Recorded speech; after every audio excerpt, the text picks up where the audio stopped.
Basil Rathbone and Nigel Bruce in the new adventures of Sherlock Holmes.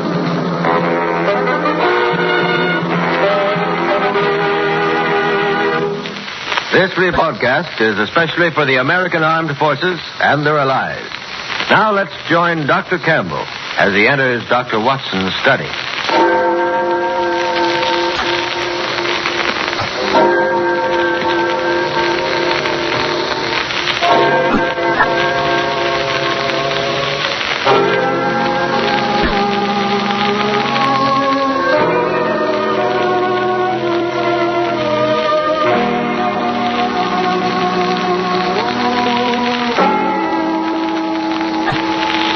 Well, here we are once again in Dr. Watson's study. Come in, Mr. Campbell. Come in. Here, sit down and relax. You look a bit wilted, old fella. Oh, yes, it's such a beautiful spring evening. I thought I'd walk over. In fact, it's so beautiful I dawdled most of the way, drinking in the warm air and the smell of things growing until suddenly I realized I was blame well going to be late if I didn't hurry. So I ran the last 3 blocks. Yes, I know how it is. This lovely spring weather is certainly conducive to indolence. My household claim that when I go out to do the spring planting, I spend most of my time leaning on the spade, sniffing and listening to the birds. Not an unpleasant way to pass the time of day, incidentally. Yes, a day like today is almost as relaxing as a Turkish bath. Which reminds me of a curious and gory experience that Holmes and I had in just such an establishment some years ago. It sounds suspiciously like the gentleman who said bang. Oh, speaking of explosions... Now, Mr. Campbell, you must never complain about the way that a storyteller begins his yarn. Anything is better than an abrupt beginning. Now, put me all out. Where was I? In a Turkish bath, if I'm not mistaken. Oh, yes, it's Turkish bath. You're not mistaken. Yes, that's it. Well, now, to begin at the beginning, it was in the hectic, hair-raising, and I might even say the glorious days of the great battle of wits between Sherlock Holmes and the notorious Professor Moriarty. What you might call a real battle of the titans, eh, Doctor? Indeed it was, Mr. Campbell. Things had been unusually hectic for Holmes for several months. Moriarty had been particularly active, and Holmes had had many sleepless nights. Finally, things had calmed down a bit, and I tried to persuade him to take a badly needed holiday. The net result being that he finally did agree to have an afternoon off and accompany me to a Turkish bath. As a matter of fact, both Holmes and I had a weakness for the Turkish bath. Over a smoke, in the pleasant latitude of the drawing room, I've often found him less reticent and more human than at any other time. The heat melted his cast iron reserve, eh, Dr. Watson? Oh, only slightly, Mr. Campbell, only slightly. Well, as I was saying, on the upper floor of a certain Northumberland Avenue establishment, there is an isolated corner where 2 couches lie side by side, and it was on these that we were lying. Holmes had just shot his long, sinewy arm out of the towels which enveloped him and was fishing about in the inside pocket of his coat, which hung beside him. Where have I put it? Where on earth did I put it? Oh, confound the thing. Watson. I forgot to bring my tobacco. Oh, relax, Holmes. Just relax. Forget about tobacco. Forget Moriarty and relax. That's what we came in here for. Burble, burble, burble, burble. I am relaxed, my dear fellow. But I want to smoke. What about the burble, burble? Nothing like the peace and seclusion of a Turkish bath. Mr. Holmes. Mr. Sherlock Holmes. Hello? Gus, the steam room attendant seems to be paging you. Oh, my goodness. Now what? Has anyone seen Mr. Sherlock Holmes? See in here, please. Here I am, Gus. Here I am. What do you want? Come on. Oh, Mr. Holmes, it's good I find you. There has been an accident, Mr. Holmes. A bad accident. It's Lord Canterbury. He's in his dressing room, covered with blood. Oh. In that case, I fancy you want Dr. Watson, don't you? Not me. I'll be with you in a minute, Gus. Oh, no, not Dr. Watson. It's too late for you. He's dead. Dead? Stabbed in 6 places. Come and look at him, Mr. Holmes, please. Dead? Me. All right. I'll come at once. Good gracious me. What's all the commotion? Why can't we have a little peace and quiet? What's the meaning of this, Gus? Why are these 2 persons talking at the top of their voices? My dear Mr. well, whoever you are, I was never under the impression that the Olympia Baths are a church. Furthermore, my dear Mr... never mind the name. Tunbridge. Frederick Gilbert Tunbridge, a Liberal leader in the present Parliament, which everyone knows and keeps abreast of the time. My dear Mr. Tunbridge, I do not concern myself with trivialities. Furthermore, as I was saying, before being so rudely interrupted, you may be interested to know that your hated rival, Lord Canterbury, the Conservative leader, with whom you are known to have publicly locked horns on several occasions... what if I have? What's he done now, the old fool? If you mean Lord Canterbury, he's done absolutely... Yes, he hasn't done anything, and probably never will again. What are you blithering about? Well, it seems that Gus has just discovered your, shall we say, political vis-a-vis dead in his dressing room. You mean he's had a heart attack? No, I don't mean anything of the kind. He's been stabbed. In how many places did you say, Gus? In 6 places, Mr. Holmes. But that's impossible. I talked to him not half an hour ago. We had a little conference, Sub Rose, you understand, while he was waiting for Gus to come in and give him his fat out. He was quite all right when I left him. Oh, really? Are you sure? What do you mean? Of course I'm sure. Canterbury was alive and dressing like a trooper when I left him. I passed Gus in the corridor as I came out of Canterbury's dressing room. He'll tell you the old boy was alive and kicking. Oh, will he? How about it, Gus? It is true I hear swearing, but from which dressing room it comes I could not be sure. The walls are so thin, you understand. Yes, indeed. It's quite true the dressing room walls are thin. Gus, who is this person, and why is he asking all these stupid questions? But, Mr. Tunbridge, this gentleman is Mr. Sherlock Holmes, the famous detective. I've never heard of him. Got even with you there, Holmes. well, send for Scotland Yard. This is a matter of national importance. Quite, yes. I think you're quite right. You may as well send for Inspector Lestrade, Gus. Scotland Yard will have to be informed in any case. In the meantime, however, well, I think I'll take a look. Well, in the meantime, Mr. Whoever you are, I insist that everything be left strictly alone. Very well, then, Mr. Thingamabob, if you insist, but you'll be losing valuable time. I most emphatically do insist. Well, I'm getting out of here. Me too, I'd like on an appointment. If you can do without me, I think I'll just... Just a moment, gentlemen. Just a moment, if you please. I think it's only fair to point out to you all that suspicion is bound to fall on anyone who leaves before the authorities have had a chance to search and question him. Touch me. Oh, you mean I have to be searched? We seem to have stirred up quite a hornet's nest, Watson? Yes, and I brought you in here for a rest.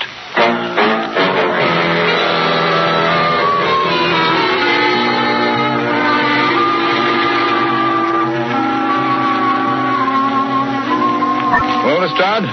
Nasty mess, eh, Mr. Holmes?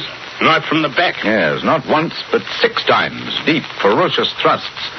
Quite unnecessarily brutal. And, if I may say so, bloody. Yeah. Place looks like a charnel house. Yes, whoever did the deed must have been drenched in blood. Might tell your men to search for blood-stained towels or garments, will you, Lestrade?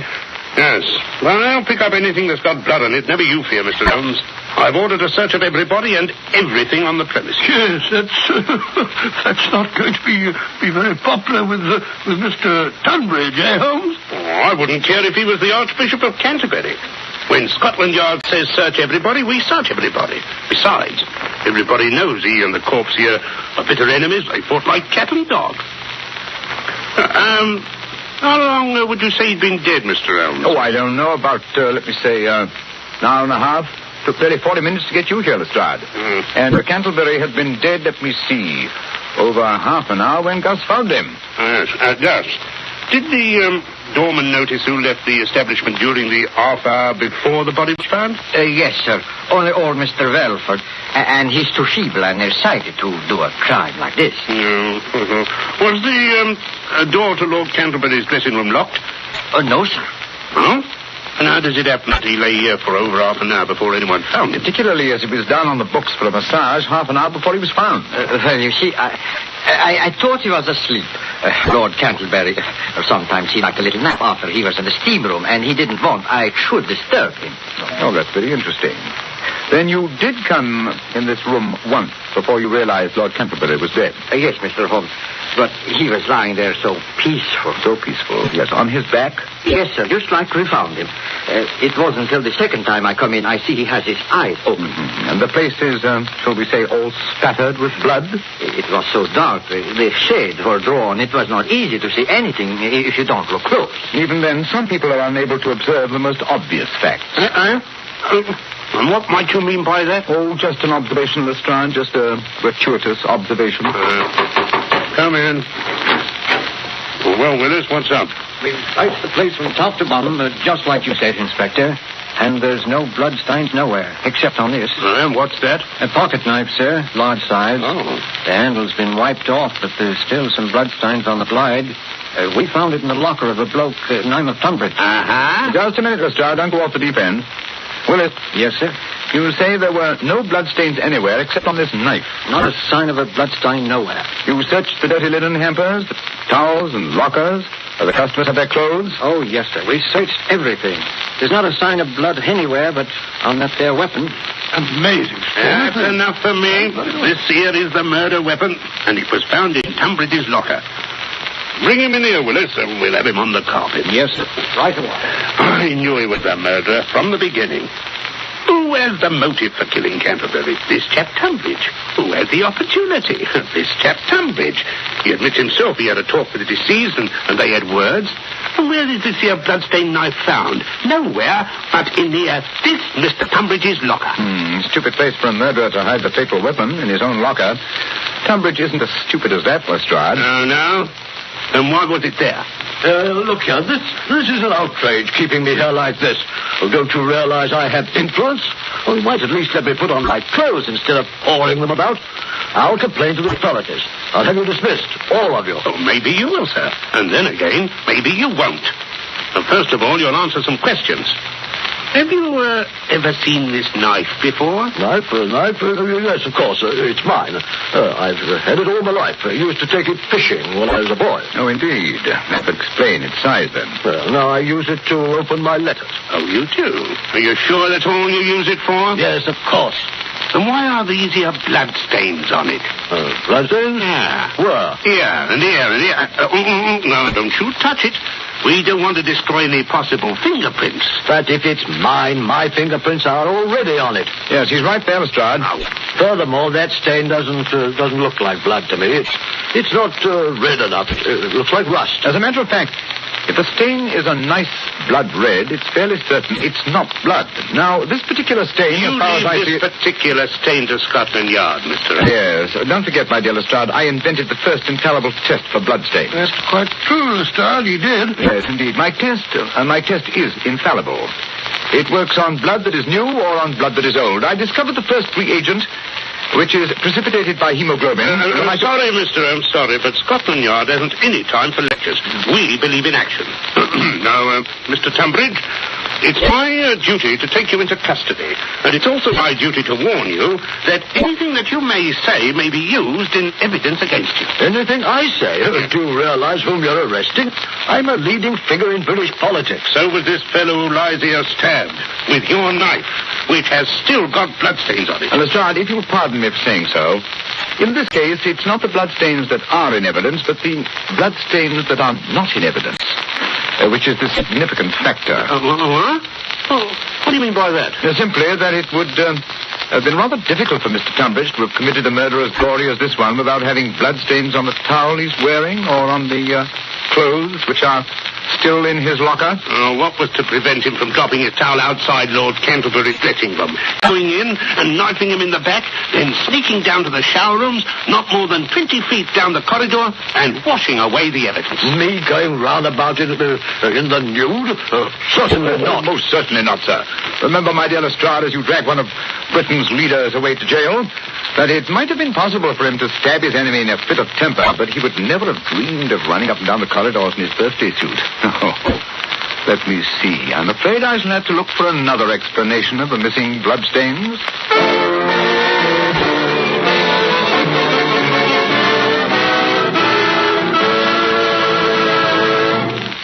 Holmes, it's late.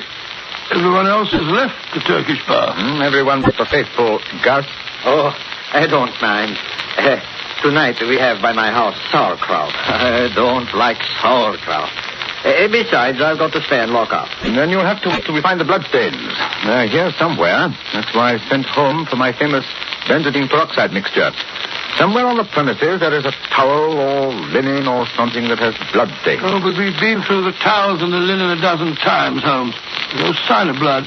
Furthermore, according to the establishment's checklist, there are no towels or any linen missing. Even Gus, his linen, which he washes himself, is hung here on the line. You don't wash any linen but your own, do you, Gus? No, Mr. Holmes.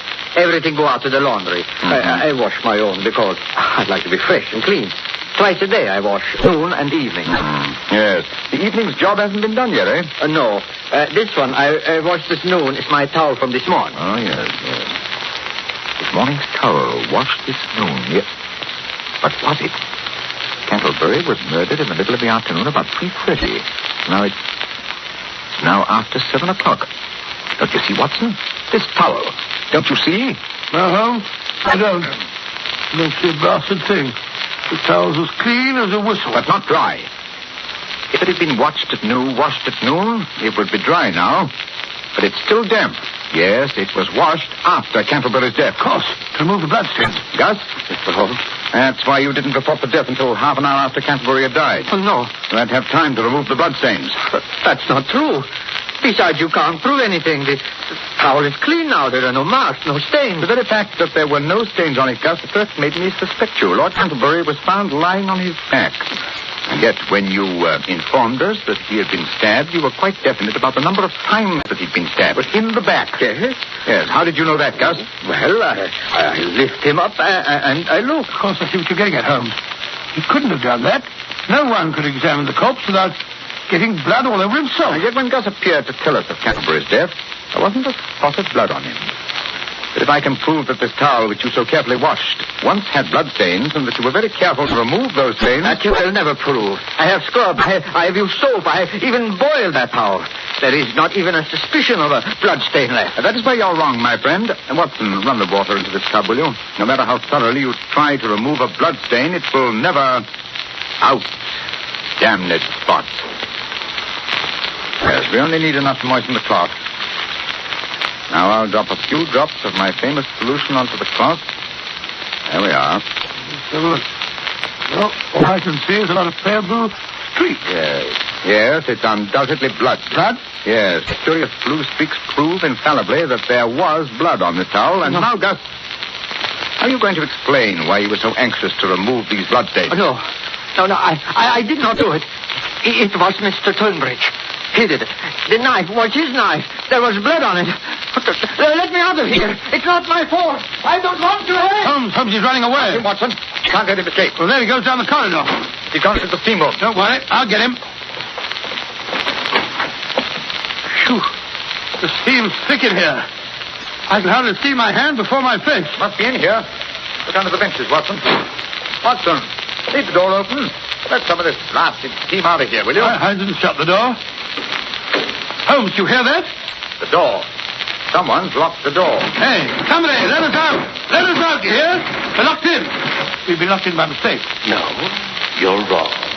It was no mistake, my friend. Holmes, Moriarty. He's here in the steamroom with us. No, that's just his voice through the ventilator. So you were behind this murder too, Professor? Of course. Perhaps you would like to know why I had to kill Lord Canterbury. Yes, indeed. That would be very interesting. Good. I found it necessary to start a feud between the two great political parties because they're in danger of forming a coalition to pass certain housing reforms that would have proved very expensive to me. Well, what better way to break up an incipient collaboration than by killing one leader, having the other hanged for his murder? Very ingenious, Moriarty. A pity you should have chosen such a clumsy tool as Gus. Clumsy? Perhaps. But you fooled Scotland Yard, Mr. Holmes. It was just my ill luck that you should be on the premises when the accident occurred. Thank you for the compliment. Not at all. However, it's a mistake which I'm sure Gus will be able to rectify. Gus? How? Very simple. I've sent him to put more coals on the fire. Any moment now, there should be more steam. Yes, gentlemen, much more steam. I'm afraid that when you finish with this steam bath, you will never need another. No. You will be boiled alive. He's right there. There comes the steam pouring out of the opening over our heads. If only we could reach that opening, we could stuff some of these towels into the pipeline and cut off the flow. Good Lord, Holmes, it's getting very hot in here. Wait. I have it. One of the long benches. I'll stand on the end. You'll have to balance it while I climb on the top. Talk and make a noise. Anything to cover up the moving of the bench. Very well. Oh, it's getting hot. Moriarty, this has gone far enough. We can't stand much more of this. Steady, Holmes. I'll hand me out a towel, quick. Moriarty, turn the steam off. You hear, Moriarty? Can't you hear? The heat, it's becoming unbearable. Just more towels, Holmes. Is it getting hot enough in there, Gentleman Boyle? I'm sure it is. Boiled nice and pink, boiled in steam, live steam. Goodbye, Mr. Sherlock Holmes. Now what happened? You can't stand up there all night, Holmes. Someone has to. Pressure's terrific. Huh? Very lucky. It will soon become so great that it may burst the boiler. That's dangerous. Buildings will be known to collapse because of bursting boilers. Nevertheless, it's our one chance. Only the confounded boiler bursts before my arm is snapped in two. But Holmes, your arm isn't as strong as the boiler plate. Pressure. Pressure, my dear Watson. Measured per square foot of air surface. Quite a bit of surface to a boiler. The opening of this pipe is fairly small. All the same, I'm afraid I can't hold out much longer, Watson. Hold on, Holmes. Hold on. It must burst soon. It must. The pressure. My hands! My hands! Look out! Look out! Look out!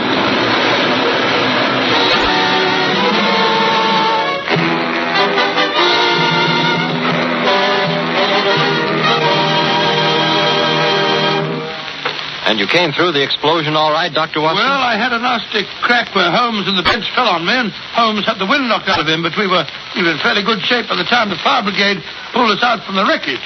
Moriarty wasn't by any chance trapped or killed or something? Unfortunately, no. But they found Gus, however, quite dead. I suppose the exploding boiler did for him. No, there was a bullet wound in the back of his head. I rather imagine that Moriarty wanted to make sure that he would never appear in court. Doctor, if I had to go through what you went through in that Turkish bath episode, I think I'd never want to work on another case with Holmes again. Oh, come now, Mr. Gamble. I certainly did feel like that for a couple of hours. But by the time we got back to Baker Street and sat down to one of Mrs. Hudson's good meals, well, I was ready for anything that Holmes had in mind. You know, there's nothing like a good dinner to make you feel a new man.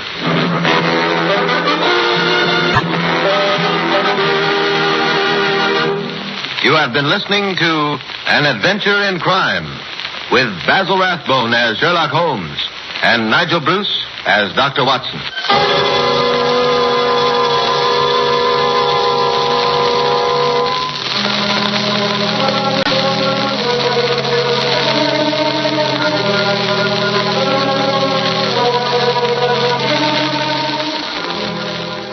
This episode from the life of Sherlock Holmes will be transmitted to our men and women overseas by shortwave and through the worldwide facilities of the Armed Forces Radio Service.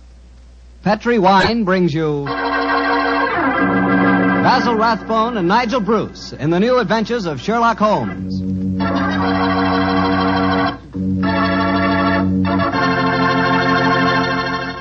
The Petri family, the family that took time to bring you good wine, invites you to listen to Dr. Watson tell us another exciting adventure he shared with his good friend, that master detective, Sherlock Holmes. And if you ask me, the best way to listen to that story is to do it with a glass of port wine right handy. Petri California port. No kidding, that Petri port is just swell for any time good friends get together to talk things over. You couldn't ask for a more delicious wine. Why, just looking at the deep, rich red color of that Petri port tells you that here's a wine with a flavor that comes right from the heart of sun-ripened grapes. If you haven't ever tried Petri Port, why not get a bottle and have a glass after dinner tomorrow night? It's a perfect after-dinner wine, you know. And share that port with your family and your friends. And don't forget, when you serve Petri Port, you can serve it proudly. Because after all, the name Petri is the proudest name in the history of American wines.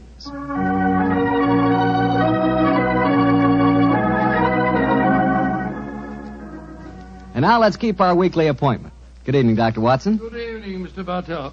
Draw up a chair. Thank you. That's it. By the way, do you know what date it is?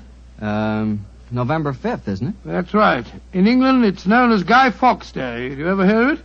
It's something to do with a gunpowder plot, isn't it? Yes, Mr. Bartell, it is. And as Sherlock Holmes and I had a very unusual adventure on the 5th of November many years ago, it seems appropriate that I should tell you about it tonight. But before I begin, I think it might help you to appreciate the true flavor of the story if I tell you a little about the origin and the customs of Guy Fawkes Day. It's a swell idea, Dr. Watson. Well, my boy, on November the 5th, 1605, exactly 340 years ago today, King James I was about to attend the opening of Parliament when a plot was discovered to blow up the House of Lords during the ceremony. And the chief conspirator was Guy Fawkes, I suppose? Yes, he was. He was captured in a vault immediately below the House of Lords, a vault full of barrels of gunpowder. Of course, he and his fellow conspirators were executed. And ever since then, November the 5th has been known as Guy Fawkes Day. Well, how's it celebrated, Doctor? Well, it's a great time for the youngsters, Mr. Bartell. They black their faces, throng the streets, begging for pennies, and build bonfires in which to burn effigies of Guy Fawkes. These effigies are life-size dummies, stuffed with straw and dressed in old clothes. The children parade them in the streets chanting rhymes. Well, now, let me see. Pleased to remember the 5th of November. Guy Fawkes Guy, hit him in the eye. The kids must have quite a time. Sort of like Halloween, huh, Doctor? Yes, not unlike it, my boy. Well, now that I've told you something about the customs of Guy Fawkes Day, I'll get on with my story. It began just before lunch, I remember, on November the 5th, 1899. The day was foggy and cold, and Holmes and I were seated each side of a blazing fire in our Baker Street rooms. From outside, we could hear the sound of voices laughing and singing. Suddenly, Holmes rose and crossed to the window, opened it, and looked out.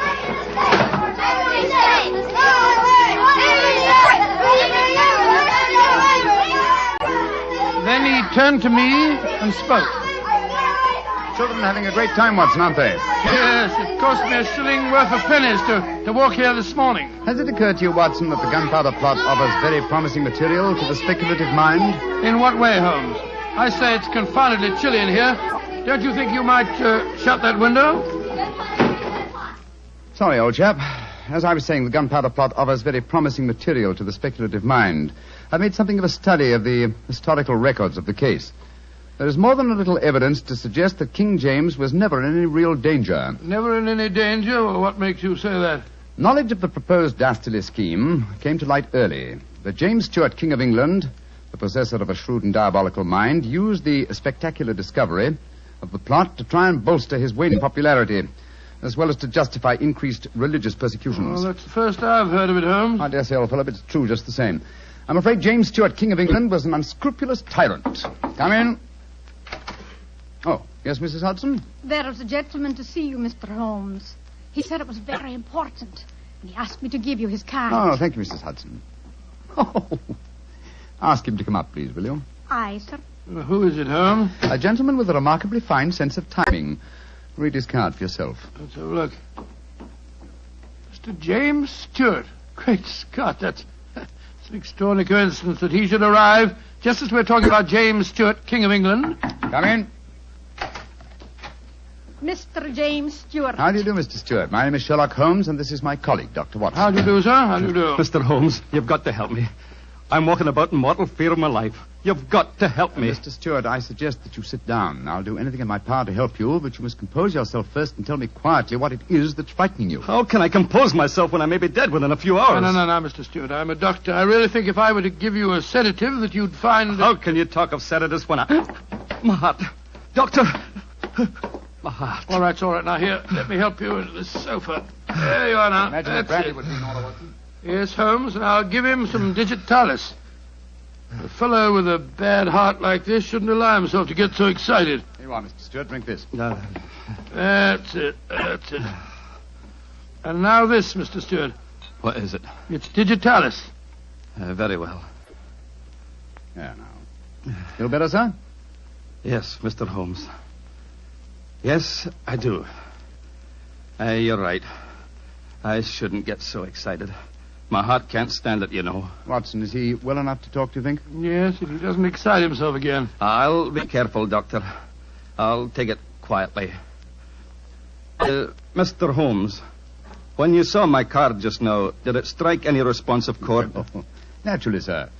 Who could fail to be intrigued when a James Stewart calls to see one on Guy Fawkes Day? It isn't just coincidence that my name is James Stewart. I've got royal blood in my veins. People know of it. And that's another reason they're out to kill me. They're jealous of my heritage. Every instinct I have is a royal one. Now, you gentlemen know that falconry is a king's sport. And my greatest hobby is the breeding and the training of falcons. Stewart, please, Mr. Stewart. Owing to the state of your health, I suggest that you be as economical as possible in your explanation. In fact, I think it might be better if I were to question you. Very well, Mr. Holmes. Now, you say that your life is in danger. What evidence do you have to substantiate that claim? My cousin, Guy Falconby, has threatened it. You see, Mr. Holmes, he and I are the only heirs to a wealthy uncle. His fortune will go to the surviving heir. If I were dead, Guy would inherit everything. It seems to me, Mr. Stewart, that you should have applied to Scotland Yard for protection. I did, Dr. Watson. Only a few days ago I saw a certain Inspector Lestrade, I think his name was, and he laughed at my fears. Oh, Lestrade. And he laughed, did he? Well, then in that case, there may be something in your story, sir. You say that your cousin has threatened to kill you. Has he indicated the method he intends to employ? He has. And it's a devilish plot. Guy has a bitter, twisted sense of humor, gentlemen, even when he's planning as dastardly a thing as a murder. I am James Stewart. He is Guy Falconby, which is near enough to Guy Fawkes. Today is the 5th of November, and he's planning to blow me up. Oh, come, sir. You can't expect us to believe that. But it's true. He warned me. And the celebrations that are going on in the streets of London today would make a rare cloak for his activities. I must confess, Mr. Stewart, that I find your story most unconvincing. All your evidence appears to depend on conversations held between you and this cousin of yours. You have no facts, sir, to substantiate your claims. But I have. Then please let us hear them. I live at 23 Cavendish Square. A week ago, the house next door to me was let to a new tenant. Almost immediately, workmen became very active there. They were digging in the cellars, Mr. Holmes. I could hear the sounds of picks and shovels through the walls. Digging in the cellars? That does sound significant, doesn't it, Holmes? Extremely. Did you observe any other activities of the workmen, Mr. Stewart? Mr. Holmes, vans have been delivering large packing cases to the basement during the last 2 days. Mm-hmm. I know what's in them, too. It's gunpowder. I tell you, they're planning to blow me up today. No. Steady. You mustn't excite yourself again. What shall I do, Mr. Holmes? I think, sir, it would be better for you to rest here for a while and then go to a nearby hotel. I would suggest the Shaftesbury. And wait there until you hear from us. And where are you gentlemen going? Watson and I, after donning suitable disguises, will visit the house adjoining yours in Cavendish Square. I think an examination of the cellar there might prove most illuminating.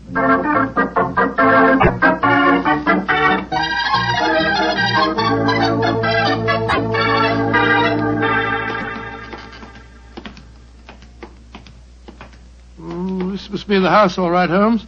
The empty packing cases are still by the foot of the basement steps. Come on, Watson. Let's go down and explore. Pardon my soul, I feel a little self-conscious in these clothes. No need to, my dear chap. You look a most authentic inspector of plumbing. Well, if anyone challenges us, you'd better let me do the talking, though. I think my accent might be a little more convincing. Shh. Listen.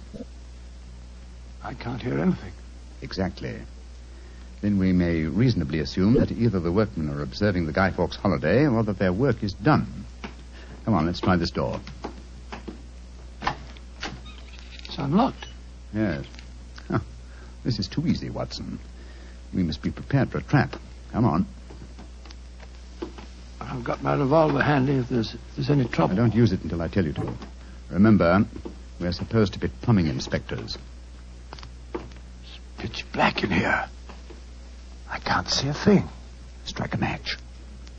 See if you can find a gas jet. Strike a match when the cellar may be full of gunpowder? Can't take the risk, old chap. Oh, here's a gas jet. I'll light it. That's better. Now we can see a little. Uh-huh. I think the workmen have completed their job. See that new wood forming a crude door in the corner over there? Where does it lead to, do you suppose? Let's find out.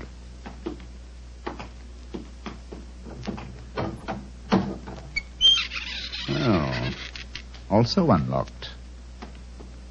here's a miner's lantern, waiting conveniently for us on this ledge. Oh, this is ridiculously easy. Now I'm sure it's a trap. I like the lantern. Great Scott, it's a tunnel. Yes, it's a tunnel leading into Mr. Stewart's house next door. Let's explore it.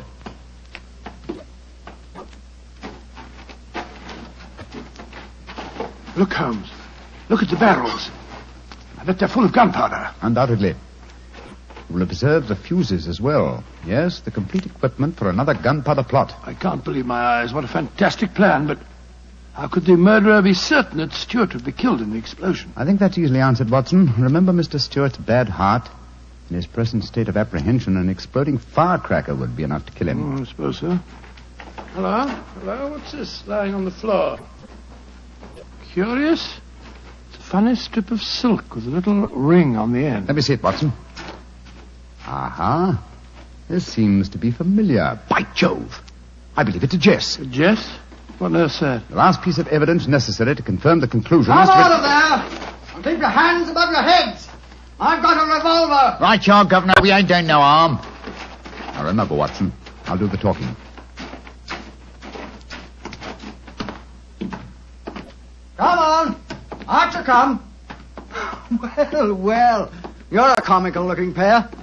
What are you doing in there? Me and my mate got a message to come over here and see to the plumbing, mister. Plumbers, eh? Do you have any identification? Yes, sir. Here's my badge. We're inspectors for the London County Council. Oh, that's all right, my man. I saw the basement door open and I thought burglars might be here. You're the owner of this house, sir? Yes, but my agent let it recently to some tenants who've been behaving rather queerly, I'm told. So I came round here to see what was happening. If you're the owner, sir, perhaps you can give me some facts for me records. I want to film me records, you know. What do you want to know? Well, your name, please, sir. Falconby. Guy Falconby. Look here. Alfie, hold your nose. What did he say? Nothing, sir, nothing. He's got bad hiccups. Had him for months now. Can't stop him. Alfie, here, give me a pencil, will you? Thank you, Alf. Now, sir, your name is Guy Falconby.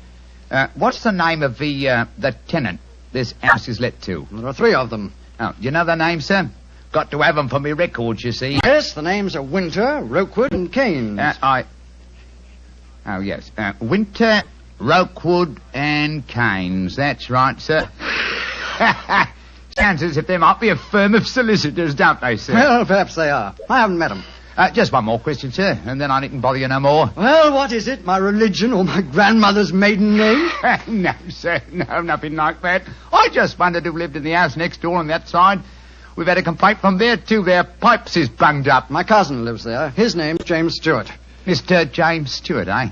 Not much obliged, sir. Me and my mate will be going next door then. Come on, Alfie. I'm not surprised his pipes are bunged up, as you so graphically put it. He's a great one for practical jokes about the house. As a matter of fact, he's planning one of them tonight. Well, that's no concern of yours. By the way, my man, what's your name? Nivet, sir. Tom Nivet. Come on, Alfie. We got work to do.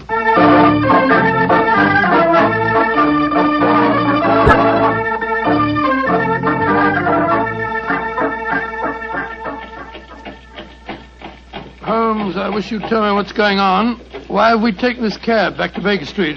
Get out of these clothes. They've served their purpose. Now there's more serious work afoot. Well, I'm still confused about our interview with Guy Falconby. Why did you say your name was Tom Nivet? More touch of vanity, old fellow. Vanity? How do you mean? Well, consider the names in this case so far, Watson. James Stewart says that he's been threatened by Guy Falconby. A name, as Mr. Stewart points out, not unlike Guy Fawkes. Do you recall the names of the 3 tenants that Mr. Falconby gave us a few minutes ago? Yes. Winter, Rokewood, and Keynes. But what's that got to do with it? A great deal, my dear fellow. Thomas Winter, Ambrose Rokewood, and Robert Keynes were the 3 men executed with Guy Fawkes in the original gunpowder plot in 1605. Good Lord. Where does Tom Nivet, the name you gave yourself, fit into the picture? Thomas Nivet was the Westminster magistrate who arrested the conspirators. Since the would-be murderer has such an academic knowledge of the original plot, I thought I'd let him know that he was up against an opponent worthy of his steel.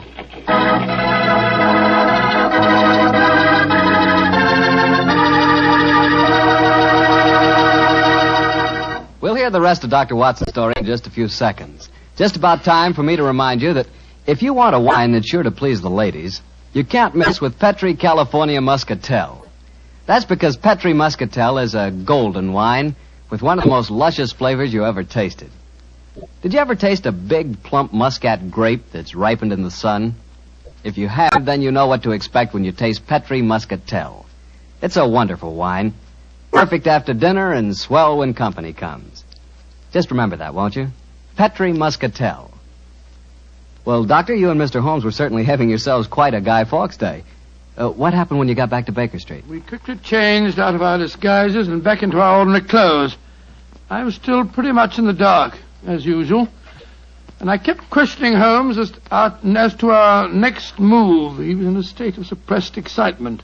And it was obvious as he spoke to me that he was anxious to be off. What's the dawdle? There's so much work ahead of us. What do you mean, don't dawdle? I'm not dawdling. I'm dressing as fast as I can. What's our next move, anyway? Well, we must split our forces. Must get hold of my band of street urchins, the Baker Street irregulars. I'm going to surround Mr. Stewart's house in Cavendish Square, and they'll be invaluable for that purpose. Well, what do you want me to do? Go to the Shaftesbury Hotel and collect Mr. Stewart, then return with him to his house and wait me there. I shall join you as soon as I've rounded up the irregulars, but I must warn you. Don't leave Mr. Stewart for a moment. Don't let him out of your sight until you see me again. Of course I won't, Holmes, but, I must say, the idea of all that gunpowder in the cellar doesn't make me feel any too have happy. Faith in me, old chap. Have faith in me. You know, I wouldn't expose you to any danger if I could avoid it.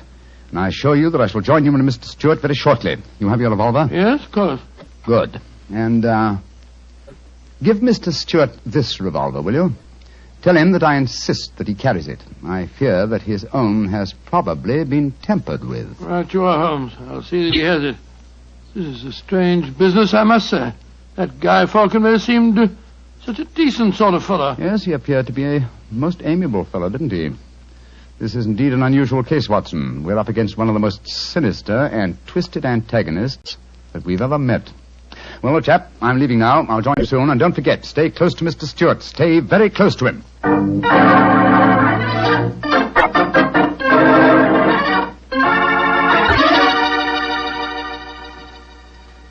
Dr. Watson, I wish your friend were here. No, don't get so excited, Mr. Stewart. You'll be here any moment now. You've still got the revolver that I gave you? Yes, it's in my pocket. But what's the good of a revolver if there should be an explosion? Answer me that if you can. No, you must have faith in Mr. Holmes, sir. He's arranging now to have this house of yours surrounded by his band of street urchins. They'll see that no one gets to the cellar next door to light the fuses. A bunch of children. How can they do anything? You don't know the Baker Street irregulars, Mr. Stewart. And it's a perfect day for them to operate. As black-faced boys begging for pennies, they'd pass unnoticed anywhere. I hope you're right. But I have a premonition, Doctor. There's going to be a tragedy. I know it. Now, take it easy, sir. Remember your heart. You're in splendid hands when Sherlock Holmes is on the case. Here he is now. Holmes, I say, I'm glad to see you. You received your visitor yet? Visitor? We've seen no one. Then be on the alert. I've just been questioning the boys surrounding this house. A few moments ago, some children pulled a small cart up to the back door. A cart containing a life-size dummy. My irregulars thought that it was an effigy on its way to a bonfire. Oh, why shouldn't it be, Holmes? I have reason to believe that it's someone visiting you in disguise, Mr. Stewart. A visitor who is mounting the back stairs at this very moment. You've got to stand by me, Holmes. You've got to protect me. Don't worry, sir. Come in. Look at that apparition. Great Scott, Guy Fawkes' dummy. A dark lantern in his hand, and it's walking. And also talking, I trust. Keep away from me. I got a revolver. Take for a stake for Victoria's sake. If you won't give me one, I'll take two. The better for me and the worse for you. It's Guy Falconberry. Keep away from me, do you hear? The better for me and the worse for you. All right, then. I'm going to fire. Dear me, Mr. Stewart, the revolver I provided for you seems to be unloaded. How very odd. Well, what in fun is all this about? You've just witnessed an attempted murder, Watson. Murder? What are you talking about? This is a game. James and I had it arranged, the whole thing. You may have thought it was a game, Mr. Falconberry, but I assure you that your... Grab Mr. Stewart, Watson. He seems to be leaving us. Leave me alone. Take your hands off me. My heart. Help me put him on the sofa. That's it. I'll get him some digitalis. Look, I don't want to appear unnecessarily stupid, but will someone tell me what this is all about? With pleasure, Mr. Falconberry. Your cousin had planned one of the most fantastic murder plots that I've ever encountered. He came to us with the story that you had threatened his life. But that's ridiculous. I'm very fond of him. Of course it's ridiculous. The whole plot was ridiculous. He leased the house next door, had a tunnel dug, and gunpowder and fuses planted there.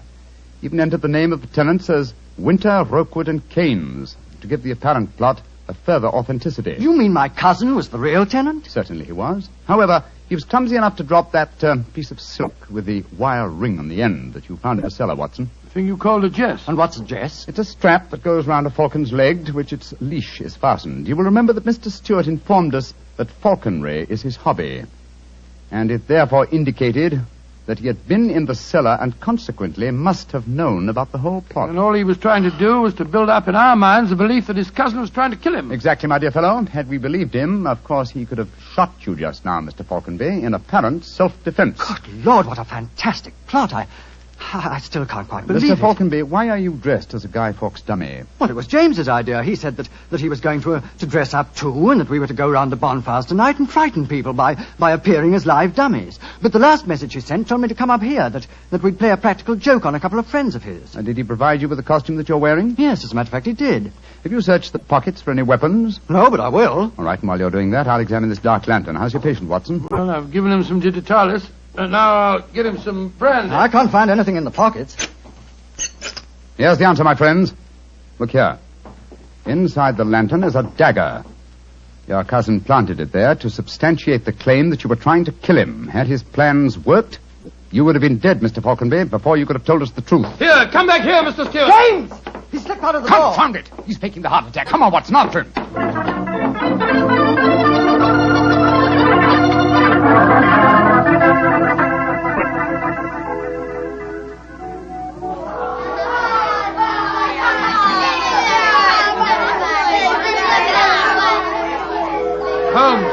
Holmes, where are you? Out of the way, please. Blimey. Here comes the Lord Mayor of London, chums. Excuse me, please. I'm trying to find a friend of mine. Most important. Holmes, where are you? Get out here, Watson. I hear you calling me. Out of the way, please. I'm coming, Holmes. Why don't you send him a postcard? You got away from me in the crowd. Mr. Stewart got away from us. Well, we'll never find him in this mark. Not to, old fellow. He's a dangerous man. There's no knowing what he may do. Where are the irregulars? There's Wiggins. Wiggins? Hello, Mr. Holmes. Wiggins. Dr. Watson. Did you see a man run out of that house a few minutes ago? No, Governor. Perhaps Charlie did. Hey, Charlie, come over here a minute. It's Mr. Holmes. All right. I bet Charlie didn't see anything, though. He's got some savvy girl with him. Hello, Mr. Holmes and Dr. Watson. Hello, Charlie. Hello, Charlie. Did you see a man run through this crowd a few minutes ago? A tallish man with a grey moustache? Yes, I did. A man came running out of the house over there. That's the house. Where'd you go? He ran down toward where the shops are. And he stole our dummy, he did. The one we are going to burn in the bonfire. I tried to stop it, but he got away. Holmes, look up there on the roof. There's a figure. By Jove, I believe it's James Stewart. That's the man. He's the one that stole our dummy. He's standing up on the roof. He's going to jump. If he does, he's going to land in the bonfire. There he goes. He is jumping.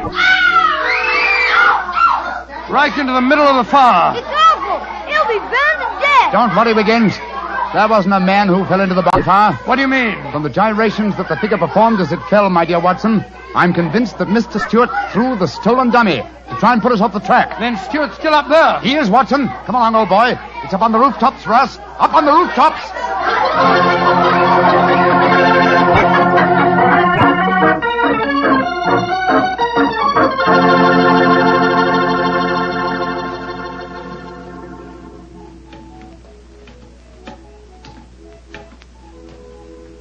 Here, Watson. Let me help you up. Can you reach my hand? Yeah, I got it. All right, then. Up you come. Come on. That's it. Phew. Seems to me that fire escapes must be designed for giants. Keep your eyes skinned, old fellow. Stewart's a dangerous man. Might be hiding behind those chimney stacks. Come on. Upon my soul, this is a strange place to be on Guy Fawkes night. Yes, a comprehensive case, Watson. Starts in a cellar and ends on a rooftop. Look, Holmes. By the parapet there. The crumpled body of Mr. Stewart. Looks to me as if it... Yes. He's dead, Holmes. Well, it's not surprising. The effort of carrying the dummy up here and throwing it, combined with his own state of excitement, were too much for him. Well, quite frankly, I can't say that I'm sorry. No, he planned a murder. If it hadn't been for you, he would have succeeded. An extraordinary case, Holmes. Yes, old chap, and one that should long make us remember the 5th of November. By Jove, yes. Please to remember the 5th of November. Gunpowder treason and plot. I see no reason why gunpowder treason should ever be forgot.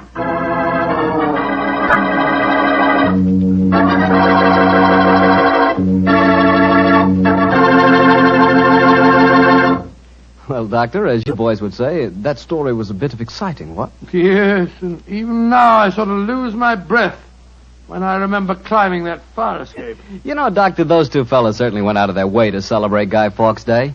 Now, take me. When I got a little celebrating to do, I like to do it quietly. Some friends, a glass of port. Yeah, Petri port, of course. What else? Leave it to you. No matter what the occasion is, you can somehow make it a perfect occasion for Petri wine. How do you do it, old fella? Don't ask me how I do it. You mean, how does the Petri family do it? How can they make such swell wine? Well, the answer is experience. The Petri family has been making fine wine for generations. And ever since they first established the Petri business way back in the 1800s, they've handed on down from father to son, the fine art of turning luscious, sun-ripened California grapes into fragrant, delicious wine. That's why when you want a wine for any occasion, before dinner, with your meals, or after dinner, you can't go wrong with a Petri wine, because Petri took time to bring you good wine. And now, Dr. Watson, what Sherlock Holmes adventure are you going to tell us next week? An old favorite, Mr. Bartell, a story that concerns strange music that was heard in a lonely house in the English countryside, and of the living death that stalked there. I call it The Adventure of the Speckled Band.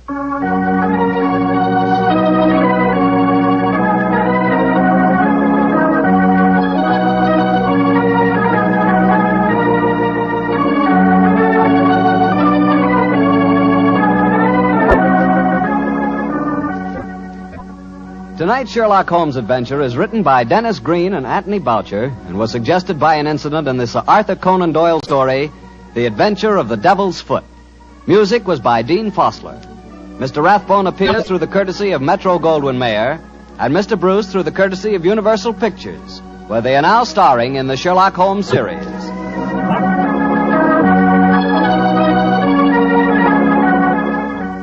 The Petri Wine Company of San Francisco, California, invites you to tune in again next week, same time, same station. This is Harry Bartell saying goodnight for the Petri family. Sherlock Holmes comes to you from our Hollywood studio.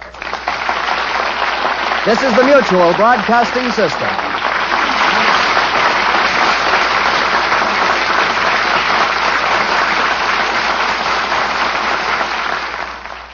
Petri Wine brings you Basil Rathbone and Nigel Bruce in the new adventures of Sherlock Holmes.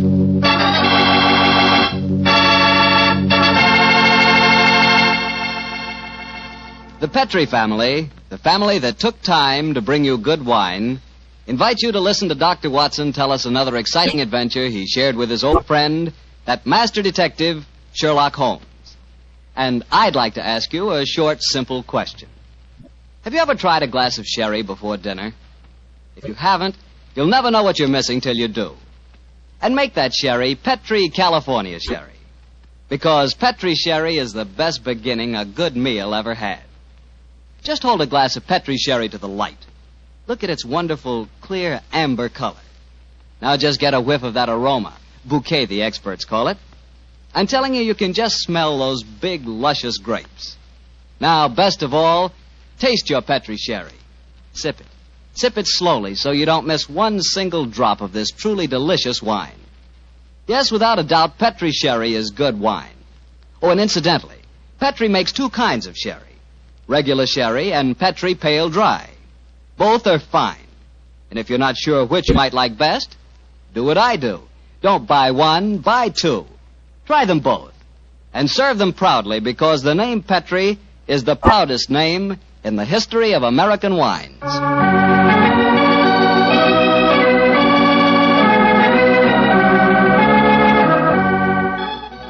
And now I'm sure our good friend and host, Dr. Watson, is waiting, so let's go in and join him. Good evening, Doctor. Good evening, Mr. Bartell. Here, quiet. Down, Monty. Down there. Dogs seem very chipper tonight. Yes, tonight, yes, but they've been in disgrace most of the day, Mr. Bartell. Oh? What have they been up to? After the seals again, Doctor? No, my boy, this time it was chickens. They got into my neighbor's coop and had a delightful time. Fortunately, there were no casualties, but I'm afraid that my good neighbor policy has suffered a slight diplomatic strain. But you've come here to listen to Sherlock Holmes' adventures, not those of my dog, so draw up your usual chair and make yourself comfortable, and I'll get on with tonight's story. Last week, Doctor, you told us it was a case in which Sherlock Holmes found the solution without ever meeting any of the suspects. That's quite correct, Mr. Bartell. As remarkable an exhibition of long-distance detection as I ever recall. But judge the story for yourself, my boy. It was in the autumn of 1903, and Sherlock Holmes was about to retire to his bee farm on the Sussex Downs. I must confess, Mr. Bartell, that my heart was heavy during those last few weeks we spent at Baker Street. I thought of the countless adventures that we'd shared together. I remembered those many evenings of quiet comradeship and companionship. A fire blazing away on the hearth as Holmes lay back in the shadows playing his beloved violin. And then, Mr. Bartell, as so often happened, there'd be a violent jangle on our doorbell, and some wretched soul in misery would be standing before us and pouring out his troubles. Suddenly the violin would be discarded, and Holmes the dreamer would become Holmes the man of action. Come, Watson, the game's afoot, he'd say. And in a few moments later, we'd be rattling off in a cab through the foggy, gaslit London streets. Yes, Doctor, I can imagine it was pretty hard for you to leave Baker Street. It was, Mr. Bartell. However, as it transpired, there was one more adventure awaiting us before we left. A few days before the actual move, I persuaded Holmes to take an afternoon off from his packing and accompany me on a visit to the laboratory of an old friend of mine, a Professor Jean Boulin. He was an eminent French scientist engaged in very important work at the London University. Well, by the way, this was at a period, Mr. Bartell, when radium was something extremely new and extremely rare. The university had just acquired a minute but invaluable portion of the element, and Professor Boulin was in charge of the research connected with it. I can remember the picture so well as Holmes stood in the laboratory talking with keen interest to the distinguished scientist. Amazing, Professor Boulin. Quite amazing. Think that this tiny leaden vessel contains one of the most precious substances in the world. Yes, Mr. Holmes. We have a great deal to thank Madame Curie for. This new element may force us entirely to revise our concepts of all physical structure. Your research is a great responsibility, Boulin. It is, Watson. I must confess that I wish the authorities here would give me a freer hand. I foresee such infinite possibilities in the use, particularly the medical use of radium. But my conservative superiors seem to regard it only as a toy, a scientific curiosity. Limit your experiments accordingly, I suppose. Exactly. I'm given no opportunity to do anything that's in the least radical. Must be very disheartening. How can research ever get anywhere along those lines? It is a great misfortune, Holmes, that you've determined to retire to your bee farm. This project we could use such an analytical mind as yours. You flatter me, Professor. How many assistants do you have working with you, Boulin?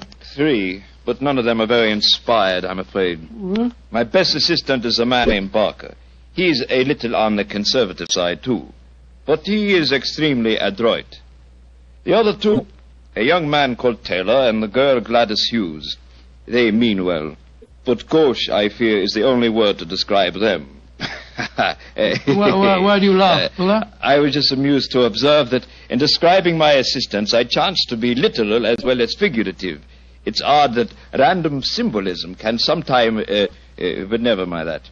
You would like to see the rest of the laboratory? Yes, indeed we would. Thank you very much. I have some extraordinarily interesting photographic plates that record the emanations of radium. They're over here. I think you will find them most fascinating.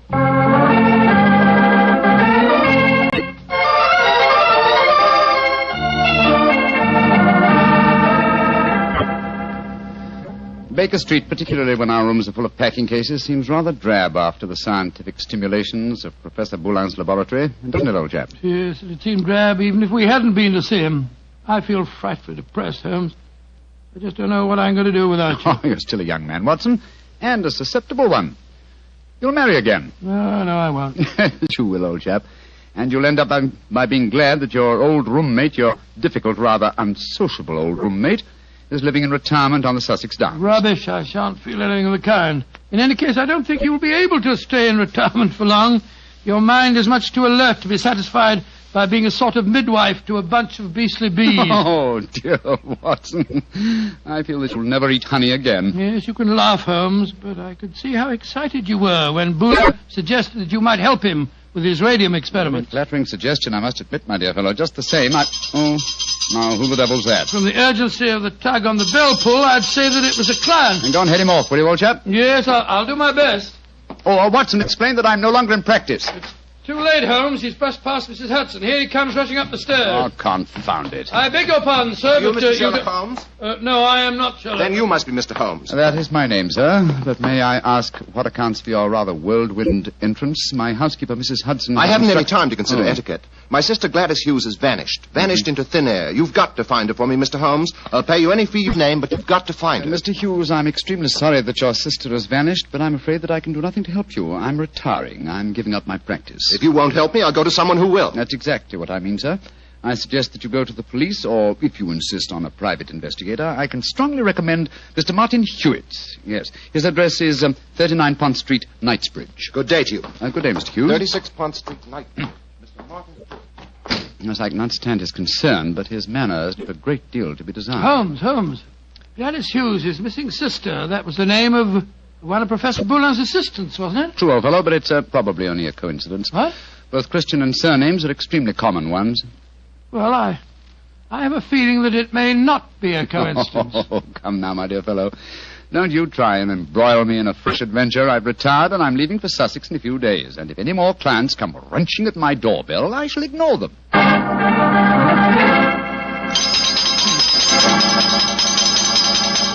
But, Mr. Holmes, you've got to help me. My son, Geoffrey Barker, has disappeared. I'm sorry, Mrs. Barker, but I'm afraid I'm... Holmes, Geoffrey Barker was the name of Professor Boulin's chief assistant.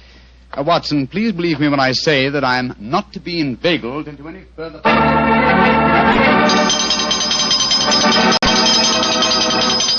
Mrs. Taylor, I'm sorry, but I can't help you. Oh, but Mr. Holmes, it's my husband. He's disappeared. We've only been married 3 months, and now... Oh, it's terrible. I've been so worried ever since he started to work on that strange new radium with Professor Jean Ballon. Holmes, you can't pretend it's coincidence any longer. Gladys Hughes, Geoffrey Barker, and now Taylor. The 3 assistants of Professor Boulin. Oh, I know it, Watson. Mrs. Taylor, the moving van will be here tomorrow to take my things to Sussex. I shall follow them immediately. I have retired, madam. Do you understand that? Retired.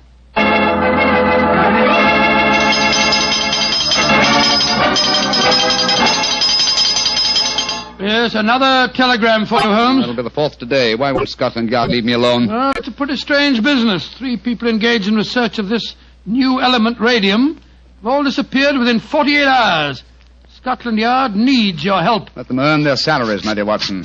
I've helped them for the last time. Well, let's see how they've couched their latest effusion. Oh, this isn't from Scotland Yard. It's from my brother, Mycroft. Mycroft? What's he going to say? Listen to this. Now Professor Boulin has disappeared. Great Scott. And the radium with him. Surely the pattern is obvious, Sherlock. Radium must be found, could solve the problem for you, but I'm too lazy. Consider what a flashy case for you to retire on. Regards, Mycroft. The old devil. Holmes, this is shocking. My old friend Boulin has disappeared. Yes, Watson, and now my brother asks me to investigate. The pressure becomes irresistible. Very well, I bow to fate and postpone my retirement for a few hours. Good man, Holmes. You know you'll never really retire. Let me see. As Mycroft says, there's an obvious pattern in this case. Our first step, of course, will be to interview all the doctors who treat patients without charge. Why? Well, surely that's obvious. Well, it isn't at all obvious to me. I don't know why you always leave me in the dark. Well, what makes you laugh? Being left in the dark. It's just like the old times, isn't it, Holmes? Come on, old fellow, let's go. The game's afoot.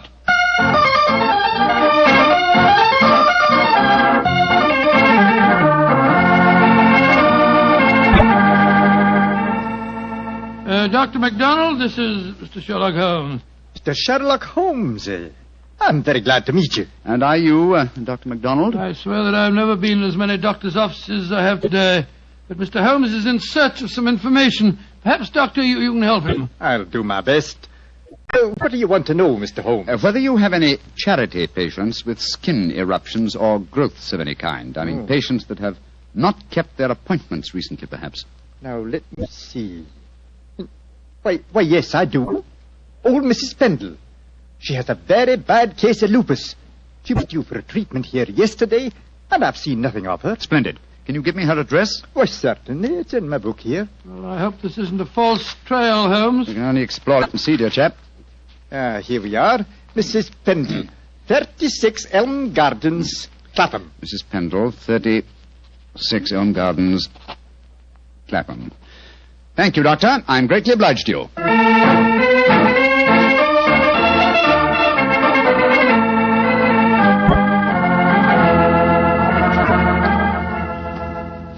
Getting restless, Watson? Yes, I am a little. We've been waiting outside Mrs. Pendle's house for over an hour.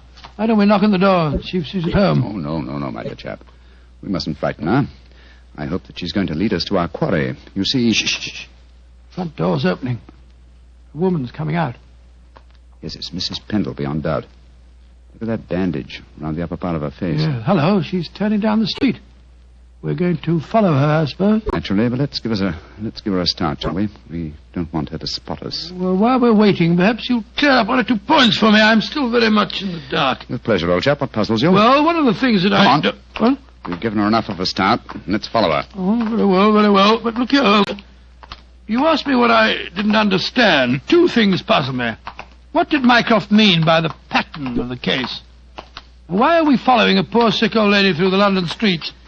I'll answer the first question, and I think the answer to the second will be self-apparent. The pattern of the case is clear. Professor Boulin and his 3 assistants have vanished together with the radium, but their disappearances were not simultaneous. Had they been so, it would have been a transparent case of theft. But with the disappearances gradual rather than simultaneous, the emphasis has been subtly shifted. Yes, I can see that, Holmes, but what do you suppose is at the back of the whole business? Can't be a simple case of theft. Radium is enormously valuable. But it'd be hard stuff to sell again. Not to an unscrupulous criminal with a knowledge of medicine, Watson. My own theory, and I admit at the moment that it's purely a theory, is that Professor Boulin was worried because he was so hampered in his research. You'll remember that he stressed his great faith in the medical values of the new element, radium. Yes, he did. It's more than possible that he places the rights of science above the rights of property, that he's determined that he and his group will carry on their invaluable research unhampered by the conservative restraints of the university. I see what you mean, Holmes, but how does Mrs. Pendle, the poor woman that we're following, enter the picture? Because one of the chief lines of radium research on the continent so far has been with her sort of trouble. Professor Boulin's obvious move, if my theory is correct, would be to contact poverty-stricken patients, promise them relief, induce them to abandon their regular treatments, and submit to him. By Jove, yes, Holmes, that seems perfectly logical, and yet I can't believe that Boulin would... Mrs. Pendleton has reached her destination. She's turned down a driveway. Yes, she's walking up to what looks like a deserted warehouse. Hurry, old chap. Don't let her out of our sight. She's opened the door without knocking. She's gone in. We'll wait here for a moment or 2, then we'll follow her. I have a feeling that your old friend, Professor Boulin, is not far away, Watson. Yes, you're probably right. But I hope we can do something to protect him from the consequences of what he's done. It might easily mean the finish of a brilliant career. I'll do everything in my power, but you know as well as I do... Shh, look. Mrs. Pendle's coming out again. Yes, and she's in trouble. Come on. Mrs. Pendle, what's wrong? I don't know how you know my name or who you be, but you ask me what's wrong. They tell me to come here to this address, and I find a doctor who'd help my face. I comes here, and what do I find? What did you find, madam? A corpse, sir. That's what I find. A dead man lying there in a great pool of his own blood.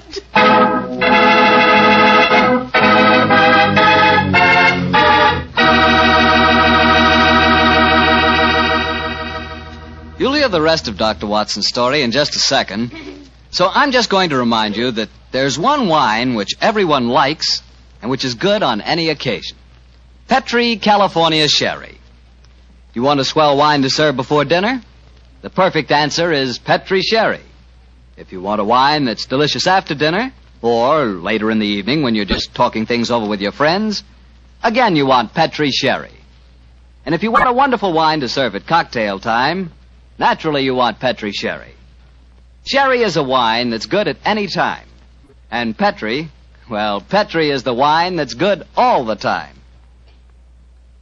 Well, Dr. Watson, so following the tracks of old Mrs. Pendle led you to a corpse, huh? Yes, Mr. Bartell. Of course, Sherlock Holmes and I went at once into the broken-down warehouse to examine the scene of the tragedy. Slumped over a desk in a darkened, shabby room, a flickering candle giving a macabre lighting to the scene, was the body of a man. I think I knew its identity even before Holmes turned to me and said... It's Professor Boulin. All right, Watson. Poor devil. Murdered, of course. Yes, but examine him for yourself, will you? Yes. Yes, there's no doubt about it. This wound couldn't have been self-inflicted.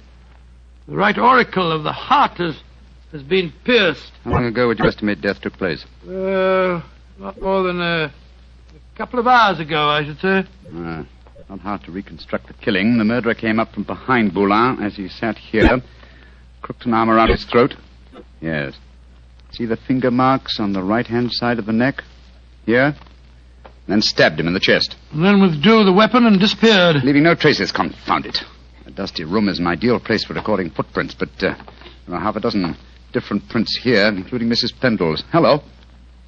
Here's the print of a smaller woman's shoe. Well, must be that of Gladys Hughes, his assistant. Undoubtedly, but that really proves nothing except that she was here with him. In fact, that we were convinced of anyway. Question is... Come on. Let's go outside and talk to Mrs. Pendle again. Poor old Boulin. What a shocking way to die. And what a great loss to science. I suppose the murderer must have stolen the radium. We found no trace of it in there. Undoubtedly, the possession of the radium was the motive for the murder. Mrs. Pendle. The poor man is dead, ain't he, sir? I'm afraid so, madam. I knew it. I never should have come here. I never should have left Dr. MacDonald. Mrs. Pendle, let me ask you a question. I can't be answering no questions, sir. I don't know nothing about how the poor soul got himself murdered. What would a poor woman like me know about such things? No, my good woman. My friend isn't suggesting at all that you know anything about the murder. Then what do you want to know, sir? Who told you to come to this address today, Mrs. Pendle? A young lady. Nice young lady she was, too. She met me coming out of Dr. MacDonald's yesterday and told me that if I come here today, I'd find a doctor who could cure me. Yeah, that was obviously Miss Hughes. Holmes, I believe that your theory was right. Come on, Mrs. Pendle. We'll escort you to the nearest police station where you can report the murder. Yes, sir. And then, Watson, we must keep on the track of the radium. That, perhaps, is more important than any life. Well, how are we going to do that? We haven't a clue to go on. Remember that Professor Boulin's 3 assistants are still missing. We must go to the homes of each of them and see what can be found out. Mr. Hughes, you must realize by now that your sister's disappearance is part of something vastly more significant than you think. I must ask you in the My first... sister didn't disappear, Mr. What do you mean, sir? You came to us and said that she had. Oh, it was all a mistake, gentlemen. She came back today. She'd just been down to the seaside for a short rest, and she'd forgotten to let me know. I'm sorry to have bothered you. May I see your sister at once, please? I'm sorry, Mr. Holmes, but she's out just now. I don't know where she's gone or what time she'll be back. Mrs. Barker, I've come to you about your son's disappearance. I'm afraid that... but my son didn't disappear, Mr. Holmes. It was all a misunderstanding. He came home today. Then may we speak to him, please, Mrs. Barker? Oh, I'm afraid that's impossible. You see, he... Mrs. Taylor, I want to talk to you about your husband's disappearance. Oh, that. He came home this afternoon, Mr. Holmes. At first I was so suspicious, but when he explained, well, I'm sure you know how it is in the first few months of marriage, those little tips.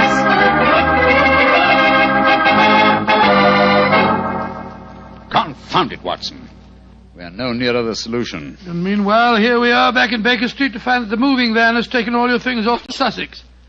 Perhaps you should give up the case, Holmes, and follow them. Close my career on a note of failure? No, my dear fellow. I shall not leave London until this problem is solved. Oh, in that case, I'll sit down. Looks to me as if it may prove a lengthy wait.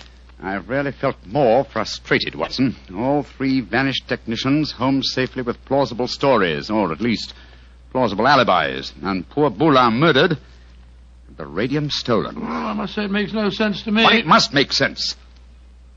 The pattern was well enough to find in the beginning. It's just a question of finding the right key.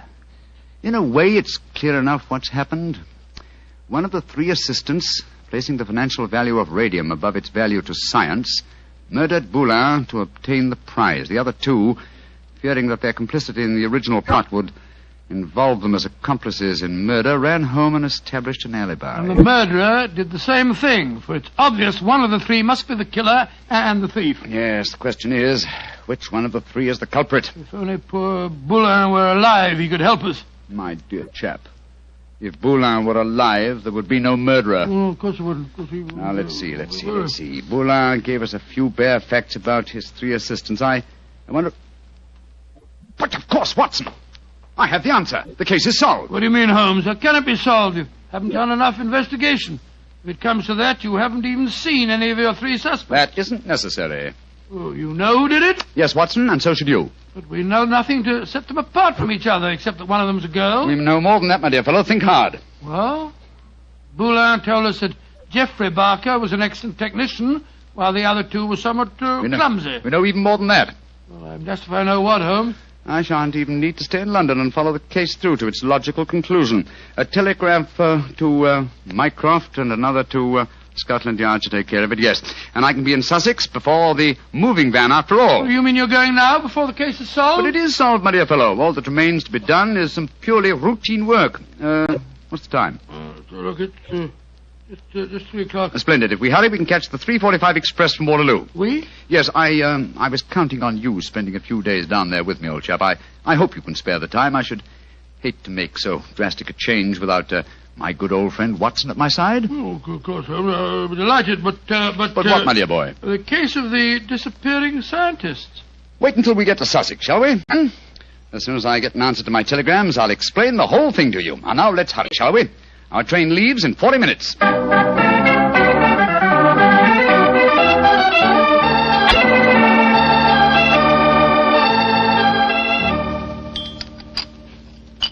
More tea, Watson? Thanks, old boy. Peaceful down here, isn't it? Extremely. At the moment, I must confess, I find it rather nerve-wracking. Oh, why? Well, you know why, Holmes. I want you to open that telegram and tell me if your solution to the Boulin case was the correct one. Very well, my dear chap. Let's see. What is it? It's from Mycroft. Listen.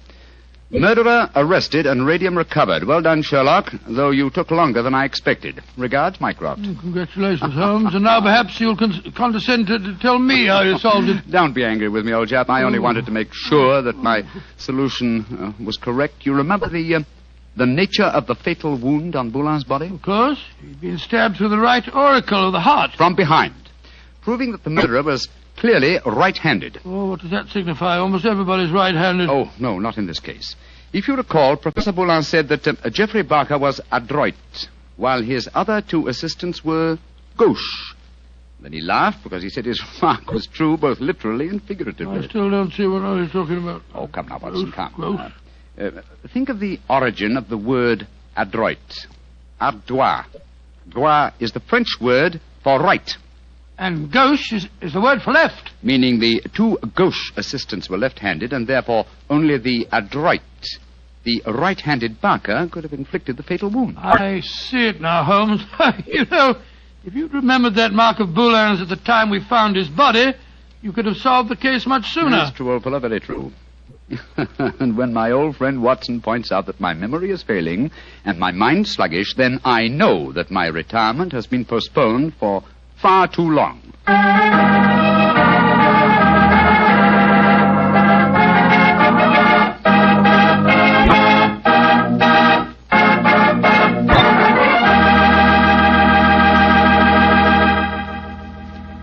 Well, so Holmes really went through with his idea of becoming a bee farmer. Yes, of course. It became one of his favorite hobbies. Do you know anything about the raising of bees? Oh, nothing at all. The only connection I've ever had with bees was very remote. Once I had the hives. Once you had the... Oh, no, Mr. Barker. Oh, yes, Dr. Watson. But seriously, I do know one thing about bees. Even when you know all about them, you're apt to get stung. That's true enough. So I'll make my hobby Petri wine. You know, you can't miss when you buy Petri wine, because Petri wine is always good wine. The Petri family has been making fine wine for generations. In fact, they started way back in the 1800s. And they've handed on down from father to son, the knowledge and experience absolutely essential to the making of truly fine wine. And since the making of Petri wine is a family affair, you can be sure that the name Petri means something on a bottle of wine. Those letters Petri are more than a trademark. They're the personal assurance of the Petri family that every drop of Petri wine is good wine. So when you buy wine of any type, you can put your faith in the Petri label, because Petri took time to bring you good wine. Well, Dr. Watson, what new Sherlock Holmes story are you going to tell us next week? Well, now, next week, Mr. Bartell, I'm going to tell you about one of the weirdest adventures that Holmes and I ever had. It concerns a haunted chapel in the wilds of Cornwall, strange organ music that played at midnight, and the headless ghost of a murdered monk.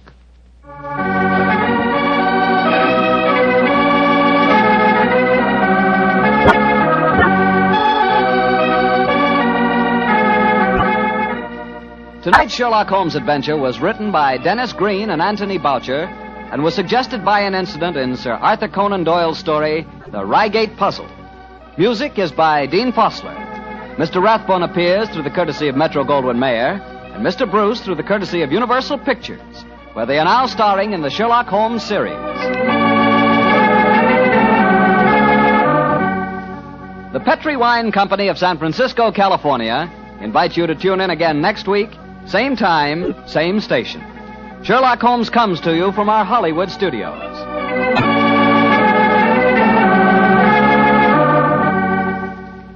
This is Harry Bartell saying good night for the Petri Wine brings you Basil Rathbone and the New Adventures of Sherlock Holmes.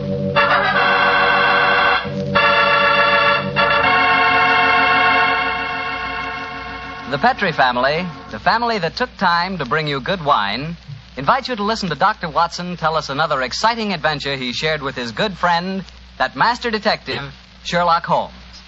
And as for me, well, I'd like to ask you if you know that one of the favorite wines of American women is Petri California Muscatel.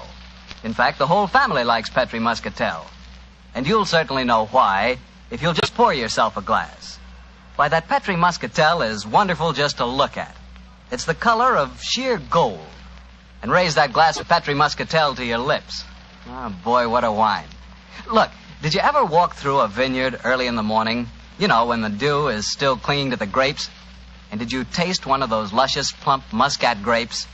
Then you'll know what to expect the first time you taste Petri Muscatel. Petri Muscatel brings you that same wonderful muscat flavor, right from the heart of the grape. Try serving Petri Muscatel after dinner by itself or with fruit or nuts. It's the perfect after-dinner wine. And serve it proudly because 5 letters, P-E-T-R-I, spell the proudest name in the history of American wine.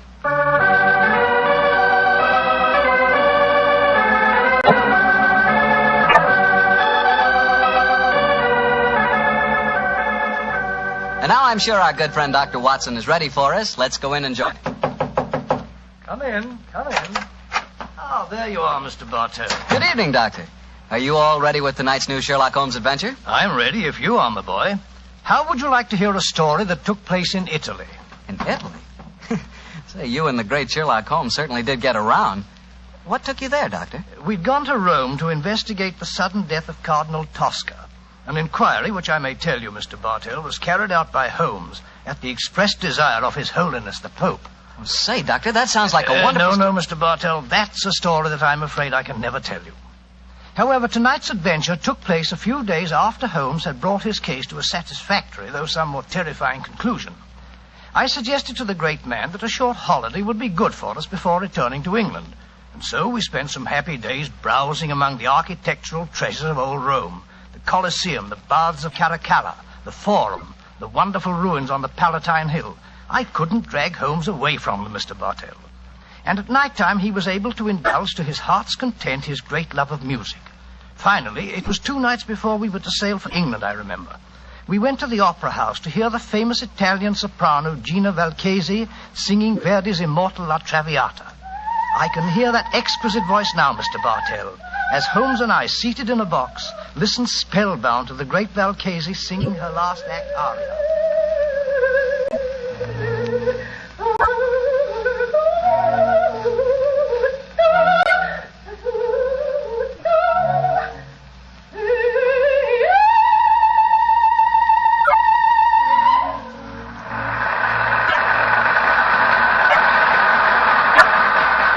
voice, Watson. What a magnificent voice. Yes, it is, Holmes. A pity, though, that most opera stars who sing like nightingales seem to have the figures of unusually well-fed pouter pigeons. Poor woman, she must weigh at least 20 stone. Nevertheless, you mustn't refer to her as poor, my dear chap. Despite her somewhat unfortunate proportions, Signora Gilda Valchese remains one of the greatest and wealthiest of contemporary sopranos. Listen to the applause. Yes, undoubtedly she'll sing an encore. We might as well go back to her dressing room now. The opera's almost over. Why are we going back to her dressing room? Because during the last intermission I received a note from her requesting my attendance. Oh, what did the note say? Well, it seems that the lady is not too popular with certain members of the opera company. Well, I've no wish to become entangled in any opera clash of temperaments. I confess I find myself not a little interested in meeting the lady. Shh. She's going to sing an encore.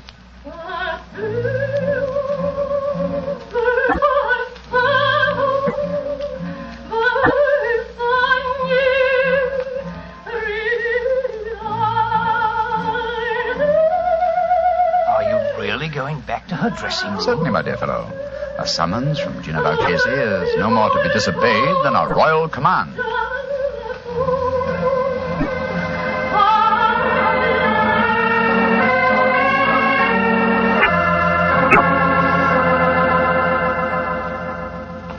I must ask you, gentlemen, not to stand outside La Valchese's dressing room. We permit no strangers, particularly foreigners. But the Signora has requested our presence. May I ask who you are? Permit me to introduce myself, gentlemen. I am Armando Bellini, Inspector of Police. And my name is Holmes, Sherlock Holmes, and this is my friend, Dr. Watson. Sherlock Holmes? But this is a great honor. Allow me to apologize. Here in the Opera House, we have to be so careful, you understand, of intrigues. There are so many. But Senor Holmes and his friend, I am so happy to meet you both. At headquarters, I hear wonderful reports of your work in the Cardinal Tosca affair. I should prefer not to mention that unfortunate matter, Inspector, except under conditions of extreme privacy. Oh, quite so. And behind the scenes at the opera is not the most secluded place. Please to forgive me. You are waiting to see La Valchese? Yes. Well, she is still on the stage. She has requested your presence, you say, Senor Holmes? Yes, I trust the meeting is to be a social and not a professional one. We're sailing for England in a couple of days. And you came to hear the great Valchese sing before you left. Most understandable. A magnificent voice, Inspector. Yes, Doctor. And still, well, I am a devout opera lover myself. Yet I cannot help but feel its future lies with those who can add a youth and beauty to a great voice. That's true. True, Signor. But where can you find such a combination? I have found it. Here in the opera, there is a girl. She is my protege. Someday, I hope she will be my wife. At the moment, she is only understudying La Valchese. If she should ever get the opportunity of singing in her place, then a new star will be born. Oh, really? What's her name? Lisa Bordoni. She has but recently come to Rome from Milano, where she was studied with the great Alfieri. Confidentially, I think that La Valchese is so jealous of her that... Oh, here is Lisa now. And that is her brother with her. Lisa, cara mia, please to join us. By George, what a beautiful girl. What is it, Armando? Permit me to present the famous English detective, Senor Sherlock Holmes, and his friend, Dr. Watson. How do you do? How do you do, young lady? Glad to meet you both. This is my brother, Wally. How do you do, sir? I certainly feel that I know a lot about you two gentlemen. You know, I can't tell you how many times I've read your stories, Dr. Watson. Indeed, sir. I'm very flattered. Lisa, cara mia, we were just saying that in youth and beauty, combined with the voice, lies our future hope in the opera. Your day will come, Lisa mia. Your day will come soon. I hope you're right, Armando. But as long as I understudy Gina Valchese, I don't see when I'll get my chance. She's disgustingly healthy. If you'll pardon my saying so, young lady, though your name is Bordoni, you and your brother don't sound in the least Italian. Well, we're not, Mr. Holmes. We're American. But to succeed in Italian opera, my sister has found that an Italian name is essential. So the Borden family became the Bordonis. In any case, my real name is Lizzie Borden. Oh, really? I'm sure you, Mr. Holmes, as a famous detective, will see that I had to change my name. Yes, I can well understand. Who was Lizzie Borden? Well, my dear fellow, one of the greatest and most successful of murderesses, who wielded an axe with incredible dexterity. I've often regretted that I was in Tibet instead of America at the time of that particular case. Senor Holmes, I do not understand you Anglo-Saxons. To me, a murderess is a murderess. Now, when you speak of a greatness in women, I feel... Oh, but here comes Gina Valchesi now. I will introduce you. How many times must I tell you allow no one to stand outside my dressing room? Send them away. La Valchesi is tired. But you wish to see Senor Sherlock Holmes, the famous detective. He has come here in answer to your request. Please, permit me to present him, and also his friend, Dr. Watson. How do you do, Senor? I'm greatly honored to meet you, Senora Valchesi. And now, perhaps, if we may come into your dressing room and confer privately. Perdido. What would La Valchesi have to say to a detective? I mean, you not the police, as Biro. Go away, all of you. Well, what do you think of that? She slammed the door in my face.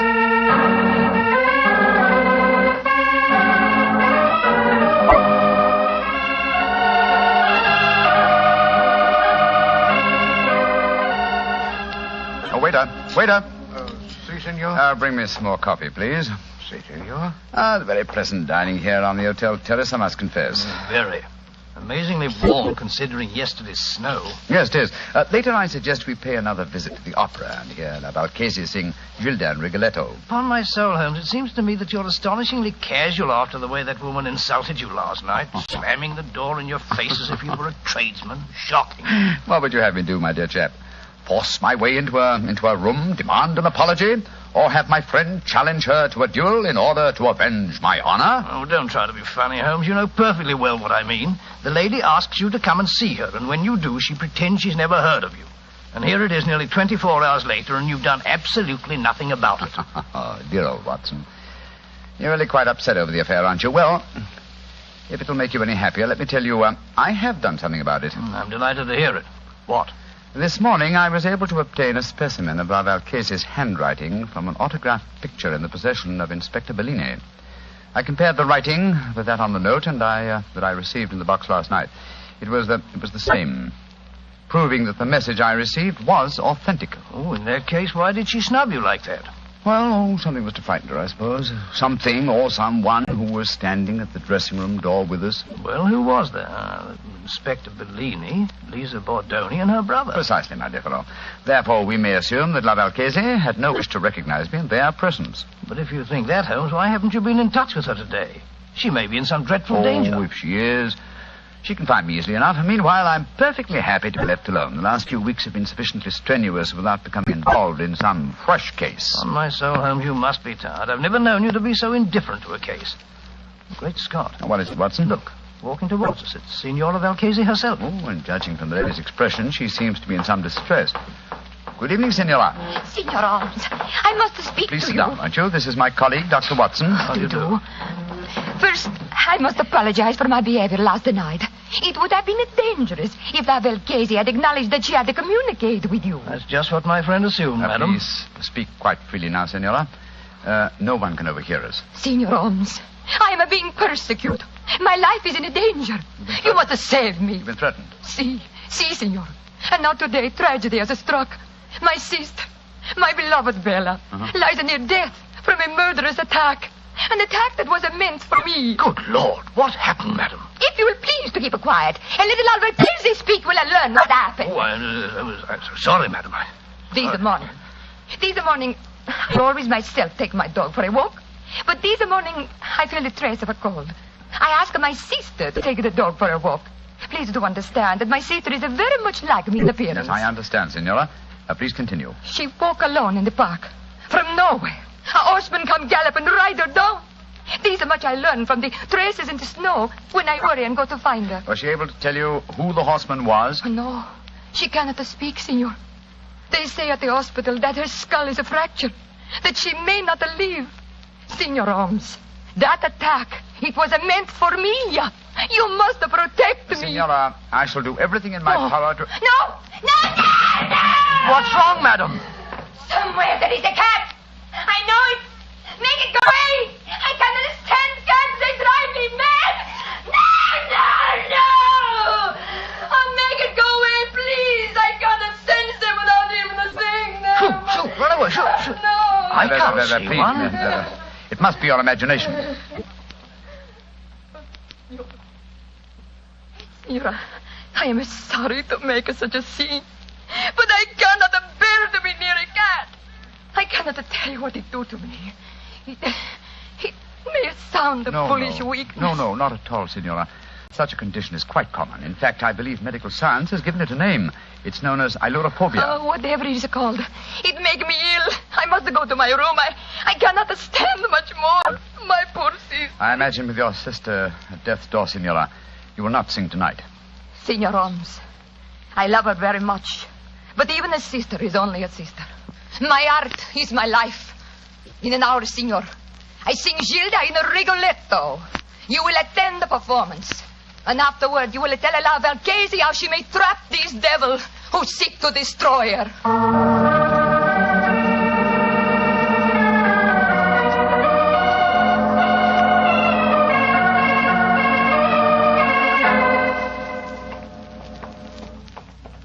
Holmes, it's after 9:30. We've missed quite a lot of the opera. It's hardly worth going to our box now. We've just been time to hear La Valchese sing the incomparable Caro Nome.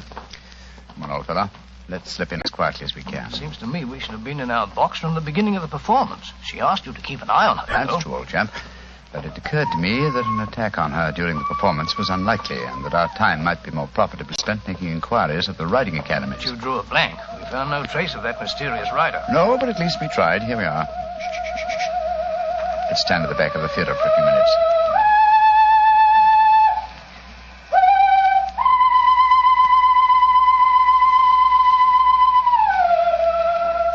Great Scott! That isn't Valchese singing. It's the understudy, Bellini's protege, the American girl, Lisa Bordoni. What a beautiful voice. Like one, but with a beautiful, wonderful range. Look here, we've no time to listen to her now. We must go to the Valchese's dressing room at once. We know she left for the theater tonight with the intention of singing. I'm very much afraid there's devil's work afoot, Watson.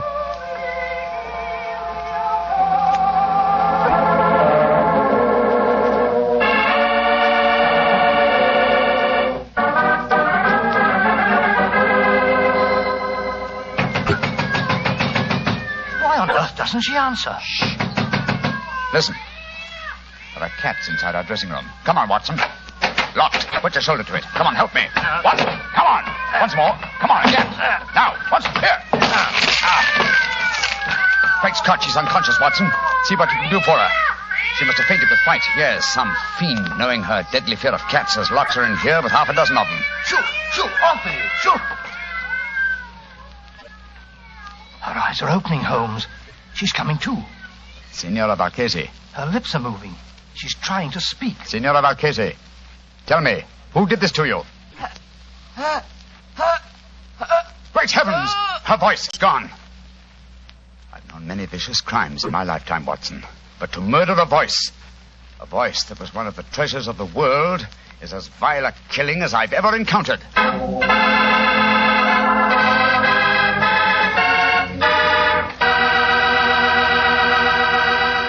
Dr. Watson will tell you the rest of his story in just a few seconds.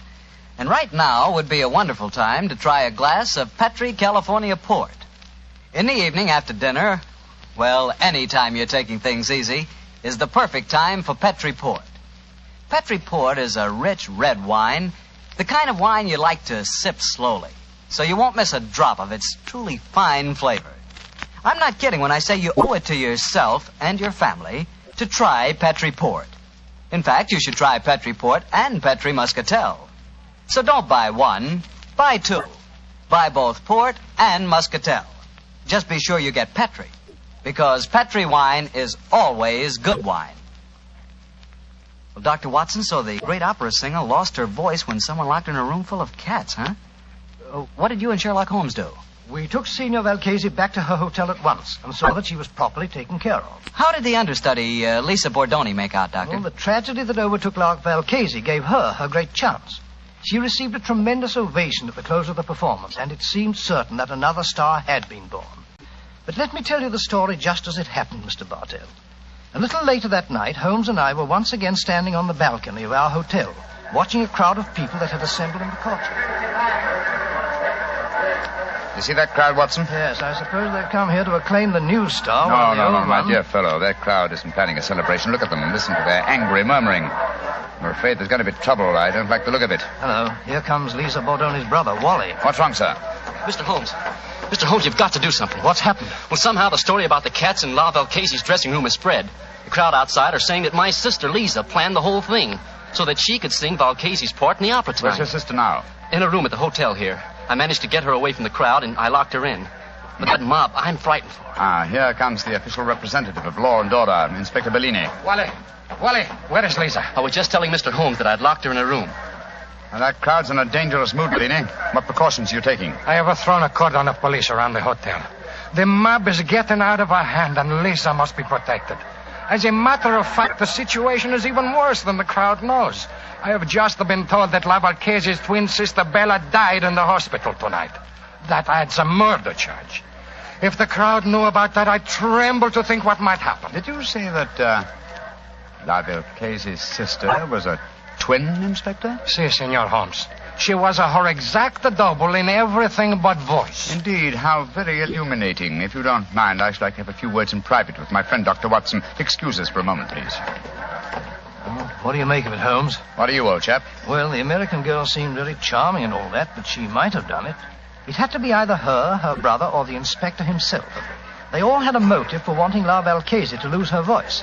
But I must say I can't understand the motive behind the murder of her twin sister. I think I can give you the answer to that question in a very few minutes. But meanwhile, the mob gets uglier and uglier.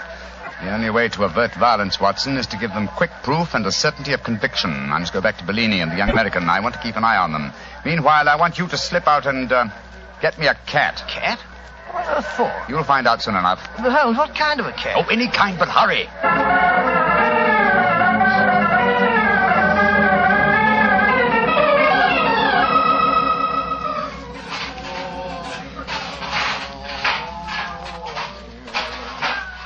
Kitty, come on, Kitty.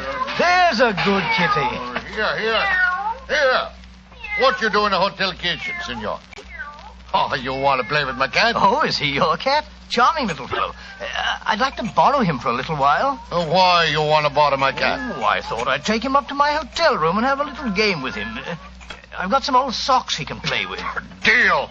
The English, they are a crazy race.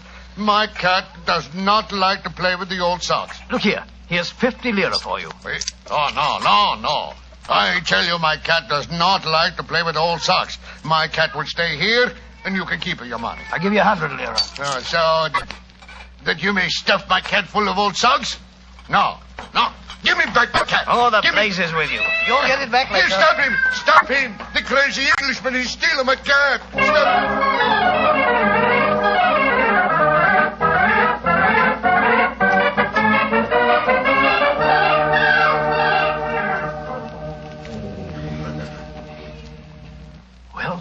I've got the cat for you, Holmes, but I wish you'd tell me what we're doing outside Valcase's door with it. I'm going to try an experiment.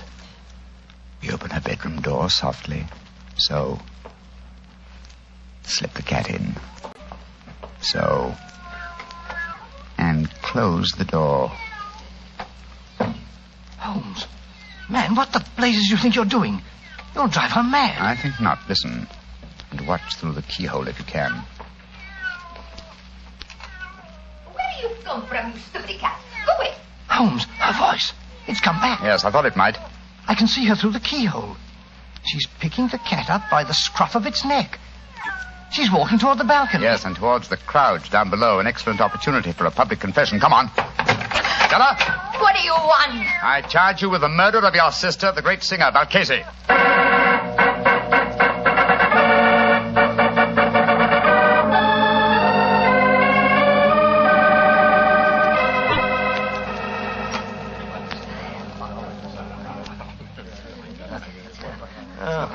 It was magnificent, Senor Holmes. Magnificent. The way you forced her to confess on the balcony in a full sight of the mob.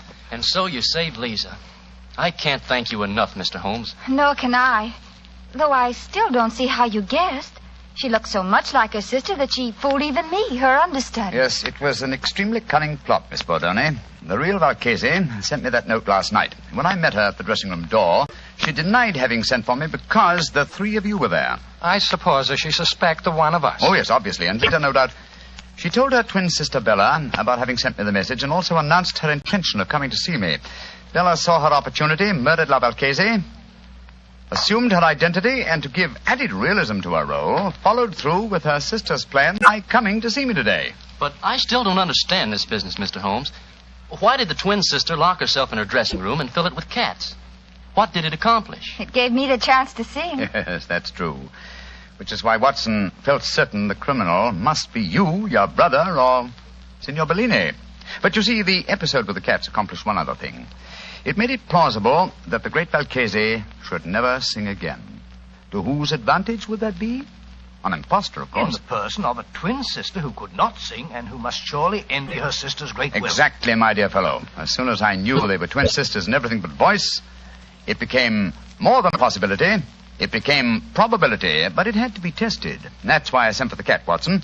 When the sister, thinking herself unobserved, exhibited no terror for cats, well, it became a certainty. On my soul, Holmes, this is as fantastic a plot as ever we've met. A diabolical plan, Watson. And I'm only thankful, Miss Bordoni, that we were able to expose it before the crowd reached you tonight. I don't know what I can ever do to repay you, Mr. Holmes. Oh, that won't be hard, my dear. A box of Covent Garden for your London debut would be, an ample repayment.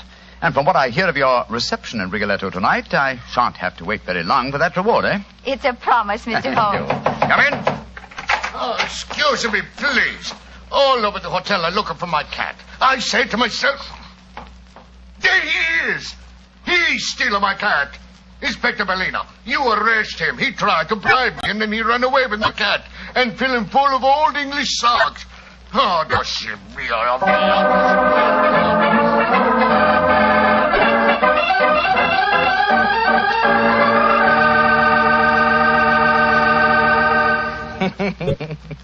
Doctor, I'd sure like to have a picture of you running away with that fellow's cat under your arm.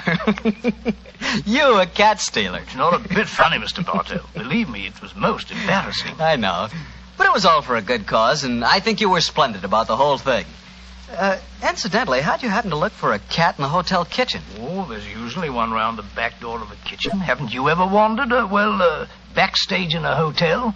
Fascinating. Oh, of course I have, but I've never been in a hotel kitchen. Then where were you? In the wine cellar. I should have known. Yes, Doctor, I like to look at bottles of Petri wine because when I see a Petri wine, I know I'm looking at a good wine. And Petri wine is good because of the Petri family. The Petri family first started making fine wine before the beginning of this century, generations ago.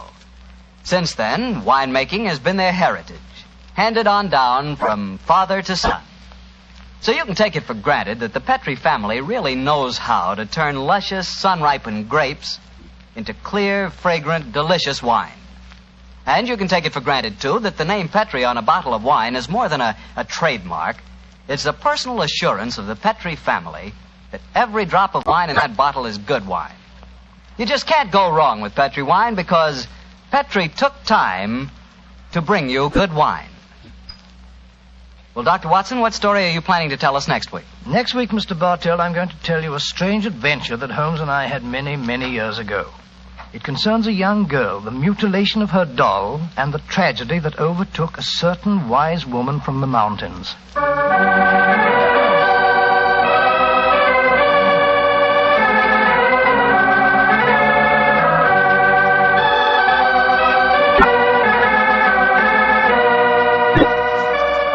Tonight's Sherlock Holmes adventure was written by Dennis Green and Anthony Boucher and was suggested by an incident in the Sir Arthur Conan Doyle story, The Adventure of Black Peter.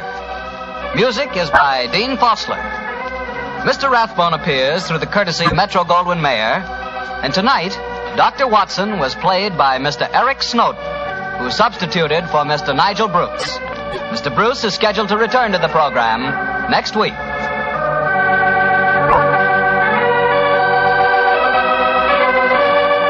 Wine Company of San Francisco, California, invites you to tune in again next week, same time, same station.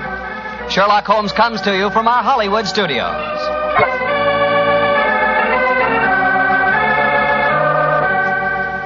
This is Harry Bartell saying goodnight for the Petri family. For a solid hour of exciting mystery dramas, listen every Monday on most of these same stations at 8 o'clock to Michael Shayne, followed immediately by Sherlock Holmes. This is the Mutual Broadcast. This episode from the life of Sherlock Holmes will be transmitted to our men and women overseas by short wave and through the worldwide facilities of the Armed Forces Radio Service. Petri Wine brings you Basil Rathbone and Nigel Bruce in the new adventures of Sherlock Holmes.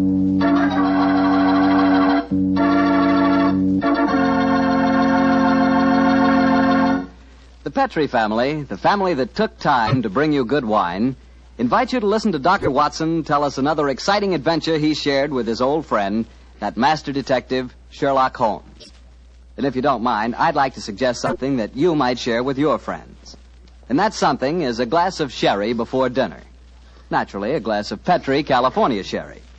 I say Petri sherry because it's the perfect before-dinner wine. You couldn't think of a better way to begin a meal. That Petri sherry has a beautiful, inviting color, like dark amber. And for flavor, well, you've heard sherry described many times as having a rich, nut-like flavor. But if you want to learn for the first time what those words rich and nut-like really mean, you just taste Petri sherry. It's wonderful. Serve Petri sherry by itself, or serve it with hors d'oeuvres or those little cocktail sandwiches. And incidentally, if you prefer your sherry dry, not sweet, just ask your wine merchant for Petri Pale Dry Sherry. Well, the important thing to remember is if you want sherry, you want Petri sherry, because that means good sherry. And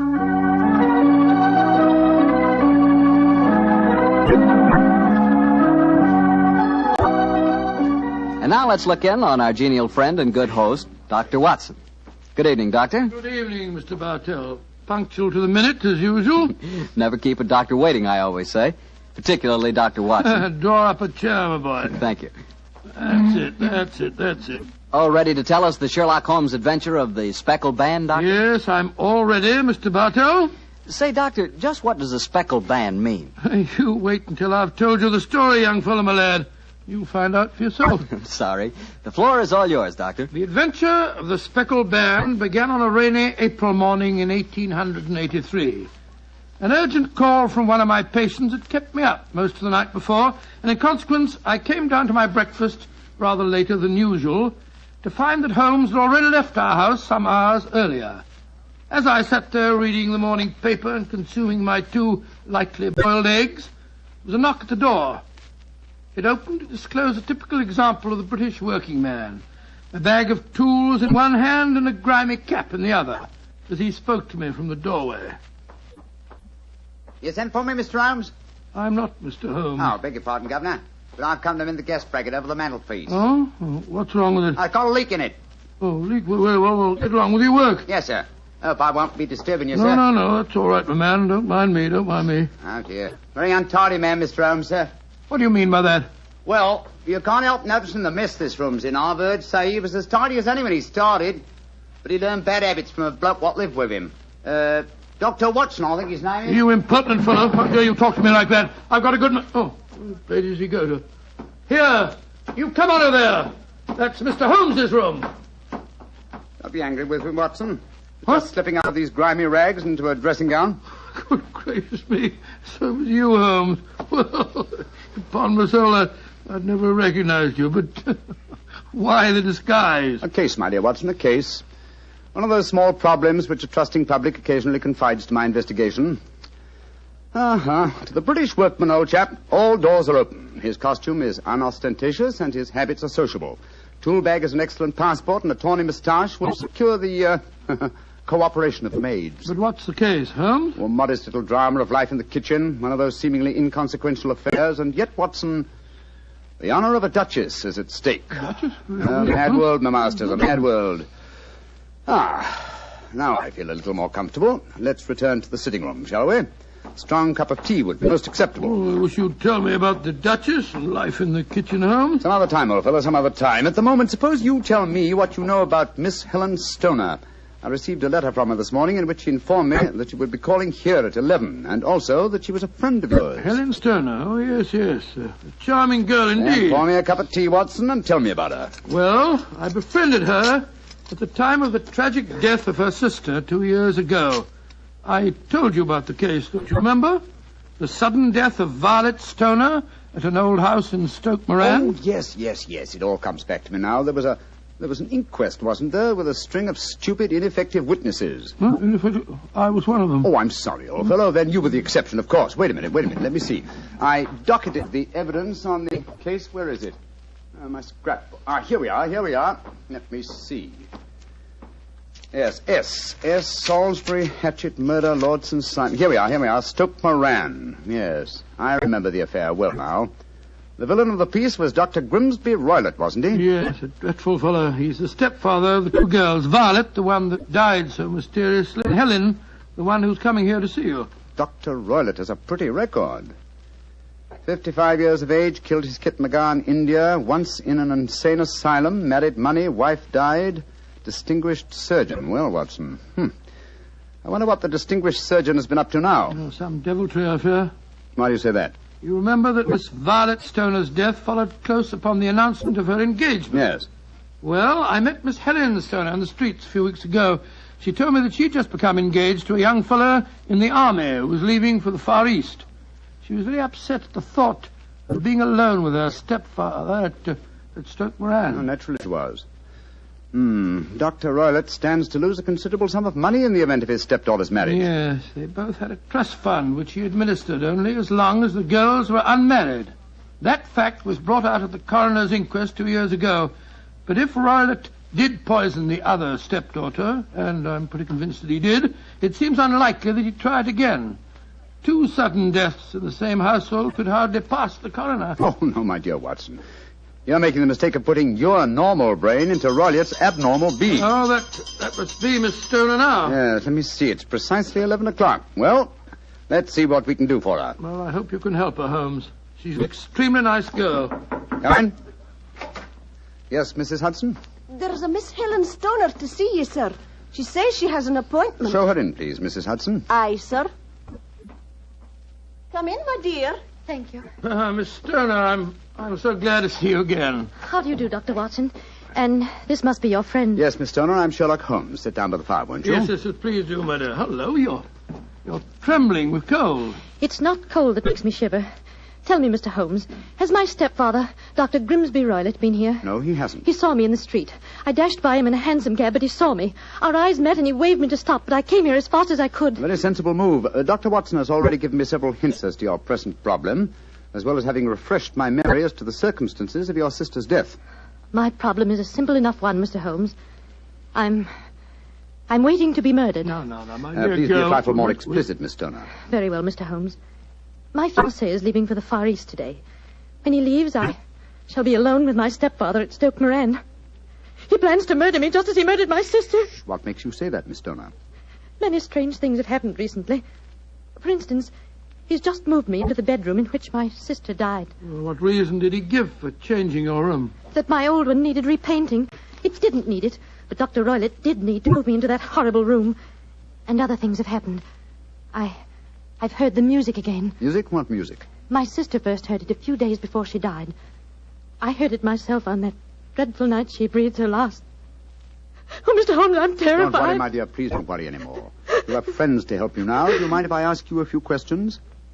No, of course not. Now, this music, does it seem to come from inside the house or outside? Well, it's hard to say. It sounds so faint. What's it like? A sort of soft droning sound. Like a flute or a pipe? Yes, it reminds me of native music I heard during my childhood in India. India, eh? Oh. There's one other thing that puzzles me, Mr. Holmes. Now, what's that? My sister's dying words. As she lay in my arms, she gasped out 2 words. Now, what were they? Band and speckled. You remember that evidence from the inquest, don't you, Dr. Watson? Yes, I do. I couldn't make head or tail of it. So? Band, speckled, Indian music. Miss Stoner, do you sleep with your door and windows fastened? Yes, Mr. Holmes, but so did poor Violet. It didn't save her, though. What did you gather from your sister's dying allusion to the band, the Speckled Band? Well, sometimes I thought it was merely the wild talk of delirium, and sometimes that it referred to a band of people. Oh, yes. I remember that there were some gypsies encamped quite near us at the time of Violet's death. Gypsies, eh? Yes, and it occurred to me that the spotted, gaily coloured kerchiefs, which so many of them wear over their heads, might have suggested the unusual adjective which my sister used. Miss Stoner, how long is it since you heard this strange music that you've told us about? I heard it last night. And your fiancé leaves today, you say? Yes, Mr. Holmes. Well, Miss Stoner, I shall do everything I can to help you. If we were to come to Stoke Moran today, would it be possible to see over your rooms without the knowledge of your stepfather? I think so. He told me this morning that he intended to take a late train home tonight. Ah, that's splendid. Watson, out with the timetable, old fellow, and look up the trains to Stoke Moran. Right you are, Holmes. That's my stepfather. I know it is. Oh, yes. Yes, there he is on the doorstep. Oh, Mr. Holmes, he's followed me. Oh, what shall I do if he finds me here? Don't worry, Miss Stoner. Please don't worry. There's a private exit through that room there. Watson, show her the way, will you? Come along with me, my dear young lady. And you will come down today, Mr. Holmes? Certainly, my dear Miss Stoner. I'll telegraph you the time of our arrival. Goodbye and courage, my dear. Goodbye, Mr. Holmes, and thank you. Come along, Miss Stoner, quickly. Come in. Yes, Mrs. Hudson? It's a gentleman, sir. I told him you wouldn't see anyone without an appointment, but he... Out of the way, woman! He never pushed me like that. I'm sorry, Mr. Holmes. That's all right, Mrs. Hudson. You can leave us. What kind of gentleman does he call himself, pushing an old lady? So you're Sherlock Holmes. You have the advantage of me, sir. Your name is... My name, sir, is Roylott. Dr. Grimsby Roylott of Stoke Moran. Oh, yes, of course. A charming place, I hear, and obviously good for the lungs. You won't trifle with me if you know what's good for you. Watson, there you are. And how was the experiment? Very successful, Holmes. Good day to you, Dr. Roylott. I haven't seen you since I gave evidence at your stepdaughter's inquest. Yes, I remember you, Dr. Watson. Now listen to me, you two. My stepdaughter's been here. I've faced her. What's she been saying to you? It's a little cold for this time of the year, isn't it? You answer me! I hear that the crocuses promise well. You dare to try and put me off, do you? I know you, you scoundrel. You're Holmes the meddler. Am I? Holmes the busybody. I believe that a man should occupy his time. Holmes the Scotland Yard Jack in office. When you go out, close the door, won't you? There's a draft. I'll go when I've had my say. Keep your nose out of my affairs, you hear? Oh, yes, my hearing is excellent, thank you, and your diction and delivery most forceful. But time flies, my dear doctor, time flies, and life has its duties as well as its pleasures. Goodbye. Insolent rascal. Here, see this poker? Oh, the fire doesn't need poking, thank you, Doctor. But I should be obliged if you'd put some more coal on for me. You laugh at me. You don't know my strength. Look. There. Your poker's bent double. And that's what I'll do to both of you. If you don't keep out of my affairs. I had a presentiment that he'd slam the door. Phew. He's an ugly customer, eh, Holmes? Literally as well as figuratively. Watson, I'd be much obliged if you'd get your revolver. It may prove to be an excellent argument with a gentleman who twists iron pokers into knots. The fellow's amazingly strong. Just look at it. I don't want to appear flamboyant, but, there we are. Great Scott, Holmes. You straightened the poker out again. Yes, it was utterly useless in its former shape. And now what's on the timetable? We'll catch the next fast train to Stoke Moran.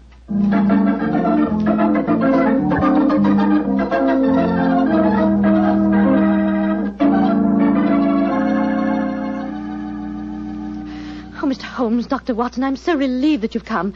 But don't you think my stepfather might have followed you down here? We had to take that chance, Miss Stoner. A few hours' delay might mean the difference between our life and death. It was imperative that we examine this bedroom of yours before Dr. Roylott returns. Anyway, my dear, you mustn't worry any more.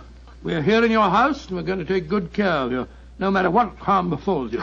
Thank you, Dr. Watson. So this is the room in which your sister died, is it? It's much as I pictured it.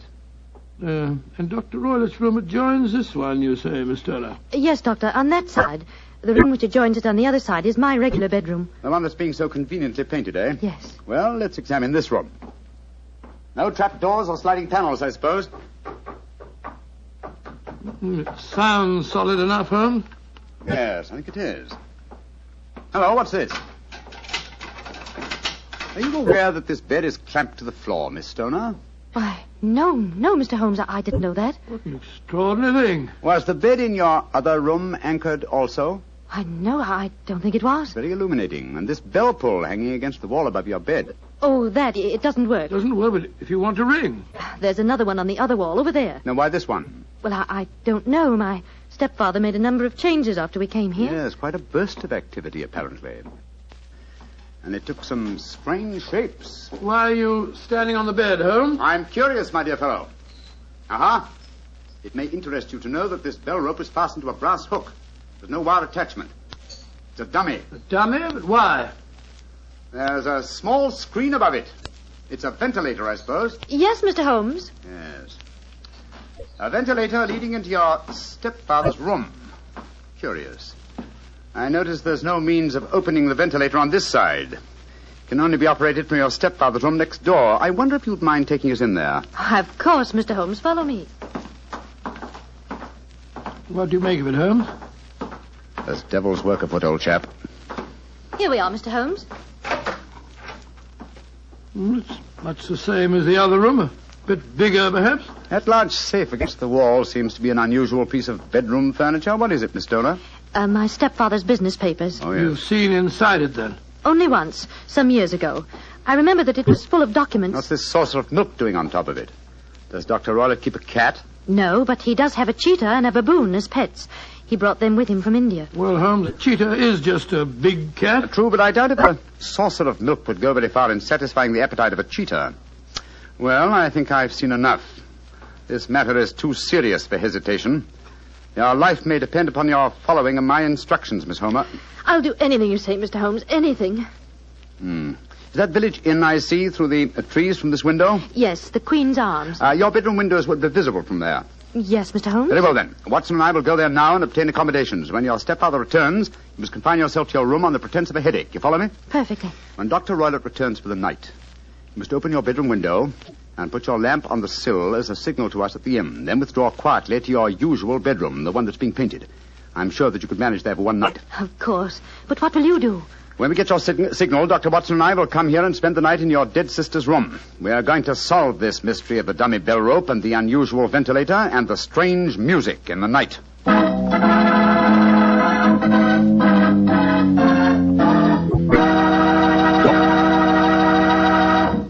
You'll hear the remainder of Dr. Watson's story in just a second, so I'm just going to point out that at any really important dinner, you know, like when diplomats get together, you'll find wine on the table. Because for years it's been a known fact that good wine makes good food taste better. Prove that to yourself tomorrow night by having your dinner together with a glass of Petri wine. If you prefer a red wine for any meat or meat dish, try a Petri California Burgundy. That rich, hearty red Petri Burgundy is really out of this world. Now, if you'd rather have a subtle, intriguing white wine, let's say to go with chicken or fish, then try Petri California Sauterne. But Sauterne or Burgundy, to make sure it's good, make sure it's Petri, won't you? Well, Doctor, it's a rattling good story so far. What happened next? You went to the local inn, I guess, and waited for that lantern to appear in the bedroom window at Dr. Roylott's house? That's right, Mr. Bartell. We had an early dinner at the Queen's Arms and then retired to our upstairs bedroom and sat there side by side, puffing away at our pipes, our eyes straining through the darkness for that telltale lantern to give us the signal that there was dangerous work ahead for us. As we sat there discussing the various aspects of the case, I remember that Holmes was very concerned about my own safety. You know, Watson, I really have some scruples about taking you with me tonight. This is an infernally dangerous business. What about that poor girl, alone in the house with that fiend Roylott? I can handle the case by myself, old chap. I'm coming with you, Holmes. You speak of danger.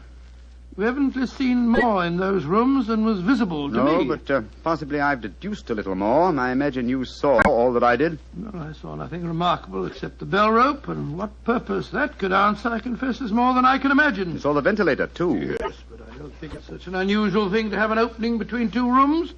It's so small that a mouse could hardly pass through it. True, but at least you will admit there was a curious sequence of coincidences. A ventilator is constructed. A bell cord is hung from it. A lady sleeps in a bed directly below the ventilator, a bed that is anchored to the floor.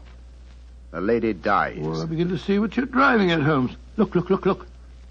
There's the lantern in Miss Toner's window. That's our signal, all right. Come on, Watson. Our night's vigil begins.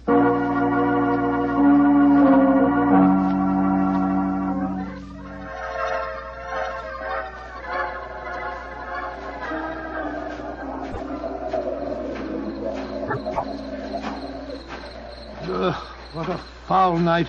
Foul night for foul business, Watson. Come on, through these laurel bushes. It's only another 50 yards to the house. Yes, the lantern's still burning away in the bedroom window. Yes, all the other lights are out. Including the one in Dr. Roylott's room.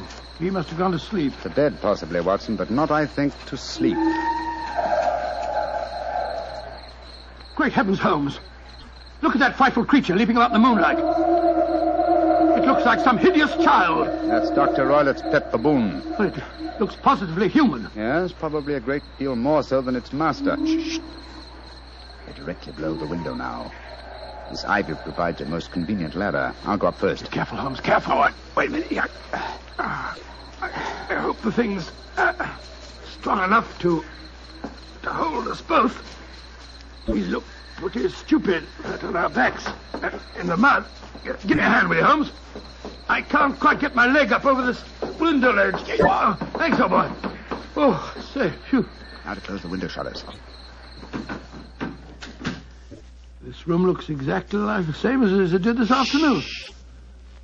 The least sound would be fatal to our plans. Keep the lamp covered, so that if the ventilator is open from Dr. Roylett's room, no light will show from in there. That's it. Why are you carrying that stick, Holmes? I'm prepared for a visitor that I expect before the night is over. A visitor who will herald his entrance with faint music from an Indian pipe. You mean the music is a signal? Exactly, old fellow. The signal to an accomplice who can enter a room with locked doors, an accomplice who kills and leaves no trace. You mean that... Shh, no more talking, Watson. I'll sit on the edge of the bed here. You sit on that chair. Have your revolver ready in case you should need it. Right you are, Holmes. Have the lantern ready, too. When I shout now, turn the light full on the top of the bell rope. You understand? Yes, perfectly. Good. Now we must wait. Perhaps for some time. But don't go to sleep, Watson. Don't go to sleep. Your very life may depend on it.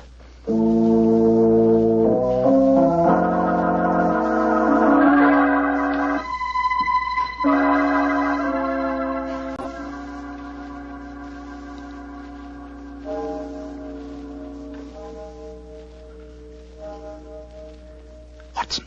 Yes? You're not smoking, are you? No, Holmes. I smell tobacco smoke. Must be drifting through the ventilator. Exactly. Dr. Roylett is up. Look. There's a tiny shot of light showing up in the ventilator. Shh. Listen. There's the music. Yes. Heralding the messenger of death. Have your lantern ready, Watson.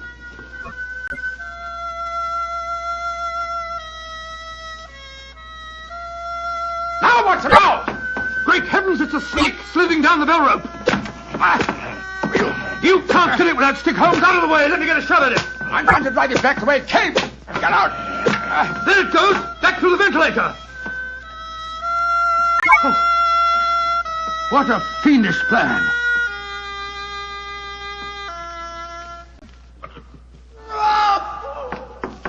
Scott, what's that? I think the devil has turned on its master. Come on, Watson, into Dr. Roylett's room. Dr. Roylett! Dr. Roylett! Dr. Good Lord, Holmes. Look at him sprawled on the bed. Look at his eyes. Yes. And see what is coiled around his forehead. It's the snake. Yes, the band. The Speckled Band. He's dead, Holmes. Yes, he's been bitten by the deadliest snake in the world, the Indian swamp adder. Its deadly fangs produce death within 10 seconds. Well, Watson, violence does in truth recoil upon the violent, and the schemer falls into the pit which he digs for another. What should we do now, Holmes? We must remove the macabre headgear from the dead doctor and return the snake to its den. Then I suggest that we tell Miss Stoner that there's no more danger under this roof. After that, we can turn the matter over to the local police. Our work is done.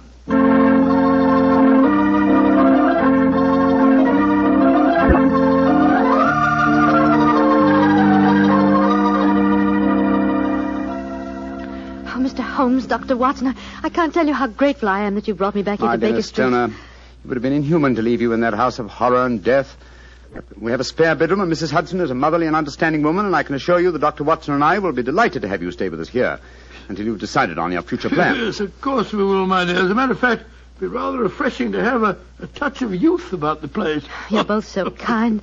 Mr. Holmes, I think it's wonderful how you foiled my stepfather's devilish plans. Yes, wasn't it a remarkable example of logical deduction? No, it wasn't, old fellow. At first, your mention of the gypsies, Miss Stoner, and the use of the word band put me on an entirely wrong scent. However, when we examined the fatal room, I drew the obvious conclusion. You mean the dummy bell rope, the ventilator, and the immovable bed? Yes, old fellow. It instantly gave rise to the suspicion that the rope was there as a bridge for something coming through the ventilator and traveling to the bed. I once thought of a snake. When I saw the saucer of milk on top of the safe, my suspicions crystallized into certainties. Oh, it was a fiendish plot. Yes, an extremely clever one, too. Exactly. My stepfather must have trained the snake to return to him when he played the music. Yes, he put it through the ventilator with the certainty that it would crawl down the rope and land on the bed. It might or might not bite the occupant. Perhaps she might escape every night for a week, but sooner or later she must fall a victim. Thank heaven I came to you, Mr. Holmes. Amen to that, Miss You know, Stoner. Holmes, if you hadn't lashed at the snake with your stick, I bet it wouldn't have turned back on its master. True, old chap. In that way, I am no doubt indirectly responsible for Dr. Grimsby Roylett's death. But I can't say it's a fact that's likely to weigh too heavily on my conscience.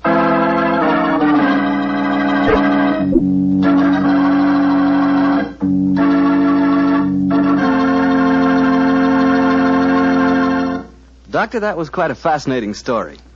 You know something? I'm not exactly a coward, but no kidding, my toes really curl when I get mixed up with snakes. Oh, you're not alone in that respect, Mr. Bartell. I must admit that I like to have a revolver and at least 20 feet between me and any snake that wants to cross my path. Well, if you want a revolver and 20 feet, I'll take a cannon and 20 miles. It's fortunate that you're a wine expert, Mr. Bartell, not a detective. I'm afraid you wouldn't, shall we say, find detecting to your liking? We certainly shall say it. And incidentally, I'm not a wine expert, Doctor. All I know about wine is that it either tastes good or it doesn't. And I also know that Petri wine always tastes good. The Petri family sees to that. The name Petri on the label is the personal assurance of the Petri family that every drop of wine in that bottle is good wine. And they know how to make it good because they've been making fine wine for generations. Handing down from father to son, every secret, every skill of the winemaker's art. Yes, the Petri family took time to bring you good wine. That's why, no matter what type of wine you wish, you can't go wrong with a Petri wine. Well, Dr. Watson, what new Sherlock Holmes story are you planning to tell us next week? Now, let me see. Now, next week, Mr. Bartell, I think I'll tell you an adventure that took place at a gambling casino in the south of France. It's a strange story of sudden tragedy and death. I call it The Adventure of the 00. Sounds swell. We'll all be listening. Yeah, now, Mr. Bartell, before I go, I want to say that every one of our friends bought war bonds to help our boys win the war. Now let's all buy victory bonds to help bring our boys back home again. Yes, and let's buy victory bonds to make sure that the men who were wounded will get the finest possible care. Those same victory bonds will help make the GI Bill of Rights a success, too. And they'll help provide for the families of those men who gave everything, including their lives. The men of our armed forces finished their job. Now let's finish ours. Buy victory bonds.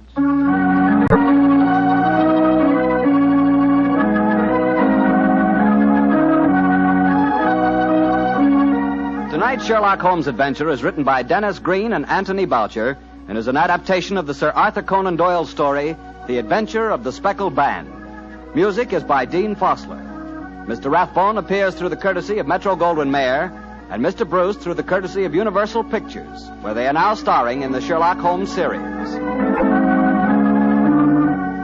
The Petri Wine Company of San Francisco, California, invites you to tune in again next week, same time, same station. This is Harry Bartell saying good night for the Petri family. Sherlock Holmes comes to you from our Hollywood studios. This is the Mutual Broadcasting System.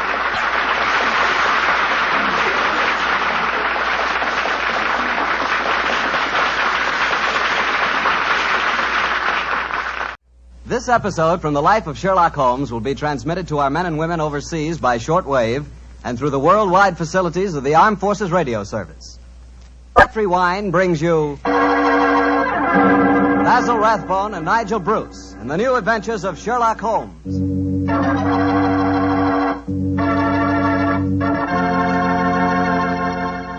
The Petri family, the family that took time to bring you good wine, invite you to listen to Dr. Watson tell us another exciting adventure he shared with his old friend, that master detective, Sherlock Holmes. And I'd like to tell you about something Dr. Watson shared with me the other night, some Petri California sherry. Did you ever have a glass of Petri sherry before dinner? Well, that's a swell time for it, because that Petri sherry is the best beginning a good meal ever had. What a wine. You don't have to serve it in fancy wine glasses either. Not Petri sherry. That wine would taste wonderful if you drank it out of a water glass. You can just taste taste those sun-ripened grapes. And incidentally, if you like your sherry dry, not sweet, then just do what I do. Ask for Petri Pale Dry Sherry. It's a good idea to always have a bottle of Petri sherry in the house because it's just the thing to serve when company catches you unprepared. And believe me, you can serve that Petri sherry proudly because it's a fact that the name Petri is the proudest name in the history of American wines.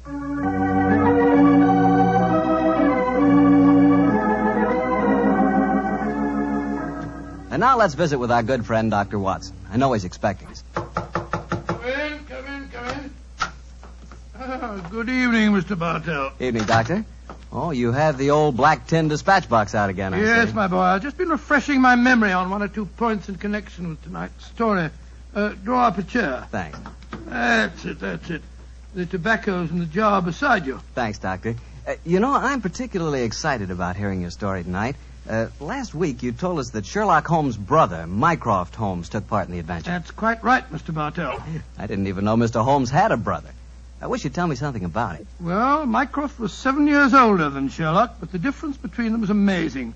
While Holmes was lean and consumed with a burning energy, his elder brother was fat and lazy.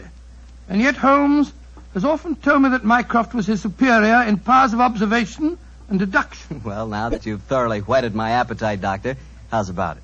Very well, my boy. I suppose this story really began in Mycroft Holmes's room at the Foreign Office in London. Although I've said he was a lazy man, he did hold a position of considerable importance. In fact, you may remember that on more than one occasion, Holmes has said, Mycroft is the British government. But to get back to my story. It's on a June morning in 1912, just before the First World War, that a young man in the Foreign Office named Guy Travers stood talking to Mycroft Holmes, who sat sprawled in an armchair before him, his feet resting on another chair, his cupped hands cradling his ample stomach. Mr. Holmes? I say, Mr. Holmes, you haven't gone to sleep, have you, sir? No, Travers, I'm not asleep. I'm just waiting for you to get to the point. Well, sir, the point is that I'm on the track of a most elusive female spy. Dear me, how exhausting. She's dangerous, sir, very dangerous. She's not only a collector of information, but a sort of central clearinghouse of military secrets as well. You seem to be a little young, Travers, to be on such a case. I asked for the assignment, sir. Why? Female spies aren't as glamorous as they sound, you know. No one knows that better than I do, sir. You see, my brother got mixed up with this girl 2 years ago. He was cashiered from his regiment and committed suicide. I'm sorry, Travers. Tell me what you found out about her. You say you've been on her track? I've traced her to a number of seaside towns, but she keeps slipping through my fingers. Have you a list of the towns? Yes, sir. Here you are. No. You read them to me. Well, I first got on her track at Torquay. From there, I traveled to Weymouth, Bournemouth, Portsmouth, Bognor, Worthing, Hove, Brighton, and... I trust you drew the obvious conclusion. I think I did, sir. Several of those towns are naval bases. No. The list you've just read me is a recognized theatrical circuit. Oh, I never thought of that. The simplest way to track down your spy is to find whether she was appearing in either a play or variety act in all of the towns on the dates covered by your inquiries. Yes, Mr. Holmes, I'll do that at once, and then I'll report back to you. Oh, very well, if you must. Close the door quietly, won't you? I'm confoundedly sleepy.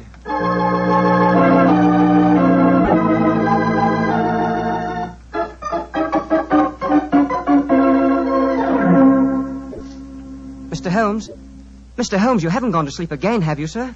Oh, it's you, Travers. Well, what did you find out? A great deal, sir. The only theatrical show that was appearing at all of those towns was a magician's act called the Great Gandolfo. I trust you went and saw the performance. Yes, sir. Last night at Hastings. And? The magician's assistant was a girl who looked exactly like the one I saw my brother with 2 years ago. Did you go backstage and talk to her? Yes, sir. But it's a funny thing. For though she looked exactly like the other girl, I swear she isn't the same one. This girl seemed utterly charming and sincere when she told me she'd never heard of my brother. That's the danger of putting you young fellas on a case of this kind. A beautiful woman and a good actress can fool you 9 times out of 10. What's your next move, Travers? Well, sir, I was hoping perhaps you might come down with me and see the act. It's playing at Eastbourne tomorrow. It's not very far, sir. Stir my 20 stone. Leave the comforts of my office and club to track a spy. No, my boy. However, your mention of Eastbourne gives me an idea. Yes, sir? My young brother Sherlock is living on a bee farm a few miles outside Eastbourne. He might help you. He's a great detective, isn't he, sir? I have never regarded him as one. though I will admit that for a man with such a shocking excess of physical energy, he possesses a relatively superior mind. Yes, go and ask Sherlock. Thank you, sir, I will. Tell him that if he can't solve the case, I'll do it for him, and without leaving London.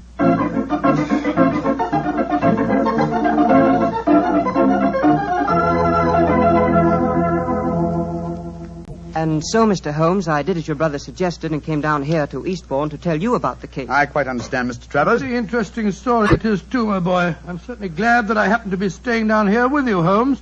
You will handle the case, of course. I'm undecided, old fellow. The problem presents some interesting possibilities, and yet my life here among the bees has taken on a pleasant and soothing pattern. Oh, I hate to disturb it. Oh, come, Holmes. It'll be good for you to get away from your wretched bees for a few days. I forgot to tell you, Mr. Holmes. As I left your brother, he told me that if you couldn't solve the case, he'd do it for you, without leaving London. Dear old Mycroft, he meant that as a challenge. Hand me the paper, will you, Watson? Yeah. Thanks, old chap. Oh, what are you looking for? The amusement guide. Here it is.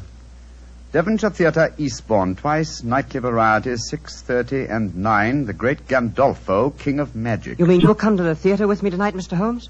Certainly. I can't allow Mycroft's challenge to go unanswered, and I'm sure that Dr. Watson will accompany us when I tell him Miss Sissy Gitana is also appearing on the bill singing, an old favourite of his. There was I waiting at the church, waiting at the church, waiting at the church. Lord, how it did upset me. All at once he sent me round a note. Here's the very note. This is what he wrote. Can't get away to marry you today. My wife won't let me.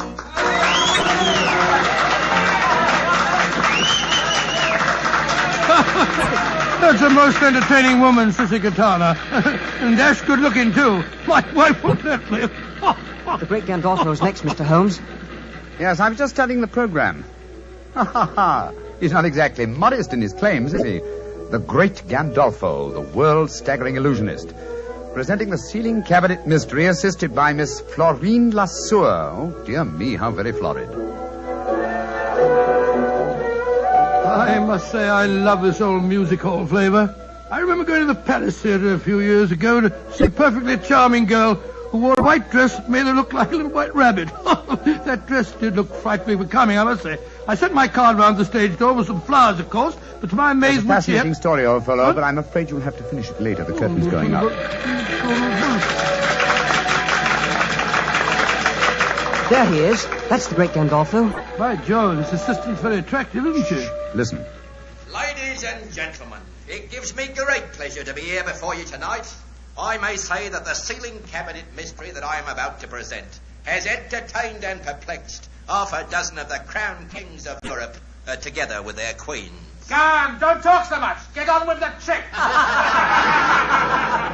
I may say, I'm hoping that you, ladies and gentlemen, will give me the same courtesy and attention that was given me by the royalty I have just mentioned. Now, before I present my illusion, I should like to ask for 2 volunteers from the audience who will come up here beside me on the stage so that I may be watched.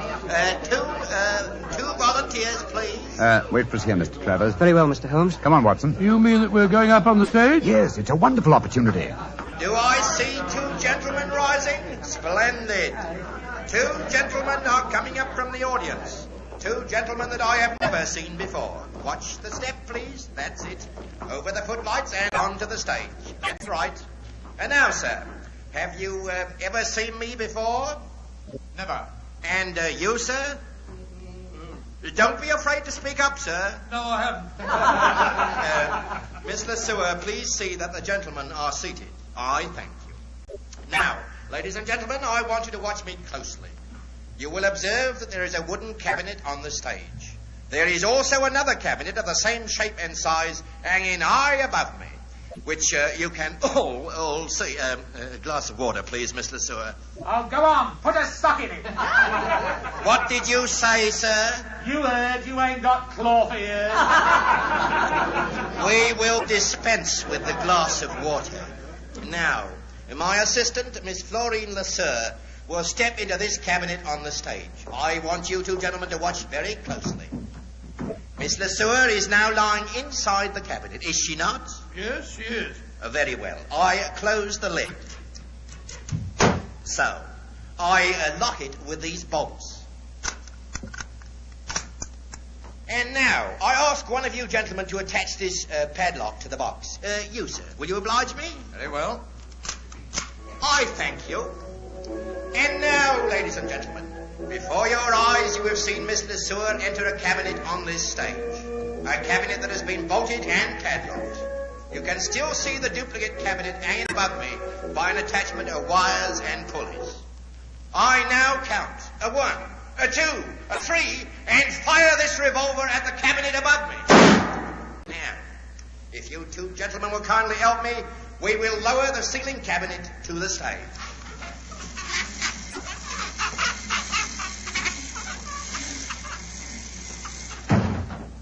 You will notice that this cabinet is also bolted and padlocked. I will ask one of you two gentlemen to unbolt it. I thank you, sir. And to this gentleman I shall hand the key of the padlock. Kindly unlock it, sir. I thank you.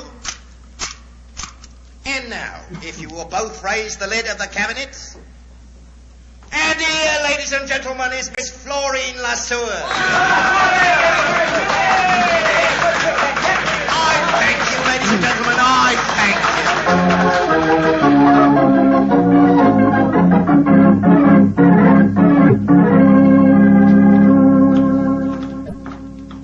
Why did we have to leave, Holmes? I was having a wonderful time. Sorry to drag you away, Watson, but there's work to be done. Mr. Holmes, if you want to go backstage, I'll introduce you to Miss Lesueur. Oh, that's a splendid idea. Before we do that, Mr. Travers, there's one important fact I want to know. What is it, sir? I presume you have a dossier of the available facts concerning this spy? Yes, sir. Everything that we've been able to find out. Among that evidence, do you by any chance have any fingerprint records?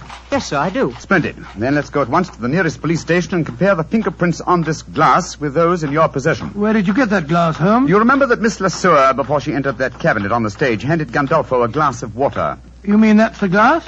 Why else should I be carrying a drinking glass with me, old chap? Very neat, Mr. Holmes, and right under the nose of a magician, too. Well, I'm not exactly inept at the practice of legerdemain myself, Mr. Travers. Come on, let's have a talk with that local fingerprint expert, shall we?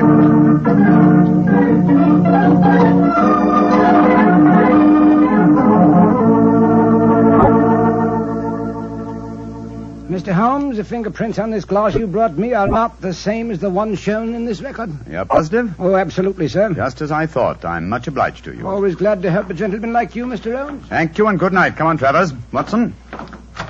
I wish you'd explain what you're up to, Holmes. So do I, sir. I'm completely in the dark. Surely it's obvious. The only way Gandolfo's trick could be done is by using twin girls, dressed identically, of course. One in the cabinet on the stage and the other in the cabinet hanging from the ceiling. I don't know whether you noticed it, Watson, but there were some small holes drilled around the base of the box, undoubtedly to enable its occupant to breathe. By George, of course. That would explain why the girl I spoke to didn't seem to know me, or my brother when I spoke of him. Mm-hmm. Exactly. And in any case, how better could a spy hide herself from a role where her employer, a magician, must, by the very nature of his trick, deny her existence? The question is, which girl is the spy? This fingerprint test has given us the answer. You mean it isn't the girl on the stage, the one who assisted Gandolfo? It certainly is not, old fellow. Your spy will be in the cabinet, suspended high above the stage of the Devonshire Theatre at 9 o'clock this evening. But this time we will watch the performance from the audience.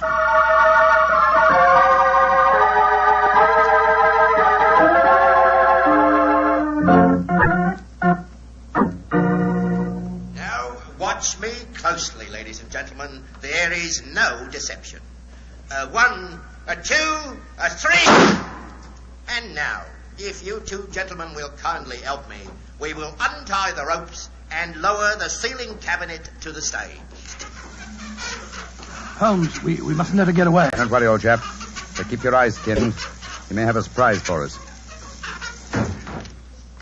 And I will now ask one of you two gentlemen to unbolt the cabinet. I thank you, sir. And now, if this gentleman will take the key and unlock the padlock, I thank you, sir. And now, if you will both raise the lid of the cabinet, I thank you. And here, ladies and gentlemen, is Miss Florine Lesueur. Miss LeSueur, step out, please. Miss LeSueur, bring down the curtain. There's been an accident. Come on, Watson. Let's get up on the stage. Right, you are, Holmes.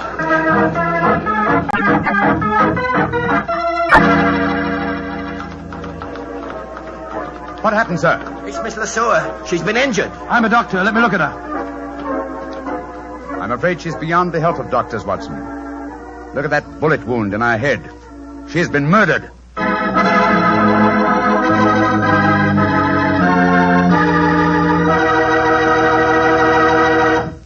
We'll hear the rest of Dr. Watson's story in just a few seconds, so I'm just going to make a very quick suggestion.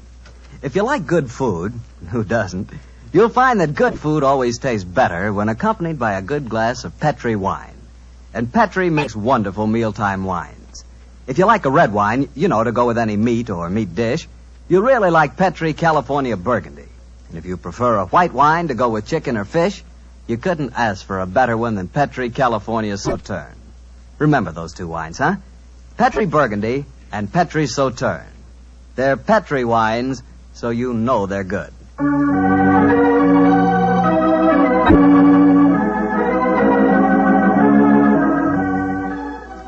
And now back to Dr. Watson and tonight's new Sherlock Holmes adventure, The Great Gandolfo.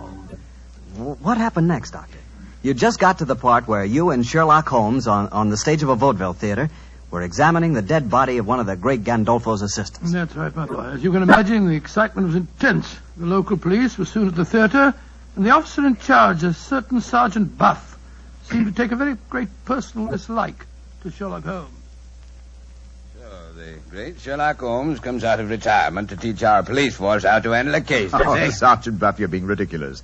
I'm not trying to teach the police anything. You follow your own line of investigation, and I'll follow mine. And supposing I say I don't want private detectives poking their nose into a police investigation? Then, my good man, I shall report your conduct to the local chief of police and obtain the necessary permission. No need to get uppity about it, Mr. Holmes, but too many cooks spoil the broth, you know. Oh, an extremely profound remark, Sergeant. And now, if you'll excuse me, I've work to do. And so have I. And we'll see who gets to the bottom of this first. I'm going to Gandolfo's dressing room. Holmes, I'm worried about the dead girl's twin sister. I've been looking for her everywhere, and no one seems to have seen her since the tragedy occurred. Naturally, my dear chap, you'd hardly expect her to reveal the secret of the cabinet trick by exposing the fact that the dead girl had a twin. But I never thought of that. But we saw her there on the stage when the trick started. Seems to me that she's in great danger. She is in very great danger. But don't worry. I've taken the precaution of having her guarded. Oh? How, Holmes? I'll explain that to you later. In the meantime, we have to work fast. It appears that Sergeant Buff is out to try and show me up by solving the case first. That makes the second challenge I've received today.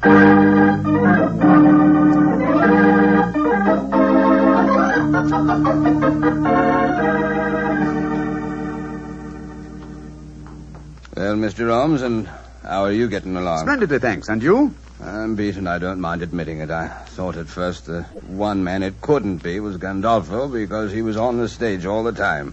But then it seemed to me that he might have fired a live bullet when he shot at the box on the ceiling. The angle from the stage wouldn't coincide with the bullet hole in the bottom of the box, Sergeant. That shot must have been fired from the audience below. Mr. Holmes, you know who did it, don't you? Yes, Sergeant, I do. Well, I wish you'd tell me, Mr. Holmes. It should be obvious, Sergeant.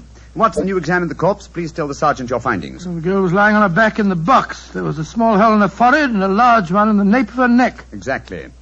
And since the point of entrance of a bullet is smaller than the point of exit, it proves that she must have been shot lying in the box from above. Once the box was in position over the audience, she could have been shot only from below. Therefore, the girl had already been killed when the box was hoisted to the ceiling. By Jove, yes. And only one person could have done that. Only two. How do you figure that out, Mr. Holmes? The dead girl's sister had the same opportunity as the great Gandolfo himself. Of course she had. Now I see why you were having her watched, Mr. Holmes. And if you'll excuse me saying so, sir, I'm beginning to think it's a good thing you're on this case after all. Oh, that's very generous of you, Sergeant. And now, perhaps, if you'll do me the favor of keeping an eye on Mr. Gandolfo yourself. Of course I will, sir. Where are we going, Holmes? To the Jolly Fisherman Hotel to call on Miss LeSueur. How do you know she's there? I just received a message from young Travers. He followed her on my instructions as she left the theater. Come on, old chap. There's no time to be lost.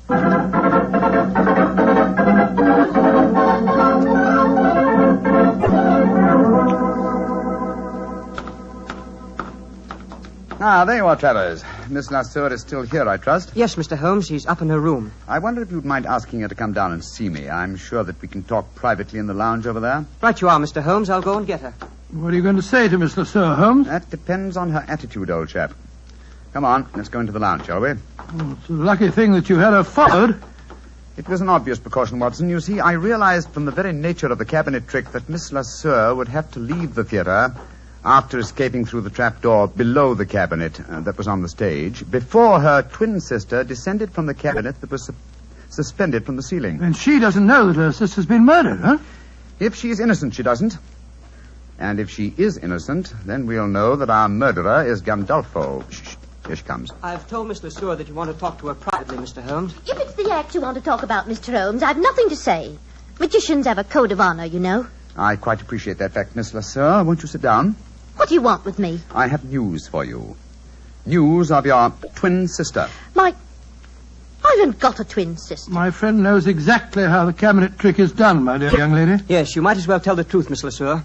Well, all right then, so I have a twin sister. What of it? No crime in that, is there? What are you getting at? I want you to believe that I'm here to help you, my dear. You're going to need help and courage. What are you getting at? Oh, come on, tell me. I'm sorry to be the bearer of bad news. Miss Lasseur, your sister, is dead.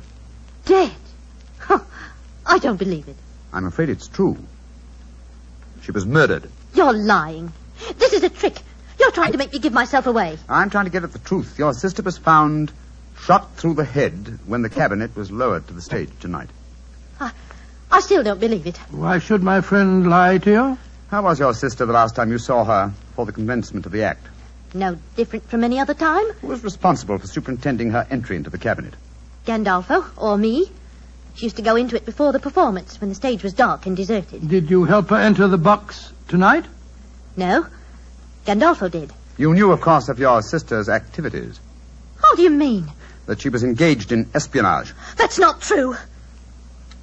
Very well, Miss Lasseur.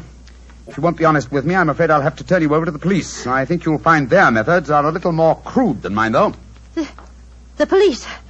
Oh, no. No, don't do that, Mr. Holmes. All right, I'll tell you everything. Gandolfo's got me so frightened of him. I was lying to you. I knew that my sister was working for him. I tried to stop her, but she loved money. And Gandolfo gave her plenty of that. They had a row before the show tonight. She knew you were on the stage at the first performance, Mr. Holmes. Gandolfo had spotted you, too, because she was frightened. Said she knew you'd catch her and she wanted to run away. Gandolfo told her that she had to appear tonight, and they were still arguing about it when they left the dressing room.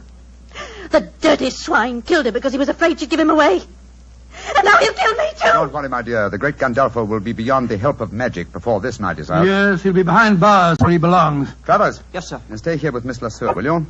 We'll be back later. At the moment, there is unfinished business awaiting us at the Devonshire Theatre.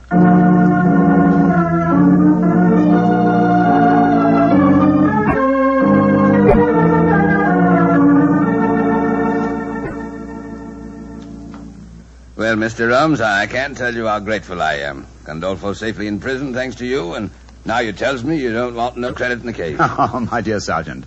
I'm really a bee farmer, you know.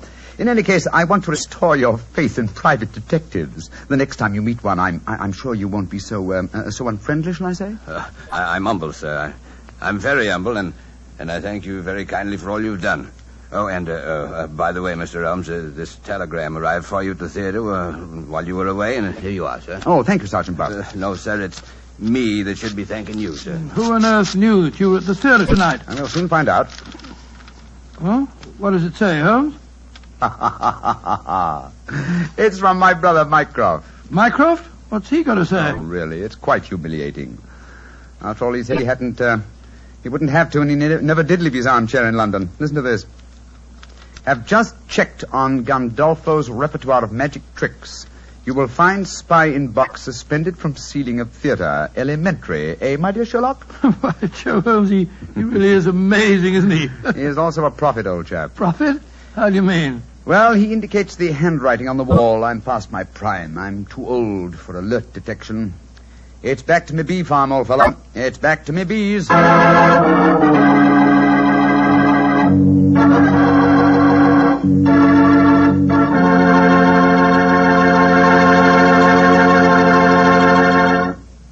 Doctor, that was a swell story. I bet it was an interesting case to work on. Yes, it certainly was. I've always had a fancy for the theater, you know.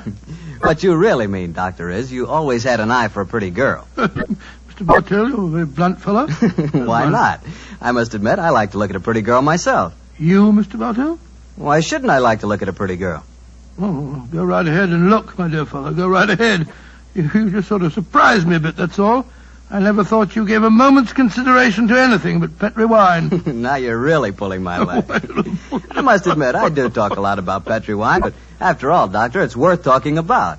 What other wine has such tradition, such a story behind it? Petri wine is made by a family, the Petri family. They've owned and run their own business ever since its inception, back in the 1800s. The Petri family's been making good wine for generations, and they've been handing on down in the family from father to son, the fine art of turning luscious, sun-ripened grapes into fragrant, delicious wine. And that sure adds up to a lot of experience. You can just bet your last dollar that no matter what kind of wine you want, when you ask for a Petri wine, you're asking for good wine. Because Petri took time to bring you good wine.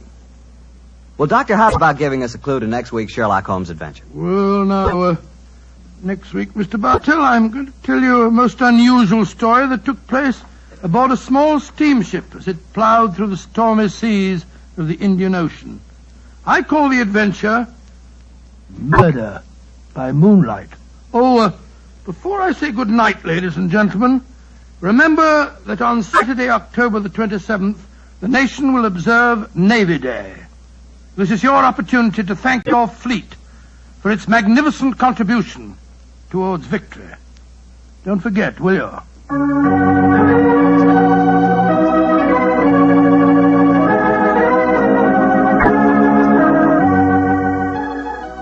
Tonight's Sherlock Holmes adventure is written by Dennis Green and Anthony Boucher and was suggested by an incident in the Sir Arthur Conan Doyle story, The Second Stain.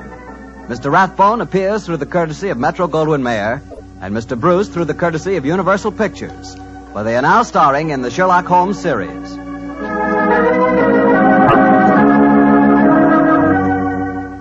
The Petri Wine Company of San Francisco, California, invites you to tune in again next week, same time, same station. This is Harry Bartell saying goodnight for the Petri family. Sherlock Holmes comes to you from our Hollywood studios. This is the Mutual Broadcasting System.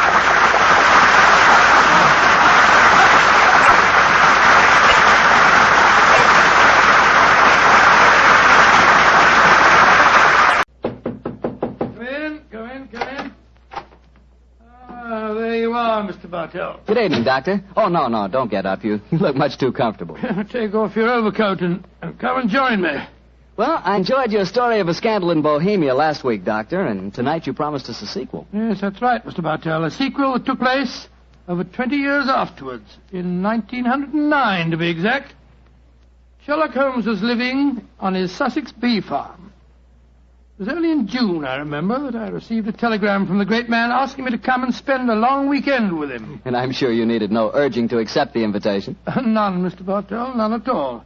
I hadn't seen Holmes for some time, and this fact, combined with my rather indifferent health, found me on the eastbourne train a few hours after receiving the telegram.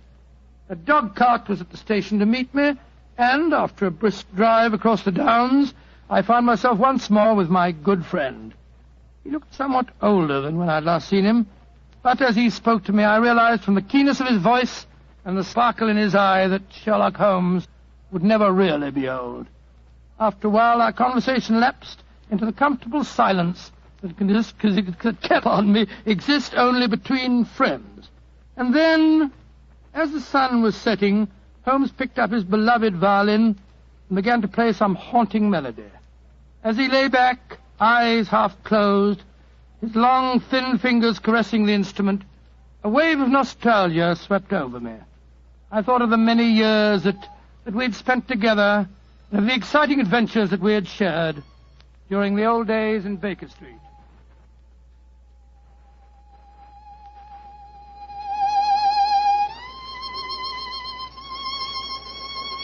Beautiful. Quite beautiful.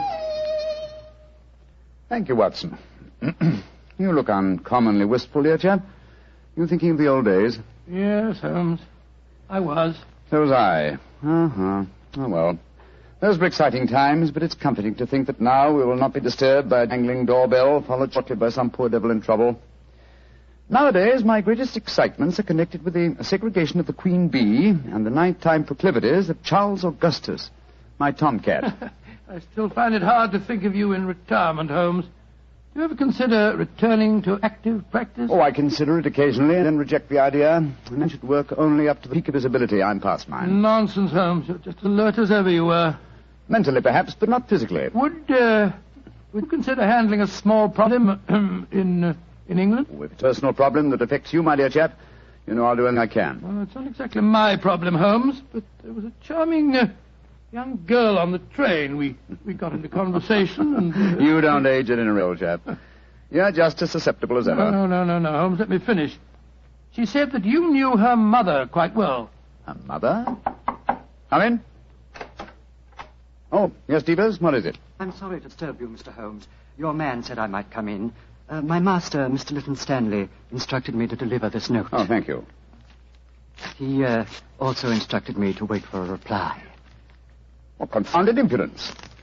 You tell Master that there's no answer to this letter. But he told me I must get a reply, sir. You may tell Mr. Lytton Stanley that I will instruct my solicitors to reply to his message in due course. But, sir... That's all, Devers. You may go. Very good, sir. Oh, what did the note say, Holmes? Read it for yourself. Keep your filthy bees where they belong. One of my guests was stung yesterday. If this happens again, I'll have the police run you out of this place. Good Lord, what an offensive letter. The man himself is even more offensive. He's a retired manufacturer who thinks that his immense wealth entitles him to domineer over the local residents. Oh, but let's not spoil a nice sunny afternoon by discussing him. Please continue with the story of the young lady that you met on the train. Yes, I'd like to. Poor little thing seems in dreadful trouble. I do wish you would help her. You say that she told you her mother knew me? Yes. What's her name? Norton. Irene Norton. Norton? I don't seem to recall it. Oh, but of course. Where is the girl, Watson? She's staying at the Red Lion in the village. Then ring her on the telephone and ask her to come over here as fast as she can. Of course I'll help her. I'm delighted, Holmes, but what made you change your mind so suddenly? Your memory's so short that you can't remember Irene Adler. Surely you haven't forgotten that in the case you called a scandal in Bohemia, I was completely fooled by her? Why, Joe, yes, of course. You always refer to her as the woman. But how does Irene Norton fit into the picture? Irene Adler married a barrister named Geoffrey Norton. Tell Miss Norton to come at once, Watson. She is the daughter of the woman.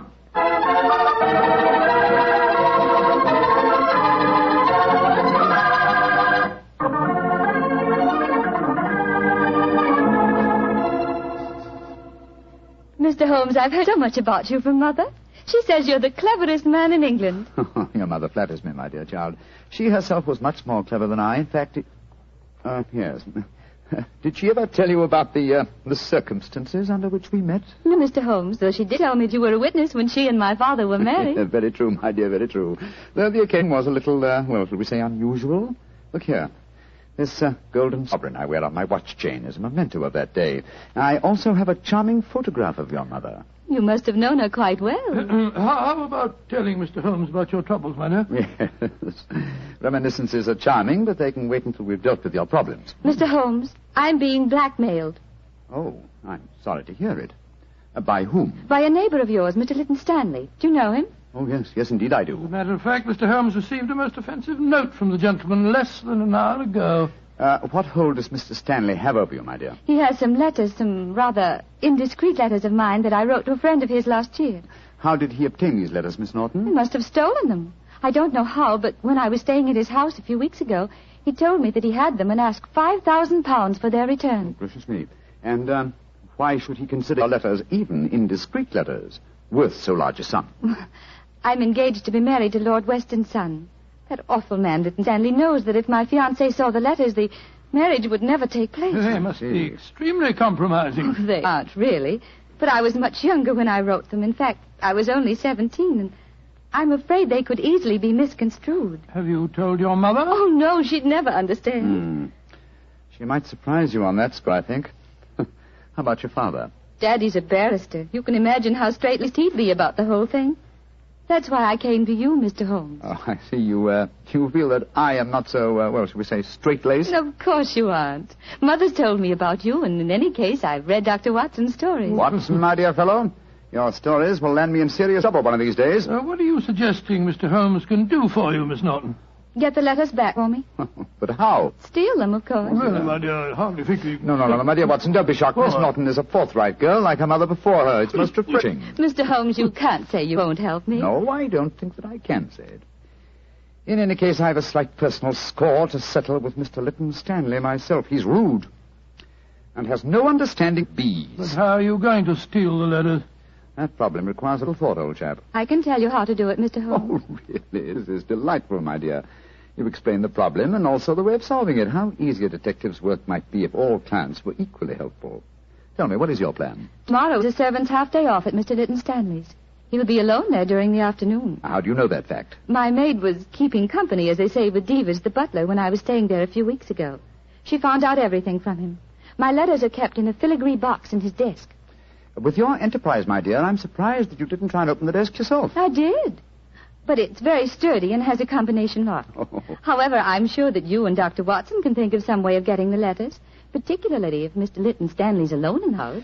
We shall do our best, Miss Norton. Promise me one thing, though, both of you. Oh, what's that? Don't read the letters, will you? I'm really rather ashamed of writing them. Oh, of course we won't, my dear child. You're both so sweet to me. How can I thank you? Thanks would be a little premature, but you could do us a favor. Of course. What is it? Your mother had a beautiful voice, I recall. I wonder if you inherit her talent. I do sing, though I've never done so professionally like Mother. And I've never played the violin professionally. But perhaps between us we could give Watson a little concert? That's a delightful idea. We can't do anything until tomorrow anyway. What would you like to sing? Songs my mother taught me. Really remarkably appropriate. In the days long vanished, seldom from her. Charming. Tonight, music, and tomorrow, a touch of daylight robbery.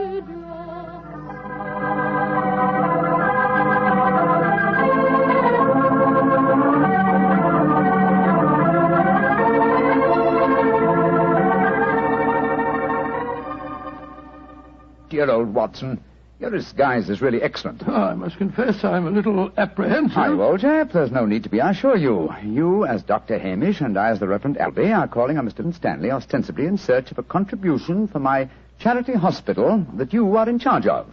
What could be simpler? Well, what made you decide on the role of a clergyman? It should simplify our entrance to the house, though I must confess that a rare touch of sentiment prompted the choice of my disguise. Well, how does sentiment enter into it? Oh, surely you remember that it was in the role of a simple-minded nonconformist clergyman that I once attempted to deceive Miss Norton's mother. That's right. Yes, I'd forgotten. That woman really fascinates you, doesn't she? She does, old chap. Irene Adler was one woman I've always regarded with unbounded admiration, even though she was a criminal. But enough of this. Come on, old fellow. Are you ready? Yes. You have the equipment I mentioned to you? In my pocket. Let's be off, old chap. Let's be off. If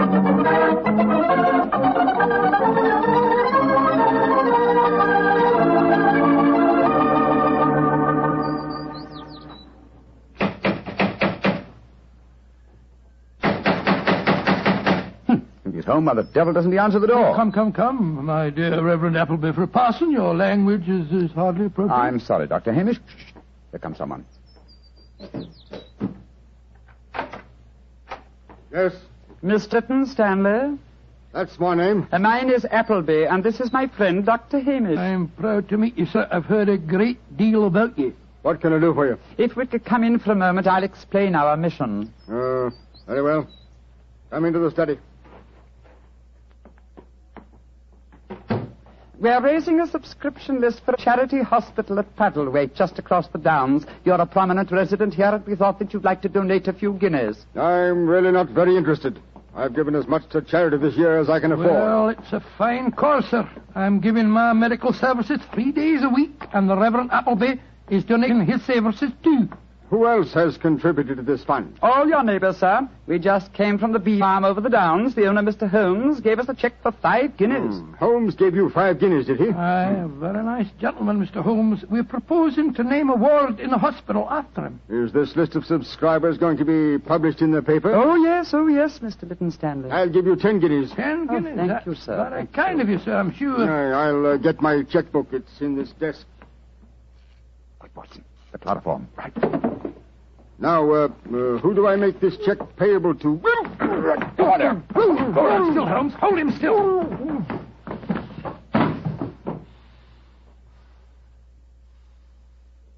Very neat, Watson. Chloroform doesn't take long, does it, Move it back a Holmes? little, old fellow. It's lying over the desk. That's it. Is the filigree box in there? Uh-huh. Here it is. Splendid. Holmes, don't open it. You promised that you wouldn't. I just wish to make sure that... Make sure of what was there, Mr. Sherlock Holmes. Who there? Oh, no, don't move. I have a revolver, and don't turn round. Place the box on the table, Mr. Holmes. And put your hands up, gentlemen, both of you. That's right. I know that voice. It's Devers, the butler. Quite correct, sir. Well, Devers, you needn't point a revolver at us. Your master been injured? I'm not in the least interested in my master's health, Dr. Watson. In fact, if he were dead, I should be delighted. And what are you up to, Devers? I'm taking advantage of a situation, sir. I've been trying to open that desk for weeks. After such kindness on your part, sir, I hate to seem ungracious, but I'm dreadfully afraid I shall have to kill you. To kill both of you.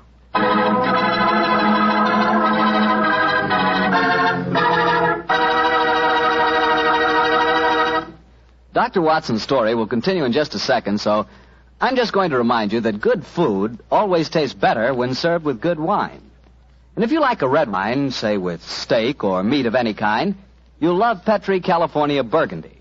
If you'd rather have a white wine, say with chicken or fish, then by all means get Petri California Sauterne.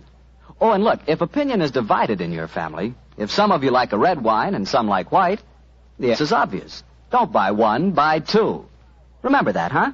Don't buy one, buy two. But do buy Petri. Then you know it's good. Well, Doctor, that was a fine place to break off your story with the butler pointing a gun at your backs and you and Sherlock Holmes with your hands above your heads.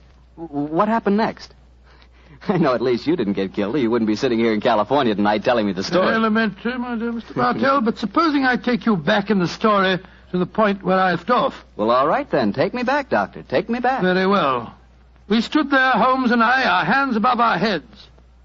As Devers said... How grateful I am that you opened the desk for me. After such kindness on your part, sir, I hate to seem ungracious, but I'm dreadfully afraid I'm going to have to kill you both. Devers, I dislike to appear stupid at such a melodramatic moment, but why is it necessary to kill us? For months, I have been waiting for an opportunity to steal the Kitmanjar emerald, and now you have done it for me, sir, and presented me with a perfect alibi. The Kitmanjar emerald? Oh, come now, Miss Holmes, you know the treasures in this house as well as I do. Apart from the emerald, there's a superb Cellini that would fetch a fine price in the right market. We aren't here after any valuables, my good man. Please don't call me your good man, Dr. Watson. It's patronizing and untrue. In any case, sir, whether you were here after the valuables or not makes no difference. I've caught you both red-handed. You're completely in my power, gentlemen. You're going to steal the treasures, I suppose, and then pretend that we were responsible. Exactly, sir. I shall kill you both, secrete what objects appeal to me, and when my master regains consciousness, I shall explain that I found 3 men burgling the house, that I killed 2 of them, while the third got away with the loot. Who will be able to doubt my word? To be regarded as a hero. I might even have my salary raised. Watson, I'm afraid this is the end, old chap. What a sordid way to die. Shot in the back like a coward. Devers, at least do us the courtesy of allowing us to face the firing squad, will you? Very well, gentlemen. Turn round. But don't try any tricks. One last request. What is it, sir? I'm beaten, and I admit it. I'm getting old, but in my heyday I've crossed swords with some of the greatest criminals in Europe. My life has been attempted many times, but I've always escaped. If this is to be my swan song, at least give me the privilege of shaking the hand of a man who has at last bested me. Well, sir, I feel that I'm stepping a little out of my station, but I suppose the situation is unusual. I hope you don't object to the left hand, sir. I'll keep the revolver in my right. Very well, Devers. There you are. Goodbye, Mr. Sherlock Holmes. Goodbye, Devers, and my congratulations for... My congratulations for being a fool. Well done, Holmes. Maybe getting old, Watson, but I've not lost my skill at that, too. He went over your shoulder in a flash. Fortunately, the bullet went wide. How is he, Watson? Struck the desk as he fell. Yes, he gassed his head. It's not serious. He'll be unconscious for a while. Good, but I think we'll take the precaution of closing this desk drawer. I don't want him to be exposed to further temptation when he comes to. There we are. Well, shouldn't we get into touch with the police, Holmes? Police? Great Scott, no, old fellow. After all, we're burglars and we're in disguise. Two facts that would be hard to explain satisfactorily. No, we must back to the bee farm as soon as possible. Yes, I suppose you're right. Miss Norton will be waiting for us there, and we'll tell her what happened. Poor girl, I'm afraid she's in for something of a shock.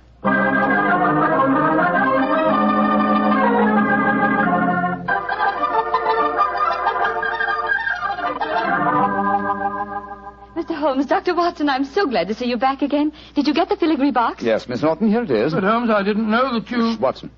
Why not open it, Miss Norton? Well, I... Open it, my dear. There may not be love letters inside it, but there's a note. Oh. Why don't you read it to us? Well, let this be a warning, Miss Norton. Crime does not pay. If you don't believe me, ask your mother. Sincerely, Sherlock Holmes. Mr. Holmes, you knew my secret all the time. Not all the time, but I realized it as soon as I'd opened the filigree box. What on earth are you talking about? Miss Norton was under the impression that she could use me as a cat's paw, as a dupe to commit a burglary for her. I still don't understand, Holmes. You will remember she asked us to promise not to open the box. Yes, but you did, sir, just before the fellow held us up with a revolver. What was inside the box? An impressive green stone which I knew to be the Kitmanjar emerald. But where's the emerald now? I slipped it back into Mr. Lytton Stanley's desk and locked it. Brought the box here because I wanted to see your expression, Miss Norton, as you opened it. Great Scott, and I thought you were poor little thing in trouble. Shocking. You have to save yourself, young lady. But I'm terribly sorry, Mr. Holmes, terribly sorry. It seemed like a wildly exciting idea, but I didn't really mean to steal it. No, of course not. No, of course you didn't. I didn't mean to steal it for you. Miss Norton, I'm convinced you knew that your mother once outwitted me, and you presumed to think that you could do the same. I should turn you over to the police. Please don't, Mr. Holmes. You can't do that. I certainly could. But I'm not going to for two reasons. First, you're young and impressionable, and this will teach you a lesson. And in the second place, I have a strange admiration for your mother. But I warn you, Miss Norton, that you have had a narrow escape. A very narrow escape. Mr. Holmes, before I go, there's one favor I want to ask you. Really? What is it? Could I keep this filigree box with your note inside it?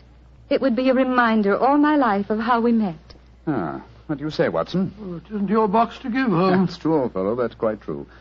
But I fail to see how we can return it now without disclosing our own share in the attempted robbery. In any case, I don't like Mr. Lytton Stanley. I think we might indulge in a little petty larceny without feeling too guilty. Very well, Miss Norton. You may keep the box. I shall always treasure it. Thank you. Goodbye, Dr. Watson. Don't think too badly of me. Goodbye. Good night, Mr. Sherlock Holmes.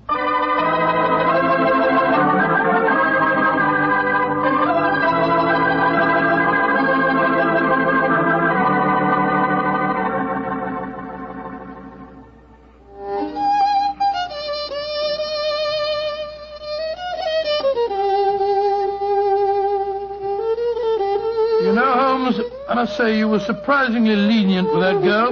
Do you suppose her mother put her up to the whole thing? That possibility had occurred to me, old fellow. And yet I have a feeling that... Come in. Door's open. Were you expecting anyone? No.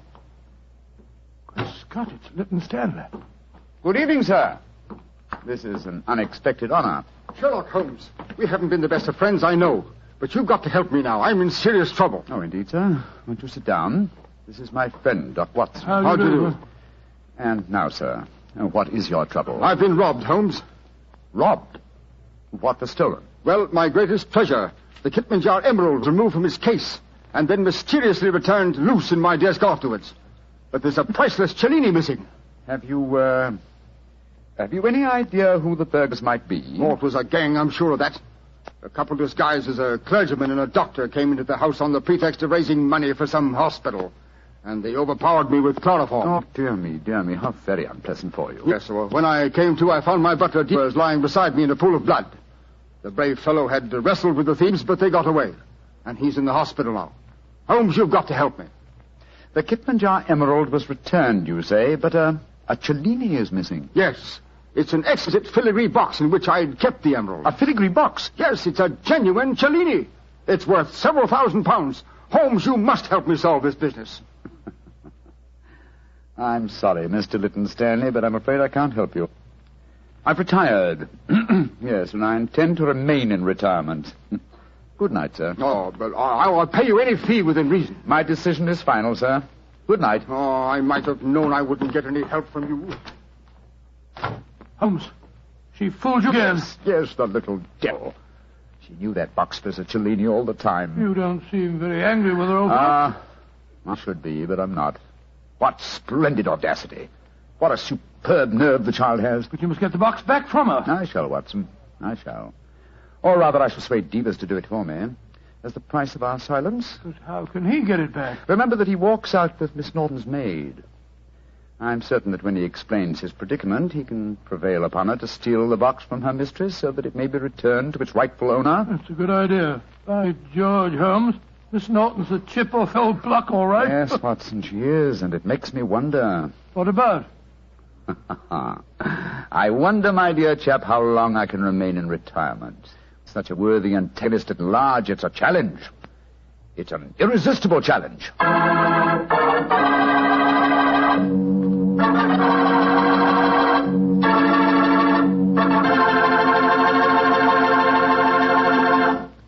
You know, Dr. Watson, I just can't get over the way you and Mr. Holmes let that girl, Irene, was that her name, pull the wool over your eyes. Why, she really twisted you around her little finger. Well, Mr. Bartell, I don't like to make extremely positive statements, but I'm sure that if you were in my shoes, Irene would not only have twisted you around her little finger, but she'd have had you rolling about in hoops and standing on your head. You mean she was that beautiful? Mr. Bartell, she was so beautiful that she'd make you forget all about Petri wine. Dr. Watson, no girl is that beautiful. Oh, how young you really are. Well, maybe so, but there are lots of pretty girls in this world and only one Petri wine. That's because there's only one Petri family that's been making wine since the 1800s. And believe me, because the Petri business has always been family-owned and operated, they've been able to hand on down from father to son, the highly skilled art of making fine wine. And those generations of winemaking add up to a lot of experience.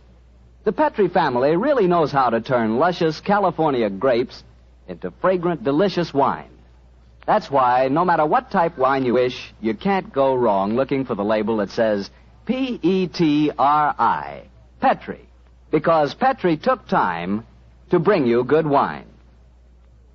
Well, Dr. Watson, what story are you planning to tell us next week? Well, now, next week, Mr. Bartell, is the day before Christmas, so I'm going to tell you an adventure that took place many years ago and involved Holmes and myself in one of the most fantastic Christmas Eve situations in which we ever found ourselves. I think you'll like the story. I call it The Night...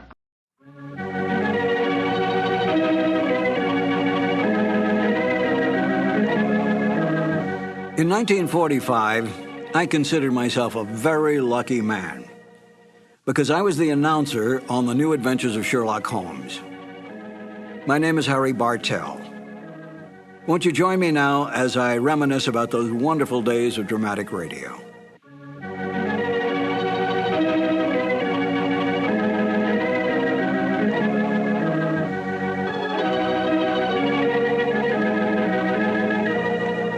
Glenn Hall Taylor was the producer of the show. He was the Young and Rubicam representative, Young and Rubicam being the advertising agency for Petri Wines.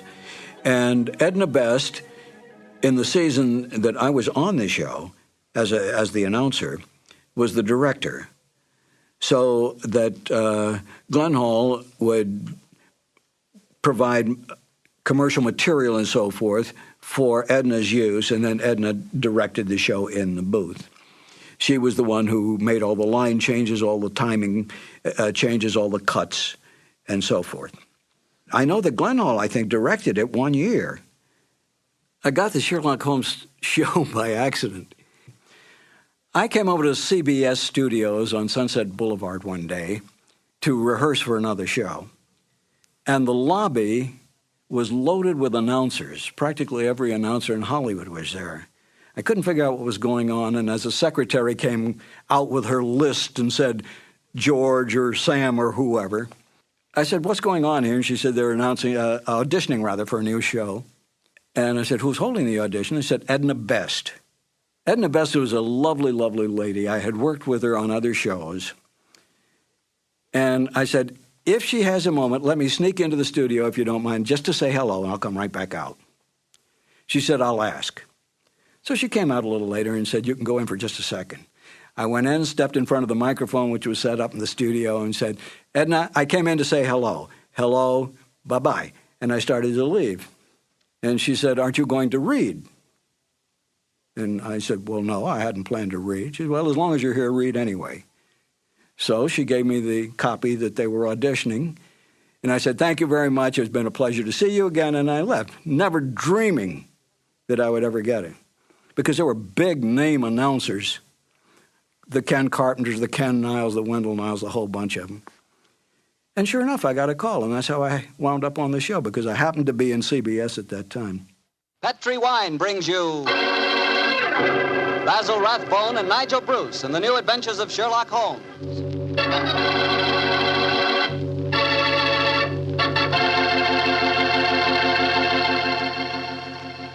The Petri family, the family that took time to bring you good wine, invite you to listen to Dr. Watson tell us another exciting story about his good friend, that master detective, Sherlock Holmes. And I'd like to tell you something that maybe you already know. The fact that America's favorite wine is port wine. Did you know that? Well, if you didn't, you'll know why port is the way out front favorite if you'll just sample some Petri California port. You just look at that Petri port and you know it's good. That wonderful, deep, rich red color. And Petri port is so clear. Well, just hold it to the light and you can sort of see right through the glass. But what you really want to know about a wine is, how does it taste? And I'll tell you something, I've never yet been able to find the adjective that'll do Petri port justice. It's wonderful, honest. You just got to taste it for yourself and find out for yourself. You love that Petri port in the evening after dinner when you're sitting around listening to the radio. And it's perfect to serve your friends when they come over.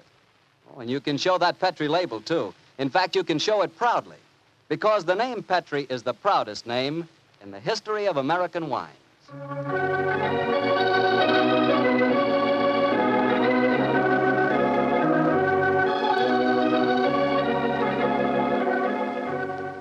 And now I'm sure our old friend Dr. Watson's ready for us, so let's go in and join him. Come in. Good evening, Mr. Bartow. Good evening, Doctor. Well, the puppies seem very happy tonight. Yeah, tonight, yes, but you should have seen them this afternoon. I doubt if there were two more frightened little dogs in the whole of California. Come on, Winnie, now you control yourself. What happened, Doctor?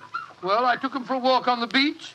As we were scrambling round a rocky point, a seal popped his head up in the water quite close to us. What'd the puppies do? Oh, both of them barked at it furiously. And the seal? Blew a few bubbles and then barked right back. I don't know what the world's speed record is for short-legged dogs, but I'm sure they broke it. You know, Doctor, I'll have to join you on one of those afternoon strolls of yours. You always seem to be having such exciting adventures. Oh, and talking of that, how's about tonight's new Sherlock Holmes adventure? Well, I'm all ready for you, my boy. In fact, I was looking over my notes on the case just before you arrived. This is another story in which Sherlock Holmes' elder brother, Mycroft, played an important part. Mycroft Holmes was 7 years older than Sherlock, and some said it is superior in powers of observation and deduction. That sounds like heresy, Doctor. No, young fellow, my lad. Holmes himself was the first to admit it. In fact, if it hadn't been for his incurable laziness, Mycroft could have been a formidable rival to his younger brother. However, Mycroft did hold a position of considerable importance at the Foreign Office, and it was there that tonight's story begins. It was in the winter of 1899, and Mycroft Holmes, after a gourmet's lunch, was reclining full length on a leather settee. His eyes were closed, his hands were folded across his stomach, and his breath came rhythmically. A cynic would have declared that Mycroft Holmes was taking an after-luncheon snooze. But Mr. Holmes' secretary, a gentleman by the name of Gardner, was a realist. He tapped on the door discreetly. Then he rapped on it. And still there was no response, so he opened the door and entered. After a moment, he gave what he thought was a discreet cough. Mycroft Holmes opened his eyes and folded his hands and said, "Confound it, Gardner. Must you come in here and bark at me so soon after lunch?" I'm sorry, Mr. Holmes, But I thought that... You thought that as I was lying down with my eyes closed that I must be bored, and so you came galloping in. Oh. Well, what do you want? There's an old lady outside, sir. She insists on seeing you personally. I've tried to get rid of her, but... What's her name? Mrs. Hudson, sir. Mrs. Hudson? Huh. Show her in, Gardner. Show her in. Very good, sir. Undoubtedly a message from young Sherlock. How are you, Mrs. Hudson? Oh, good day, Mr. Holmes. I'm sorry to interrupt you, but I won't take up much of your time. Sit down, won't you? Don't leave us, Gardner. I may need you in a few minutes. Very good, sir. Now, Mrs. Hudson, what's the message? Message, sir? Didn't my brother send you with some message that he was afraid to entrust to the ordinary channels? He's always so confoundedly dramatic. Oh, bless your heart. No, sir. I've come to you with a little problem of my own. I didn't like to bother Mr. Sherlock Holmes with it. He's been so busy lately, and he's looking very tired. And so you came to me. Delightful. I thought you wouldn't mind, sir. You've always been so nice and friendly to me. Pure laziness. It is less effort to keep an old friend than to make a new enemy. But tell me your problem. Well, it's really my sister's problem, sir. She keeps a boarding house at 14 Kensington Gardens Square in Bayswater. And she's convinced that one of her boarders, a man who has a room on the first floor back, she's convinced that he's a birdman. And what in heaven's name is a birdman? Do you know, Gardner? No, sir. I can't imagine. Oh, it's like a werewolf, gentlemen, except that the man turns into a bird. Oh, come now, Mrs. Hudson. Oh, I know it sounds daft, but my sister's in a dreadful state. Of course, I've been with your brother long enough, sir, to know that such things are nonsense. But how can I prove it to her? What reason does your sister give for holding a strange belief? She keeps finding pigeon feathers in the room. Now, the man doesn't keep pigeons, sir. My sister knows that for a fact. Has she found any traces of scattered food on the window ledge? None, sir. No signs of any pigeons, except the feathers. My sister's a wee bit fey, Mr. Holmes. She's the 7th daughter of a 7th daughter, and you know what that means. Just the same, she's not imagining things, sir. She's shown me the feathers herself. Where were they, Mrs. Hudson? Somewhere on the floor by the end of the bedstead, sir. I brought some along with me. Here, sir. And we found some more in the gentleman's cupboard where he keeps his clothes. By George, I wonder What is it, sir? I'll tell you in a moment, Gardner. Mrs. Hudson, this matter will require a little private investigation. You may return to your sister and tell her not to worry. I shall get in touch with you as soon as my inquiries are completed. Good day to you. Good day, sir, and I'm very much obliged to you. Well, Gardner, what do you make of it? An old wives' tale, sir. You're not treating it seriously, are you? Yes, I am. One of these feathers shows evidence of having had string tightened round it. That suggests a captive bird. Now, a captive bird smuggled into an obscure boarding house would point to something of the greatest importance to us, Gardner. By George, sir. You mean carrier pigeons? Exactly. And remember that we're at war and that the Boers have obtained several important and highly confidential secrets of ours lately. We know there's a leak somewhere. This requires an active investigator who can work with discretion. Now, I could work with discretion, but I don't feel too active at the moment. Ah, I have it. I want you to write this letter to my brother. Disguise your hand, use plain, cheap notepaper, and don't sign the letter. He won't be able to resist that combination. Are you ready, Gardner? Yes, sir. Very well, then. My dear Mr. Sherlock Holmes, we know of your proposed investigation of the tenant in the first floor back at 14 Kensington Gardens Square. We warn you, as you value your life, keep away from the case.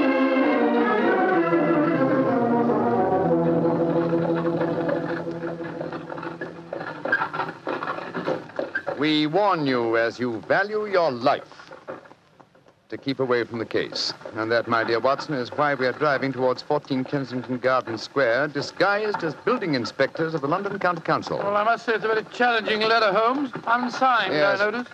Written on cheap notepaper and in a disguised hand. No clue there, I'm afraid. Well, we're entering the square, Holmes. Let's stop the cab here. You can drop us here, cabby. Right you are, Governor. It would seem a little incongruous in these costumes for us to arrive in a cab. Yes, I suppose so. Here you are, cabby. Oh, thank you, Governor. Supposing this mysterious tenant of the first floor back should be in his room when we get there. Then we must hope that our disguises are convincing and keep our wits about us. Now, this may be a trap. Yes, just what I was going to say. After all, you've never heard of 14 Kensington Garden Square until you received an unsigned letter 2 hours ago warning you to keep away from it. I don't like the look of it. There we are, number 14.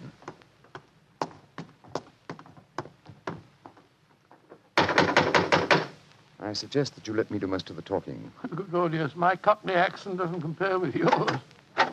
Who do you want to see? We're from the London County Council, we are. We've had complaints about a leaky gas jet in the first floor back. Oh, that's Mr. Green's room. He ain't home. Oh, that don't matter, my dear. We'll go up and take a look. Come on, Bertie. Right, you are, Elfie. Want me to show you the way? The missus is out shopping. No, thanks, dearie. Me and Bertie can't get lost, can we, Bertie? No, of course we can't. Of course we can't. Oh, look at him laughing. Come on, Bertie. Oh, I do like to be beside the seaside. Oh, I do like to be beside the sea. Diddly-um-pa-pum-pa-pum, diddly-um-pa-pum-pa-pum. Nice house, Bertie, ain't it? Yes, Elf. Nice as can be, this house. Oh, I do like to be beside the seaside. I do like to be beside us. There we are. First floor back. Better make sure the bloke ain't home. Oh, I do like to be beside No, he ain't home, Alfie. Oh? No, well, all right, let's go in.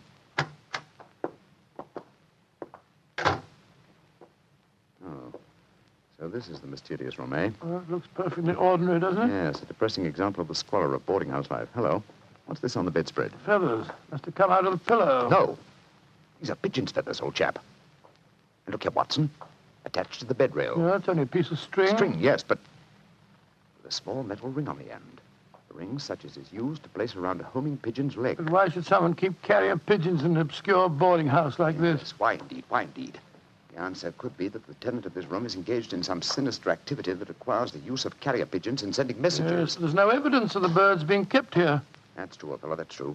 Possibly the owner of this room is given a pigeon by one of his superiors, brings it here, affixes his message, and releases the bird. Why couldn't he just take the message to where they keep the birds? Well, in that way, he would run the risk of being picked up with dangerous and incriminating messages on him. What kind of skullduggery involves the use of carrier pigeons, you suppose? We're at war with the Boers in South Africa, Watson. What could be more logical than that a spy in their pay should be using this method to smuggle important information out of the country? By Jove, yes, Holmes. I wouldn't mind betting... Shh! Somebody coming. Look out. Who are you? What the devil do you think you're doing in my room? Well, my name's Bertram, and I come here to look at your gas pipes. Don't lie to me. Who are you? It's like I say, Governor, my name's Bertram, and I come from the London County Council. Very well, then. If you won't tell me the truth, perhaps this revolver will make you change your mind. Look here, Governor, look here, Governor. Grab his revolver, Watson. Yes, right. Holmes, where were you? I slipped behind the doors. This gentleman opened it. Yeah, me, sir. Your overcoat seems extraordinarily well filled with chest, doesn't it? Why not slip it off? It's a bit warm in here. Let me alone. Joe, you were right, Holmes. He had a pigeon under his coat. Yes. See if you can catch the bird, will you, old chap? All right, here. Come on, Pidgey. Pidgey, come on, little fella. Come along, Pidgey. There he comes. That's it. Look at the little fella. Snuggled up on my arm. Friendly little fellow, isn't he? Yes, Look out, Watson. The gentleman's revolver. He's going after and when I get it, I'll... A beautiful uppercut, Holmes.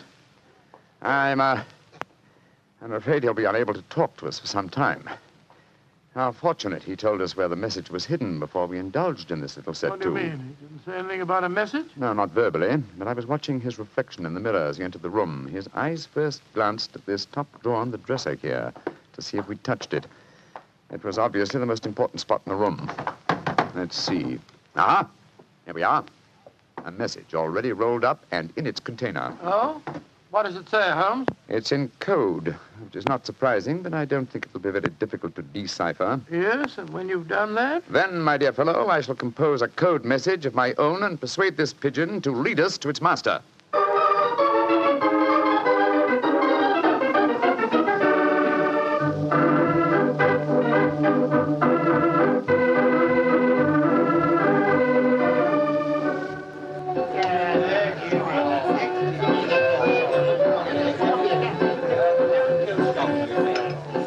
I can see from your puzzled expression, Watson, that you're wondering why I brought you to Dexter's Music Hall in the Edgware Road. Well, I must confess I'm a little confused, Holmes. First of all, we go to Baker Street and you spend hours poring over some obscure book. Then you write out a message, attach it to a pigeon, and let it loose. Now you bring me here. I hate to question you when you're working, but I should be glad if you'd give me some idea of what's going on. Of course, good old chap. At times I must seem confoundedly mysterious, I'm sure. Here's the situation. The obscure book I was studying was the table of ciphers. I was trying to decode the message we found in the room on the first floor Well, back. obviously you succeeded, or we wouldn't be here. Yes, the key word was Louis Botha, the name of the Boer leader. The message was a report on the number of troops now in training at Aldershot. Then you were right. We're mixed up with a ring of enemy agents. Obviously, old chap. So I kept the original message and composed another using the same code and dispatched it by carrier pigeon. Well, what did you say in your message? Meet me tonight, 8 o'clock, table number 3 at Dexter's Music Hall. What made you choose this place as a rendezvous? Well, I happen to know that it's a common meeting place for underworld characters.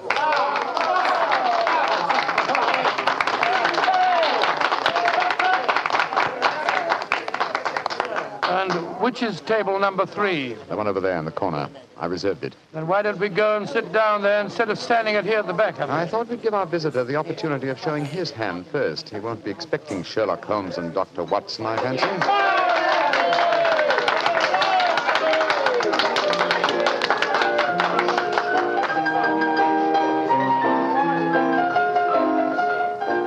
Good Lord, look at this woman coming on to sing. You ever see so many fellas? Not allowed to have a bow except for the slime. So yesterday he came and took me walking through the line. Holmes, look. A man just sitting down at table number 3. What's with it? Look. It's Sid Trimble. Sid Trimble? Who's he? A dangerous criminal who once worked for the Moriarty gang. We've caught a prize pigeon, Watson. Better have your revolver handy, old chap. Undoubtedly he'll recognize us. Right you are, Holmes. Come on, then. Out in the clover, they've trampled it since morn. Go and you drive them, Maggie, to the old... I'm so glad you're able to keep your appointment, sir. Sherlock Holmes. This is a trap. No, don't try any tricks. I've got a revolver here, Sid. How'd you like this table in your face? Watson, you didn't shoot him, did you?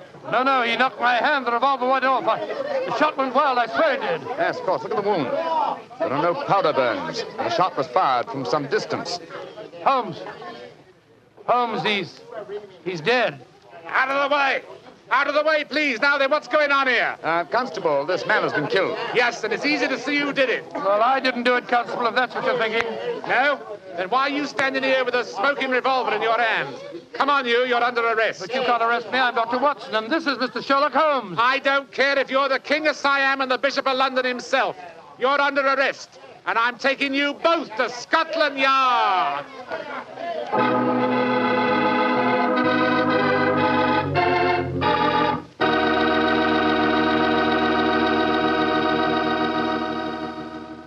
You'll hear the rest of Dr. Watson's story in just a second. And if you don't mind, I'll take that second to say just one word to the ladies. And that word is muscatel. Petri California Muscatel. I want you women to know about it because Petri Muscatel is one wine that practically every woman likes. Maybe because it's such a beautiful color, like pale gold. But I guess really because Petri Muscatel brings you the wonderful flavor of luscious, sun-ripened muscat grapes. And that's a flavor.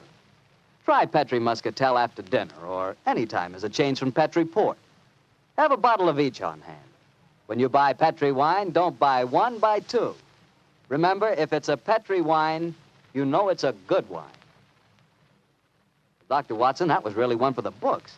So you got yourself arrested on a murder charge. Yes, Mr. Bartell. It's a very humiliating experience. I was taken off to Scotland Yard in the Black Marat.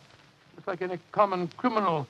The wretched constable wouldn't listen to a word that I'd got to say. Well, Sherlock Holmes went with you, of course. Naturally, but as we arrived at Scotland Yard, my mortification was complete, and I found that I was led into the presence of our old friend, Inspector Lestrade.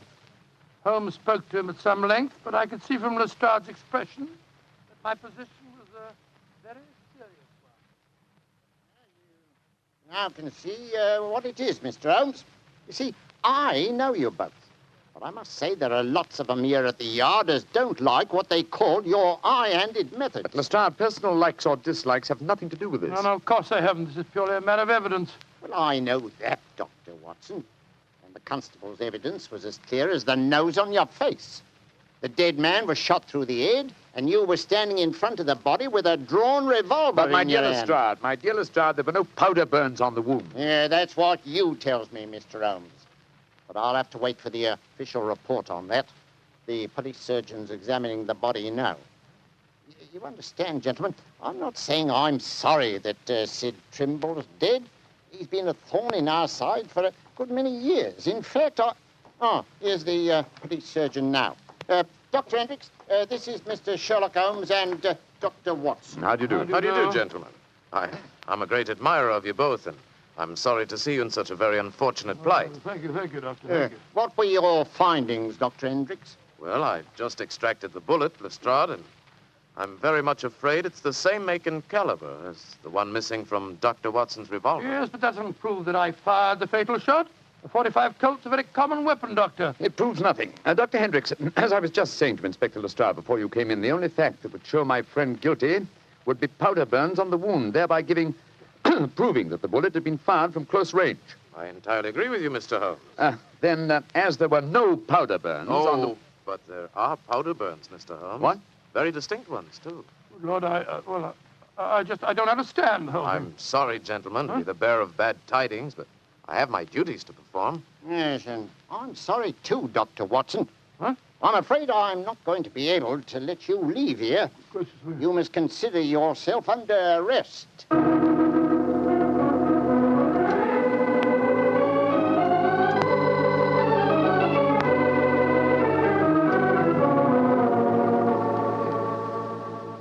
Holmes, I never felt more despondent in my life. Oh, cheer up, old chap. Well, how can I? Locked up in a prisoner's cell. Looks as if I might end up at the gallows. Don't worry, Watson. You'll be out of here before the night is over, I promise you that. I wish I felt as confident as you do. How do you propose to do it? Oh, with the aid of a little hard thinking. Thinking? That won't unlock any cell doors, thinking. But it will, old fellow. It's obvious someone's deliberately trying to incriminate us. Let's try and reconstruct the killing logically. Sid Trimble was a member of an espionage ring. I sent him a false message. After he'd left to keep the appointment, one of his colleagues trailed him to the music hall and killed him before he could betray anything to us. Yes, that's undoubtedly the way it happened. The powder burns, Holmes. How do you account for them? There were none just after the shot was fired. We know that. And yet Dr. Hendricks assures us that there are very distinct powder burns now. May we come in, gentlemen? Yes, of course you can, Dr. Hendricks. Oh, hello, Lestrade. Yes, I thought we'd come and chat with you, Doctor. Well, that's very nice of you, gentlemen. Yeah, not a bit of it, Doctor. You know, it hurts me to see you in here, and that's a fact. And I can't bear to see a fellow medico in such plight without coming in to see what I can do to help, Watson. Yeah, you're very quiet, Mr. Holmes. Am I, Lestrade? I was thinking, you see, Watson, old chap. I have it. You have what? The answer. You'll sleep in Baker Street tonight after all. Mr. Holmes, what are you talking about? The murder of Sid Trimble. The incriminating powder burns were obviously faked. Watson and I know that, whether you and Dr. Hendricks believe it or not. The question is, how were they faked? I think I have the answer. Dr. Hendricks. Yes, Mr. Holmes? If a blank cartridge were fired at the wound after death, it would produce powder burns, wouldn't it? Undoubtedly. Yeah, but who could have done that, Mr. Holmes? Ah, that's the point, Lestrade. Who had the opportunity? The constable who brought the body here. True, old chap. Huh? Also, you, Dr. Hendricks. That's perfectly true. Yeah. Well, I had the opportunity too, Mr. Holmes. I spent half an hour in the morgue alone with the body when it first come in. Well, you've narrowed it down to 3 suspects, Holmes. I hope I don't hang before you find the real killer. I found him, Watson. Why, who is he, Mr. Holmes? The answer is simple, Lestrade. The powder burns were certainly faked by a blank cartridge. Now, if a blank cartridge were fired into a wound, the wadding would have penetrated and distorted the wound. Yes, but supposing the person had removed the wadding from the blank, Mr. Holmes. Its effect would still be quite apparent to the police surgeon who removed the bullet. Am I correct, Dr. Hendricks? Entirely. The surgeon could not fail to identify the marks, Mr. Holmes. Exactly. Therefore, only one person could have fired that blank cartridge without detection. The same person who made the incision necessary to remove the cartridge would also remove all traces of the shot. You yourself, Dr. Hendricks. Jim Holmes, I believe you're right. That's an ingenious theory, Holmes. Surely you're joking. Am I? Then how do you account for the pigeon fellow's feathers on the collar of your coat? The devil with you, Holmes? Here, come back here. Doctor, Constable, hold that doctor. Wait, Great Scott. Scotland Yard itself harboring an enemy agent. Upon my soul, Holmes, you've done it again. I must say you've got sharp eyes. I didn't see those pigeon feathers on Hendrick's collar. Confidentially, my dear fellow, neither did I, but Hendrick's guilty conscience knew they might be there. It was a shot in the dark, and I had to take it. If you'd spent the night in a prison cell, I should never have heard the end of it, I'm sure. Never.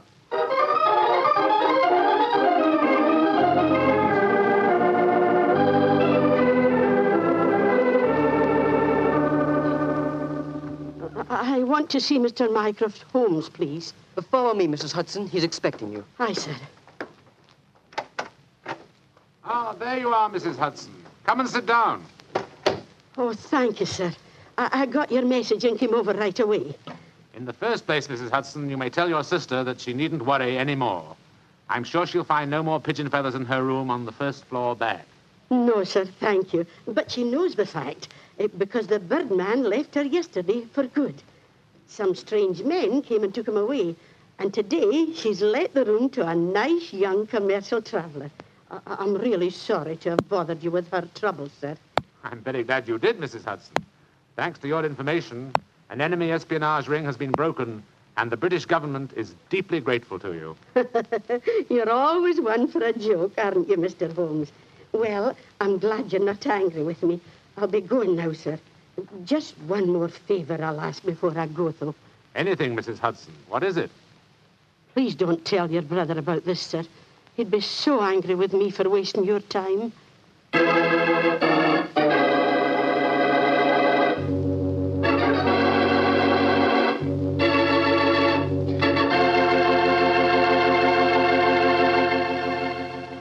Well, Doctor, that was really a swell story tonight. Although it was a bit unexpected for you to have been arrested. Yes, indeed. Mr. Martell, when you're a detective like Holmes or a doctor like myself, well, you've got to be prepared to meet the unexpected every once in a while. I suppose so. Of course, you wouldn't know about things like that, being a wine expert yourself. Oh, now, wait a minute, Doctor. From the way you talk, you'd think I spent every waking moment in a nice, cool wine cellar, tasting wine from morning till night. Well, don't you? Oh, now, Doctor, I'm no more a wine expert than you are. All I know about wine is that it either tastes good or it doesn't. And I know that Petri wine does taste good. And that's because the Petri family took time to make good wine. Generations of time. Why, the Petri family's been making wine ever since they started the Petri business way back in the 1800s. And since the business has always been family-owned and operated, they've been able to hand on down from father to son, all they've ever learned about the fine art of turning luscious, sun-ripened grapes into fragrant, delicious wine. And they've learned plenty. So no matter what type wine you want, for any occasion, you can't go wrong with a Petri wine because Petri took time to bring you good wine. Well, Dr. Watson, what story do you have lined up for us next week? Well, now, next week, Mr. Bartell, I'm going to tell you a weird adventure that Sherlock Holmes and I had in the East End of London. It concerns a most unusual stage play, a badly frightened actor, and a blood-stained razor. I call it The Strange Case of the Demon Barber.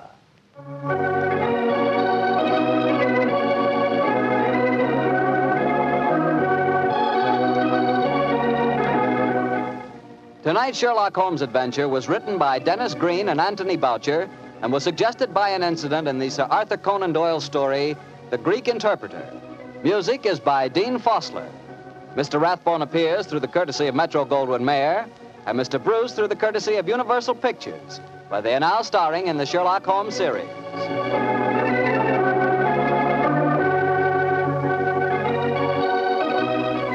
The Petri Wine Company of San Francisco, California, invites you to tune in again next week, same time, same station.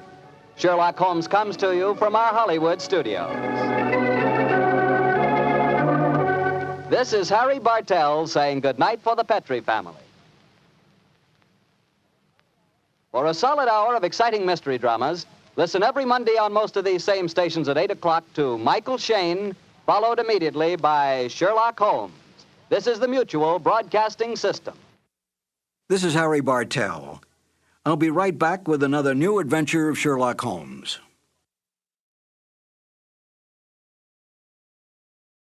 Town was full of bevies of fresh young beauties, brought up from the country to be presented at court. The papers were full of accounts of dinners, soirees, garden parties, and all the rest of what now seems like a forgotten life. Naturally, all this meant very little to Holmes. Consequently, I was more than a bit surprised on returning one afternoon to our Baker Street lodgings to find him deep in a veritable snowdrift of illustrated society magazines and papers.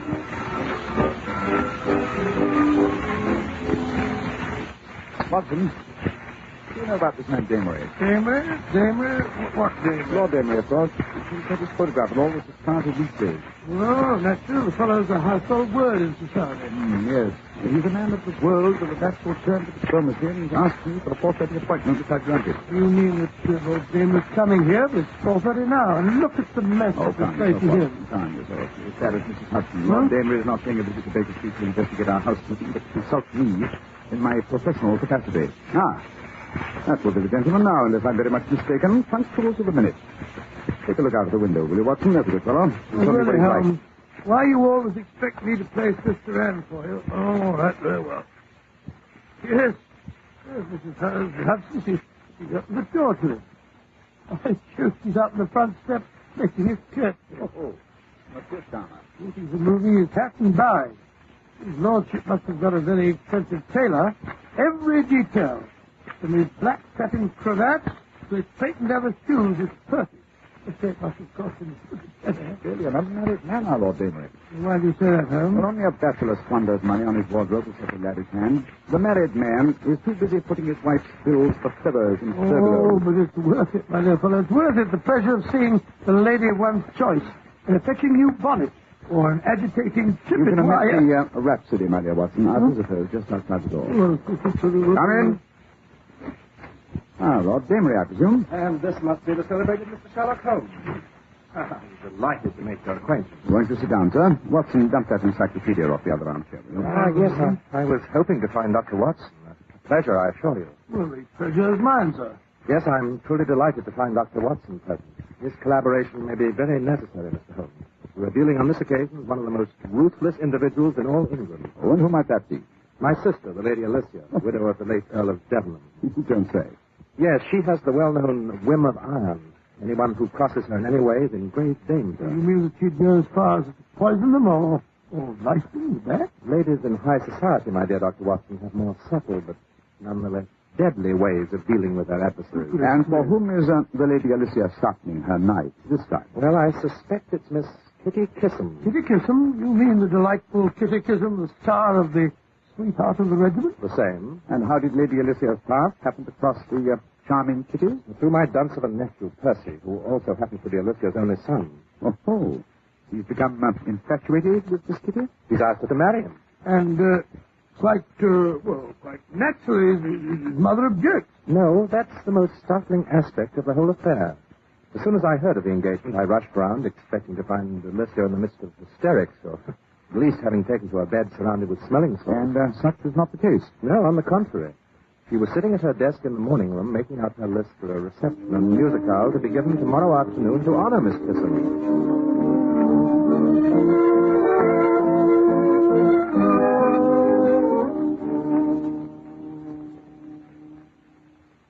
Lord and Lady Coverdale, the Duke of Rottington, Lady Windermere. Well, I must say, my dear Alicia, I hardly expect to find you in such a cheerful mood. Why not? After all, what this family needs is new blood. They told me dear Kitty's father was a butcher and her mother a barmaid. Yes, I'm sure Percy should be very, very happy with the dear little thing. She's bound to make a big impression on all our friends. Alicia, I don't like the way you say that. You have that certain glint in your eye. What glint, dear? The glint you had the evening you met the Lady Eustacia de Vere at the top of the grand staircase at Buckingham Palace. Yes, we've been quarreling all the winter. With such fun. Yes, you smiled politely and let her speak first. Then you deliberately stepped on her train wore certain red flannel undergarments. Dear Eustacia. She was the laughing stock of Mayfair. I warn you, Alicia, Kitty Kissam is no Lady Eustacia. Of course not, darling. She's no lady at all. That's what makes me so anxious to have our friends meet her.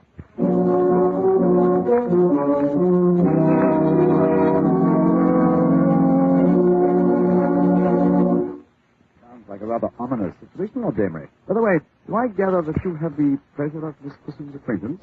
Well, that is, yes, in a way. We've partaken of a bottle and a bird several times, don't you know, after the theatre.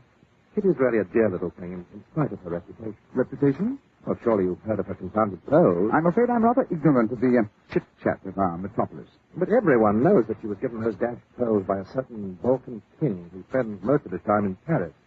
He wears them constantly. For luncheon, for tea, for dinner, in and out of the theatre. I believe she even wears them in her bath. And what, they're a sort of trademark. Yes, I suppose you might call it that. It's the only evidence of bad taste I've ever known Kitty to indulge in. Bad taste? Well, confound it, man. You don't expect a woman to go flaunting her past about as if she were proud of it. Not even if it attacks the theatre? Oh, blast those toes. I suspect that whatever my sister has up her sleeve concerns them. How? Well, for one thing, she insists I hire a private detective to keep an eye on them. Says she doesn't want to run the risk of having them stolen in her house. Very solicitous of her. Hey, Watson? Why not solve the whole situation by suggesting to Miss Kitty that she leave her jewels at home? Like 5. Well, there are times when Kitty Kissam can be as difficult as my sister. She absolutely refuses. She says she would as soon appear in public without her petticoats as without her clothes. I've warned her that my sister Alicia means business. But she says no grande dame is going to get the better of her. Oh, an interesting situation, eh, Watson? It reminds me. One of society's leading hostesses in conflict with one of the theatre's most popular leading ladies. Well, I've been trying to bet on Miss Kitty. You don't know my sister Alicia. What makes you so positive that your sister is still opposed to the match between your nephew and Miss Kitty? Because in the first place, Percy can't afford to marry an actress. He has no money and is quite incapable of earning a living. My sister had a match practically arranged between him and Lord Beaverbottom's oldest daughter. He's the millionaire. And in the second place, Kitty must be a good 10 years older than the boy. Well, she doesn't look like it. No, she's an actress. In short, you don't approve of the match, but you'd hate to see your sister put one over on Miss Kitty Kissam. Yes, that's the situation in a nutshell. Now, I beg of you, Mr. Holmes, come and keep an eye on things. Ostensibly, you'll be there to guard these silly clothes, but in reality, I want you to, well, prevent any unpleasantness that might harm Miss Kissam's professional popularity. After all, she's a bad fine actress, you know. Yes, and an equally delightful supper partner, eh?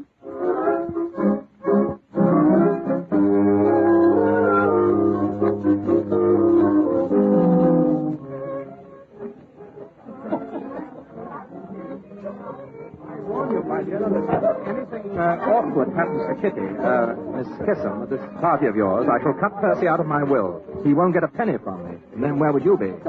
My dear James, calm yourself. Anyone might think that it was you who'd become engaged to Miss Kissam instead of Percy. Besides, if Percy has to wait till you pop off, my dear, before he inherits the family wealth, I'll be dead and gone. You're too disgustingly young and healthy. It's no good trying to butter me up, Alicia. And I wish to remind you that it's not the family wealth Percy will inherit. It's my money, my own. I made it myself, and I shall leave it to whom I please. Of course you will, James. But we Damerys are famous for sticking together, aren't we, sweet? Oh, look. Who's the lean, rapacious, and very distinguished man who just entered?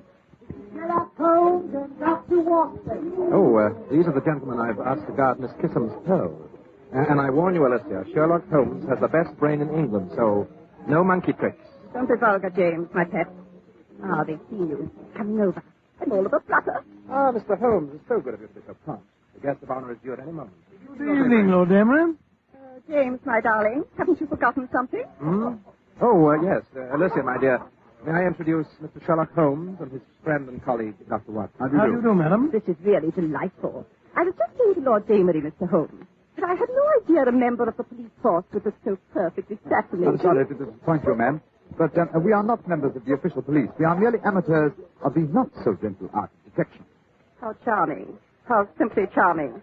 Kitty Kissam. Oh, here's my guest of honor now. Judging by the rush in her direction, it would seem that quite a few of my male guests have already had the privilege of meeting her. Yes, you see, they no longer lock actresses up in a wardrobe trunk after the performance, lady. Yes, I see she's wearing her pearls. They certainly are magnificent. Almost as fine as mine, I should say. You don't suppose she insists on wearing them so consistently because her neck is too skinny? No one could ever suspect you were that man. Touche, Alicia. He had you there. Don't be unpleasant, James. Come along, Mr. Holmes. You too, Dr. Wilson. Watson? Oh, of course, to be sure. After all, if you're to stand guard over Miss Kissam's pearls, it's high time you made her acquaintance. Are you sure you wouldn't rather be kept an eye on yours? I imagine they must be quite as valuable. Yes, the Danbury pearls are handsome. It's a good thing James was never married, or his wife would be wearing them. But I fancy they're in no danger. I'm not in the habit of having them stolen, which is more than can be said of actresses nowadays, judging by what I read in the papers. But come, I'm being very remiss as a hostess. Not that my guest needs to feel any need of me. Oh, how are you, Lady Coverdale? See what I mean, Glad Mr. you Holmes? come. Yes. The lady in this case certainly has a dagger up each sleeve. Yes, and one in each garter as well. Come along and meet Kitty. She's charming. I understand she bathes in nothing but milk. Absolute milk. Oh, there you are, my dear Kitty. Looking younger every day. Perhaps it's because I'm happy. You must try it sometime. I want you to meet two friends that Lord Damery has invited. They're here to see that nobody steals your pearls. I'd die if anything should happen to them while you were at a party of mine. Oh, they've never been threatened before, Lady Elizabeth. Are your parties more dangerous than the others I go to? Oh, now, Kitty, easy does it. May I introduce my friends, Mr. Sherlock Holmes and Dr. Watson? Oh, no, this is wonderful.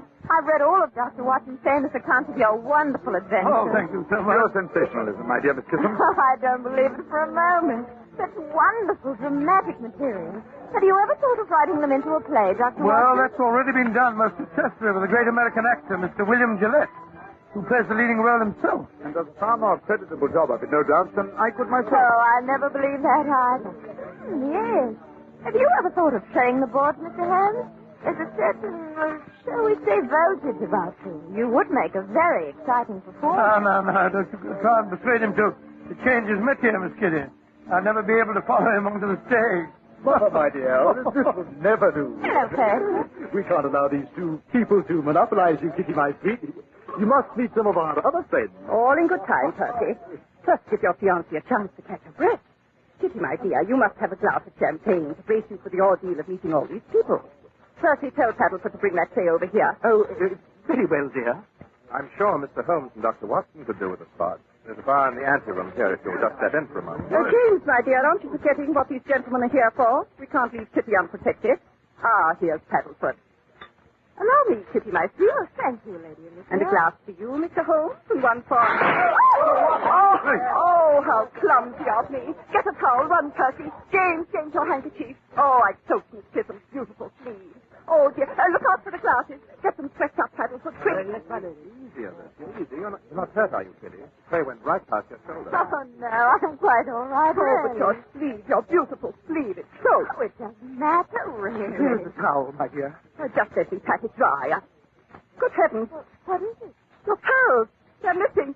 Someone has stolen Miss Kiss's pearls. There. Now, control yourself, Alicia. They must have come loose in the excitement. No, they were stolen. I knew they would be. Yes. I rather suspected the same thing myself, Lady Alicia. Of course. They must be found. We must search everybody. Oh, no, please. Oh, this is awful. It's so embarrassing for everyone. Alicia, have you gone out of your mind? Your sister's quite right, Lord Amory. We must search everybody. It's the only way to recover the pearls, and you and your nephew and the Lady Alicia will be the first to be searched. But that's preposterous. Yes, I know it is. But you can hardly expect your guests to submit to the indignity of a search if you don't set them an example. So shall we adjourn to the anteroom, Lady Alicia?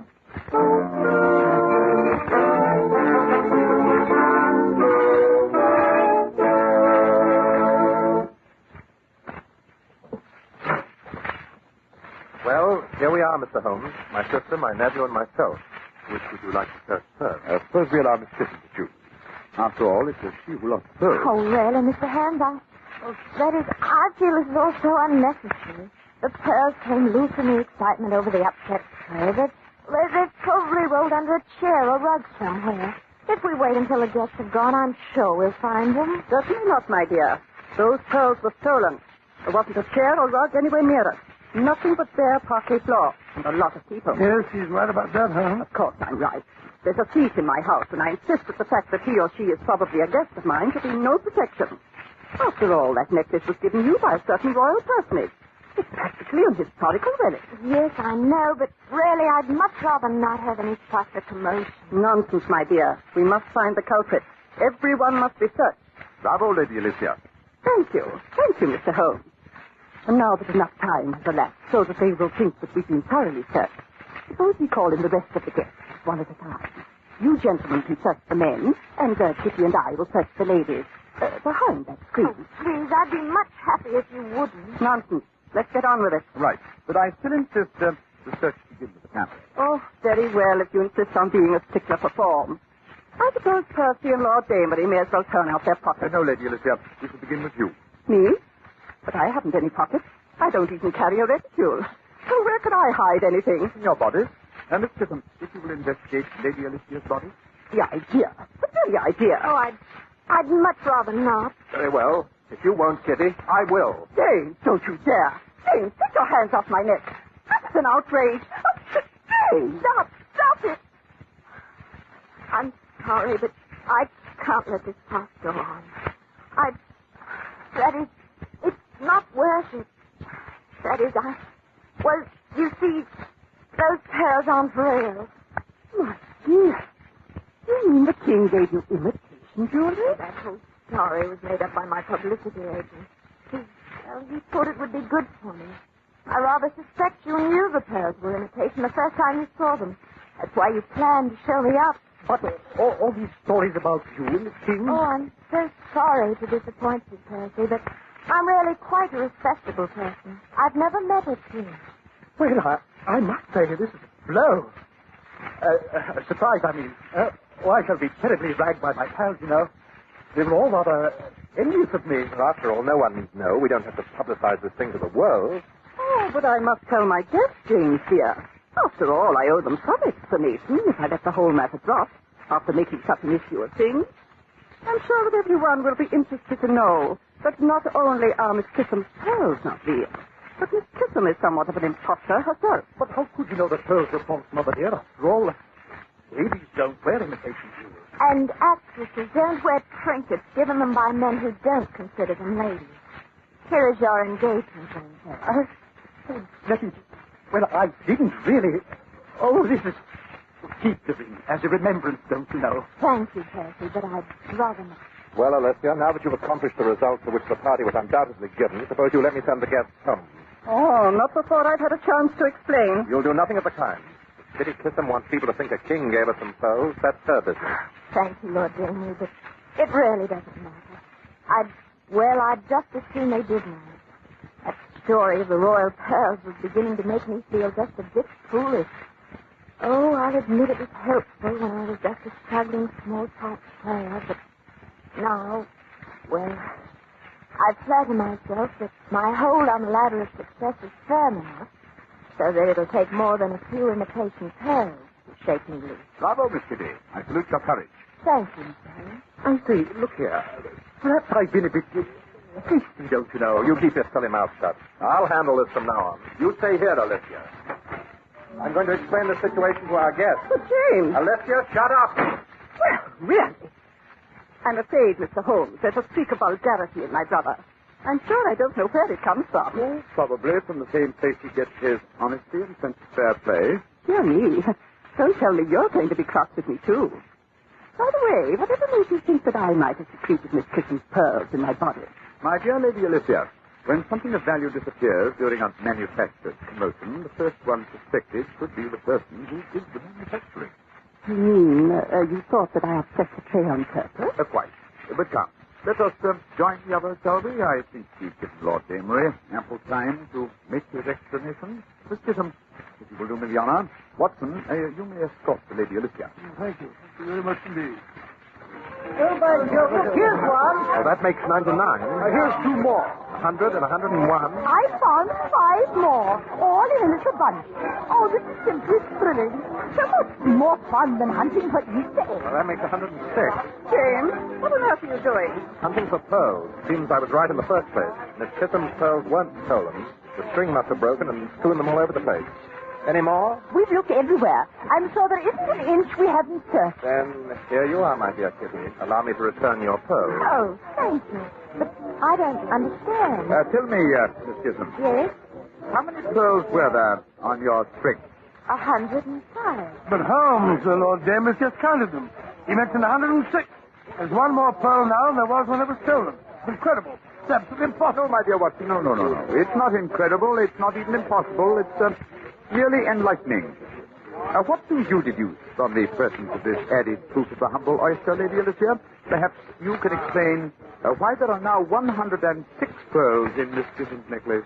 Did you say 106? But my necklace, the Damery pearls have 106. Good heavens, my necklace, it's gone. Someone has taken my pearls. Then may I ask, Lady Alicia, what pearls are those still hidden in your bodice? Oh, but those are Miss Kisson's imitations. James must have taken mine off my neck when he was threatening to search me.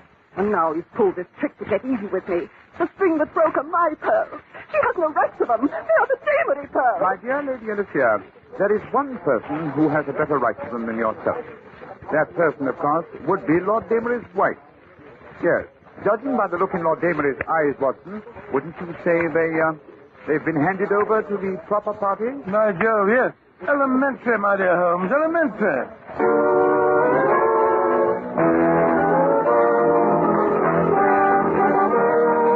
Sherlock Holmes and Dr. Watson. Murder, mystery, and intrigue at the turn of the century. Welcome to the new adventures of Sherlock Holmes. My name is Ben Wright.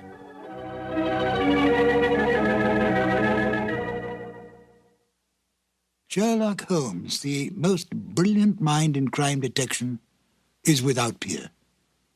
He has more than stood the test of time. He has become an institution, a myth, the best of the best. But he was deeply human. He seemed a man possessed, focusing all his energies on crime detection. Yet he could be humbled by his own mistakes and was deeply attached to his friendship with Dr. Watson. He distrusted women, and yet spoke glowingly of Maud Bellamy as a most remarkable woman. And of Irene Adler, she was to him the woman. A man of almost manic depressive nature, he could be brilliant beyond belief, and yet turn quickly to cocaine when his depression reached deeply into his inner being. With an almost photographic memory, he could recall some small detail in a long-forgotten unsolved case, and then use it to solve one on which he was presently working. Although he lived and worked in the bustling city of London, Holmes loved nature. Witness a remark he made in the story The Naval Treaty. Our highest assurance of the goodness of Providence seems to me to rest in the flowers. Could this be the foreshadowing upon retiring of his desire to become a beekeeper on a small farm in the Sussex Downs? Although Holmes did not cultivate friendships, with the major exception of Watson, he did have some friends. At least Dennis Green and Anthony Boucher, the writers of The Out-of-Date Murder, would like us to think so. They enjoyed embellishing the original Holmes stories and adding information to the canon that Sir Arthur Conan Doyle never touched upon. Listen carefully to the end of this exciting adventure, where the story reveals the exact kind of payment Holmes accepts for solving this case. It's a delightful addition to the canon, totally imagined by Dennis Green and Anthony Boucher. And here they are now, Basil Rathbone as Sherlock Holmes and Nigel Bruce as Dr. Watson in The Out-of-Date Murder. This episode from the life of Sherlock Holmes will be transmitted to our men and women overseas by shortwave and through the worldwide facilities of the Armed Forces Radio Service. Petri Wine brings you Basil Rathbone and Nigel Bruce in the new adventures of Sherlock Holmes.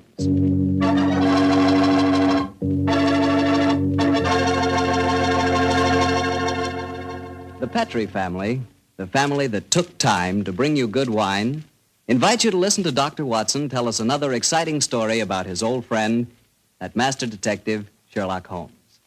And we'd also like to tell you something you really ought to know. The fact that the one sure way to make good food taste better is to try that good food together with a glass of good Petri wine. Did you ever try Petri wine with dinner? No kidding, that's one bandwagon you sure want to hop on.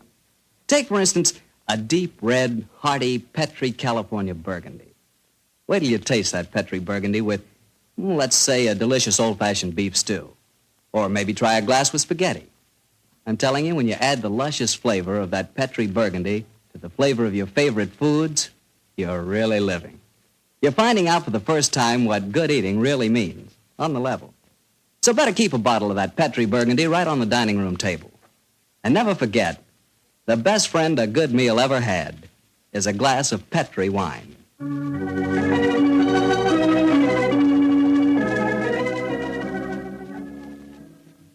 And now for our weekly visit with the good Dr. Watson.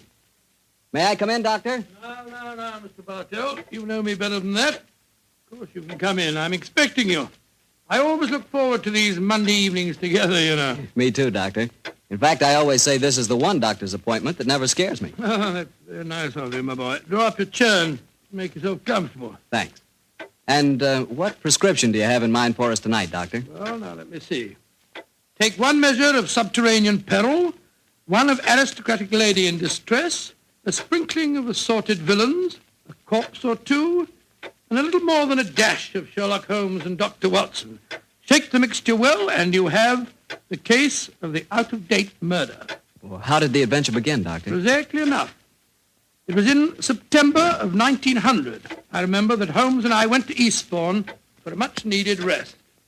First couple of days we spent in soothing idleness. On the morning of the third day, Holmes, a dash of colour back in his cheek and a hint of the old sparkle in his eye, suggested that we should go and call on his good friend Evan Whitnell, curator of a nearby museum. And so, just after lunch on that September day, found the two of us talking to Professor Evan Whitnell in his private office at the museum. It only seems yesterday Holmes was saying... Professor Whitnell, your recent discoveries in this part of England have made you world famous instead of just nationally famous. My congratulations. Professor, I do wish you'd tell me about your discoveries. Well, with pleasure, Dr. Watson. Less than 2 months ago, I was excavating on the downlands in this neighborhood when I was fortunate enough to discover a number of underground caves. Caves saturated with a heavy deposit of lime that gave clear evidence of having the property of rapidly mummifying any flesh, human or animal, deposited in them. Good gracious me, it's interesting. And what treasures have you unearthed, Professor? Well, a number of mummified specimens of animals clearly belonging to bygone eras.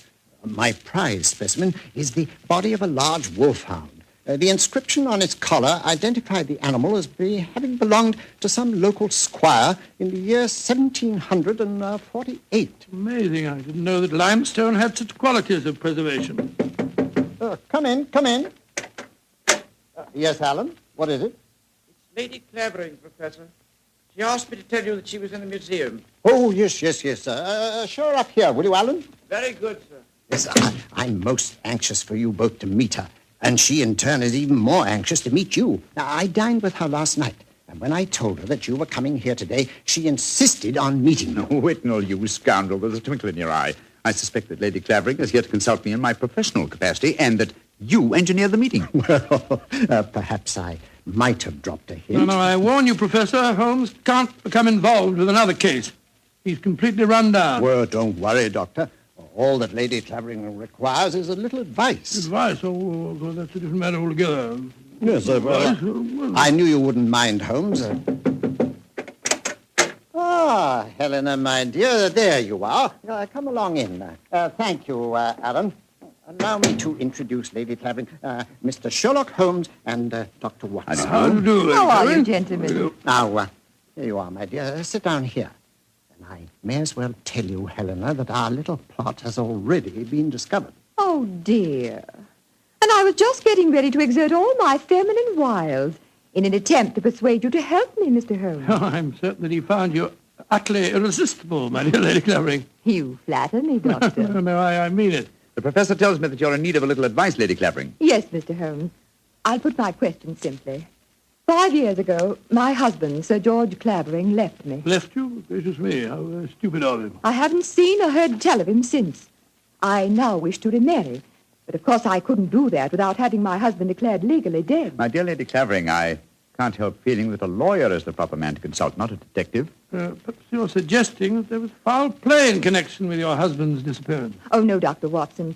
The Claverings are a strange family, self-willed and headstrong. George and I were not happy together. I think he disappeared deliberately. You reported his disappearance to the police, of course. Oh, yes, Mr. Holmes. But they've never been able to trace him. This kind of thing has happened in the family before, Holmes. Tell them about Sir Nigel, Helena. Well, he was one of my husband's ancestors. He walked out one day in 1777 and was never seen again. Extraordinary family, always disappearing. George knew of the legend, and he often threatened to do the same thing himself.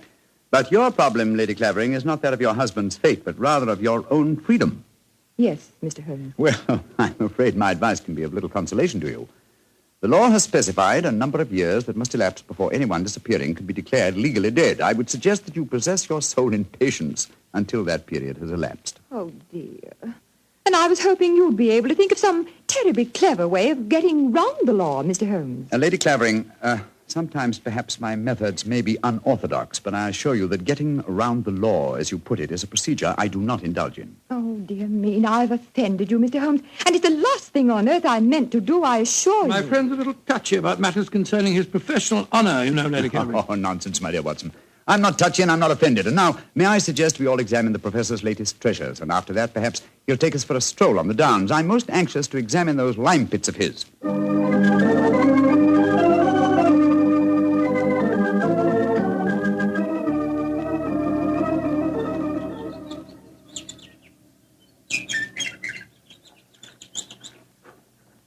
The lime pits are about a mile from here. It's a nice walk across the cliff tops. I'm sorry Lady Clavering didn't want to come with us. A charming woman, even though she did rub you up the wrong way. A beautiful woman, Watson, but I must confess her charm eludes me. Her lack of concern about her husband's fate seemed completely unnatural. Yeah, not if you'd known her husband, Sir George Clavering. He was a tyrant and a bully, both in his home life and in the village. Hello? Who's this coming towards us? It's Timmy. Daft Timmy, they call him in these parts. He isn't quite right in the head, poor fellow, but he's perfectly harmless. Has two passions in life, birds and bonfires. Hello, Timmy. I've got something beautiful to show you. Oh, it's so beautiful. Well, what is it, Timmy? Look, it's in my cap. See? Oh, isn't it lovely? It's a robin's egg. I found it when I was bird nesting. Did you ever see such a blue egg? It's a beauty, Timmy. Where did you find it, my boy? Down by the lime pits. Oh, I'm going to build a lovely fire on the downs tonight. I'll let you come and watch it if you give me a shilling. Now, you be careful, Timmy, or you'll be in trouble again. Timmy doesn't get in trouble anymore now. Not since he had Sir George carried away. Sir George Clavering used to whip Timmy when he found him on the land. Timmy, tell me, how did you have Sir George, as you put it, carried away? I told my birds about him. I told them how he used to beat poor Timmy, and they said they'd carry him off and drop him over the cliffs. and that's what they did, because he never came back again. Oh, Lord, here comes Harry, Sir George's brother. Now there'll be trouble. Timmy, you'd better run. Oh, no, Timmy can't run. He'll break his pretty blue egg. Timmy, get off my land. If I catch you here again, I'll take my riding crop to you. Timmy hasn't done anything. Go on, be off with you, do you hear? I'll tell my birds about you. That's what I'll do. Oh, don't forget my bonfire. Infernal scoundrel. Hello, Whitnell. Hello, Harry. Have you met Sherlock Holmes and Dr. Watson? Oh, Sherlock Holmes, the professional nosy Parker, eh? Yes, Helena was just telling me about you. I'm very angry with her for talking to you about my brother. It's a private affair, and I intend it shall remain one. You understand, Holmes? Well, upon my soul. The devil with your brother, sir. And with you. I'd advise you to remember that you're not addressing a half-witted villager who can't defend himself. If you know what's good for you, you'll do what I say. Here, Chris. Impertinent brute. He spoke to you as if you were a stable boy, Holmes. Oh, really? He was quite refreshing. I'm reminded of an apposite quotation of my young friend James Elroy Flecker. Thine impudence have a monstrous beauty, like unto the hindquarters of an elephant. Yeah, he's almost as much disliked as his brother before him. Tell me, does he succeed to the title when his brother is declared legally dead? Oh, yes, and what's more, he's Helena's unofficial fiancé, worse luck. I see. Personally, I'm beginning to get a trifle bored with the affairs of the Clavering family. Let's go on to the Lime Cave, shall we?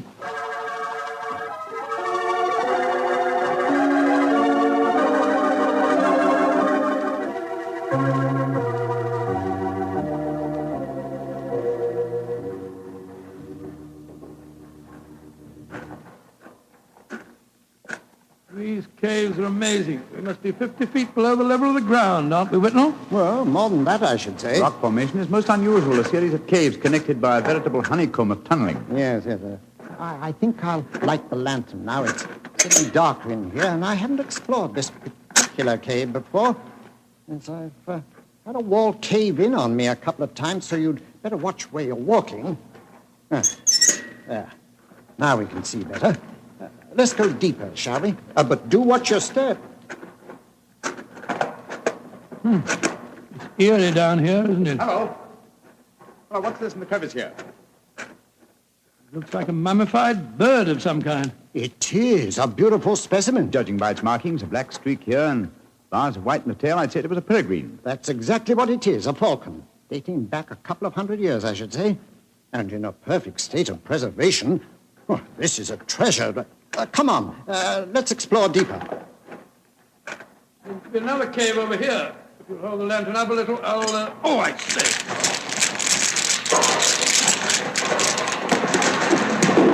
Good Lord, the whole wall's collapsed. Watson, you're not hurt, are you? No, Holmes, I'm all right. Why, you've unearthed another cave, Dr. Watson. Let's go in. I think we can just manage to crawl through. Great Scott, I don't believe my eyes. Magnificent. Whitnell, this is a treasure indeed. A perfectly preserved body dressed in 18th century costume, powdered wig and all. Yes, and there's no mistaking who it is. Look at that typical beak profile. It's a Clavering, and it isn't hard to identify which one. By George, you mean the one that Lady Helena told us about this afternoon? Exactly. Without doubt, this is the body of Sir Nigel Clavering, who disappeared in 1777. Let's search his pockets. We might find some identification. Yes, here's a snuff box of the period, and some coins. Yes, the inscription of George III is still visible on them. Hello, here's his diary. This is unbelievable. What are you up to, Holmes? I was examining the body, Watson. This man was murdered. Murdered? With this wound just above the heart. Obviously inflicted with a sharp instrument, probably a dagger. This is interesting. An entirely new experience for me. The opportunity of solving an unsuspected murder committed well over 100 years ago. Glance through that diary, Watson, will you, old chap? Let's see if the poor devil suspected his fate. Well, hard to read. All the S's look like F's. Peculiarity of the 18th century writing. They are saying, I suppose that means saying, they are saying in the coffee houses that my brother Harry hath been coveting my wife. But this is amazing, Holmes. See how history repeats itself. It's an exact parallel of the situation existing today. Harry is coveting his brother's wife, Helena, and Sir George has not been seen for 5 years. What an extraordinary coincidence. If it were one. As it is, it's one of the most ingenious frauds I've ever seen. The clothing appears authentic, so do the coins and the faded ink, the paper of the diary, and due to the peculiar mummification of the body, it would be almost impossible to say how long it's been here. Nevertheless, I am convinced that this is a recent corpse, and undoubtedly that of Sir George Clavering. Well, what makes you so sure, Holmes? Writing in the diary. 18th century used an S that looked like an F, it is true, but never at the end of a word. You will recall, Watson, that you were reading H-A-F, have, for H-A-S, has. That's perfectly true, I was. Well, that would be incorrect in genuine 18th century writing. No, obviously, this is an extremely clever attempt to disguise the comparatively recent murder of Sir George Clavering. It's incredible, Holmes. And yet I believe you're right. I'm sure of it. Well, what are you going to do about it? You and I, old chap, will mount guard over the body. You, my dear Whitnell, if you don't mind, will be good enough to go and fetch the police.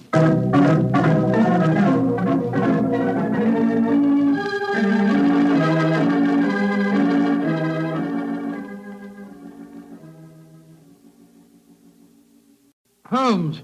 Yes, old chap? What do you suppose is keeping the police? Whitnell must have gone over an hour, and the lantern with him. Here we are, crouching in the dark in a smelly cave, 50 feet under the cliffs. with a mummified corpse. True, Watson, but I don't. Uh-huh. Here comes the lantern. It must be Whitnell and the police. Whitnell! That you, Whitnell?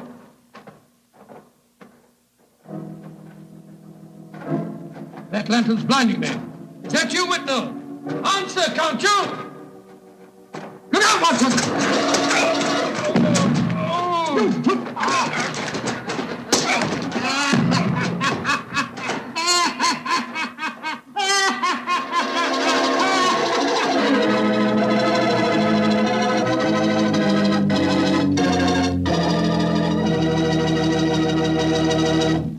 Dr. Watson's story will continue in just a second. And I'm going to take that second to ask you what you think of when I say good food. When you say good food to me, I can see myself really going down on a piece of fried chicken, but really fried. You know, crisp and sort of a light brown. And when I see that chicken, I sure want to see some Petri California Sauterne. Because, believe me, Petri Sauterne is a white wine that's the wine for chicken. That Petri Sauterne has a delicate kind of flavor. Delicate like its pale gold color. But what a flavor, and what a wine. If you want a swell white wine, you certainly want Petri Sauterne. Try it and see.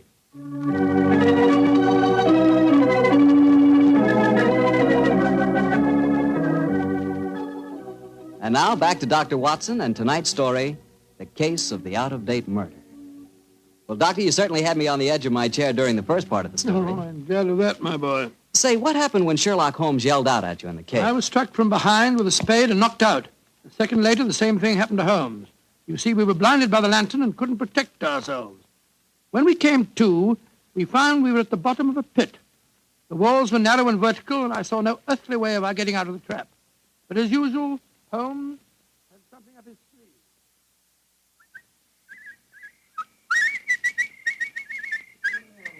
Oh, my head's throbbing. Never mind that for the moment, old chap. Get the coat off in your shirt. Oh, Come on, off with it, old boy. Come on, off with it. I've already removed mine and tied them together. Oh, what for? Oh, dear me, that blow on your head must have been unusually severe. I'm trying to make a kind of rope, Watson, a rope to get us out of here. Oh, what's the good of a rope unless there's someone on the ledge above us to hold us out? If you think you're performing the Indian rope trick. My dear Watson, this is no time for your rather heavy-handed humor. Why do you keep whistling like that? You've been doing it for the past 20 minutes. I'm whistling for help. Well, why not shout? Whistle carries further. No, dear. Who's going to hear that? That Timmy, I hope. Remember, he was having a bonfire on the cliff-tops tonight. My whistle is that of a nightingale, a song unheard in Sussex at this time of the year. If he does answer it, I'm sure it'll bring him down here. Oh, dear. Well, I hope you're right. Seems to me that Whitnell and the police will never find us here. We shall mummify, just as the filthy murderer intended us to. Courage, Watson, I'm sure... It's worked! It's Timmy! Cutting a burning log. Go down here, Timmy! Nightingale, pretty birdie, what are you doing down there? Timmy! I've tied these clothes together to make a rope. I'm going to throw them up. You ready? Catch. Good. He's caught it. Now, Timmy, lower it to us. Oh, I shouldn't do this. They'll whip me. No. Nobody will whip you, Timmy. And we both want to give you a shilling to come up and see your bonfire. Oh, that's different. 2 shiny shillings. I'll lower the rope. Here it comes. That's it. All right, now then. You first. All right, Timmy, pull away. Here you go.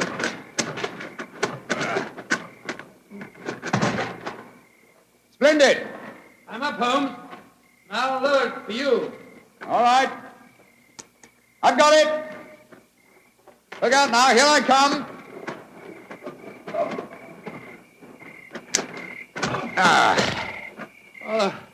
Thank goodness we got out of that place all right. I don't see the nightingale. Oh, you must have him inside your coat. Well, never mind. We'll all go up to my bonfire and get warm. It's such a pretty bonfire.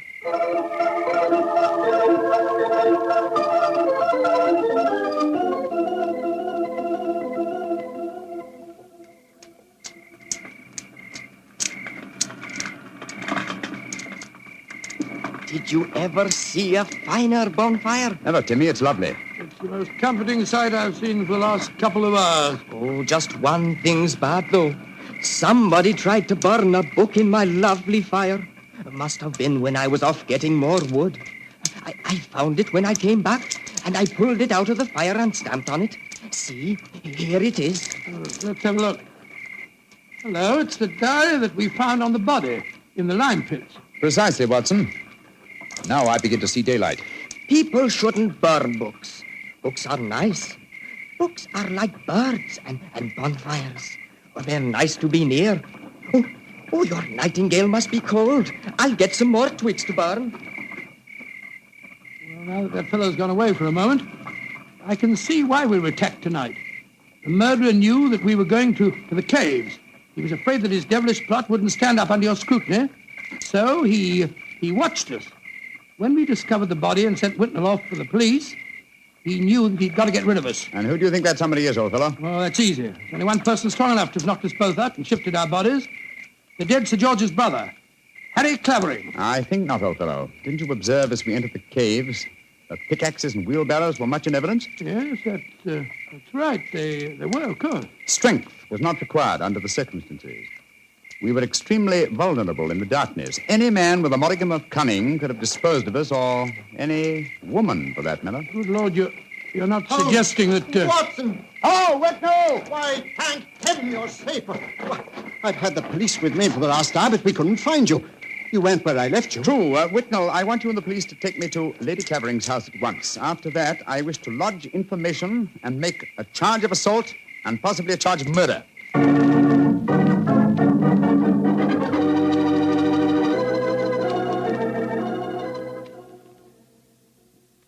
And that, Lady Clavering, is the story of how we found your husband's body.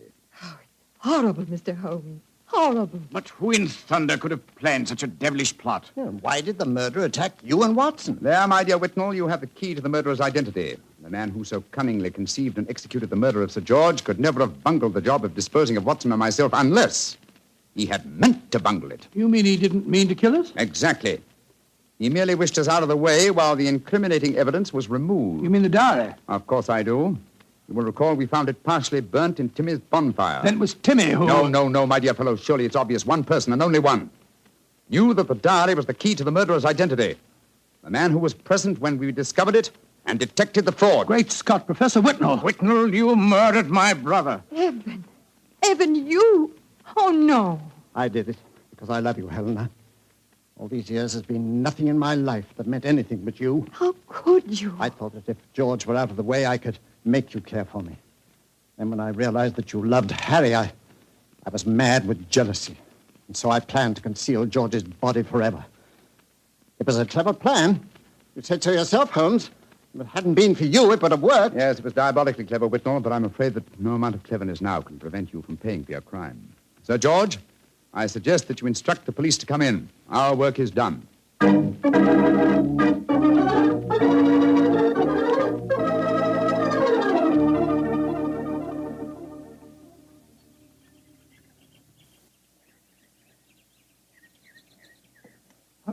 Holmes, look there on the point. Timmy's bonfire is still burning away. Yes. Timmy's a simple fellow with simple tastes. Why are you so gloomy? You solved the case brilliantly. My dear fellow, my faith in human nature has been sadly shaken, old chap. Evan Whitnell was a good friend and an old one. Hard to be instrumental in sending him to the gallows. Well, he richly deserved it. Yes, I know he did. That's quite true, but it's depressing just the same. Come on. Let's continue our walk home across the downs. I heard Sir Harry offering you a fee. Did you take it? No, I didn't, but I did accept his offer of an acre of land on the downs over there near the Abbey ruins. You can see them silhouetted against the sky. An acre of land? What on earth would you do with that? Well, when I retire, and I shall retire soon, I've often thought of bee farming. This would be a heavenly spot for such a venture. Oh, I can't imagine you as a beekeeper. Oh, why not? After a life spent unraveling the tangled affairs of human beings, it would be soothing in the twilight of one's days to study the exact and predictable behavior of bees. Singing masons, building roofs of gold. Oh, well. One day, perhaps. One day.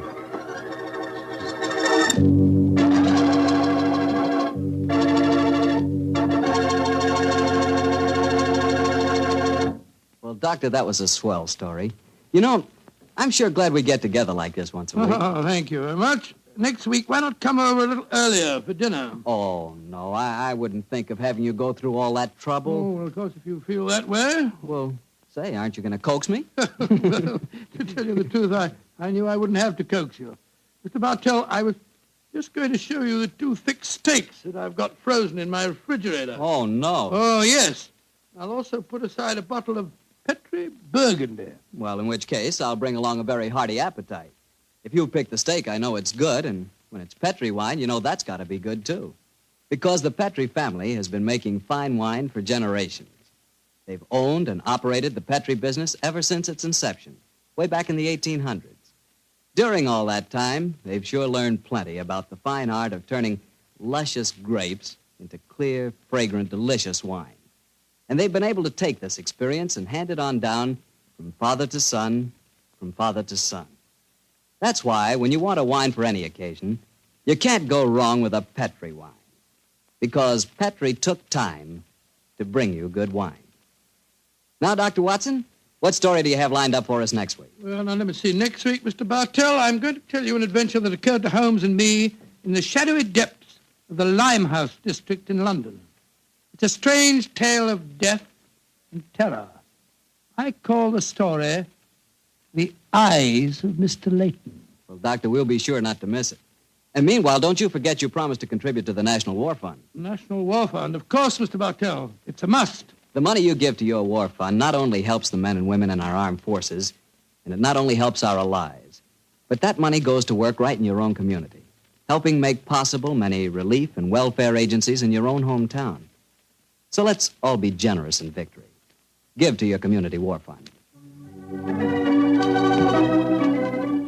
Tonight's Sherlock Holmes adventure is written by Dennis Green and Anthony Boucher and is based on an incident in the Sir Arthur Conan Doyle story, The Adventure of Wisteria Lodge. Mr. Rathbone appears through the courtesy of Metro-Goldwyn-Mayer and Mr. Bruce through the courtesy of Universal Pictures, where they are now starring in the Sherlock Holmes series.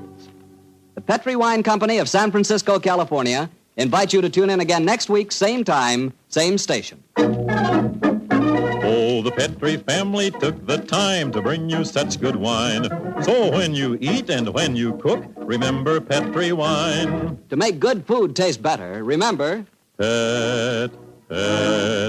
Petri wine. This is Harry Bartell saying goodnight for the Petri family. Sherlock Holmes comes to you from our Hollywood studios. This is the Mutual Broadcasting System.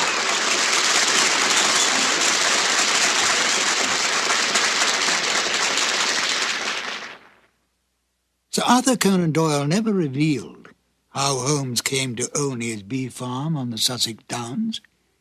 This wonderful touch at the end of the case adds a little extra to the original stories and seemed to please the Sherlock Holmes aficionados when it was broadcast.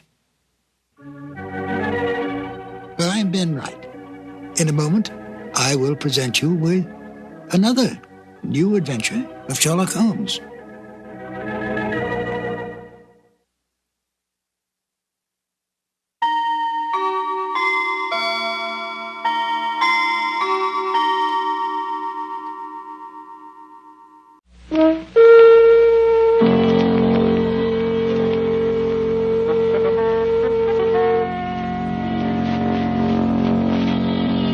The Adventures of Sherlock Holmes, starring Basil Rathbone and Nigel Bruce.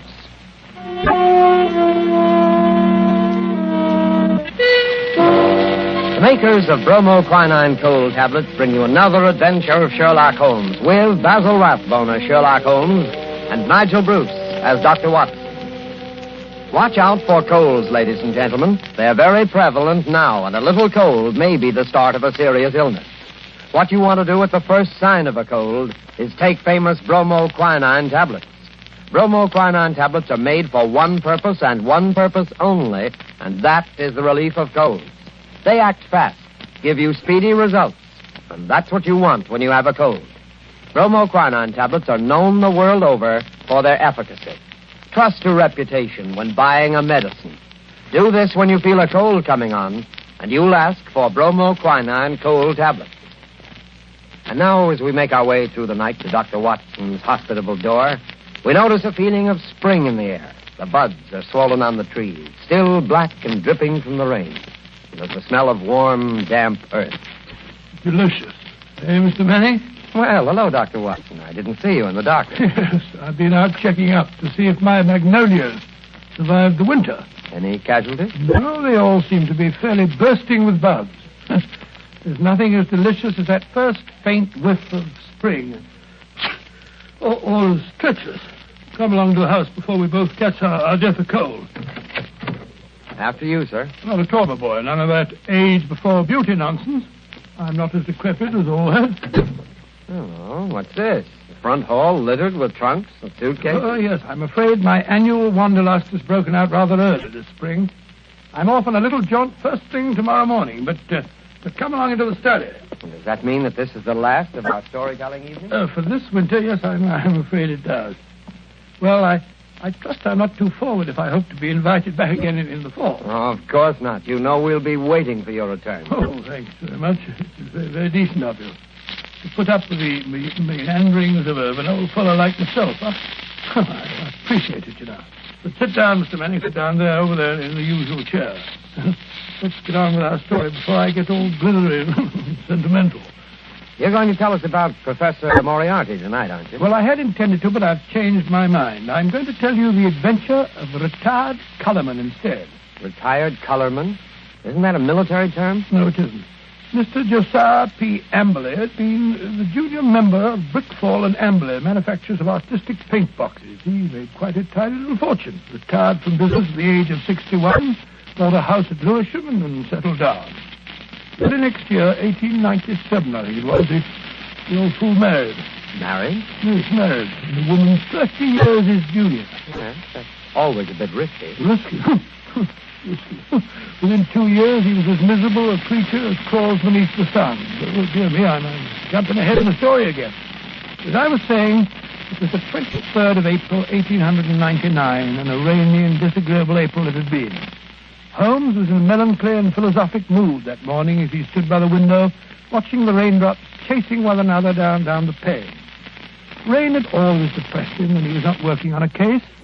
When he was working on a case, I don't believe he realized that there was such a thing as weather.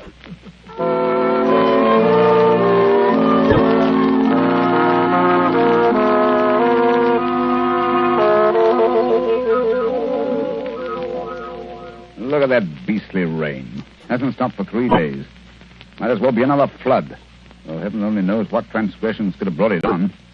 That's been a really first-class crime for months. Oh, cheer up, Holmes, cheer up. It's probably good for the crops or something. The shortage in crime? No. The rain, of course, probably makes the little buds sprout and the little shoots shoot. Oh, don't be so blasted optimistic.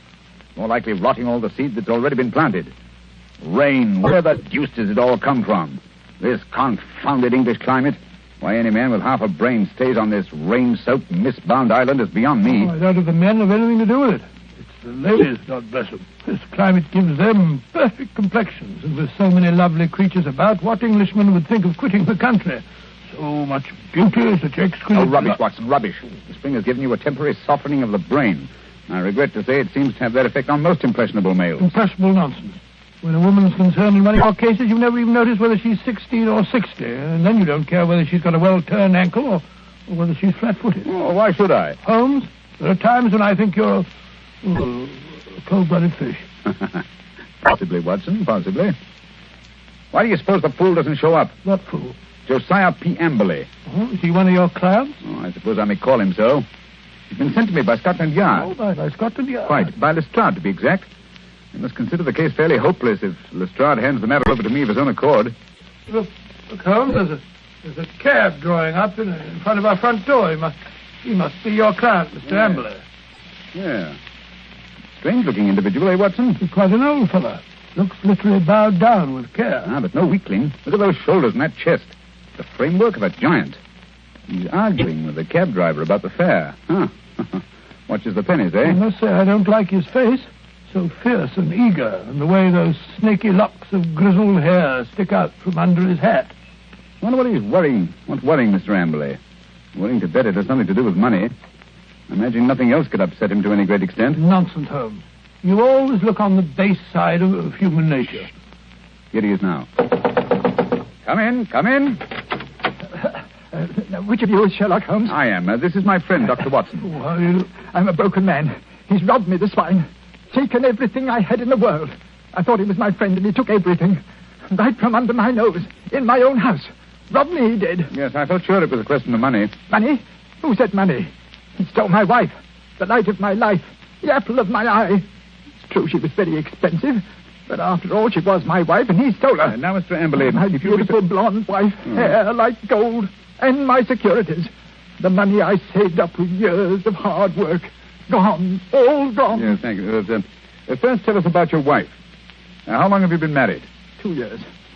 2 years, and she's tired of me already. 2 little years. Easy, my good man, easy. More facts and fewer recriminations if we're to get to the bottom of this case. Well, 3 years ago I retired. Bought a house. Big house at Lewisham. Cost me plenty of money, that house did. Well, sir, I'd never lived alone in a big house before and got sort of lonely. House began to need looking after, so I thought I'd start looking around for a wife. Nice, healthy, young wife to look after me. Then I met Ella. Handsome girl she was, too. A good cook. Hair like gold. Could bake a beef and kidney pie that would melt in your mouth. So I thought I might as well get married. Yeah, very practical, I'm sure. Yes, that's what I figured at that time. But, Lord, Mr. Holmes, the money a woman runs into. There made my heart bleed the way the money went. I should have thought you'd have been glad when the other fellow took her off your hands. But who was this... This wolf in sheep's clothing? Yes. His name was Dr. Ray Ernest, a young fellow. He used to come over nights and play chess with me. I see. He stole your wife? Yes, and my securities. Yes, but surely the securities are registered. You can hardly hope to convert them. Maybe not, but I must have them back.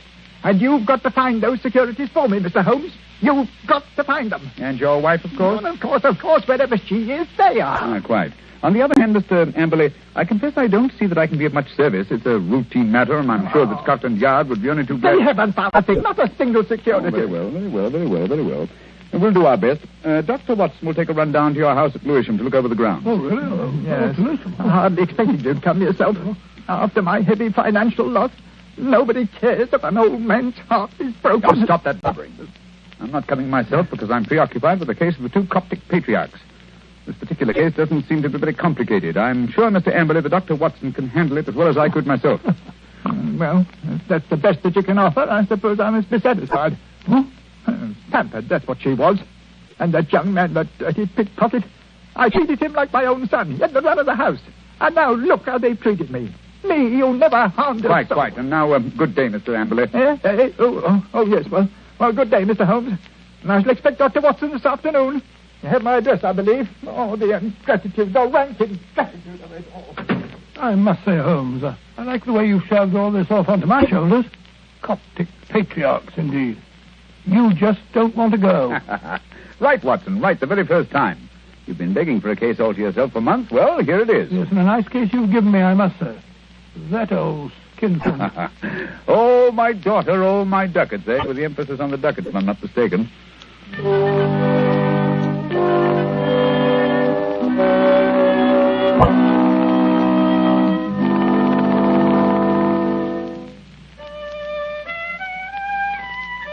Oh, confound that passage. There. Ah, that's better. That's dash good. Hello. Steps on the stairs. Watson, if I'm not mistaken, and in a triumphant mood. Hello, Holmes. Well, I'm back. Hail the conquering hero. A successful afternoon, I take it, with the light of victory in your eye. Well, I did manage to dig up a kill. Good. How about Mr. Amberley's place of residence? What's it like? Well, he calls it the Haven. Oh, charming. Yes, isn't it? I think the place would interest you, Holmes. You know that particular quarter, the monotonous brick streets, the weary suburban highways. Well, right in the middle of them lies this beautiful old home, surrounded by a high sun-baked wall, mottled with lichens and topped with moss. The sort of wall... You may omit the poetry, Watson. I note that it was a high brick wall. What? I should have guessed it was the Haven, even if I hadn't asked a lounger who was smoking outside in the street. A lounger? Yes, a tall, dark, heavily moustached man with a curious look in his eye. With great tinted glasses and a Masonic type-in? Good heavens. How'd you know? Oh, the fool. A child of 10 could have seen through that. Oh, Mr. Holmes, I don't see. Never mind. Continue with your story, Watson. Well, I'd hardly entered the gateway before I saw Mr. Amberley coming down the drive to meet me. He began at once, pouring out his grievances. We walked back to the house together. And, Well, once inside the wall, I must say, I've never seen a place worse kept. Garden running to weeds and in a dreadful neglect. The house, too, was slatternly to the last degree. It just goes to show what happens to a place when there's no womanly hand about to keep it in order. Yes, but Mrs. Amberley's only been missing a few days. Hardly time for so much disintegration to take place. Must have set in before she left. Oh, possibly. At any rate, Mr. Amberley seemed to be ashamed of it. He was doing his best to remedy it, though I must admit that his efforts looked a trifle ineffectual.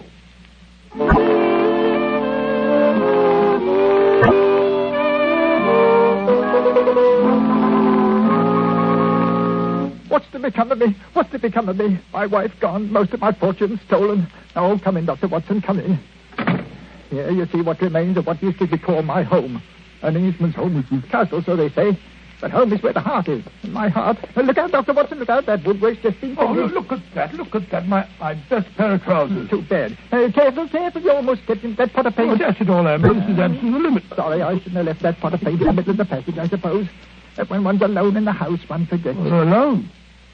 So you've been doing this painting yourself? It must strike you a strange occupation under the circumstances. One must do something to ease an aching heart. And step in here, Dr. Watson. This is my study, my sanctum sanctorum. Oh, sanctum sanctorum. I see you've just finished painting woodwork in this room, too. What a smell of paint. Yes, it's not dry yet. That's why I have a fire in here. Now, let me see. Where did you keep your securities? In the safe in that wall. This room is really a strong room, like a bank, with an iron shutter on the window and an iron door, burglar-proof. Ah, that's the irony of it. No thief from without could have taken my money, but my wife, my own wife. There's a picture, Dr. Watson, on the mantel, taken in a wedding dress. Nice-looking girl, Emily. It doesn't look the sort... the viper, the ingrate. Oh, really? Why, that very night, I bought 2 upper circle seats at the Haymarket Theatre. Wanted to give her a treat, I did. Oh, didn't she go? No. Last moment she said she felt sick. That she had a headache, she did. I believed her, went alone. When I came back, she was gone. The safe was ransacked. Just a minute. What night was that, Mr. Amler? Last Thursday. Oh, Thursday, was it? Yes, an unused ticket. Money wasted. She was always wasting money. May I have that ticket, Mr. Amler? Hold on. You would have thrown it in the fire. No, why? I wanted to get rid of it. I want to get rid of everything that reminds me of her. Here, give me that picture. Well, I see. There, into the fire she goes closer. May her soul burn in torment. That picture's burning now.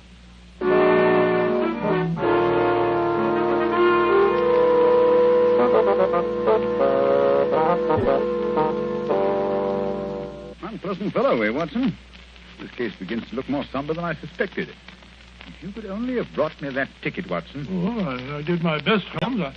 I may not have the ticket itself, but I did notice the number of the seat. Oh, bravo, Watson. How did you happen to remember it? Well, as a matter of fact, it was my place in form at school, 31. See from the bottom. And so it stuck in my head. Splendid, old fellow. Then Amberley's seat must have been 30 or 32. Hear me now. Who can that be? Well, whoever it is, he's dashed impatient. Oh, yes. Here he comes up the stairs, fairly running. Come in.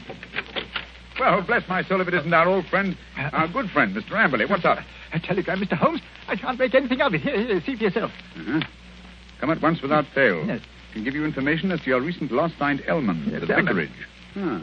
Dispatched at 2:10 from Little Purlington. Little Purlington in Essex, I believe, not far from Frinton. You will start at once, of course. Watson, look up the train. It's probably a hoax. What could anyone in Little Purlington But know it's from a about very responsible person. Where's my crockford? Yes, here it is.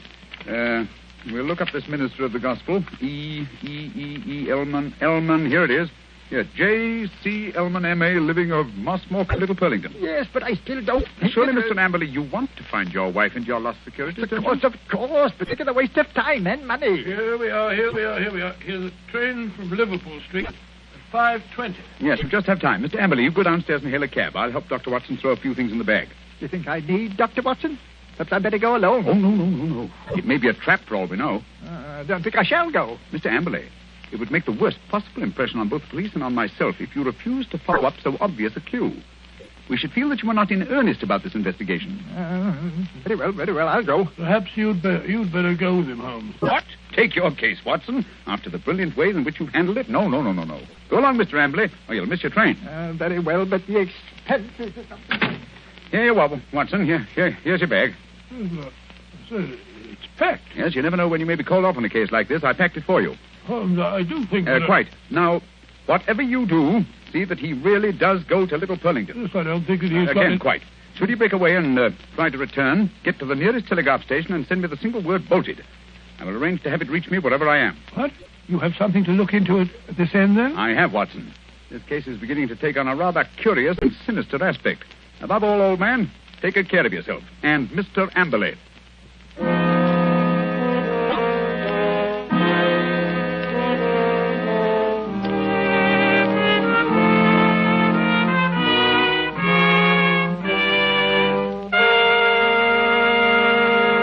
Before we find the outcome of Watson's curious mission, ladies and gentlemen, I have a few words to say. Here's what you want to do when you feel a cold coming on. Here's what you want to do at the very first sign of a cold. Take famous bromoquinine cold tablets. Bromoquinine tablets don't fool. No, sir, they get right after a cold symptom. They get right after a cold's misery. They relieve the headache and other pains that go with a cold. They relieve that stuffiness and feeling of depression that accompanies a cold. They help reduce the fever that goes with a cold. Bromoquinine tablets are fast and decisive in their action. First, because they're made especially for the relief of the common cold. And secondly, because they act internally. You can take lots of things for the relief of a cold, but nothing more reputable and reliable than famous bromoquinine tablets. Get them at any drugstore at the first symptom of a cold. Ask for bromo, B-R-O-M-O, quinine, Q-U-I-N-I-N-E, bromoquinine cold tablets.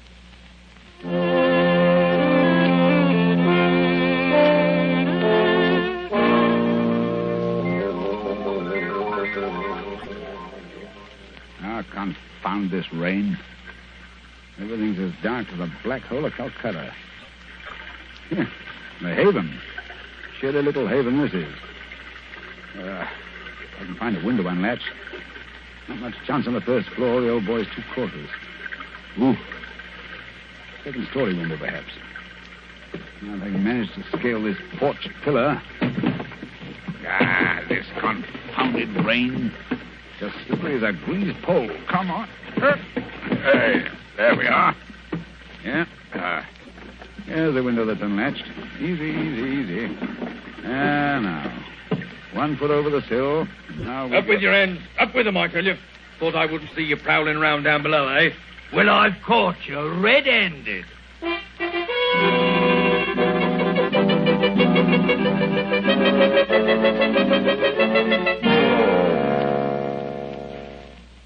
Nice wild goose chase that turned out to be. That friend of yours, Sherlock Holmes, is a fool. I'm sure, Mr. Amberley, if you'll call and see him, he can explain. Explain nothing. That vicar had never seen that telegram before. The way he treated us. You might have thought we were suspicious characters. Then missing the last train and having to sit up all night in the confounded station with the rain dripping through the roof. Well, we could have gone to an hotel. Gone to an hotel? That costs money. Gone to an hotel, indeed. Well, here's your house, Mr. Amberley. I think I'll go along home now and get some breakfast. You will not. I'm going to come into the house and see if everything's all... I look up there. The window over the porch. It's open. Perhaps you left it like that yourself. Rubbish.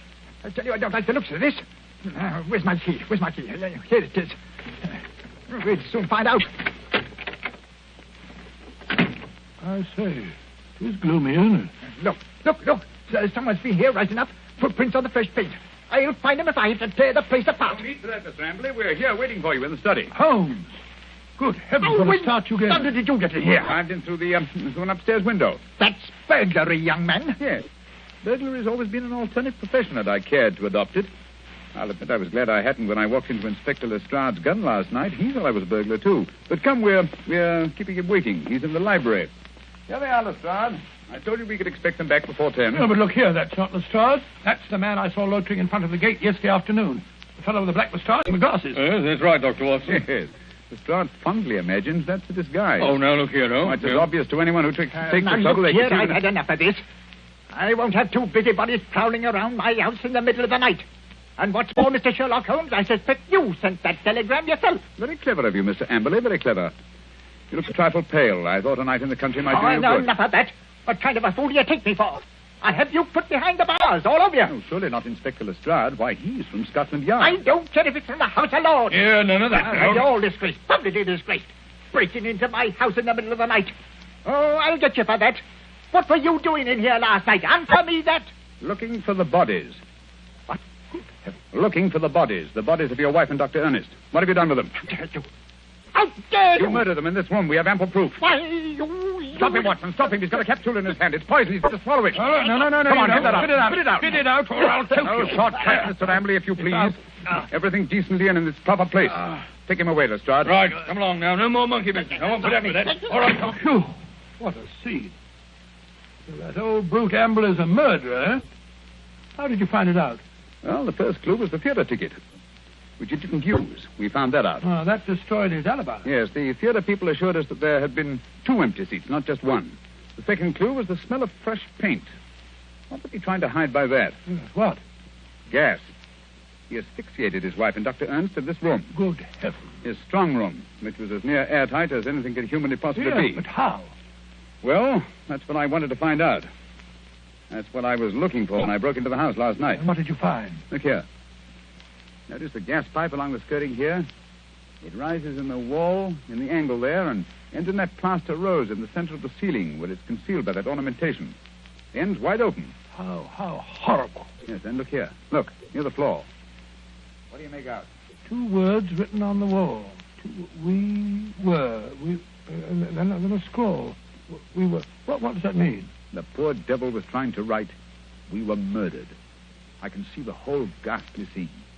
It was last Thursday night. Amberley had lured his wife and Dr. Ernest into this room.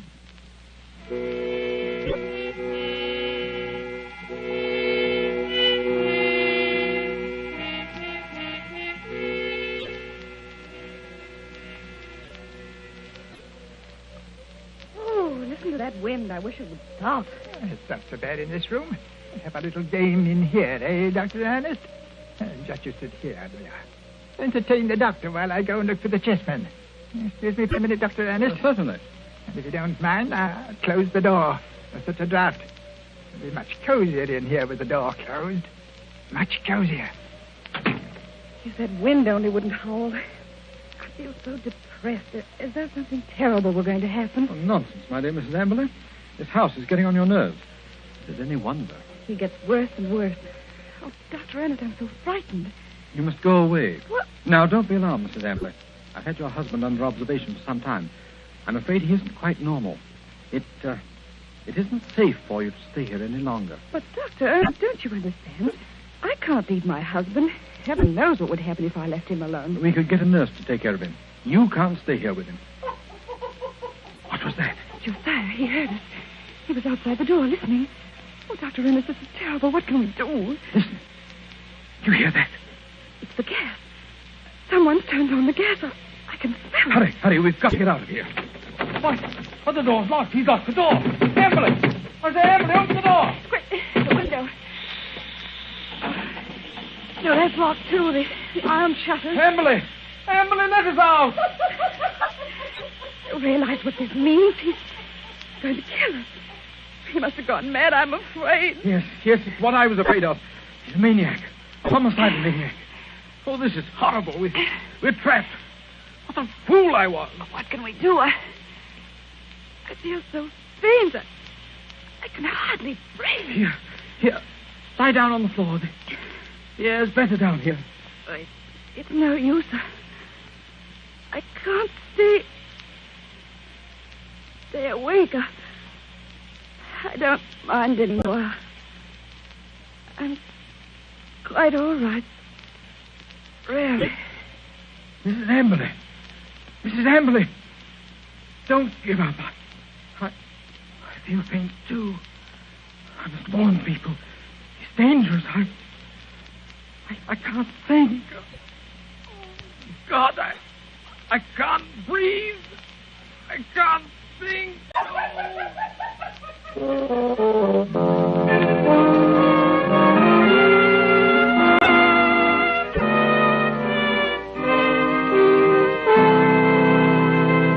What a tragic story, Dr. Watson.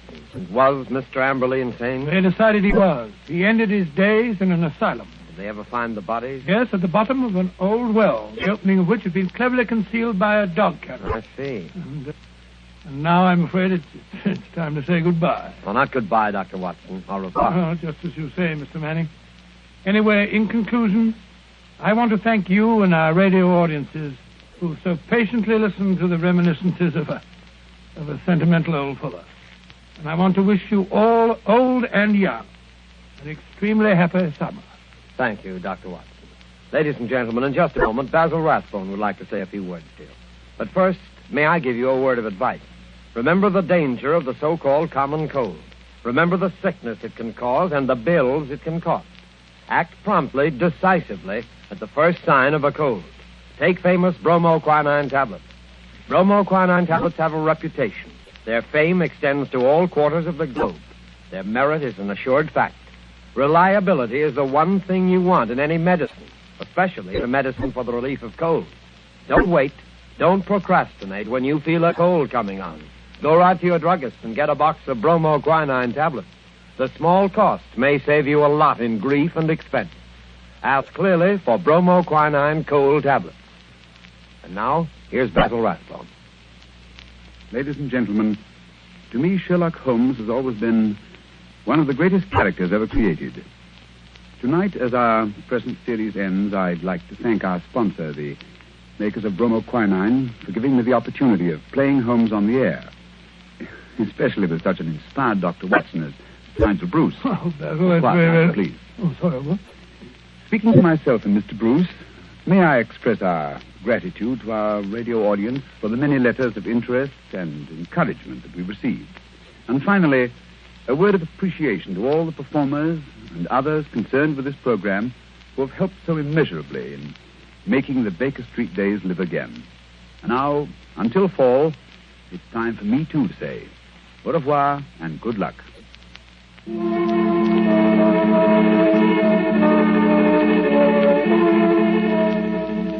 You have been listening to a Sherlock Holmes adventure adapted by Edith Miser from Sir Arthur Conan Doyle's story, The Retired Colourman, with Basil Rathbone, Sherlock Holmes, and Nigel Bruce as Dr. Watson. The Sherlock Holmes series was produced by Tom McKnight. This program was presented from Hollywood by the makers of bromoquinine cold tablets, quick relief for colds. This is Knox Manning speaking.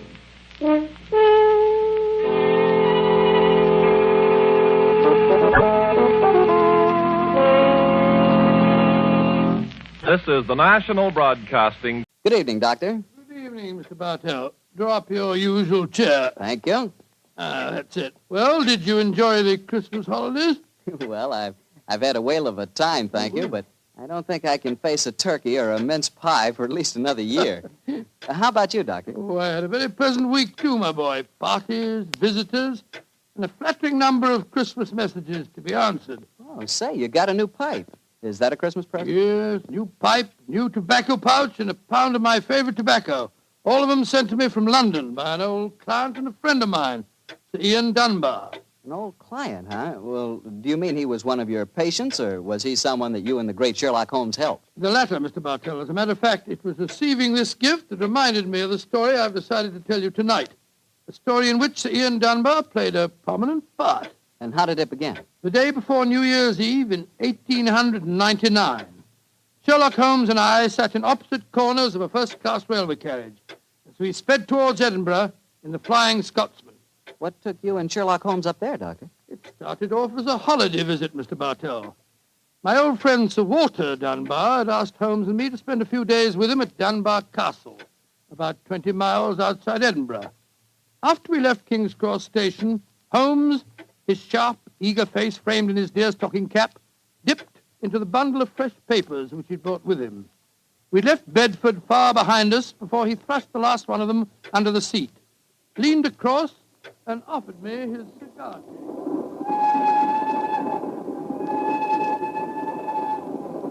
Care for a cigar, Watson? No, thanks, awful. I'll stick to my pipe. Flying Scotsman's living up to its name. We're going splendidly.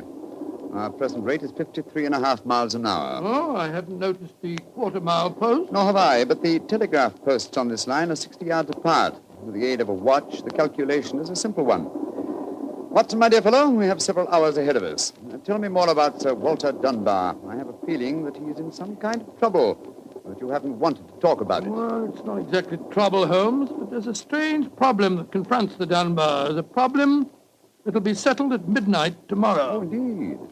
Night of New Year's Eve, eh? Yes, exactly. But to really appreciate the story, I have to begin by telling you of the death of old Sir Thomas Dunbar. The father of the present baronet, I suppose. Yes, he was severely wounded at Waterloo, though he managed to last out long enough to get back to Dunbar Castle.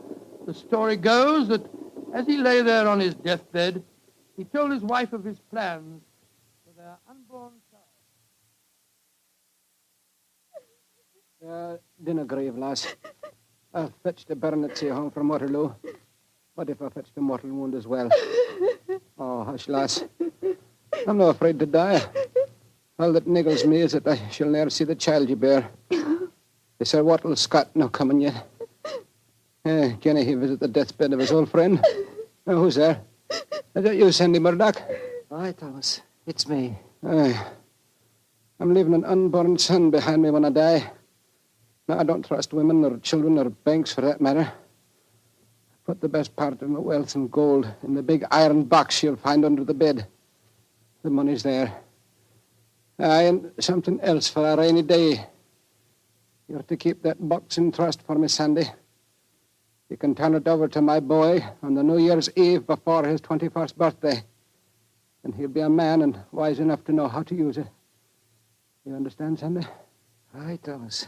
But supposing your bairn's a girl. A girl? I tell you, it'll be a boy. And we'll name him Walter after my good friend, Sir Walter Scott.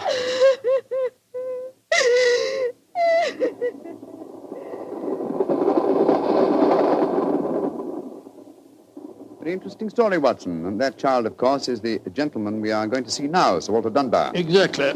And the first baronet was a friend of Sir Walter Scott, while his son can boast of your acquaintance. Why, it's a family singularly rich in literary friendships. That's not very funny, Holmes. To continue, I suppose you can guess what happened. Sir Thomas carefully drew up the document to specify the New Year's Eve before the baronet's 21st birthday. And the poor child was born on February the 29th. It was a leap year. Oh, so poor Sir Walter is still waiting for his iron box full of gold. Yes, he'll be 84 next year, and yet legally, with only one birthday every 4 years in the eyes of the law, he'll at last be 21. A most amusing situation, though I'm afraid Sir Walter finds it far from entertaining. The lawyers must have been extremely scrupulous in abiding by the letter of the document. Yes, old Sandy Murdoch is dead now, of course, but he too is a great-grandson, William Murdoch, who still handles the Dunbar estate. He'll be at the castle tonight to formally hand over the iron box. I'm delighted you accepted the holiday invitation of Sir Walter. My dear fellow, I've needed a rest, but I've always loathed too strict a one. This situation may pose a nice little problem for me. Problem? Yes, I'm reasonably certain that the aged Sir Walter Dunbar will not get his iron box full of gold on this New Year's Eve either. But we shall see, old fellow. We shall see.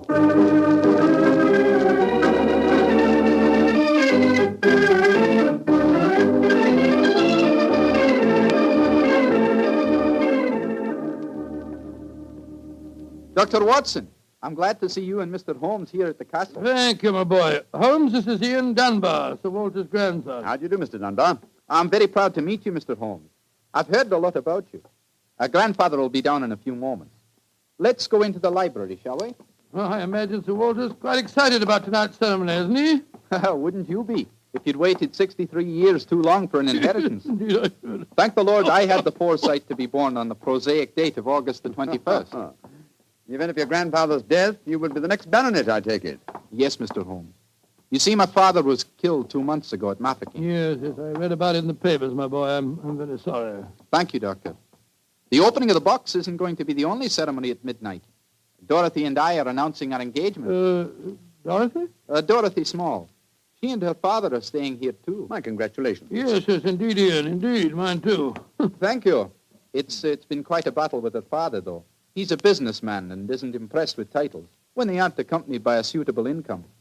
But when we told him about the inheritance, he relented and gave his consent.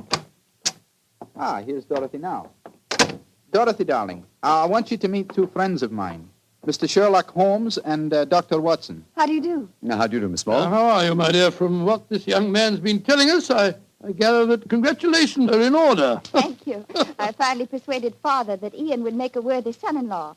For a while, I was afraid we'd have to elope to Gretna Green, live in a cottage on bread and cheese and love, and brave the parental wrath, just as they do in the storybooks. Oh, Sir Walter, there you are. Oh, Watson, my dear boy. How are you? And this must be your friend Sherlock Holmes. How do you do, Sir Walter? Very well for a young nipper who'll be 21 at midnight. Gentlemen, may I introduce Mr. Herbert Small? How do you do, sir? I believe that we have to congratulate you on the engagement of your daughter. That was supposed to remain a secret until midnight. The Dunbar box was finally opened. Dinna be grouchy, Herbert. The children are in love, and I'm going to settle money on Ian. And it's New Year's Eve. Let's enter into the spirit of the occasion. Bring out the glasses, Ian. I've had some bottles of my special pride put out. It's the finest port in Scotland. The cream of Dunbar. Aye. My father laid the first bottle down the year before I was born. And a drink of the brew will surely warm the cockles of your heart. My mouth's watering already, Sir Walter. When is this lawyer fellow, young Murdoch, getting here? Oh, any moment, Herbert. As soon as he arrives, we'll have dinner, and then we'll be ready for the evening ceremonies. He's bringing the famous iron box with him, Sir Walter? If he doesn't, they won't get any dinner, Holmes. Ian, pass the glasses around, my boy. There you are, Murdoch. Good evening, Sir Walter. Oh, you've got the box with you, I see. Now the party's complete. Oh, let me introduce you. Miss Small, her father, Mr. Small, my grandson, Ian, you know. Mr. Sherlock Holmes, Dr. Watson. How do you do, sir? I'm sorry I'm late, Sir Walter. My train was delayed. Oh, that's all right, Murdoch. You're here, and you brought the box. That's all that matters. Ian, give our young lawyer a drink. Here, I'll help you pour it. I must say that this is rather exciting, Holmes. The famous iron box with its inheritance of gold. Yes, and from the size of the box, at a rough guess, I should estimate its cubic content in gold at around 5,000 pounds. Not a vast sum, perhaps, to a businessman like Mr. Small, but a windfall to an impecunious Scottish baronet. Yes, that's what it is. A strong young man, Mr. Murdoch. How do you mean strong, Holmes? A box that size, full of golden sovereigns, would weigh a considerable amount. And yet the lawyer carried it single-handed. Now that we're all assembled, I'm going to propose a toast. Though it's still some hours off yet, let's drink to the new year. It means a lot to some of us. To 1900. 1900. We should toast more than just 1900, Sir Walter. We should drink to the new century that's about to begin. Good idea, Dorothy. Oh, I'm afraid that wouldn't be quite appropriate, Miss Small. To be accurate, the 20th century won't begin until January the 1st, 1901, and not 1900. Of course. That's it. Dorothy, I'm afraid your wedding can't take place for some time yet. Father, what are you talking about? I read an article in The Guardian the other day that said just the same thing as you, Dr. Watson. And what's more, it said something even more important. It said that 1900 is not a leap year. Oh, rubbish. Leap year comes every 4 years. There was one in 1896. Then obviously 1900 is one. I think Mr. Small may be right. What do you say, Mr. Holmes? Do you know? Well, I hope no one would bring up this point, but it's the little problem I referred to on the train, my dear Watson. Holmes, for heaven's sake, answer. Is 1900 a leap year or no? I'm afraid it's not, Sir Walter. No? Because of a slight imbalance that would otherwise be produced in the calendar. Of the even century years, only those divisible by 400 are leap years. In other words, 1600 was a leap year, the year 2000 will be a leap year, but 1800 and 1900 are not leap years. Then you have no birthday next year, Sir Walter, and I'm afraid I can't open the box tonight. And the Dunbars won't get their inheritance. And you, my dear, don't marry for a few more years. I won't allow you to marry a pauper. Mr. Holmes, are you sure of your facts? I'm very much afraid that I am, young man. Oh, this is terrible. I cannot stand any more. No, don't take it too badly, Sir Walter. Here, drink this. There. That's it. After all, you only have to wait another 4 years. Another 4 years? At my age, young man, at my age. Oh, no, I shall never live that long. Hey, what is it, Angus? Dinner is prepared, Sir Walter. We can serve it as soon as you're ready, sir.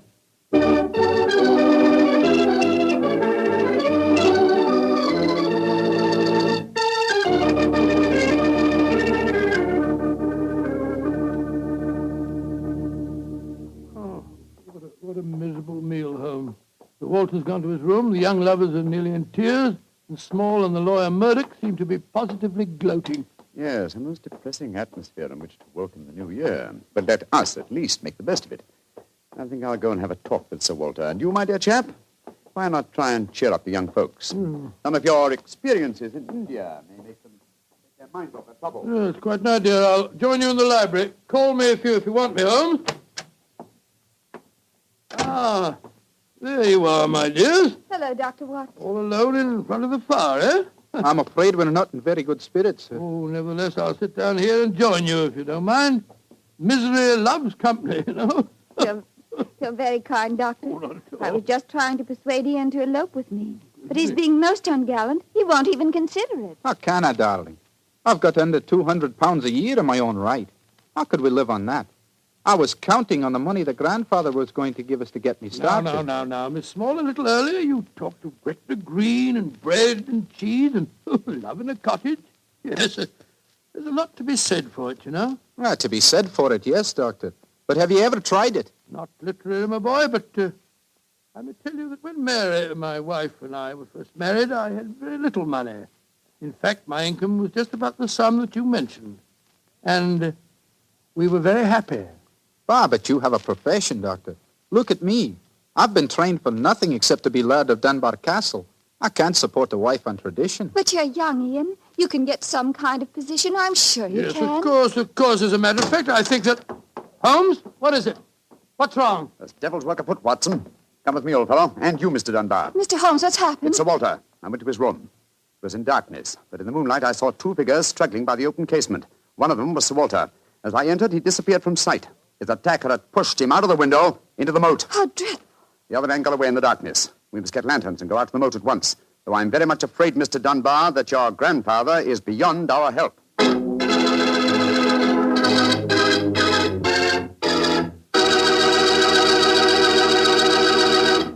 Dr. Watson will be back in just a second, so I'd just like to remind you that if you want to serve a wine over the holidays that you're sure the ladies will enjoy, serve Petri California Muscatel. Petri Muscatel is a golden wine with a wonderful flavor. The flavor of big, plump Muscat grapes. And you know what a flavor that is. I'm sure you'll find that Petri Muscatel is the favorite wine of all women, just as Petri Port is the favorite wine with men. And incidentally, if you're not sure which to get, Petri Muscatel or Petri Port, don't buy one, buy two. Get them both, and you'll be sure to please everyone. Now, to get back to our story, someone had pushed poor old Sir Walter out of his bedroom window and into the moat below. Isn't that right, Dr. Watson? Yes, Mr. Bartell. Of course, we grabbed lanterns as fast as we could and rushed outside, but it was a hopeless task. The water was 8 or 10 feet deep, and it seemed obvious that the elderly Sir Walter wouldn't have a chance of saving himself. But we searched on, the flicker of bobbing lanterns and the scurrying figures in the frosty moonlight, forming a weird, fantastic...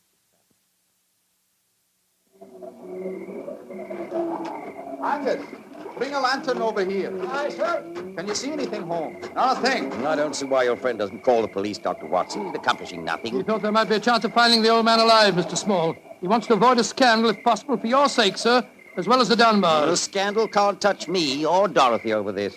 Her engagement was never announced. Thank heaven. That's a great pity, sir. I should think some new blood in your family would be a great improvement. You're being confoundedly impertinent, Doctor. And you'll be confoundedly heartless, sir.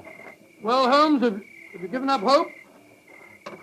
I'm afraid we'll never find him without dragnets and grappling hooks. Have to call the police. What time is it? Sir Ian, you know the time? What did you call me, Mr. Holmes? Sir Ian. By Jove, yes.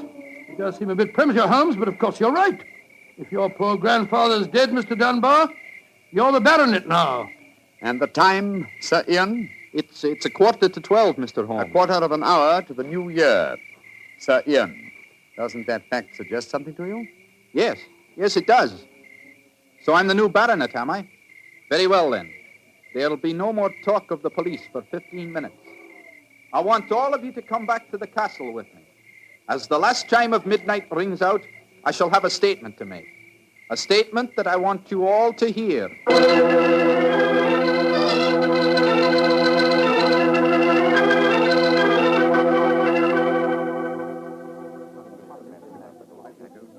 What you brought us all back here for, Holmes? There's something very funny going on. I tell you, I don't like the look of it. And I, Watson, like the look of it very much. I wish you wouldn't be so dashed mysterious. What are you up to? You haven't taken a step yet towards finding the murderer? Haven't I? And I wonder what causes the beads of perspiration on Mr. Small's brow. Small? You mean that Small... Yes, and I wonder what causes the singular look of apprehension on the face of Murdoch, the young lawyer. You remember, of course, on my remarking how easily he carried the large iron box. Good Scott, yes. And it took a strong man to throw Sir Walter out of the window. Watson, Huh? the new year is approaching. Ladies and gentlemen, in view of our recent tragedy, this is one New Year's Eve when none of us feels like song and jollity.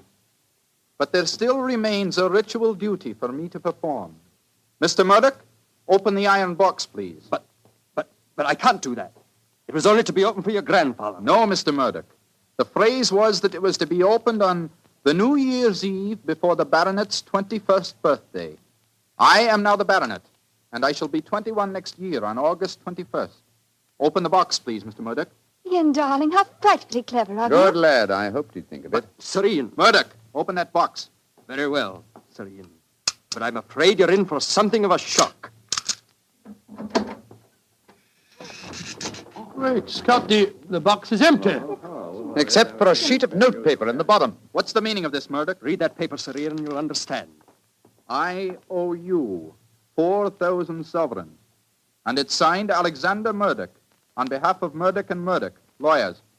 You'd better explain this. It's the family skeleton, Sir Ian. That note is signed by my great-grandfather, the one that witnessed the original deed concerning the box. As soon as Sir Walter was born on that February the 29th, my great-grandfather realized the money wouldn't have to be produced for 84 years. And so he stole it. He borrowed it. He always intended to pay it back, but he was never able to. When he died, he told my father of his secret, and my father in turn told me. We've always planned to put back the money, Sir Ian, but we've never been able to. This is daylight robbery. You should prosecute them, Ian. The firm's still in business. You can ruin them. You can sue them for every penny they have. Mr. Small, you've already shown a marked aversion to my family. I suggest you allow me to handle their affairs. Bravo, Ian. How dare you, Dorothy? Go to your room. No one's going to their room. No one's leaving here until the police arrive. I'm convinced that one of you murdered my grandfather tonight. And if you ask me, it's obvious who that someone is. Who, Dr. Watson? You, Mr. Murdoch. You came here planning to kill poor old Sir Walter because you never intended to open that box. You thought that your secret would die with him. That's a lie. I was going to tell him everything and then ask for time to pay the money. I didn't kill him. Of course he didn't. There's your murderer. You yourself, Ian. Father, what are you saying? I'm saying that Ian's the murderer. He saw that the box wasn't going to be open for another 4 years. He realized out the money he couldn't marry Dorothy, so he killed his grandfather and then ordered the box opened. You're trying to cover yourself. You pushed grandfather out of that window tonight. You thought that if he died, the box would never be opened. So Dorothy couldn't marry me. You young Gentlemen, please. Upon my soul, Holmes, you seem remarkably calm. Do I, my dear Watson? I must say I'm absolutely fascinated by listening to three people accusing each other of murder, and each of them producing perfectly sound motives. It's a remarkable example of the dangers of reasoning from motive alone. We should profit by experience, Watson. Mr. Holmes, how can you be so calm? There's a murderer in this I room. suppose this game of charades is getting a little out of hand, Miss Small. Let's conclude it. You'd better come out now. That tapestry, it's moving. A happy new year to you all. Grandfather. Sir Walter, oh, am I seeing a ghost? Oh, Sir Walter, you're all right. But what kind of a game have you been playing? It's a bonny game that Holmes and I invented. You might call it forcing the issue. I was determined to have the box open before the next 4 years were out, whilst I was still alive to look inside it. But the trickery of your family, Murdoch, has made me a very unhappy man. Sir Walter, I shall pay back the money in a few years. I swear I will. It'll be too late to do me any good, but I'll take care that Ian gets it. I've half a mind to prosecute you. Grandfather, the money isn't important now that you're all right. You were counting on it just the same, my boy, so that you could marry Dorothy. I know that. She'll never marry a pauper. I won't allow it. When I'm 21, you can't stop me, Father, and I am going to marry Ian. Be quiet. Sir Walter, this is a very unsavory business. I think that you owe us an explanation of your behavior tonight. You tell him, Holmes. I fancy a wee drop of cream of Dunbar. Watching you all search for my body in the moat has made me thirsty. The explanation is a very simple one, ladies and gentlemen. When you arrived here tonight, Mr. Murdoch, I knew from the way you handled the box that it could not contain the sum of gold it was supposed to. And so you suspected fraud and devised a plan to force the opening of the box. Yes, and Sir Walter was an eager conspirator. Of course I was. Ian is 21 next August. Supposing I had died after he came of age and before my next birthday, 4 years hence, the box would never have been opened. And so we invented the fake murder story. By the way, Ian, I must congratulate you for grasping the possibilities of the situation so speedily. If you hadn't demanded the opening of the box, the Murdoch secret might still be a secret. It's a clever plan, Holmes. It's too bad that it had to have such a miserable ending. I'm not sure that we have finished with the matter. Mr. Murdoch. Yes, Mr. Holmes? You say that your family took £4,000 from that box? Yes, Mr. Holmes. Curious. I would have sworn from its size that it would hold closer to 5,000. And in your account of the legend, Watson, you told me that Sir Thomas Dunbar stated of his deathbed that he had put something else in the box. Right. Something for a rainy day, is that it? Mm-hmm. Did the Murdochs find that extra something? No, Mr. Holmes. They found nothing but the gold. Oh, that's very odd. I think I'll take a closer look at that box, if you don't mind. Since this seems to be a night of telling secrets, I think you might as well know, Father, that if you don't give your consent, I shall elope with him. Oh, bravo, my dear, bravo. No such thing. I admire your resolution, young lady, but I hardly think it will be necessary. What do you mean, Holmes? Permit me to show you all the treasure of the Dunbars. What have you found, Holmes? Something for a rainy day that old Sir Thomas spoke of. You see, since the cubic contents of the box obviously differed from my calculations, I deduced the existence of a false bottom. I was correct. And in that space, I found this. Oh, it's a manuscript. Quite so, the manuscript of a book. Look at the title page and see the author's name. History of the Dunbar Family. By Sir Walter Scott. Scott? I think, Sir Walter, that an original and unpublished manuscript by your distinguished namesake will prove worth several times the gold that is missing from that box. You've saved the day for us, Holmes, my boy. God bless you. Oh, this has been as strange a new year as ever I knew. But it's turned out to be a bonny one, thanks to you, Holmes. Well, fill up your glasses. We're going to drink a toast to the new year. By Joe, yes, Sir Walter. This is really a happy occasion. Then let's complete it by singing the traditional song of the season, Auld Lang Syne. And in this case, when we sing, Should Old Acquaintance Be Forgot, I feel that in our hearts we should be thinking of Sir Walter Scott. Though he died over 60 years ago, he's made us all very happy here tonight. Should old acquaintance be forgot and never brought to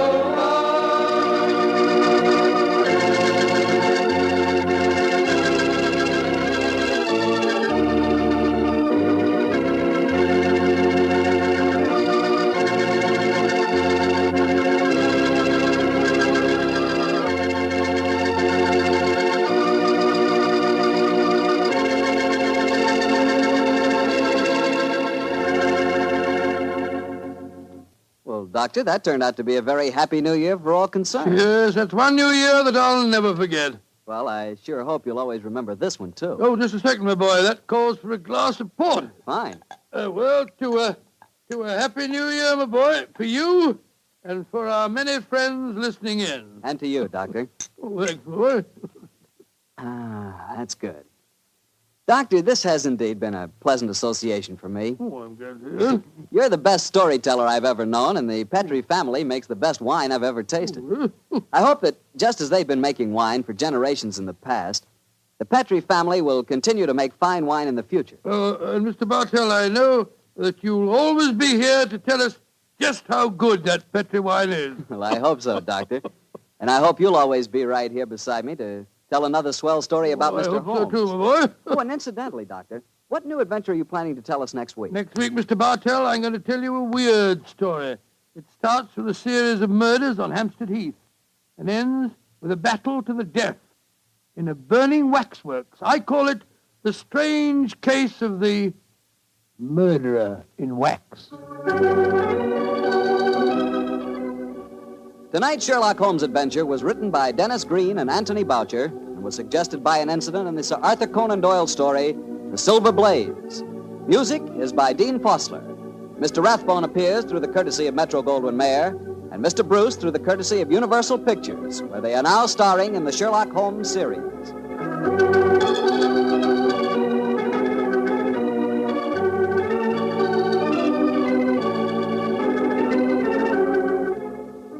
The Petrie Wine Company of San Francisco, California, invites you to tune in again next week, same time, same station. Sherlock Holmes comes to you from our Hollywood studios.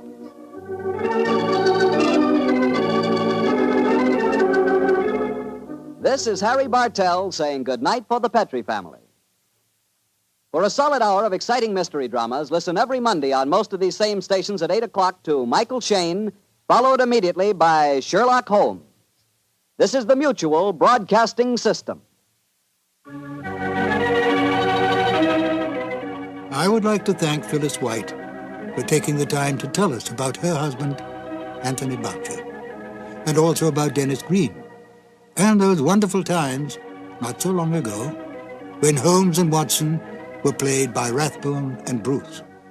The 2 episodes you have just heard are part of the new adventures of Sherlock Holmes, starring Basil Rathbone and Nigel Bruce, and are a 1988 copyrighted production of 221A Baker Street Associates.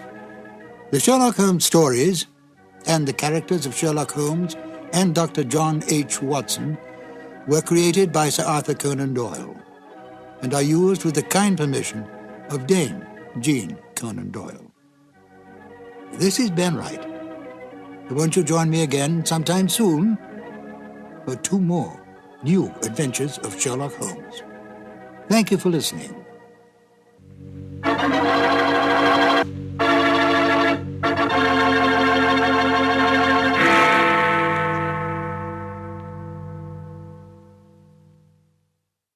Good evening, Doctor. You look a bit irritated, if you will pardon my saying. Good evening, Mr. Manning. Good evening. Yes, I am a bit annoyed, and with good reason. I don't know if I've told you that Holmes has been listening in to these reminiscences. Well, here's a letter I received from him after last week's story. Read it.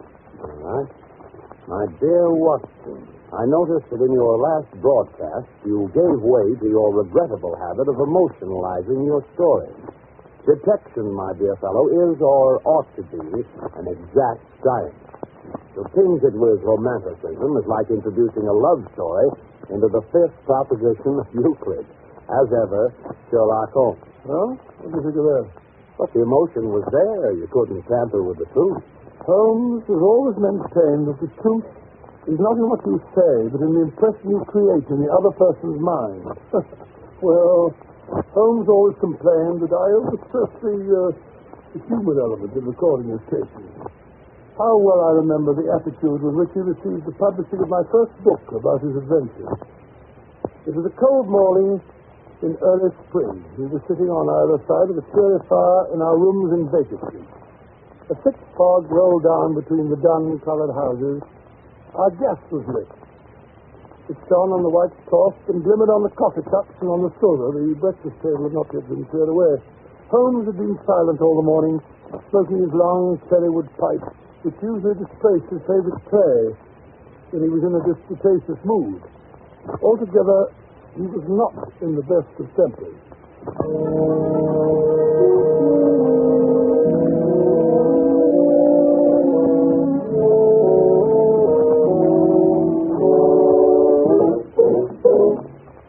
Matches. Where are the matches? Look at that confounded fog. What happens to all the matches in this house, I'd like to know. My dear Holmes, why not use the tongs and a live coal if you want to relight your pipe? Huh? Oh! I've burned myself. For heaven's sake, Holmes, stop struggling. Something's annoying you. Why not get it off your chest? It's that confounded book of yours. What? Sensationalism, Watson. Rank sensationalism. You're always placing the emphasis on the crime. Crime is common, logic is rare. You should stress the logic. You have degraded what should have been a course of lectures into a series of tales. Now, really, Holmes, that's not logical. You're always complaining that crime is falling off. You say there are no first-class criminals left. Quite. And therefore, if you depend on the crime to hold your readers, you will soon be a back number. Criminals. Bah! You've lost all their enterprise and originality. My practice seems to be degenerating into an agency for recovering lost lead pencils and giving good advice to young ladies from boarding schools. Advice to the lovelorn, eh? Well, look at this. This note. It came by this morning's post. Here. The last straw, that's what it is. Read it. Let's have a look. Dear Mr. Holmes, I'm very anxious to consult you as to whether I should or I should not accept the situation which has been offered me as a governess. I never do. I shall call at 10:30 tomorrow if I do not inconvenience you. Yours faithfully, Violet Hunter. What is she? almost 11 now. Exactly. She's late. Just like a woman. I say, Holmes, you should see your young lady now walking briskly up the street. I see. Brisk, purposeful manner. Nice, bright, intelligent face. Yes, it is. She's stopping at our door. Oh, maybe something in this case after all, my dear Watson. She's not the hysterical sort that makes a fuss over nothing. There she is. Come in. How do you do? This is Mr. Sherlock Holmes. Quite. And this is my colleague, Dr. Watson. Well, how do you do? How do you do? I trust you'll excuse my troubling you, Mr. Holmes, but I've had a very strange experience. And as I have no relations of any sort to advise me, I thought I'd best come to you. I shall be very happy to do anything that I can. Well, I've been a governess for 5 years in the family of Colonel Kent Monroe. He's been transferred to Nova Scotia, so that for the last few months I've been without a situation. Well, I advertised and answered advertisements, but without success. You see, the money I had saved began to run out, and I was at my wit's end. Indeed. Well, go on. Well, yesterday I called in at a well-known employment agency run by a Miss Stoker. When I arrived, the outer office was filled with young ladies looking for situations. I was told to wait. But I did. After about half an hour, my name was called out. Well, the door to Miss Stoker's private office was ajar. He could decided was a prodigious stout man with a round, smiling face and a heavy chin. His eyes were like two little slits. So I advanced to the door, my knees trembling. Oh, Mr. Holmes, if you know how I needed that wait.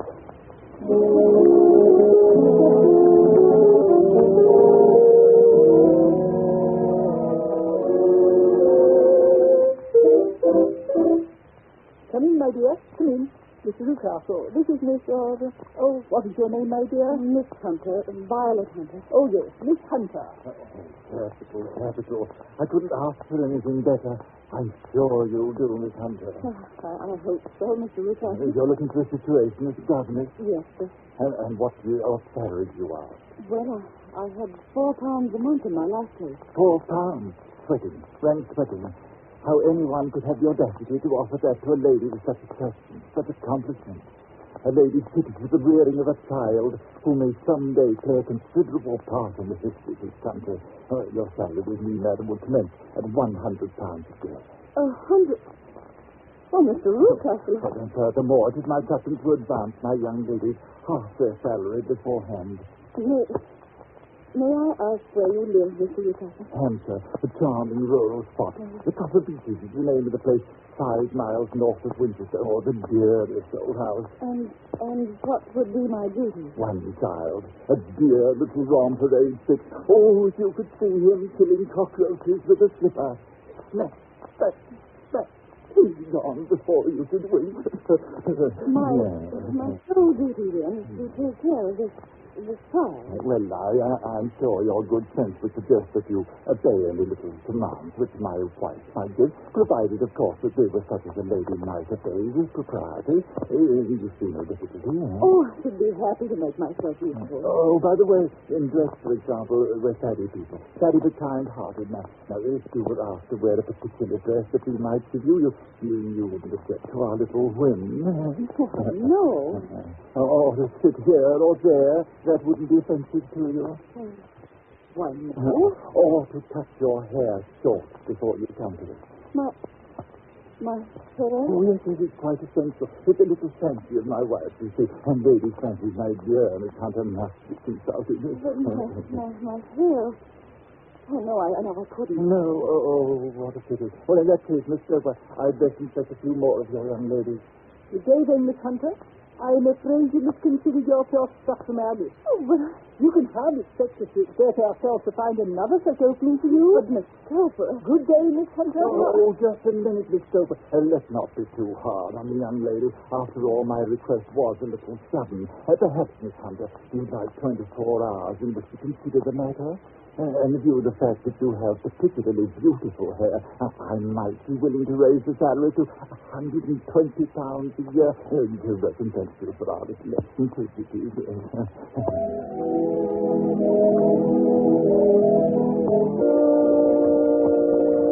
Unusual, most most unusual, my dear Miss Hunter. What do you make of it, Watson? Well, perhaps the gentleman's wife is a lunatic and he wishes to humor her in her fancy in order to prevent an outbreak. Possibly, Watson, possibly. In any case, it doesn't seem a nice household for a young lady. But the money, Mr. Holmes, the money, and I need it so. Well, yes, the pay is good.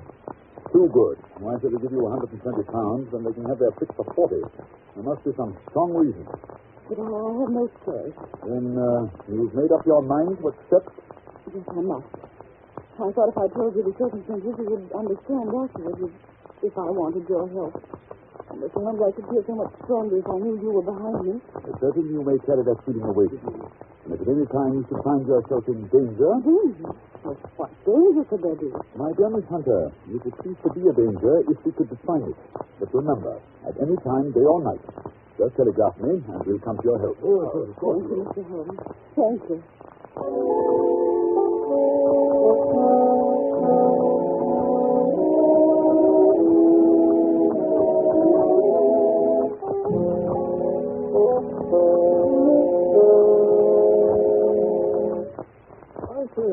Holmes, it's been almost a week since that charming Miss Hunter called.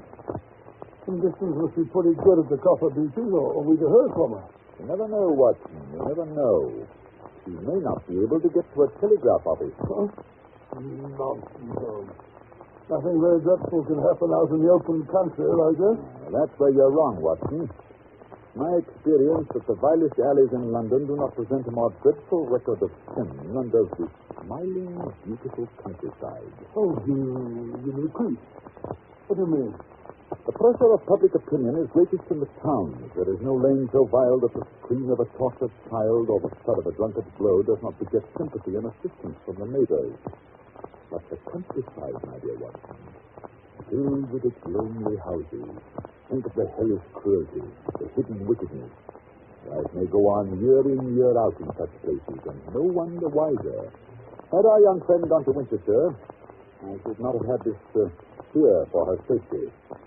It's the 5 miles of country which makes the danger. See what it is, Watson. Oh, thank you. It's a telegram to you, Holmes. Oh, give it to me. It's from Miss Hunter. Oh, well, what's she say? Come at once. We'll meet you at the Black Swan Hotel, Winchester, at 3 this afternoon. And at my wit's end, don't fail me. What do you suppose is happening? Hurry, Watson. We've no time to lose. There's a train from Waterloo Station in half an hour. If we can only get to her in time.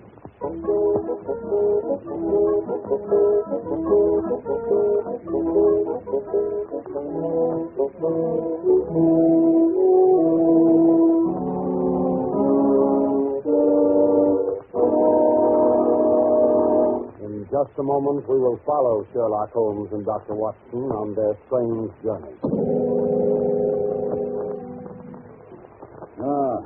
Yes, there's the Black Swan. Opposite the station. Yes, and if I'm not mistaken, that's Miss Hunter waiting for us on the doorstep. She looks a bit pale and shaky, Holmes? Yes. Poor girl is obviously frightened. Mr. Holmes, so kind of you to come. You too, Dr. Watson. Oh, no, it's all pleasure. I'll tell you how anxious I've been. There now, Miss Hunter. Perhaps if we go inside, they can give us a private sitting room. Yes, Mr. Holmes. I've ordered tea this way.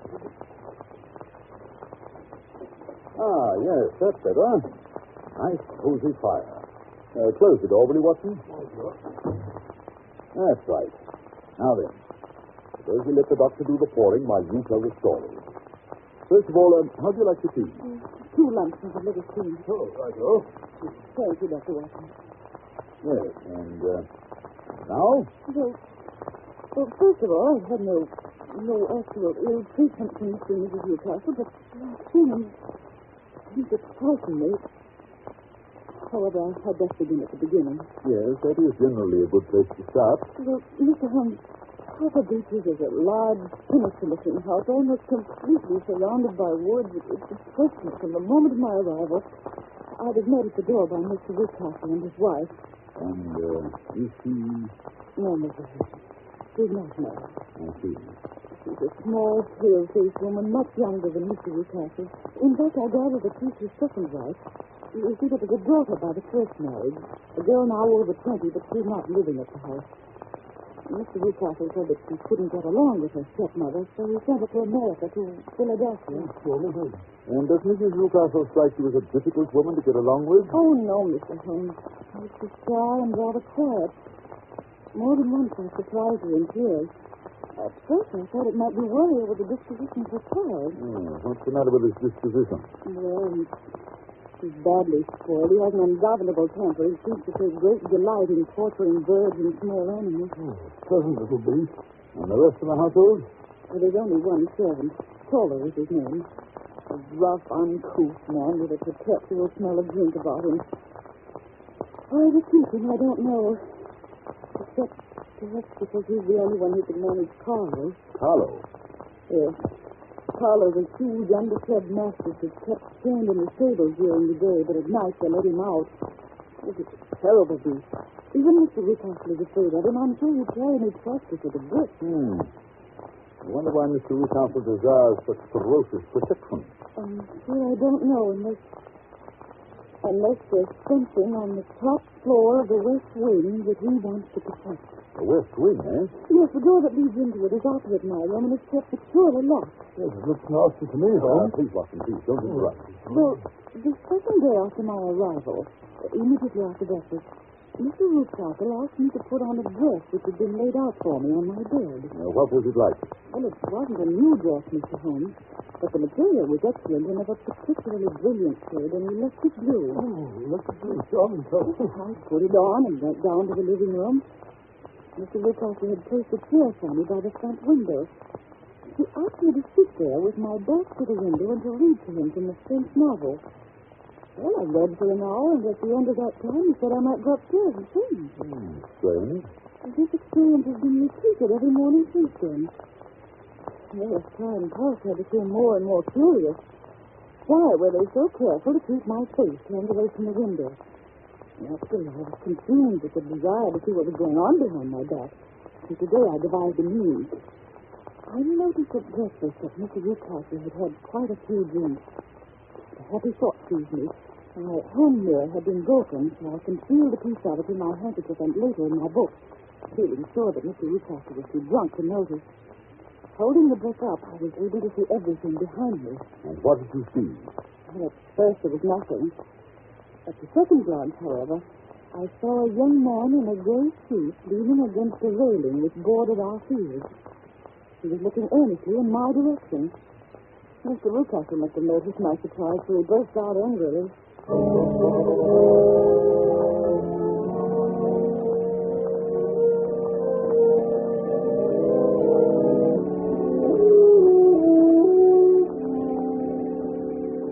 Really, Miss Hunter, your attention must be wandering. That's the second time that you've made that passage. Furthermore, there's an impertinent fellow up the road who's staring at you. Is he a friend of yours? Oh, no, Mr. Newcastle, I don't know anyone around here. Well, kindly turn around and motion him to go away. Wouldn't it be better not to notice him? Do what I tell you. I really don't encourage you to have any followers. Very well, Mr. Newcastle. There. Impertinent fellow. That will be all for this morning, Miss Hunter. You may go to your room. Oh, but Mr. Newcastle, I hope you don't. Go to your room, I say. Yes, sir. And after this, you needn't bother to wear that blue dress. Oh, dear, what a frightful household. If I could only get away from here, it's also depressing. What? But he's left the key in the door to the west room. He must be there. I wonder what's inside. Oh, it wouldn't hurt to take just one look. Oh, how dark it is. Misty. Hey. Three doors. For the middle one is barred at the end of another one bed. And the wire. Oh, goodness, it's in here. What was that? Oh, must have been a bat. Someone's in here. Or maybe it's something. I can't stand it. Too eerie. I've got to get out of here. I've got to get out. Oh, dear, there comes Mr. Lucas. Yes, it's here. Oh, Mr. Lucas. Mr. Lucas. It was you, then. I thought it must be when I saw the door open. Oh, I'm so frightened. My dear young lady, and what frightened you? I was foolish enough to go into that vacant wing, but it was so lonely and eerie, and a bat swooped down into my sleep. Is that all? So what else could there be? And why do you suppose that I keep that door locked? I'm sure I don't know. To keep people out who have no business there, you see? I'm sure if I'd known. Well, you know now, my dear young lady. And if you ever put your foot over that threshold again, I'll throw you to the basket.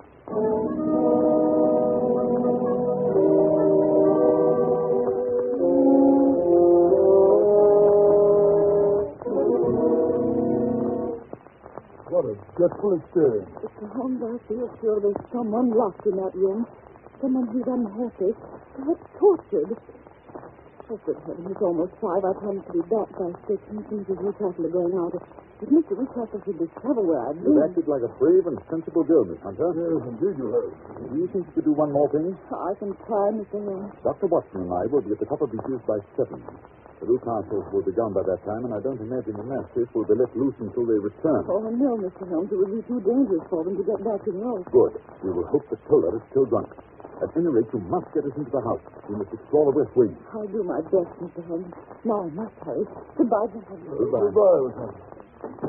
Well, my dear Holmes, what do you make of it all? A blue dress and a man in front of the house. Obviously, they've had someone have her impersonating someone. Someone young whose hair has been cut off during an illness. That someone is probably the person imprisoned in the West Wing. Sinister. That is not the most sinister part of Miss Hunter's story. No, what is that? The unpleasant disposition of the child. Well, what's that got to do with it? My dear Watson, as a medical man, you know that a child's tendencies can be discovered by a study of the parents. But heredity is a science to be worked backwards as well. You can get a good insight into the character of the parents by studying the children. This child is cruel, abnormally cruel. He probably inherited it from one of his parents. I only hope nothing serious happens before 7 o'clock tonight.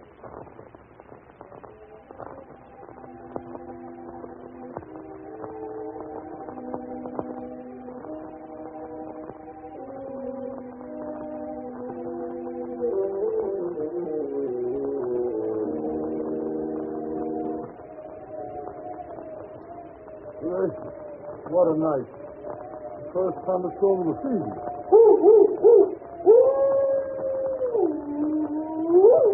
Listen to that dog. He's in an ugly temper. Listen to the house. With this group of Copper Beeches in front of it. Yes. Miss Hunter waiting for us in the doorway. The coast is secure.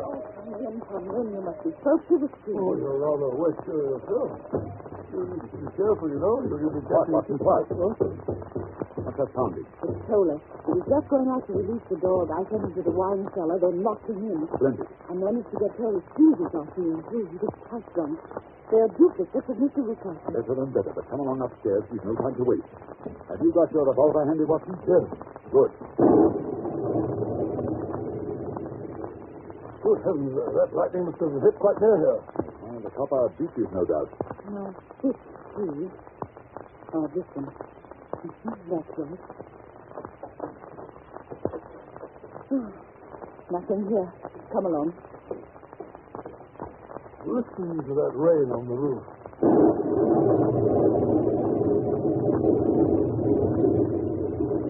The middle door, you said. Hello in there. No answer. Don't like that. Watson, help me remove this bedstead, will you? That's right. It's tied at one side. Here, cut the rope. That's it. The door's locked. Oh, you must break it open then. Come on. 1, 2, 5. Hello. There's no one here. Villain Newcastle has made away with the prisoner. You may be right.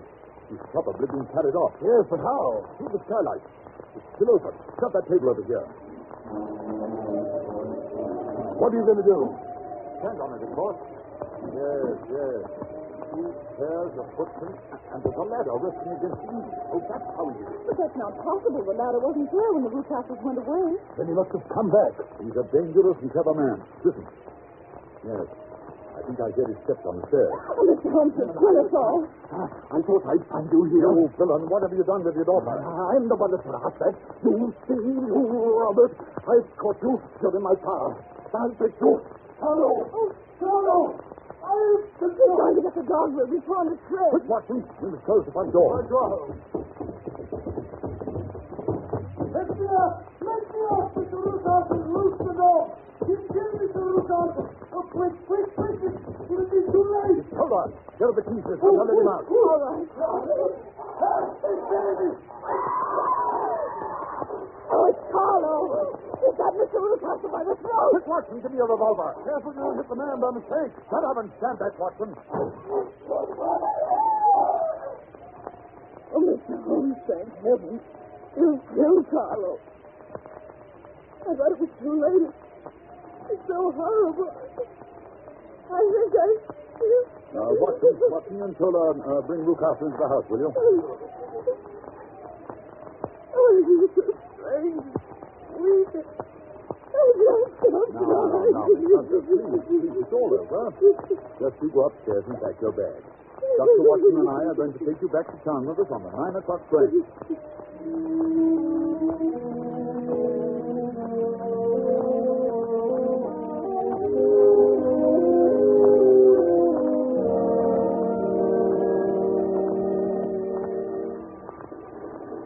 So you think, Watson, that Newcastle will live? I'm afraid so, Holmes. Oh, I'm so glad to get away from that dreadful place. I say, Holmes, just what did happen to the prisoner in the West Wing, and who was it? It's all so disgustingly simple, my dear Watson. It's Newcastle's daughter, as I suspected. It seems that she had inherited some money from her mother, who was Newcastle's first wife. When she threatened to get married and take a small fortune with her, her father tried to get her to sign a paper giving the money to him.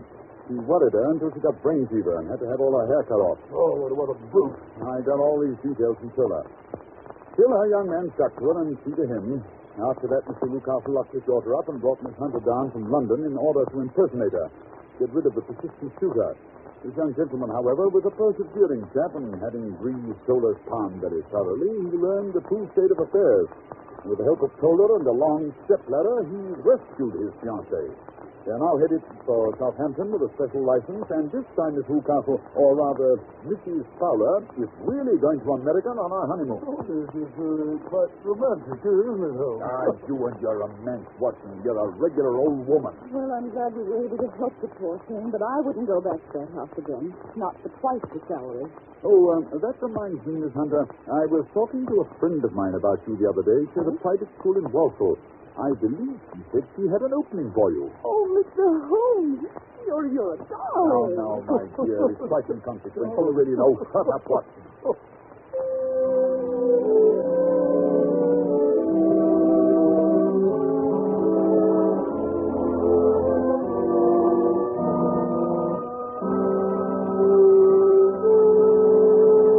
Well, Dr. Watson, you certainly had some exciting times when you were living with Sherlock Holmes. I certainly did, Mr. Manning. Those were the days. I mean, never a dull moment. Yes, when I think of the thrilling experiences that Holmes brought into my life. Petri Wine brings you Basil Rathbone and Nigel Bruce in the new adventures of Sherlock Holmes.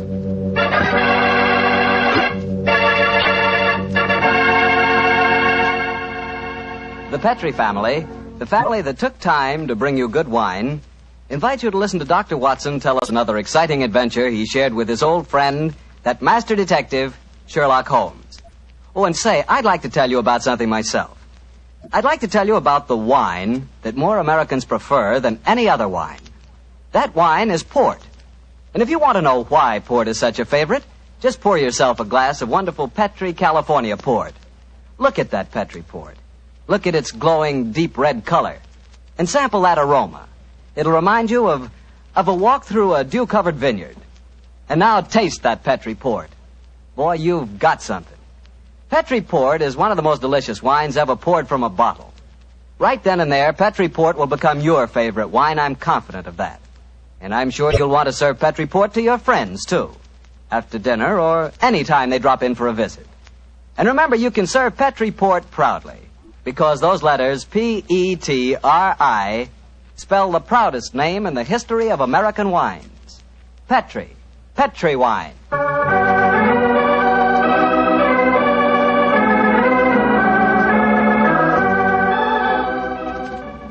And now I'm sure our good friend Dr. Watson's ready for us. Let's go in and join him. Come in. Ah, there you are, Mr. Bartell. Good evening. Oh, excuse me, Dr. Watson. I didn't know that you had company. Shut the door, my boy, and come in and join us. Let me introduce you, Mr. Bartell. This is my friend, Mrs. Campbell. How do you do, Mrs. Campbell? How do you do, Mr. Bartell? Mrs. Campbell is a very old friend of mine from England, and when she called on me today, I persuaded her to stay and have dinner, and then join us in this little session of storytelling. You see, Mr. Bartell, she's really what you might call the star of the Sherlock Holmes adventure that I'm going to tell you tonight. Oh, come now, Dr. Watson. I actually played a very small part in the story. In any case, I was much too young at the time to know what was really going on. Say, this is a great idea, Doctor. One of the characters out of your fabulous past here in California in 1946 and helps tell her own story. Oh, no, Mr. Bartell. I'm no storyteller. That's the doctor's department. I'll just listen. No, my dear. I'll set the scene, but you must ring up the curtain, as it were. In any case, my memory isn't too clear on some of the early points in connection with the case. You will have to help me out. Oh, but you're talking to millions of listeners on the radio. I'd be terrified to speak over the air. We're on the air now, Mrs. Campbell. Oh, we're not, are we? Oh, dear. No. Don't worry, Cynthia. If they're kind enough to listen to me week after week, I'm sure they'll be delighted to hear you. And now, to get on with the story.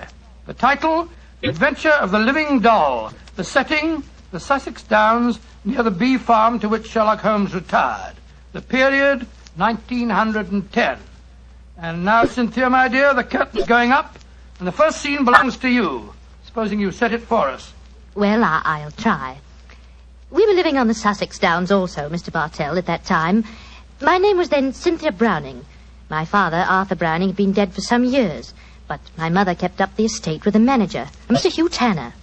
I was away at school most of the year, of course, but the happiest times of my childhood were spent during those long summer months in Sussex. I lived in a small world, knowing only a few people and loving all of them, or almost all. First of all, there was Mother herself. She was the most beautiful woman in the world, and the sweetest. I remember she gave me a puppy on my 12th birthday. His name was Dusty, and he was so sweet. I talked to Mother about him one day. I must have sounded terribly young. Mommy, darling, I do love Dusty. Very, very much.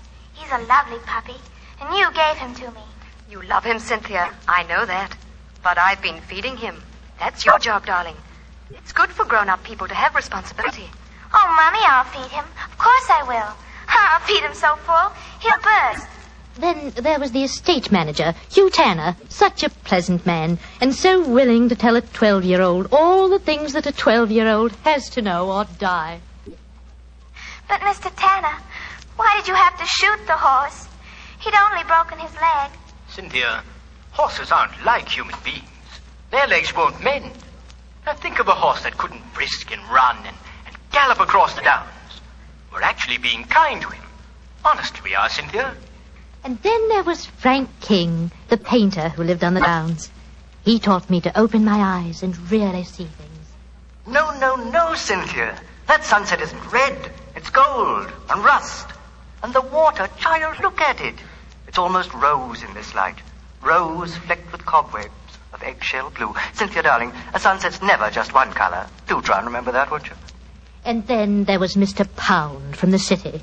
I gathered that he was terribly rich, and he wanted to marry Mother. But he certainly didn't understand little girls.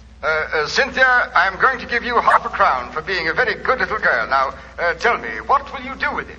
I'll buy something for Mommy. Oh, no, my dear. This is your own money. You put it in the savings account at the post office, and it'll make more money for you. Always remember, my dear, take care of the pennies, and the pounds will take care of themselves. Then there was the wonderful wise woman who knew all the things that aren't in books. Always remember, my bunny, that it's good luck to touch the hump of a hunchback. But the curse of Beelzebub himself will be upon ye if he look at a sliver of silver moon through the glass. And then the strangest and most wonderful of them all was the lean, middle-aged man with a sharp face and the bee-net whom I met one day on the Downs. Good afternoon, young lady. Good afternoon. I'm Cynthia Browning. My name is Holmes. Sherlock Holmes. Why are you carrying that net? You looking for butterflies? Oh, no, Cynthia. I'm a bee farmer. Bee farmer? Oh, that sounds funny. How do you farm bees? Well, come over to my place one day and I'll show you. I say, that's a beautiful doll you're carrying. It isn't a doll. It's my mascot. It was given to me by Frank King, the painter. He made it for me. He made it to look as much like me as possible. I call her Me. It's a remarkable likeness. See the hair? That's clippings off my hair. And the nails? Those are clippings from my own nails. She's really me, and I love her. Your own nails and hair, and the doll is an exact replica of you? I don't like that, Cynthia. Remember, my dear, my name, it's Sherlock Holmes, and I live at the bee farm, and if anything unusual happens, come to me at once. Of course, Dr. Watson. I'll confess that first meeting with Sherlock Holmes rather frightened me. You didn't understand why he was so worried about the doll, eh? No, but I remembered what he said about coming to him if anything unusual happened. And I'm sure that unusual something did happen. Yes, Mr. Bartell, and within a very few days. But at this point, I think Dr. Watson should take over the story. It's where he and Mr. Holmes really entered into it. Oh, very well. As I mentioned earlier, Mr. Bartell, I was staying with Holmes. Late in the afternoon, as I remember, that you ran over to the bee farm where I first met you, Cynthia. A few moments before you arrived, Holmes and I, each of us with a cup of tea in our hands, were seated on the veranda, gazing out across the downs, and discussing the mutability of human affairs. It's strange, Watson, that after a lifetime devoted to the more flamboyant aspects of everyday life, that now, in what is the fast approaching twilight of my days, I find such peace and companionship in the exact and predictable behavior of bees. I wonder what Moriarty would have thought. Oh, you talking as if you're an old dodder of 90. You say what you like, but I don't think that you'll ever really be happy in retirement. You miss the danger, the excitement of the case, the public acclaim. What are you talking about? My work was never for the public. What did the public, the great unobservant public, who could hardly tell a weaver by his tooth or a typesetter by his left thumb, care about the finer shades of analysis or deduction? In any case, Watson, I chose a happy time to sink into oblivion. In comparatively recent years, the criminal seems to have lost all his originality and enterprise. My own little practice, when I gave it up, seemed to be in danger of developing into an agency for recovering lost lead pencils or giving advice to young ladies from boarding schools. Oh, talking of young ladies, who's this little girl running up your driveway? Oh, great Scott, it's little Cynthia Browning. Oh, and who's she? Oh, a charming young neighbor of mine. Hello, Cynthia. Hello, Mr. Holmes. You've come to see how I farm bees, haven't you? No, Mr. Holmes. You told me to come to you. Something unusual happened. It has. Something that's frightened me. Well, now, sit down, my dear. This is my old friend, Dr. Watson. Oh, how do you do, Cynthia? How do you do? Now, Cynthia, dear, what has frightened you? It's my mascot. My Me. Look, somebody stabbed her through the heart. Great Scott, a doll that's an exact replica of her, with a penknife thrust into it. Good gracious me. When did you find your mascot like this? Just after tea. Mommy had some gentlemen calling on her, and afterwards I went up to my room and found poor Me on the bed. I remembered what you told me about anything unusual, and so I came over here as fast as I could. Yes, I'm glad that you did, Cynthia. But did you tell your mother where you'd gone with her? No, I didn't. She was still talking to the gentleman. Well, she'll worry about you when she discovers your disappearance. No, don't worry, Watson. I shall go over and talk to her at once. Cynthia, my dear. Yes, Mr. Holmes? Who were the gentlemen calling on your mother? Well, there was Mr. Tanner. Yes. He's the man who looks after the estate for Mummy. Mm-hmm. Mr. King, the painter. Mr. King is the man who made this doll, eh? Now, who else was there? Mr. Pound. He's a businessman from London that's staying with Mummy. And they were all present in your house when you found the mascot lying on the bed. Yes, Mr. Holmes. Watson, old chap. Yes, sir? I'm going over to see Cynthia's mother at once. I want Cynthia to stay here with you. Guard her, old chap, as you would your life.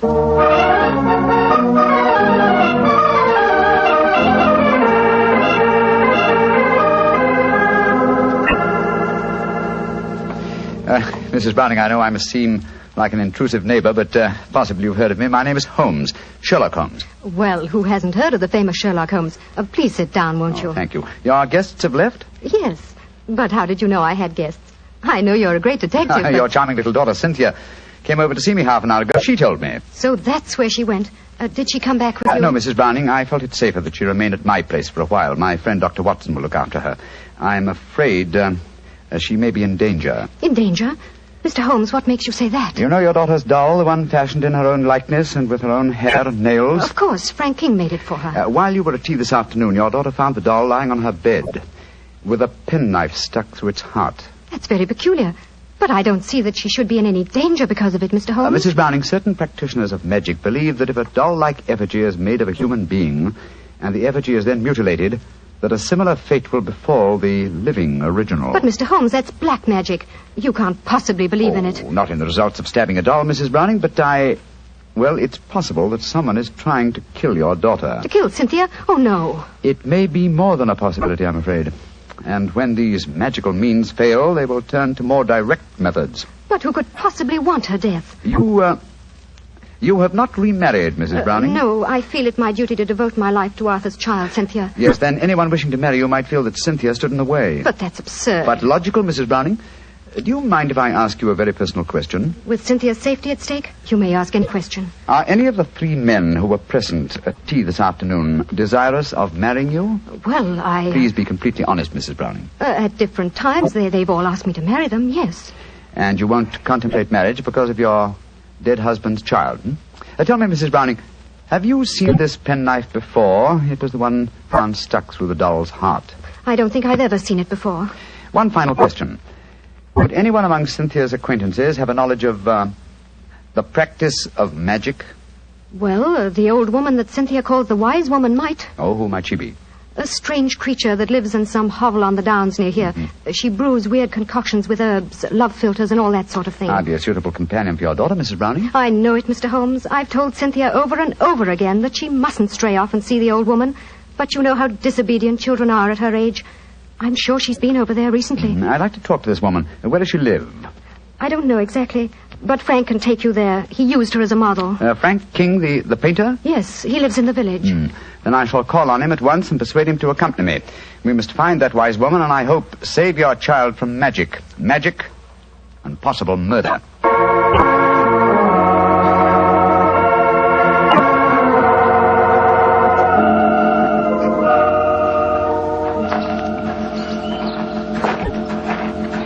Much further, Mr. King? Only a few more yards, Mr. Holmes. A little cottage is just behind the trees there. It's a pretty broken-down place. Poor old girl has only a few pennies to her name, I imagine. Mrs. Browning was telling me that you used this old woman as a model. Yes, she was a fascinating subject. I painted her. She was mixing up some devil's concoction of herbs and spices. I had her standing over a smoking cauldron with the firelight playing on her. It was quite effective. Yes, it must have been. The subject of witchcraft appeals to you, Mr. King? Well, I don't know anything about it. It was just that she was such a wonderful subject for a painter. Here we are. I'll knock on the door.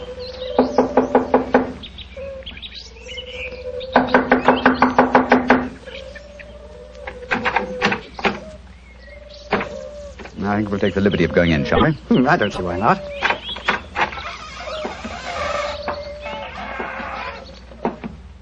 Shh.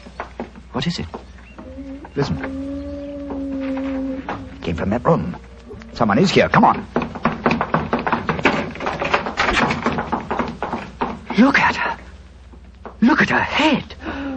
Poor devil. Yes, she's still alive. She isn't long for this world. Can you hear me?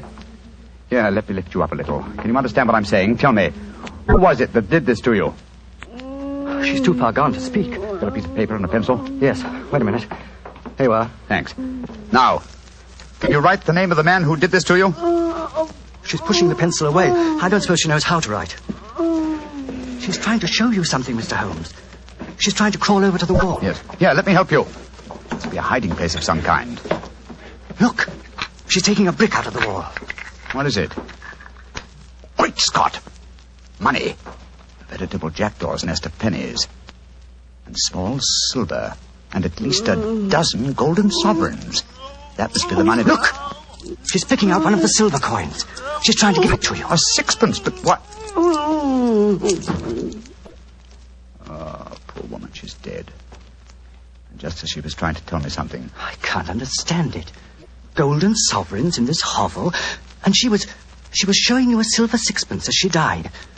Mr. Holmes, what are you going to do? First, check on the young girl's safety. Meanwhile, I should like you to go back to my mother's. Assemble the other 2 men who were present at tea time this afternoon and keep them there until I arrive. I shan't be long. But the police... I shall summon them, Mr. King, when I have the murderer to offer them. And I'm convinced that will be before the sun sets tonight.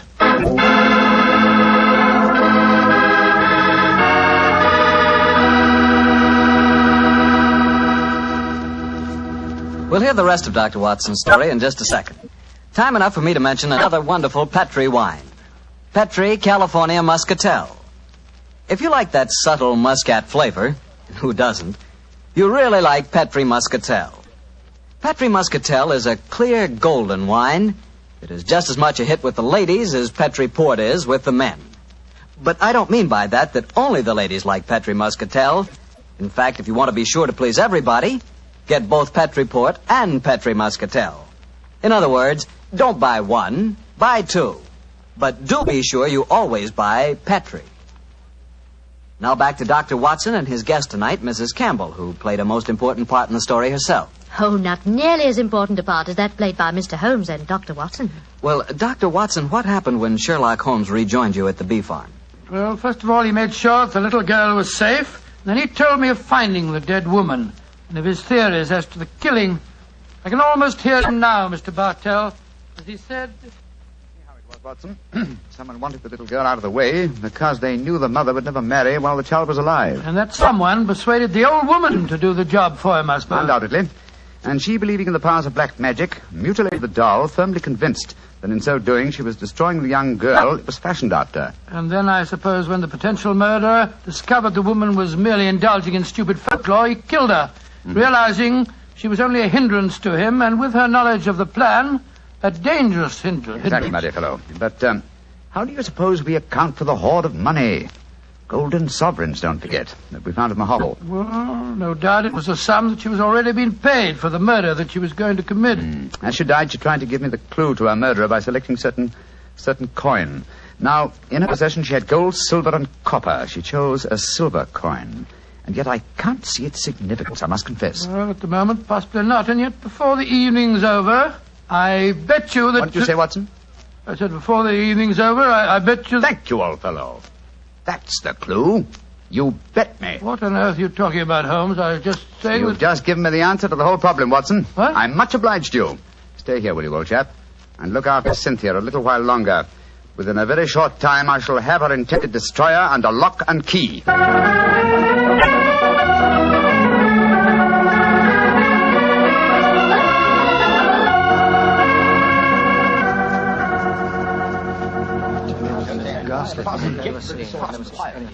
Mr. Holmes, I'm glad you've come. I've had the greatest difficulty in persuading these 3 gentlemen that their presence was necessary. Within a few minutes, Mrs. Browning, 2 of them will be entirely free to leave if they want to. Mr. Holmes, I think it'd be a good idea to tell everyone what happened.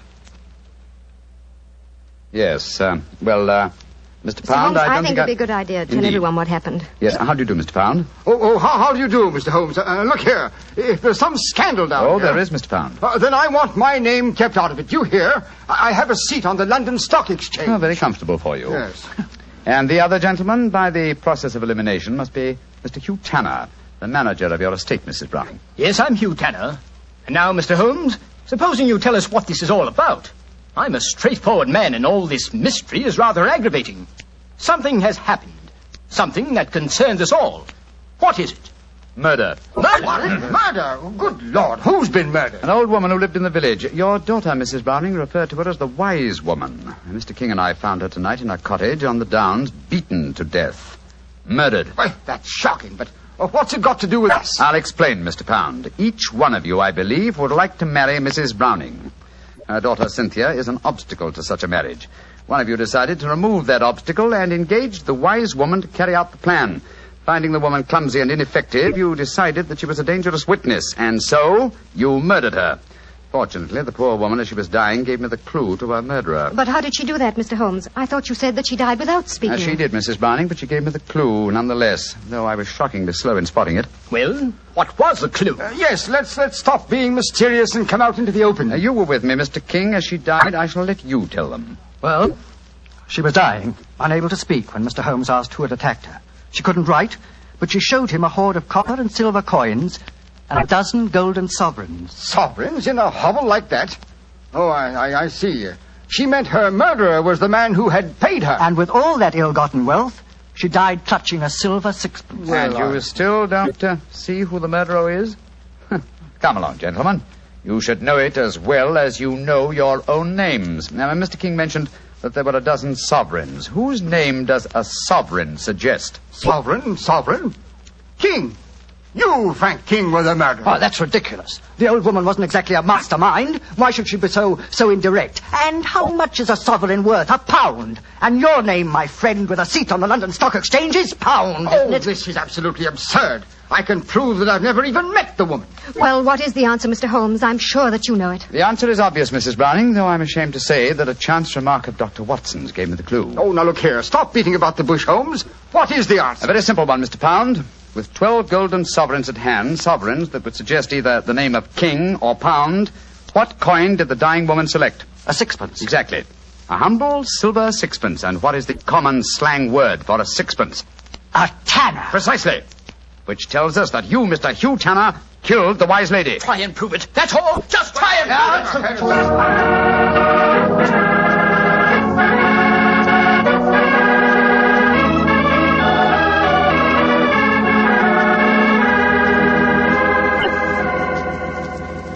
Holmes, what happened? I found the murderer, old chap, thanks to you. What do you mean, thanks to me? Well, I was thinking of a sixpence, the coin the dead woman clutched in her hand, as a sixpence. When you said, I bet you, I thought of the much-used expression, betcha Tanner. That gave me the clue to the whole business. The dying woman was obviously trying to indicate that Hugh Tanner was her murderer. He confessed, you say, before the police arrived? Yes, after Frank King, the artist, had started to give him something of the thrashing he deserved. Oh, I take no particular pride in the case, Watson. Without your chance remark, I might easily have overlooked this obvious clue that the dying woman gave me. As I've said before, old chap, I should not attempt to emerge from my retirement. Yes. It's obvious that my reflexes are shockingly slow. Rubbish. The police would never have solved it. Oh, my dear Watson, when you compare me with the police, I realize that my retirement should be permanent. By the way, where is Cynthia? Well, I arranged with your housekeeper for her to have an early supper. Some kippers, a poached egg or two, a piece of that treacle tart we had last night, and a pot of tea. Oh, for a 12-year-old girl, my dear Watson, this is an occasion when I might accuse you of being a potential murderer. Oh, come now, Holmes, you know perfectly well, Here she comes now. Hello, Cynthia. Did you enjoy your supper? It was lovely. Thank you, Mr. Holmes. Is everything all right? Can I go home now? Yes, Cynthia. Everything's all right. Tell me, my dear, did you ask Mr. King to make that mascot for you? Yes, Mr. Holmes. The wise woman told me it would bring me luck. Oh, yes, I thought so. Mr. Holmes, will everything be just like before? No, not quite, Cynthia. Mr. Tanner and the wise woman have gone away. You won't see them again. Oh, dear. But you have new friends here, haven't you? Yes, and nice ones. Remember that, Cynthia. We'll always be your friends. I will, Dr. Watson. I like you both so much. Ah, I'm glad. And tell me, Cynthia, do you like Mr. King, the artist? Oh, yes. Almost as much as I used to like my daddy. Oh. He's like my daddy, a little. Oh, I'm glad to hear you say that, Cynthia. Tell your mother the same thing, will you? I think it might change a peculiarly foolish notion of hers.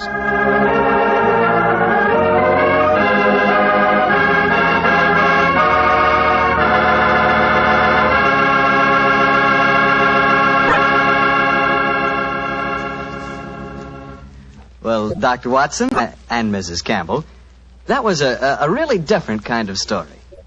I'm sure glad you were here tonight, Mrs. Campbell. Tell me, has Dr. Watson changed much since you last saw him? Well, yes. I think he's grown handsomer. No. And what about Mrs. Campbell, Doctor? Has she changed? Well, she is more grown up than the last time I saw her, but she hasn't changed much in one respect. What's that, Doctor? Your appetite, my dear. Oh. I remember how Holmes was amazed at the amount you ate when you were a child. But you certainly had just as hearty a dinner this evening. Well, that was your fault, Doctor. Your dinner was too good. Oh, Cynthia, don't talk about the wine. Well, why shouldn't I talk about the wine? It was wonderful. Sure it was. It was Petri wine, that's why. You see? Now you got him started. And Mrs. Campbell, Petri wine is always good wine. That's because the Petri family has been making wine for generations. Ever since long ago when they started the Petri business, winemaking has been an art with the Petri family. It's a tradition. A heritage that they've handed on down from father to son, from father to son. Believe me, when it comes to turning luscious, sun-ripened California grapes into fragrant, delicious wine, well, you can bet your last dollar that the Petri family really knows how. No matter what type wine you prefer, for any occasion, you just can't miss with a Petri wine, because Petri took time to bring you good wine. Well, Dr. Watson, what new Sherlock Holmes adventure are you planning to tell us next week? Well, as next week as St. Patrick's Day is only about 6 days away, Mr. Bartell, I thought next week that I'd tell you a rather unusual story that took place at Ireland at the turn of the century. It concerns the famous ceremony of kissing the Blarney Stone, St. Patrick's Night Revel, and an old Irish ballad that led directly to one of the most devilish murders that Sherlock Holmes and I ever encountered.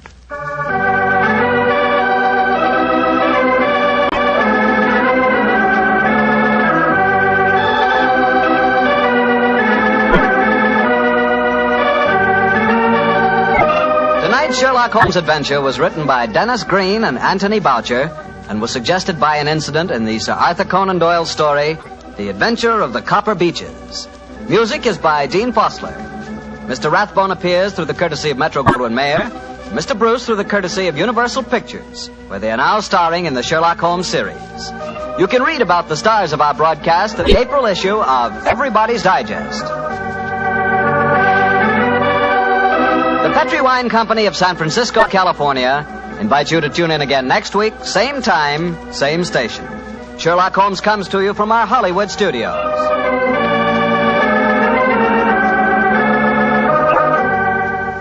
This is Harry Bartell saying goodnight for the Petri family. For a solid hour of exciting mystery dramas, listen every Monday on most of these same stations at 8 o'clock to Michael Shayne, followed immediately by Sherlock Holmes. This is the Mutual Broadcasting System.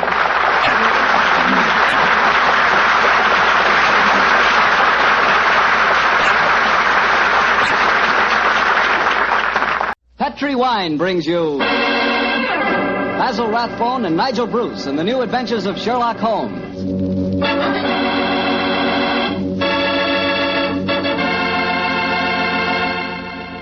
The Petri family, the family that took time to bring you good wine, invite you to listen to Dr. Watson tell us another exciting adventure he shared with his old friend, that master detective, Sherlock Holmes.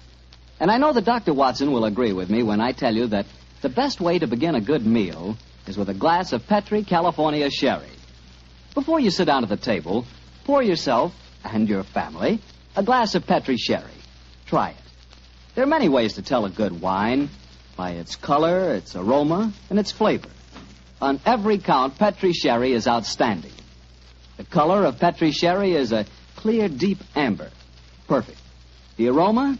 Well, Petri sherry is as fragrant as a bunch of dew-covered grapes picked in the early morning. But most important to you, and to me, is the flavor of Petri sherry. We want a wine that tastes good. And believe me, you couldn't ask for a more delicious wine than Petri sherry.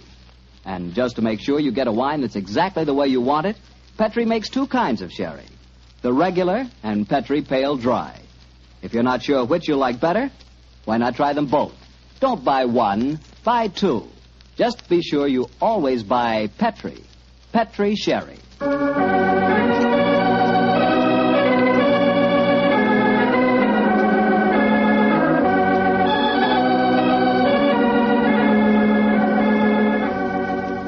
And now I'm sure our good friend Dr. Watson's ready for us. Let's go in and join him. Good evening, Dr. Watson. Good evening, Mr. Bartell. Quiet minute. I don't want it. The dogs seem very chipper tonight, Doctor. Have they been getting into any more trouble lately? No, my boy. It's been a relatively quiet week for them. One meeting with a dead seal, 2 visits to my neighbor's chickens, and a losing battle today with a cross-eyed Siamese cat. You call that a quiet week, huh? Well, it is for them, but never mind about the dogs. Draw up your usual chair and make yourself comfortable. You're just in time to join me in a glass of sherry. That'd be very nice, Doctor. Oh, I see you have the old dispatch box out again. Yes, my boy. As the story I'm going to tell you tonight took place in 1887, I thought I'd better refresh my memory on some of the details of the case. But shortly after my marriage, and as I had bought a practice in the Paddington district, I saw very little of my old friend Sherlock Holmes. How was doctoring in those early days? A struggle, my boy, a distinct struggle. Dr. Farquhar, from whom I had bought the practice, had at one time an excellent clientele, but his age, combined with an unfortunate affliction, that resembles St. Vitus's dance, had very much thinned it. I had confidence, however, in my youth and in my energy, and I was convinced that in a very few years the practice would be as flourishing as ever. But, as I said, I saw very little of Holmes in those days. I guess you were too busy to visit Baker Street, aren't I? Here you guessed quite correctly, Mr. Bartol, quite correctly. Holmes seldom went anywhere himself save on professional business. You can imagine my surprise, therefore, when one day on coming home from a heavy day's work, I found that Holmes had decided to pay us a visit. My wife persuaded him to stay to dinner, and as the three of us sat at the table, the flickering candlelight dancing strange patterns on the walls, made it quite like old times. Holmes was in an unusually gay mood, and I can remember the twinkle in his eye as he turned to my wife and said, "You're a brave woman, Mrs. Watson, to feed an unexpected guest on the maiden night out. I'm extremely grateful. Mrs. Hudson's cooking, though excellent of its kind, lacks variety. Your dinner has been quite a treat." That's a very gracious little speech, Mr. Holmes. Yes, I've never known you to be so observant about food, Holmes. Perhaps the lack of your company, my dear chap, and the consequent lonely meals have made me conscious of Mrs. Hudson's culinary shortcomings. I suppose you're taking John out with you tonight on one of your cases. No, Mrs. Watson. Though I can understand your suspicions, my visit was purely social. Then let's go into the other room and have a pipe, shall we? Well, don't you think you'd be more comfortable at the club? On the soul, Mary, I believe you want to get rid of us. Oh, no, dear, it's not that. It's just that... Your visitor is due at any moment, and you had counted on the house being empty by now. Why, how on earth did you know that, Mr. Holmes? Past half hour, you've been glancing at the clock with mounting anxiety. I feel sure that... If it had not been for my unexpected visit, your good husband would already have been walking towards his club. Yeah, it is my custom to go to the club on Thursdays, but how'd you know? I know your habits, my dear chap, as well, if not better than you do. It's a good thing I'm a bachelor, isn't it, Mrs. Watson? Yes, indeed. A wife could keep no secrets from you, Mr. Holmes, I'm sure. Well, Mary dear, who is your visitor, and what is the secret that you've been hiding? Oh, it's innocent enough, John.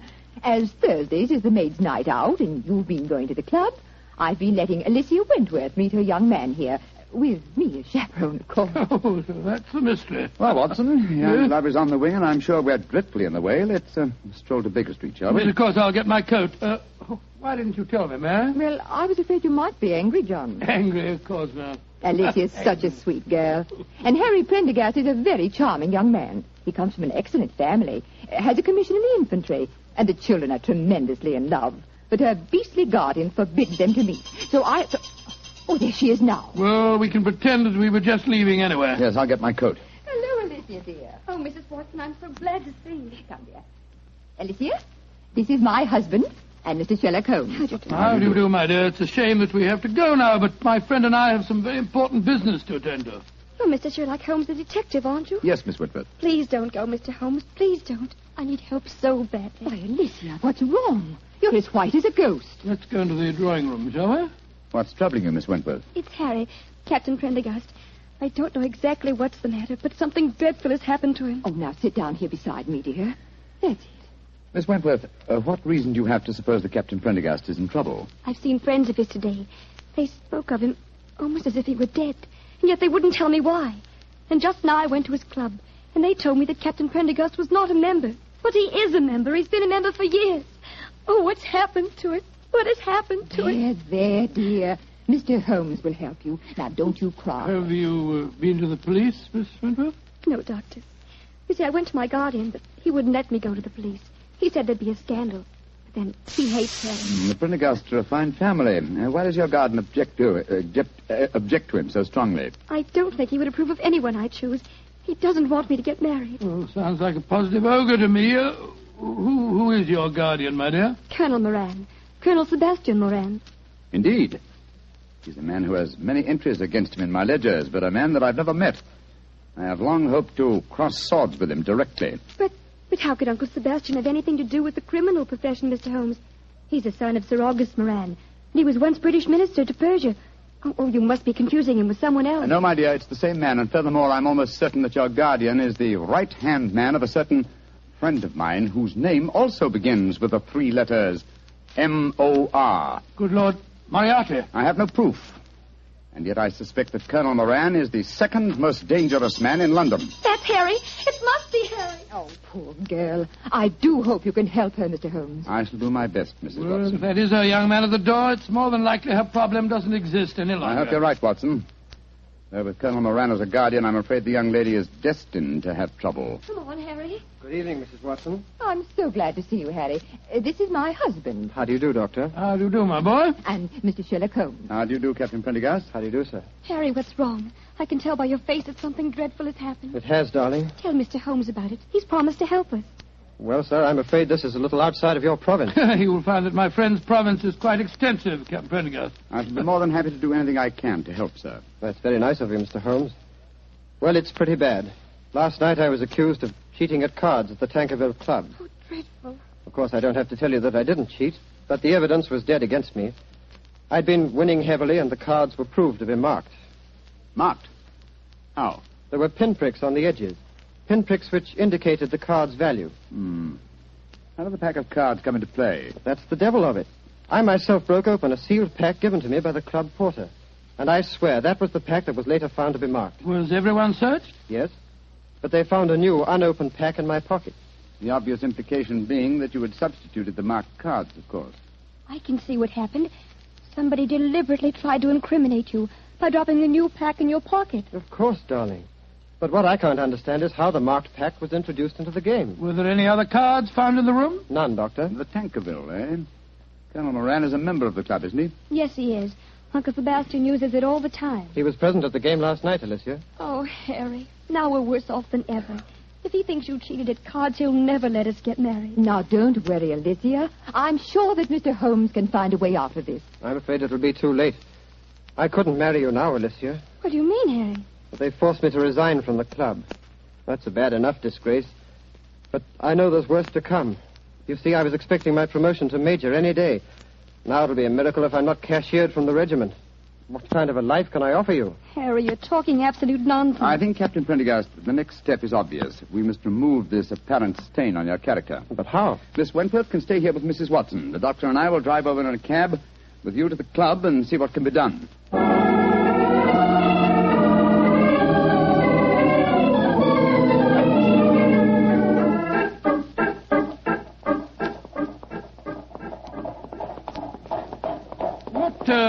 What kind of a card game were you playing last night, Prendergast? Stud poker. Ever since the American ambassador introduced it at the club, it's been quite a favorite. The perfect game for marked cards, which requires no elaborate dexterity in the dealing, simply the knowledge of your opponent's whole card. How many of you were playing? Half a dozen of us. You were winning heavily, you say? Yes, Doctor. Though one of the others, a fellow named David Harkness, was doing well. Now I come to think of it, Harkness almost seemed to know when I was bluffing, as though he could see the marked card. Well, perhaps he was the one who marked them. It's possible. And yet certainly no one could accuse him of tricky dealing. He was so clumsy with his bandaged finger, eh? How did you know he had a bandaged finger, Mr. I'll Holmes? tell you that, Captain Prendergast, when you tell me what's really on your mind. There's a great deal more at stake than a card scandal, isn't there? Yes, there is. I didn't dare to tell Alicia about it. You see, I'm fighting a duel tomorrow. A duel? Lord, with whom? Colonel Moran. Huh? He insulted me last night. He goaded me beyond a man's patience. He taunted me until I couldn't stand it any longer. And so I challenged him. And in so doing, gave him the choice of weapons. Yes, confound it. Of course, he chose revolvers. Moran is a big game hunter of note. He was reputed to be the best shot in England. And I'm probably the worst in London. If only I could shoot as well as I can box. I'm regimental champion, you know. Revolvers? Good heavens, man, revolvers. A duel with Moran is suicide for you. No, it's not suicide. There's the Tankerville Club. Here, cabby. Keep the change, will you? Oh, blimey. Thank you, Governor. Suicide. No, it's not suicide. This is a carefully laid plan for murder. Pray heaven that we're not too late to avert it.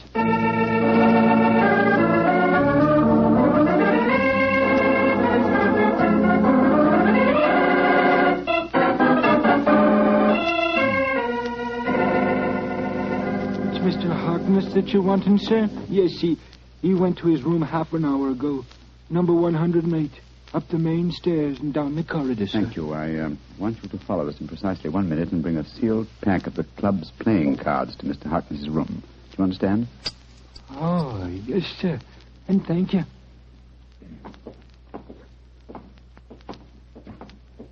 Did you make the arrangement? Yes, come on.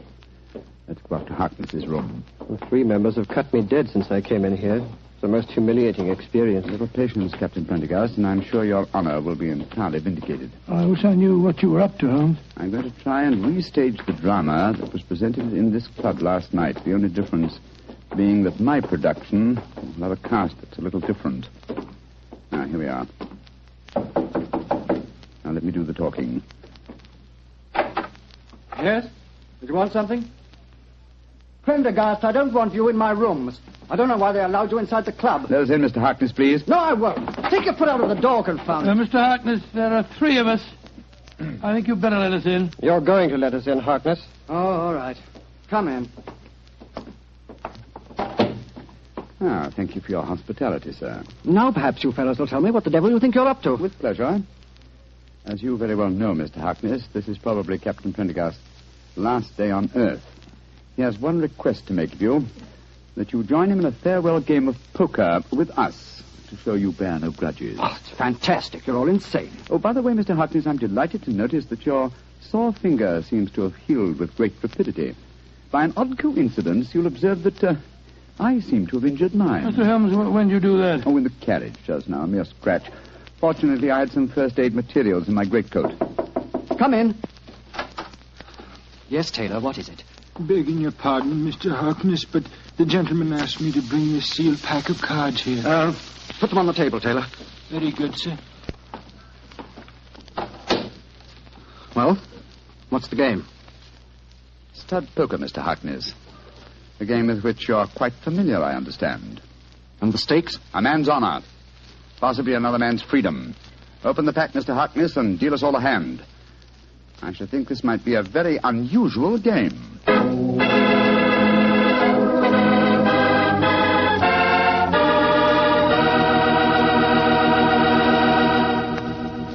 You'll hear the rest of Dr. Watson's story in just a few seconds. Time for me to explain that Petri California Sherry is not only an ideal wine to serve before dinner, but it's also the perfect wine for almost any occasion. Petri Sherry is fine after dinner, when you're listening to the radio or just sitting around talking. And, of course, you couldn't ask for a finer party wine than Petri Sherry, especially if your party is at cocktail time. If you don't know what wine to buy, you can't go wrong with Petri Sherry. But be sure it's Petri. Look for the letters P-E-T-R-I. They spell the proudest name in the history of American wine. Well, Dr. Watson, that was quite a game of poker you were settling down to. I have a feeling that Sherlock Holmes had an ace or two up his sleeve, didn't he? Well, figuratively, he did, Mr. Bartell, though at the time I must confess that, as usual, I was pretty much in the dark. David Harkness opened the new sealed pack of cards, and the 4 of us played a hand of poker. It was easy to see that our unwilling host was far from happy. His ferrety eyes darted from one to the other of us as he played our cards. He knew that he was the victim of a conspiracy, and so he was watching every move we made. Finally, as that strange game progressed, Captain Prendergast leaned across the table and said, I think you're bluffing, Harkness. Do you? Well, it'll cost you exactly the limit to find out. How curious are you? By Joe, I think you are bluffing, Harkness. I'll see you. You'd be a fool to, Watson, when he has a straight flush. What do you mean, Holmes? My dear Harkness, the markings are quite apparent, I assure you, to someone who knows what he's looking for. Scott, you mean that these cards are marked too? Examine them for yourself, old chap. They are marked. They're pinpricked, just like they were last night. Oh, that's impossible. Harkness broke the seals on new pack just now. We all saw him do it. He couldn't have switched the pack. And why would I do that, even if I could? I wouldn't try and cheat Mr. Sherlock Holmes, would I? No, Mr. Harkness. I just wanted you to know that I understood the trick. What trick, Mr. Holmes? The same one that was played on you last night, Captain Prendergast. This was a demonstration of how easily a sealed pack of cards may be turned into a marked one by a man with a sore finger. What on earth's a sore finger got to do with it, Holmes? Oh, it's very simple, Watson. A pinhead or a thumbtack hidden under the bandage, a tiny pressure against a card one wishes to mark as it comes into one's hand, and after several deals, hey, presto, a marked pack. Oh, so that's how it was done. You can't prove it, Holmes. You can't prove a thing. You weren't here last night. No, unfortunately, I wasn't, Mr. Harkness. Otherwise, I should have had the great pleasure of exposing your trick at the time. As it is, I shall have to rely on a public confession. You'll never get a confession from me. Possibly not, but I'm sure that you'll be interested to know that I've made quite an extensive study of card sharping. In fact, I've considered giving a little lecture or demonstration here at the club. What are you talking about? This game that we've just played was in the nature of a rehearsal. I should, of course, stress this particular method as being of great local interest. I'm sure most of the gambling members will recall one man who has had unusually bad luck with his fingers. Holmes, you're trying to ruin me. Well, you were willing to see Prendergast ruined. And killed. But a pistol duel with Colonel Moran is almost equivalent to murder. What do you want me to do? From the direction of your glance, Mr. Harkness, I'm certain that you keep a loaded revolver in your desk drawer. That's a very poor solution, I assure you. Why not be a man, write a confession and sign it? It'll free Captain Prendergast from any stigma, and it'll help to trap the real culprit, Colonel Sebastian Moran. Moran? Where does he come into the picture, Holmes? Mr. Harkness knows, don't you? And I think I know now. Why don't you tell us, Harkness? One thing at a time, Prendergast. I owe it to you to write a confession. I'll do that, rather than face a public exposure in the club, but that's as far as I'll go. If you have any ideas about Moran, go and talk to him yourselves. There's a certain honor, you know. Even among thieves? Thank you for the implication, Mr. Harkness. You have writing materials here? Yes, I have writing materials, Holmes. Splendid. Then while you're telling the truth about last night's episode, we'll call on Colonel Sebastian Moran. Have you any idea where we might find him at this time of night? Yes, I have every idea. You'll find him in the gun room.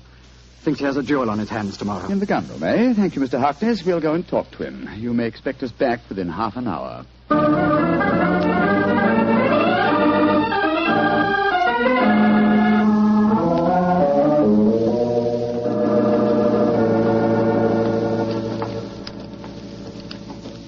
Who are you fellows?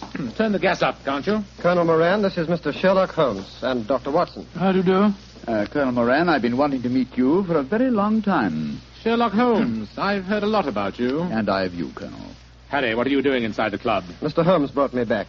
We've just left David Harkness's room. He's writing a confession that he engineered the swindle last night, that he deliberately tried to involve me. So, in that case, I suppose I need oil this revolver no longer. Harkness is a cheat. Dear me, how shocking. Aren't you glad that my name will be cleared in this business? Of course I am. I'm delighted. And you'll apologize for the things that you said last night? Yes, Harry, I'll apologize. But you must realize that this revelation makes no difference to my feelings about your marriage to Alicia. Upon my soul, Colonel Moran, it seems to me that one Dr. Watson, I think the name is. Watson, yes, my name's Watson.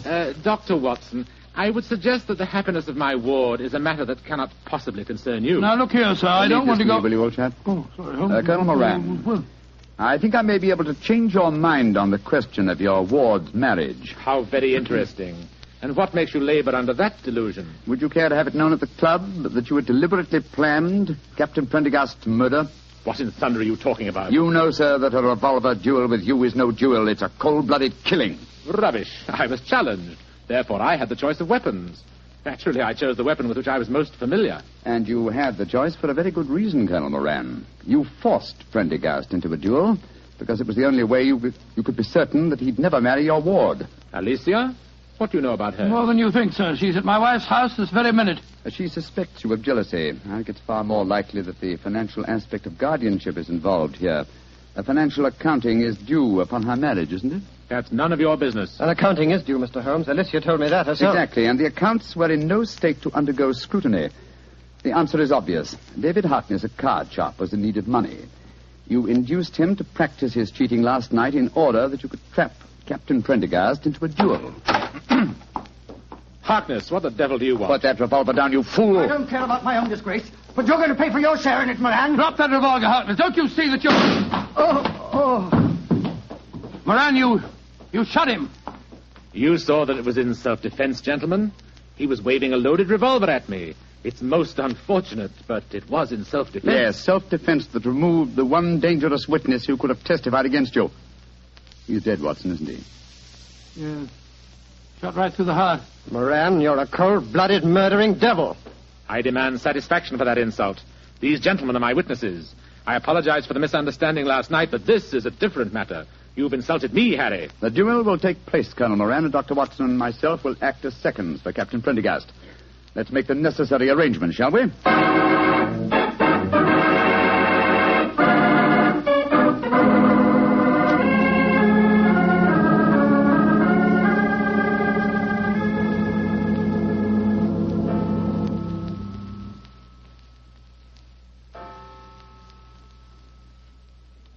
Mrs. Watson?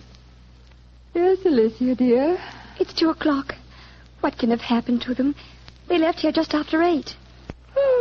Well, if you'd been married to John for any length of time, my dear, you wouldn't worry. When your husband goes out with Sherlock Holmes, you're prepared not to see him for a few days. Mrs. Watson, what are you saying? I haven't got a husband. Oh, now, Alicia, don't glower at me like that. What did you say the time was? It's just after 2, and they left here at 8. What can have happened? Well, I don't know. But Mr. Holmes was with them.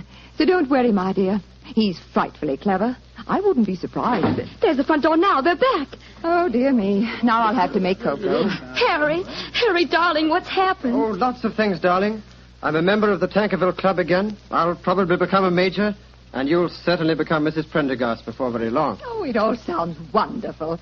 What have you two been up to, John? Oh, it's the old story, Mary, dear. Holmes solved the case, and it all ended happily. Happily? My dear Watson, that's hardly the word to use. Harkness is dead, and Colonel Moran is probably in hospital. Please, tell me what happened. Well, your guardian challenged Captain Prendergast to a duel. He overlooked the fact that since he was the challenger, the choice of weapons belonged to his opponent. Perhaps you can guess what that choice was. Boxing gloves. We've just come from the gymnasium at the club, Alicia. I'm afraid I really gave him a thrashing. And a well-deserved one, too. I'm only sorry that I couldn't put him where he belongs, behind prison bars. Oh, Harry. He'll be the laughing stock of London. I'm glad of it. But that means that he'll never consent to our being married. I disagree, Miss Wentworth. If we keep his secret, and we've hinted that we might, I'm quite certain that he'll withdraw his objections to the marriage, and somehow he'll make up his deficiencies in his guardianship account. Probably by borrowing money from Professor Moriarty. Oh, I think it's all wonderful. But it's well after 2:00 in the morning. Let's go into the kitchen, shall we? I'll make some cocoa. Cocoa? Spot of whiskey. Harry, you and Alicia stay here. You probably have some plans to make. Oh, cocoa's not a very exciting drink. Oh, shush, John. Oh, sorry, dear. As soon as the cocoa's ready, we'll call you.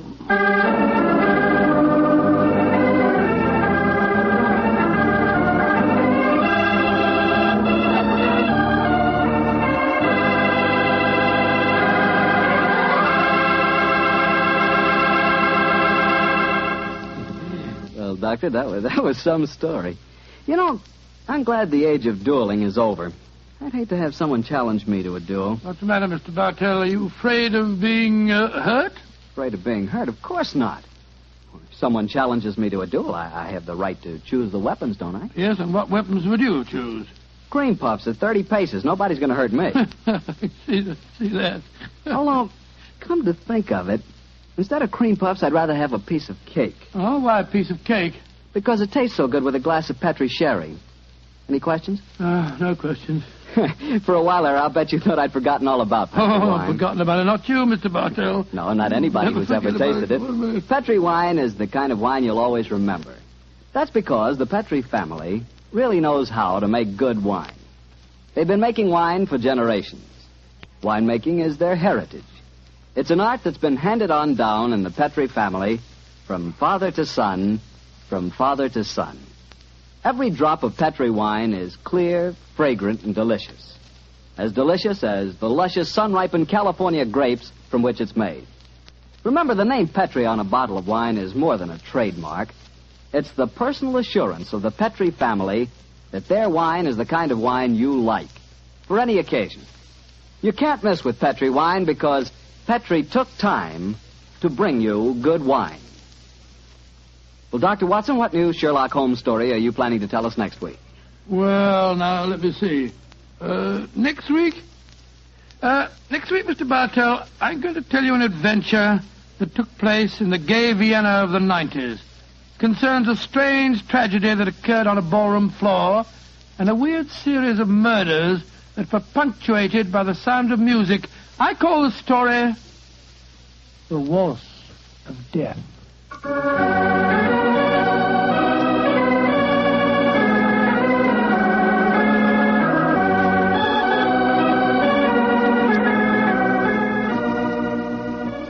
Tonight's Sherlock Holmes adventure was written by Dennis Green and Anthony Boucher and was suggested by an incident in Sir Arthur Conan Doyle's story, The 5 Orange Pips. Music is by Dean Fossler. Mr. Rathbone appears through the courtesy of Metro-Goldwyn-Mayer, and Mr. Bruce through the courtesy of Universal Pictures, where they are now starring in the Sherlock Holmes series.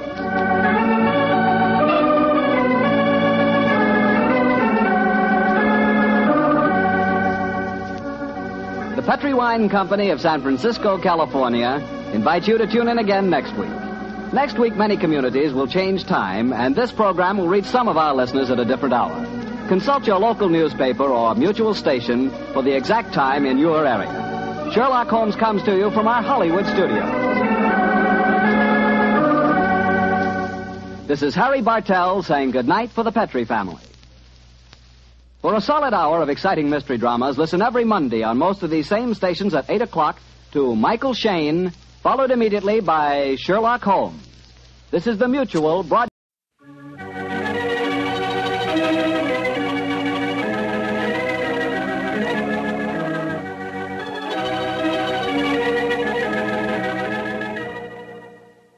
Once again, it's time to walk down Baker Street with its swirling fog, its passing hansom cabs, and bustling London life.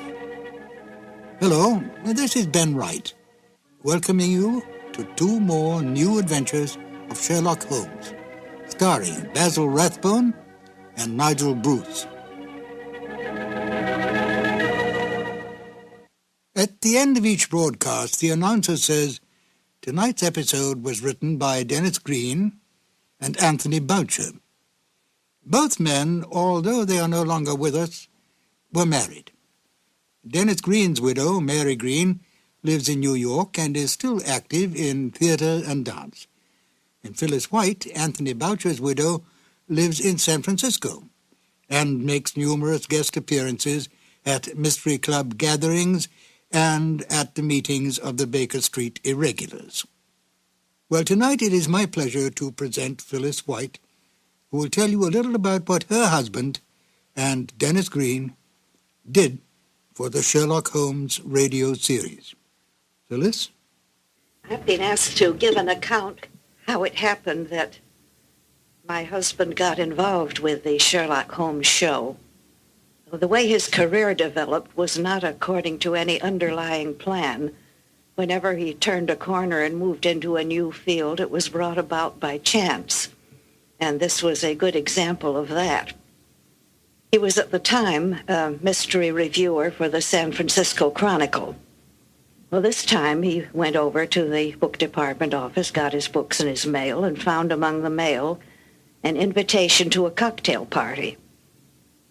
It was in honor of Basil Rathbone and Nigel Bruce, who had come to San Francisco to do a war bond promotion. The party was going on right then, so he could quite easily have learned about it too late. But he trotted right over, and aside from meeting Rathbone and Bruce, there were other people who had come along from the radio program. There was Glenn Hall Taylor, who was the producer, and there was Dennis Green, who was one of the writers. He was writing in collaboration with Leslie Charteris. Well, as it turned out, the Greens were staying on a little longer in the Bay Area.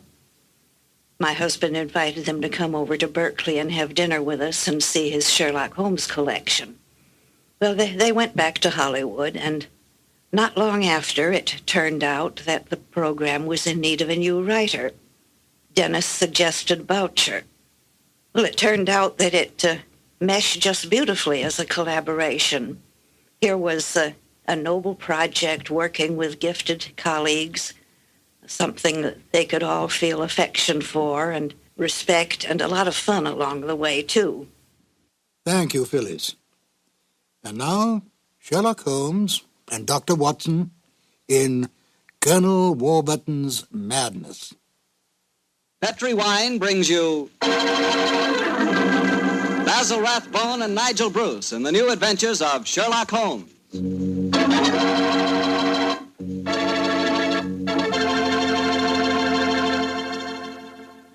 The Petri family, the family that took time to bring you good wine, invites you to listen to Dr. Watson, as he tells us about another exciting adventure he shared with his old friend, that master detective, Sherlock Holmes. And you know what I wish I could share with you sometime? A bottle of Petri, California sherry. Have you ever tasted Petri sherry? It's just perfect before dinner. Why, that Petri sherry can change the usual before-dinner lull into a special event, and that's a fact. Just look at the clear color of Petri sherry. It's a deep, rich amber, clear and cheerful-looking. And wait till you taste it. That's when you find out for sure just how good a wine can be. That's when you find out just what I mean when I say that the flavor of Petri sherry comes right from the heart of the grape. Try Petri sherry by itself, or with hors d'oeuvres or canopies or whatever you call those little cocktail sandwiches, and say, if you like your sherry dry, well then Petri California Pale Dry Sherry is the sherry for you. Just be sure the label says Petri, the proudest name in the history of American wines.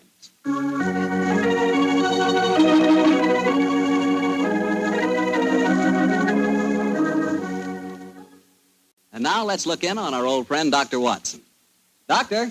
I'm out here on the patio, Mr. Bartell. Come out and join me. Quiet, Winnie. Quiet. Down, Monty. I see the welcoming committee's here. Yes, little scoundrels. They begin to think they own this patio. Scoop them off the chair, Mr. Bartell, and settle yourself down. All right, off you go, boy. Off you go. Go on, off you go. That's it, my boy. As a matter of fact, it's rather appropriate that the puppies should be here tonight. As in the story that I'm going to tell you, a dog played a most prominent part. A dog? What kind of a dog, Doctor? No, my boy, don't get me anticipating my story. For once, I'm going to start at the beginning. Which was? On a summer morning in 1890, not long after my marriage. I'd gone back to my private practice, you know, and Sherlock Holmes was living alone in our old Baker Street rooms. Well, you still saw him, I suppose. Indeed I did, Mr. Bartell. In fact, occasionally I even persuaded him to forego his bohemian habits so far as to visit my wife and me. But to get back to my story, I'd been exceptionally busy that summer, and consequence was feeling rather, shall we say, nervy and run down. So much so that Mary, Mrs. Watson, persuaded me to take a fortnight's holiday. We went down to the charming little village of Taplow on the lower reaches of the River Thames. But, as so often happens, the best laid schemes of mice and men gang after glade. I guess the holiday backfired on you, Doctor, and you found yourself involved in a mystery? Maybe a mystery calling for the aid of your old friend Sherlock Holmes? Quite correct, Mr. Bartell. We'd only been down there a couple of days when the trouble began. In fact, the whole thing became so involved that I thought the best thing to do was to put the whole strange story in a letter to Sherlock Holmes. This I did. And I can imagine how he chuckled when he read my news. Dear old Watson.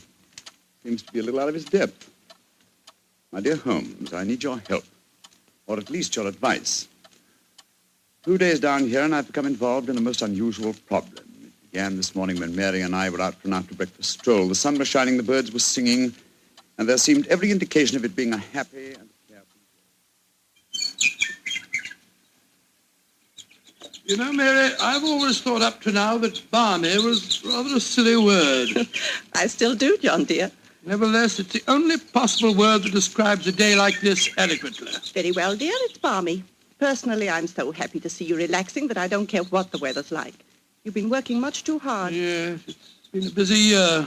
Yes, and last year Sherlock Holmes monopolized most of your time. At least I've got you to myself for once. You dear little thing, you've always been rather jealous of my association with Holmes, haven't you? Not jealous, dear, but I must confess his influence on you wasn't entirely for the good. He had a habit of keeping you out all night. Well, you should be used to that, dear. After all, it happens often enough in my practice. True, John, but on those occasions I know where you are and don't worry about you. And again, you've copied so many of Mr. Holmes' eccentricities. Keeping your tobacco in a Persian slipper, for instance. And, oh, John, look down. Look, do you see that woman walking across the field towards us? Yes, what's the matter? Do you know her? I'm not sure, but I think it's Ellen Warburton. I believe she does live somewhere near here. And who is Ellen Warburton? An old friend of mine. She's frightfully clever and advanced. She's interested in women's suffrage and all sorts of things. Oh, sounds dreadful. Imagine giving women the right to vote.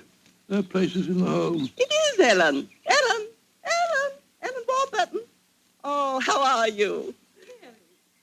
Mary Watson. How Very nice to see you again. I'm Mary Watson now. This is my husband. How do you do, Miss Warburton? How do you? How do you do? Mary, I'd heard that you'd married. Aren't you a medical detective or something, Mr. Watson? Not quite, dear. I hold the degree of Doctor of Medicine from the University of London, madam. But he's helped the great Sherlock Holmes on many of his cases. That's how I've heard of him, then. Do you mind if I walk with you a little way? Of course not, Ellen. Come along. Do you live near here, Miss Warburton? About 4 miles away, Doctor, at Chevy Grange. I'm a glorified housekeeper for my uncle, Colonel Warburton. Oh, dear, that sounds rather dull for you. As a matter of fact, the state of my uncle's health at the present moment makes it anything but dull for me. That's why I asked if I might walk with you for a way. Well, what's the matter with him, Ellen? He's going mad.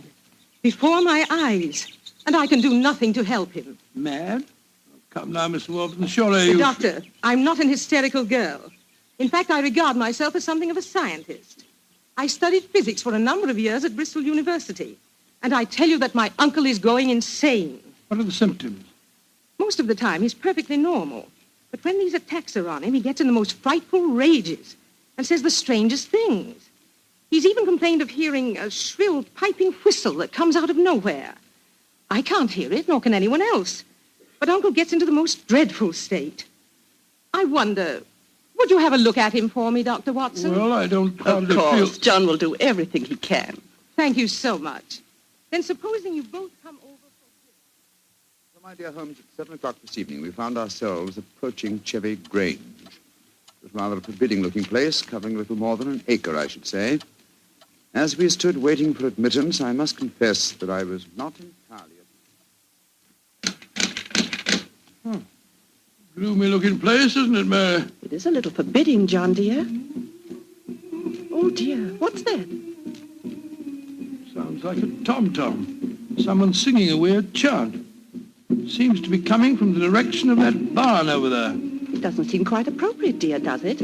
I mean, not in the heart of Buckinghamshire. Why not knock on the door again, John? Yes, it's all right, I will. Perhaps they didn't hear us. Oh, they did. Who is it? Oh, it's guests. It's Dr. and Mrs. Watson, my good man. Acker's the name, sir. Come in, please. The Colonel's expecting you, sir. He's in the study. This way, sir.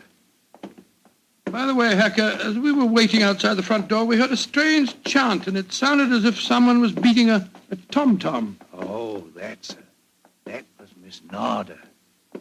Hearing more of her. Promising beginning. Let's see what happened next. This very unpleasant fellow Hacker showed us into the study where we met Colonel Warburton. First, it was hard to believe that he was a sick man. He looked well enough, and his conversation was sprightly. Spent most of his army life in Africa as military governor in a Zulu district. And the African spears and other trophies that lined his study walls bore mute evidence to his past life. He encouraged me to tell him some of my own army experiences. Oh, dear, poor fellow. It was really rather flattering. There I was, Colonel Warburton, on the howdah of this wretched elephant. The river was a raging torrent, and I couldn't get the confounded animal to budge. Well, I'm a pretty strong swimmer, you know. Won several cups of swimming, as a matter of fact. Of course, I was a much younger man then. and John, dear. Yes, ma'am?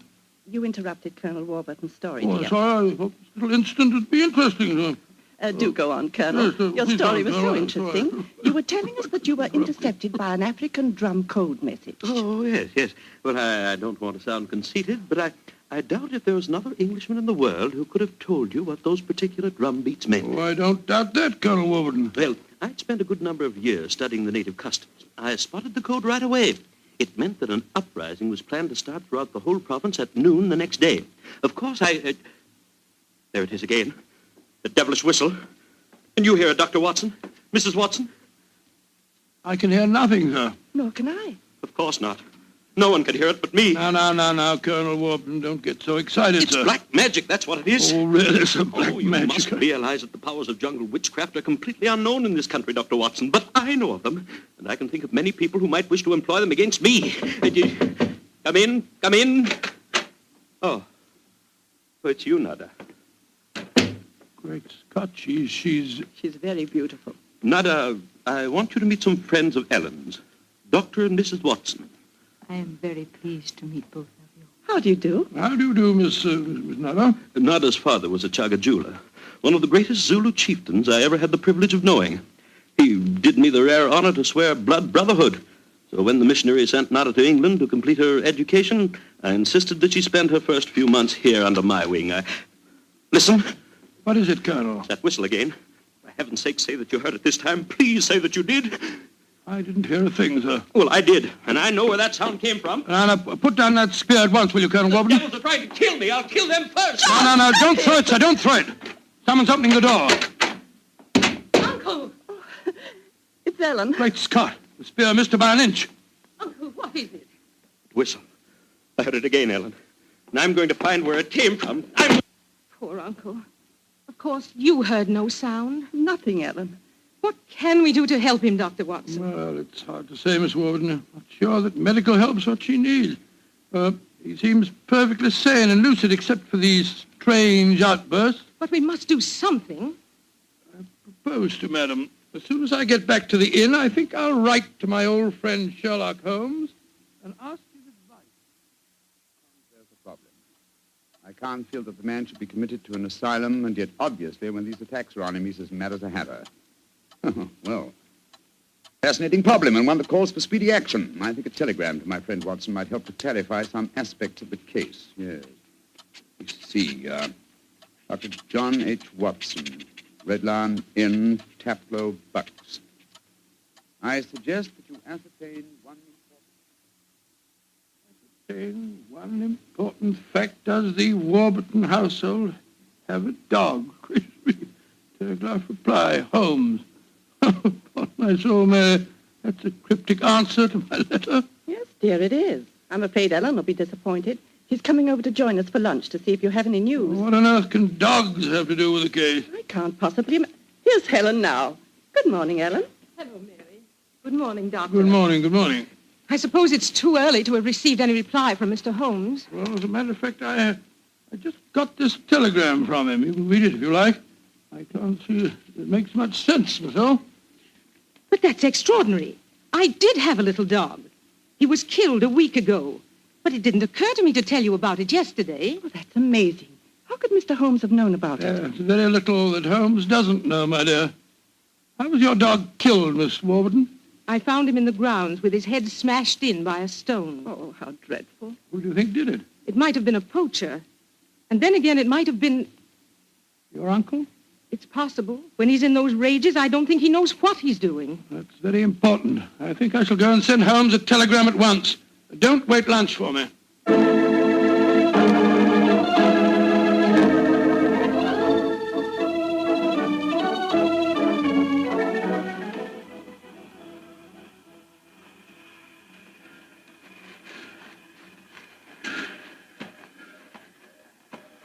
Why did we have to walk over to the station, John, dear? To see if there was an answer at the station telegraph office to the wire that I sent Holmes. Oh, but it's only 4:30, dear. It's hardly possible for him to have answered as quickly as that.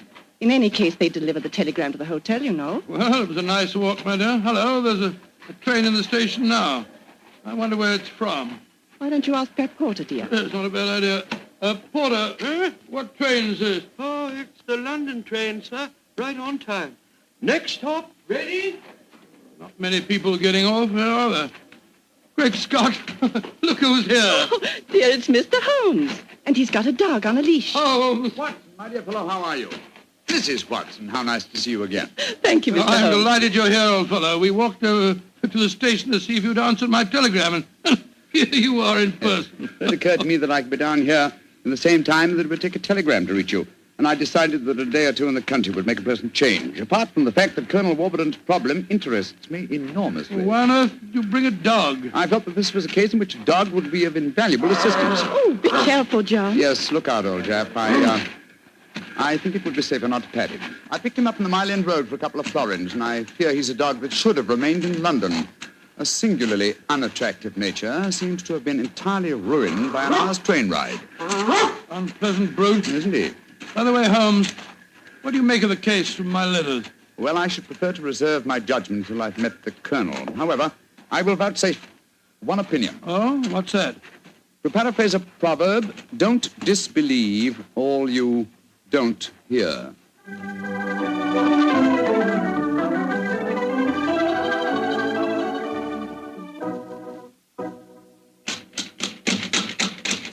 I can't think why someone doesn't answer. They can't all be out. Well, while we're waiting, I think I'll tie the dog up to this tree here. I don't want my arrival to cause too much commotion. Quiet! Quiet! Don't you think perhaps we could try the door, John? Yes, certainly. It's a good idea. Hello, hello. It's unlocked. Then let's go in, old fellow. Let's go in. Colonel Warburton? Colonel Warburton? Ellen? Ellen? What was the name of that butler fella? Hacker. Yes, of course, that's it, Hacker. Hacker! Hacker! We appear to be in an empty house. The dog! Oh, fool that I am, I shouldn't have left him here. Come on!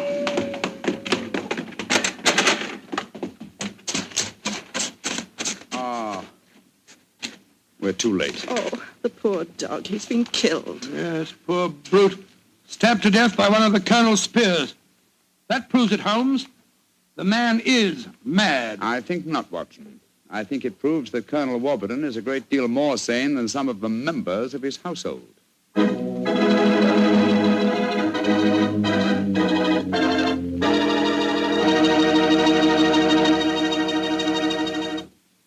You'll hear the rest of Dr. Watson's story in just a few seconds. Time for me to remind you that there's one secret every smart woman knows. Simply, good wine makes good food taste better. And by good wine, naturally, I mean Petri wine. Try a Petri wine with your dinner. If you want a wonderful red wine, try Petri California Burgundy. If you want a perfect white wine, try Petri California Sauterne. In fact, try them both. You'll agree, I'm sure, that next to your good cooking, nothing can do more for a meal than a glass of good wine. A glass of Petri wine.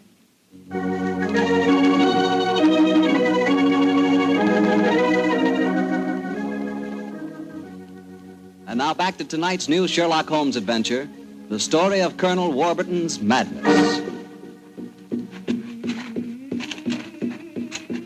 Holmes, why are we heading for this barn? Seems to me we should be back in the house. Why, old chap? Found the house empty. Besides, I thought I heard... Shh, shh, shh. What is it?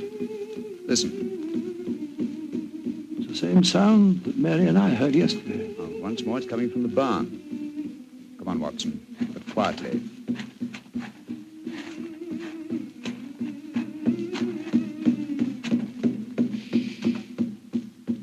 We can see through this window here. It's that Zulu girl, Nada. She's beating a drum and chanting. Who's the man with her? It's Colonel Warburton. No, it isn't. It's that servant fellow, Hacker. What in thunder is he doing here? Apparently assisting Miss Nada in some of her African mysticism. It's black magic they're dabbling with, just as the Colonel said. Let's go in and catch them red-handed. No. Stay quiet. We'll talk to them soon enough. The moment I feel it's much more urgent that we find Colonel Warburton. Come on.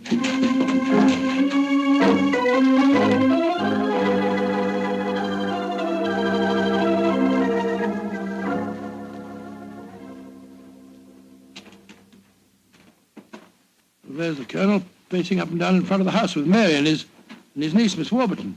We shouldn't have left the women alone with him, you know. The man's dangerous. I don't think the women have been in any danger, Watson. John, dear, where have you been? Oh, well, Holmes and I decided we'd take a little walk. It proved very interesting. Miss Warburton, this is Mr. Sherlock Holmes. How do you do, Mr. Holmes? I'm so glad you're here. How do you do, Miss Warburton? And this is Colonel Warburton, Mr. Sherlock Holmes, eh? I suppose you think I killed your wretched dog. Well, I might have done it. When I hear that whistle, something seems to snap in my brain. I might have killed it. Why doesn't your doctor friend certify me as insane? Send me where I belong before I do any worse, damn it. Poor man. Isn't there anything you can do for him, Mr. Holmes? I most certainly will try to, Miss Warburton. Watson, old fellow, I wonder if you'd follow the Colonel and give him a sedative. I'm afraid he has quite an ordeal before him. Of course I will, Holmes. Miss Warburton, where were you when my dog was killed? Down in the greenhouse. As soon as I heard the poor animal yelping, I ran up to the house. I see.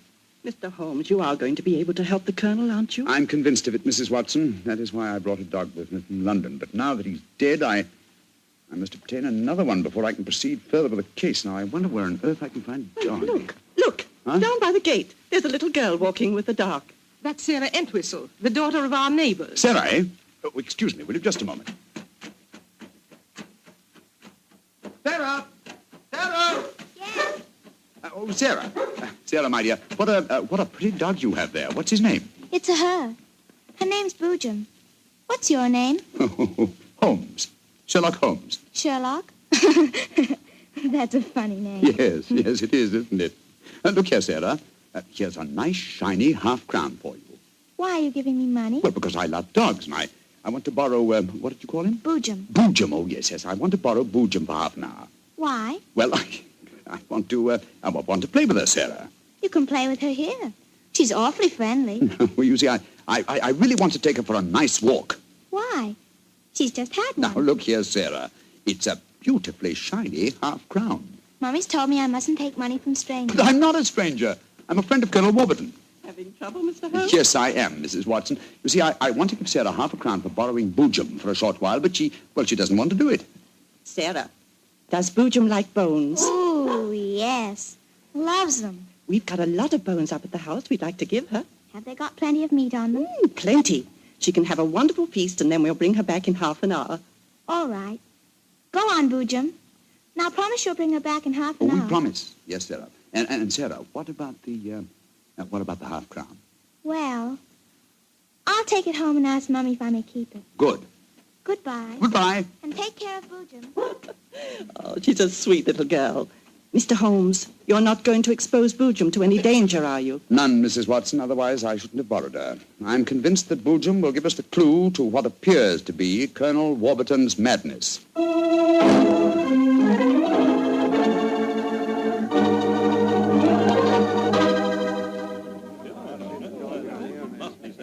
Now, let me see. We're all here. Miss Warburton, the Colonel, Miss Nada, Hacker, and the dog Boojum. Yes. Now, ladies and gentlemen, I propose to conduct an experiment. Before I conduct it, I should like to point out the chronology of the events in this case. First, Miss Nada arrived here. Mr. Holmes, you're not suggesting Please let me finish, Miss Nada. First, Miss Nada arrived here. Second, the Colonel first heard the mysterious whistle. Third, your dog was killed, Miss Warburton.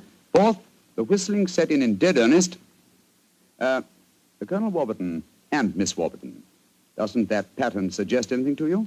No, I can't say that it does, Mr. Holmes. I don't see what you're driving at. Nor do I, Holmes. We should be more explicit. Very well, then I will. I shall now conduct my experiment.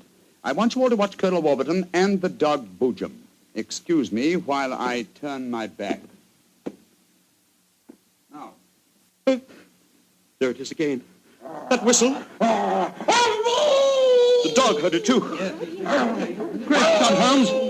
What does it mean? It means that this wooden whistle in my hand is the answer to the mystery. The sound made by this cunningly designed instrument is above the normal range of pitch. You see, the Colonel has hypersensitive ears. But the dog heard it. Perhaps I should have said the normal human range of pitch. Then do you suppose someone has deliberately been trying to drive the Colonel mad? Of course, Mary, that's why the dogs were murdered. Whoever it was knew that a dog would give the game away. And it's not hard to guess who that someone is.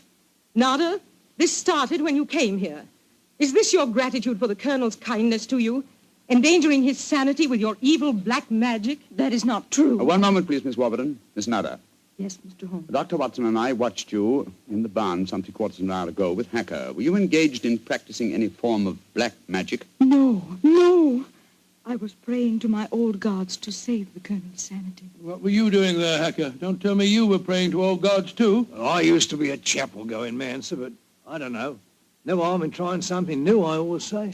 In any case, why should Miss Nada wish to persecute the Colonel? It might be for some tribal revenge. Oh, but that's ridiculous, Ellen. Her father and I were sworn blood brothers. Exactly, sir. No, it should be obvious. Who had a motive for making the Colonel appear mad? His niece and heiress. What do you mean? She has studied physics, you will remember, and so could know about supersonic research.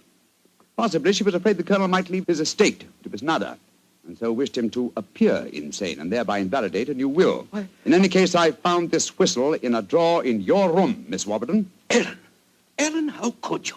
I did it for your sake, to save you from Nada. She's just an adventuress, only you won't see it. Colonel Warburton, what action do you wish me to take regarding your niece, Miss Warburton? My niece? I have no niece, Mr. Holmes. Come, Nada, my dear.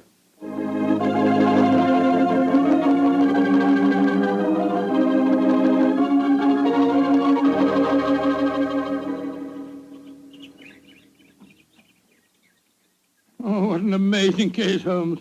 Mary, wasn't it clever the way Holmes solved it? It was very interesting, dear. I was quite enthralled. Oh, now I think I shall return to London and let you two finish your holiday in peace. Before you do that, Mr. Holmes, there's one thing we should do. What, Mary?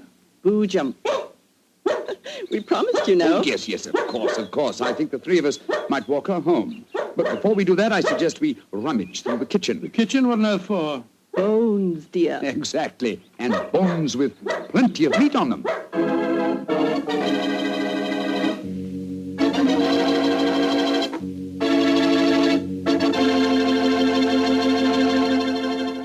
Say, Doctor, that was a swell story. And look, you mean there really is a whistle that only dogs can hear? I thought you'd ask me that question, so I've got one of those whistles to show you. There. Well, there's nothing unusual about it. Blow it, Doctor. Well, listen, Mr. Bartell, if I want you to come quickly, I don't just have to whistle. All I have to say is, would anybody like a glass of Petri wine? And hey, presto, there you are. Well, can you blame me? I know a good wine when I hear it. And Petri wine sure is good wine. It ought to be. The Petri family's been making wine for generations. As you know, ever since they started the Petri business way back in the 1800s, that business has always been family-owned and operated. So just think of all the experience the Petri family's gained. They've been able to hand on down from father to son, all they've ever learned about the art of turning luscious California grapes into fragrant, delicious wine. So whenever you're choosing a wine to serve before dinner, with dinner, or at any time, you can't go wrong with a Petri wine. Because Petri took time to bring you good wine.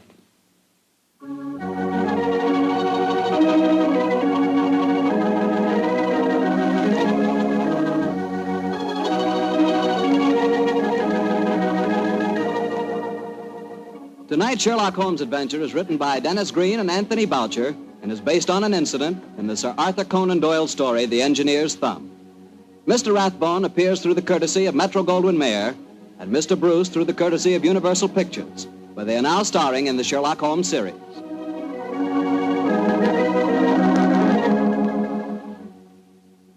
The Petri Wine Company of San Francisco, California, invites you to tune in again next week, same time, same station. Oh, the Petri family took the time to bring you such good wine. So when you eat and when you cook, remember Petri wine. To make good food taste better, remember... Petri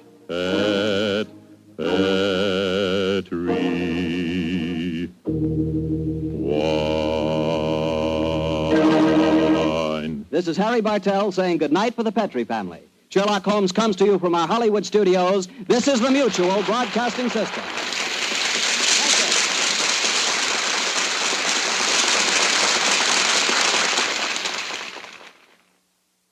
I remember one instance when the culprit was not Willie. It was really Dennis's fault. He'd been naughty about putting an in-joke in the script.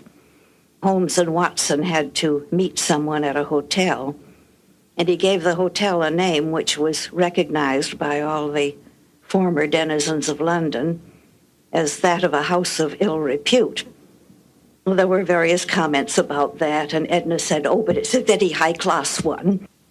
Order was restored, and the rehearsal continued.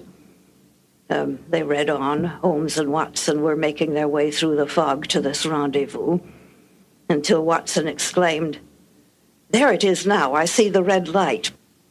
Edna used to permit a certain amount of this, but she would clamp down firmly because it was a tight schedule. This is Ben Wright. Phyllis White and I will return shortly with another new adventure of Sherlock Holmes.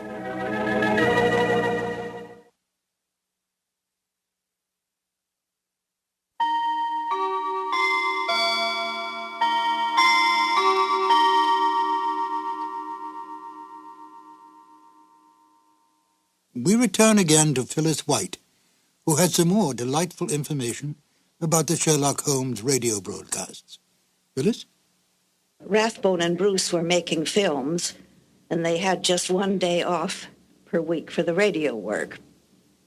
They received the scripts a couple of days early to look over if they had time, and they would turn up at the studio early the afternoon of broadcast day. And the first reading would be rather slow and broken up as there was discussion and maybe a few changes. Then there would be a reading for timing to fit to the exact number of minutes available. It was more likely to be too long than too short. Edna would flip over a few pages and knock out a couple of words here and a couple on another page, and it would miraculously come out exact to the minute. And so they went through the rest of the afternoon as the tempo and pressure increased and the show sharpened up. At the end of the afternoon, they went on the air for the eastern United States. Then there was a couple of hours break, and everybody would go out to dinner. Then they would come back and do it all over again for the West Coast. I feel very thankful now that these live and ephemeral shows were captured on disc and that they could now reach a new audience. Now, please join Phyllis and I as we listen to The Iron Box. This episode from the life of Sherlock Holmes will be transmitted to our men and women overseas by shortwave and through the worldwide facilities of the Armed Forces Radio Service. Petri Wine brings you Basil Rathbone and Nigel Bruce in the new adventures of Sherlock Holmes.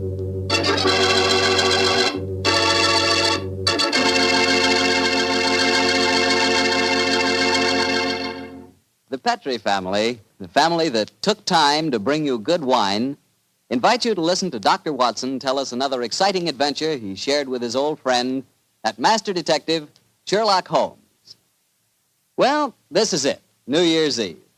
And I wish you could be here with us this evening so we could toast each other with a glass of Petri California port. As you know, port wine has long been a favorite wine for celebrating a happy occasion. That's because port is a wine rich in tradition. And you couldn't ask for a more delicious port than Petri port. Petri port is a deep, glowing red color, beautiful to look at and wonderful to taste, with a hearty, full flavor that's right from the heart of the grape. And when you serve Petri port to your friends tonight or any time, remember you can serve it proudly because the name Petri is the proudest name in the history of American wine.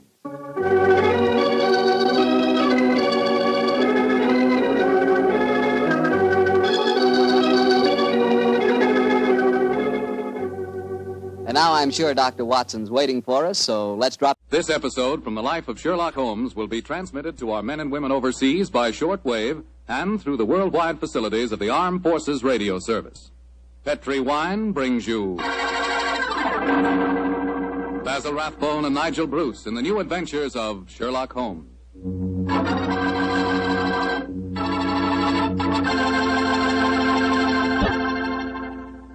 The Petri family, the family that took time to bring you good wine, invite you to listen to Dr. Watson tell about another exciting adventure he shared with that master detective, his old friend Sherlock Holmes. And say, I want to tell you about a little present I've got for you. A present, and it's free. It's a swell recipe calendar printed in full color, and it's good for 2 years, 1945 and 46. But best of all, this calendar not only gives you the dates, it gives you loads of swell recipes and ideas for cooking with Petri wine. Want to know how to make spare ribs that are out of this world? You want to learn a new way to fix liver and onions, a swell way to make soup more delicious than ever. It's a cinch with this calendar handy in your kitchen to tell you how. In fact, this calendar tells you all you ought to know about wine. And remember, it's free. Just write to Petri Wine, Petri, Petri Wine, San Francisco 26, California. Petri Wine, San Francisco 26, California. We'll send you your swell recipe calendar immediately.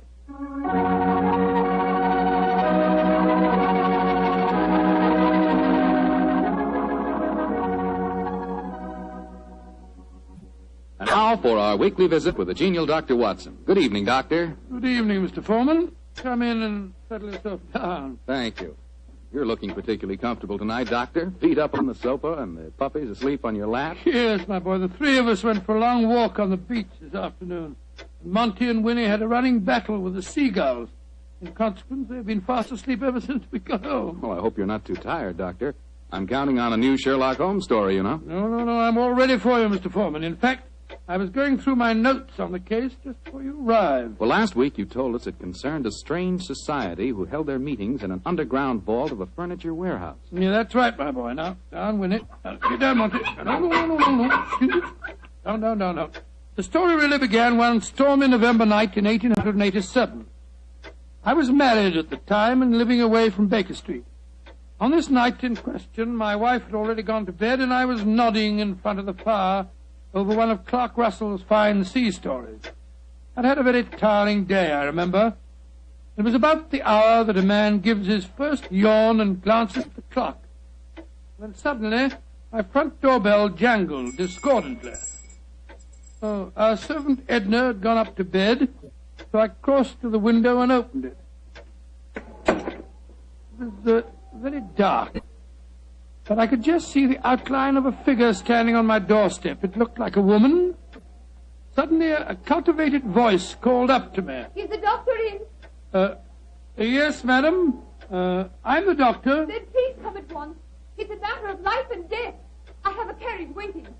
Gracious me. All right. I'll be down immediately. I closed the window, scribbled a note to my wife, grabbed my coat and hat and my bag, and a few minutes later I stepped out of the front door and closed it behind me. The carriage was standing at the curb, but I couldn't see any trace of the lady who'd called me. The only person in sight was an old and repulsive-looking beggar woman, dressed in rags and tatters. After a moment of bewilderment, I spoke. My good woman, did you see a lady leave here a moment ago? No, Doctor, she didn't leave. She's still waiting for you. Forgive me, madam, but clothes of yours, I thought you were a beggar woman. There isn't any time to discuss that now. Please get in this carriage. But where's the driver? I'm going to drive. Please get in. Very well. It's only business. Are you sure that you can handle those horses, madam? Of course I can. I wish you'd tell me the way you're driving, man. Please don't ask me any more questions, Doctor. You'll find out soon enough.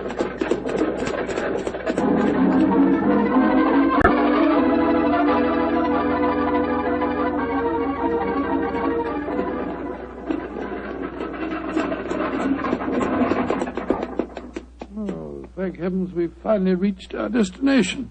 Must have driven halfway across London. Oh, hello. Must be somewhere down near the river. No dwelling places here. Nothing but enormous warehouses. Why have we stopped here, madam? Well, this is where we're going. Please follow me down these steps. I wish you'd tell me where you're taking me. We have a club here in the basement. You'll see for yourself in a moment. It's a very solid-looking door. How do you propose to get past it? I'll show you.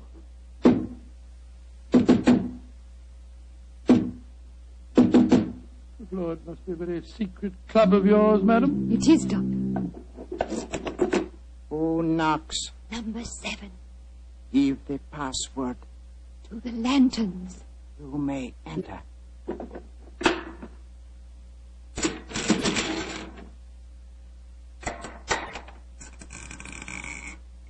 Follow me, Doctor.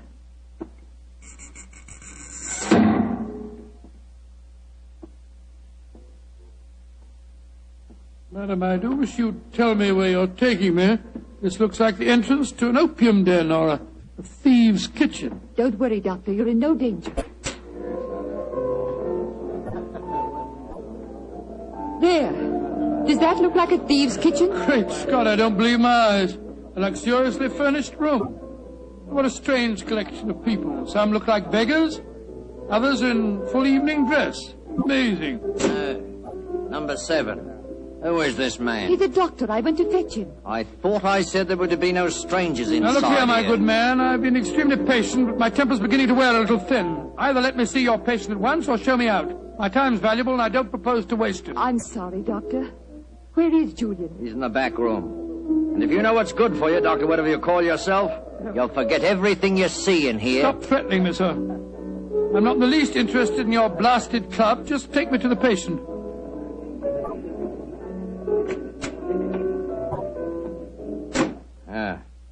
This is the man we want you to examine, Doctor. Huh? What happened? He fell down the stairs leading into the clubroom. Well, why'd you move him? We wanted him to be comfortable. That's the worst thing in the world you could have done. Never move a person with an injured skull. Is he going to be all right, Doctor? No, madam, I'm afraid he isn't. His neck's broken. He's dead. Huh? Julian, dead. You sure of that, Doctor? Of course I'm sure of it, my good man. I'm afraid you need an undertaker, not a doctor. We must tell the others. All right, quiet, everybody. Quiet. Quiet. Julian is dead. Julian dead? Oh, this is terrible. Who is this man? He's a doctor. Oh, better get him out of here at once. We don't want any strangers nosing about. That's right, though. Shouldn't have brought him here anyway. Now, just a minute. I assure you, ladies and gentlemen, I haven't the slightest desire to stay here one moment longer. If you'll direct me to the door again, madam, I'll try to find a cab myself in this godforsaken district and go home. Show him out and give him his money. Follow me, please. I'm delighted to. Do you mind if I don't drive you home, Doctor? Well, no, I should prefer it. My nerves aren't in the best of shape. You mustn't be angry with me, Doctor, please. Leaving again, number 7. No, but this gentleman is. Will you see if you can find a cab for him? Right. To whom shall I send in my bill, madam? Oh, here's a £5 note. That should cover your time and trouble, shouldn't it? No. It's far too much, madam. No, Doctor, it's late at night, and it hasn't been a very pleasant case for you. Please take it. Oh, it's very kind of you, very generous indeed. But by the way, how did you happen to come to me in the first place? I was driving about looking for a doctor, and a policeman directed me to your house. Oh, I see. I have found a cab for you. Thank you, my man, thank you. Oh, Doctor, may I come round in the morning for a death certificate? Of course. You remember my address? Yes, but I don't know your name. Watson. Dr. Watson. Dr. Watson? Not the Dr. Watson who's associated with Sherlock Holmes. Right, madam, I'm flattered that you know of me. Good night, Doctor. And please forget about everything you've seen here tonight.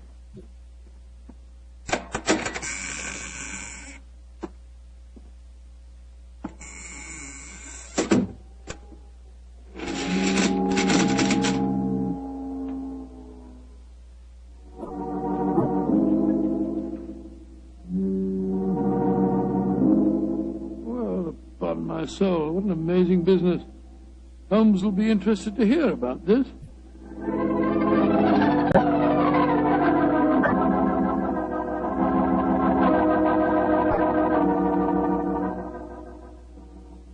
And that's the way it was, Holmes. One of the most curious adventures I ever had without you. Very interesting, Watson. You say this underground cellar was luxuriously furnished. Yes, and the people there were an amazing mixture. Some were in rags and some in evening dress. Huh, like the nursery rhyme, eh? Some in rags and some in tags and some in velvet gowns. Exactly. Gave me the feeling that I was taking part in a story out of the Arabian Nights. I must say, though, I was pretty angry at the time. However, after a good night's rest, I feel quite differently this morning. I thought I'd just drop round and tell you all about it. I'm glad you did, my dear fellow. It would be interesting to see if any repercussions of your strange adventure reach us. Oh, I doubt it. The woman seemed frightened to death when I mentioned your name. We shall see. Meanwhile, I'm expecting a client. You're not too busy. Perhaps you can stay. No, I'd like to very much. Who is it, you know? This telegram will tell you much more than I can. Arrived an hour ago. Let's have a look. Be at your lodgings this morning to discuss our problem. Signed AMS. Pretty high-handed message. Be at your lodgings. Oh, please. What do you suppose AMS stands for? I was just toying with that problem when you arrived. Could it be the American Medical School? No, there's no such body. It's the American Medical Association. Oh, yes. The imperious tone of the message inclines me to believe that the A stands for amateur. Very possibly. Amateur Masker Society. Or the Amateur Murderers. That would be a nice thought, wouldn't it? There's their representative now, no doubt, to save us further guesswork. Holmes, it looks like the same carriage that I drove in last night. The girl standing on your doorstep, dressed in the height of fashion. Mrs. Hudson's letting her in. Splendid. It seems that we have not heard the end of your adventure. Go and meet the lady at the top of the stairs, will you, old chap, and save Mrs. Hudson's legs. Right, you are, Holmes. Thank you, Mrs. Hudson, thank you. All right, come in, madam. Want to come in? Thank you, Dr. Watson. Mr. Sherlock Holmes. At your service, madam. Won't you sit down? I'm Lady Dorothy Brownlee. It's your voice. You're the lady who fetched me last night, dressed up as a beggar woman. Yes, I am, Dr. Watson. Forgive me for being so mysterious at the time. Doubtless you have come to consult me regarding last night's unfortunate accident at the Amateur Mendicant Society. How did you know what the initials stood for, Mr. Holmes? Well, after hearing Dr. Watson's story of last night's happenings, the connotation seemed obvious. Am I right? Perfectly. Last night when Dr. Watson told us Julian was dead, we thought it was an accident. And now you think it is murder, eh? Lady Brownlee, if you expect my help, there must be no more mystery. Just what is this Amateur Mendicant Society? Well, I'm afraid it'll be a little hard for you to understand our motives. We're a group of people, rather wealthy people, I suppose, who find pleasure in deliberately leading a seamy life disguised as beggars. We use the basement that you were in last night, Doctor, as our headquarters. We keep our beggars clothed there and change out of them before we go home. What a fantastic idea. What a futile, worthless way of spending your leisure time, Lady Brownlee. I suppose it must seem so, Mr. Holmes. But we're curious to learn how the other half lives. And of course, there's a certain thrill in rubbing shoulders with the police. At least we do some good. Indeed. I should be interested to learn how. All the money we make as beggars we give to charity. Oh, do you really? And you feel that this gesture on your part absolves you from any responsibility to the real beggars whose livelihood you're impairing? I hadn't thought of it just like that.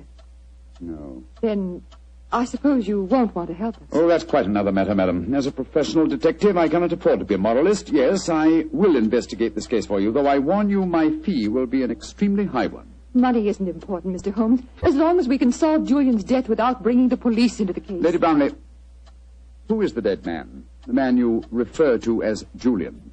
Julian Trevor, the poet. He was the one who started our society. Yes, I think I've read some of his work. Decadent. Distinctly decadent. Well, what makes you think that he was murdered, Lady Brownlee? Well, after you left last night, Dr. Watson, there was a terrible scene. You remember Sidney Holt? Oh, was he the big fellow who was so unpleasant to him? Yes, that's the one. Oh, do I remember him? He said that he saw Lord Cecil deliberately trip Julian as he came to the head of the staircase. Oh, Lord Cecil being... Lord Cecil Deerenforth, son of the Earl of Meersham. Oh, yes. There was a bitter argument. Cecil accused Sidney of doing the same thing. Then they had a dreadful fight. And it ended up with Cecil threatening to go to the police. So that's when we decided to send a telegram to you, Mr. Holmes. Oh, yes, I see. So the proof of murder depends on such flimsy evidence as to whether the dead man fell or, well, should we say, was pushed? What it seems like. Mr. Holmes, even though you don't approve, please help us, won't you? Yes, Lady Brownlee, I will. Then you come back with me now to our headquarters? I shall join you within the hour.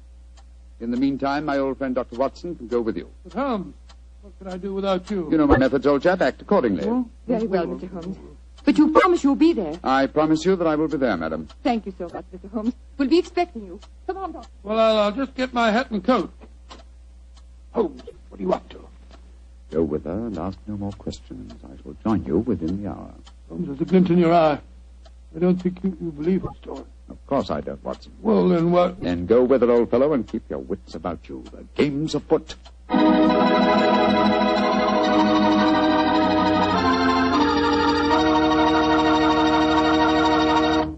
The story of the Amateur Mendicant Society will continue in just a few seconds. Time I'd like to use to remind you that you're really missing something until you try having wine with your dinner. And I mean a Petri wine. Let's say a Petri California Burgundy or a Petri California Sauterne. Both wines are just made to make good food taste better. If you like a red wine, try Petri Burgundy. Try it with hamburger, with stew, with any meat or meat dish. And if you like a delicious white wine, a wine that'll make chicken taste better than ever, try a well-chilled Petri Sauterne. With food, nothing can take the place of a good Petri wine.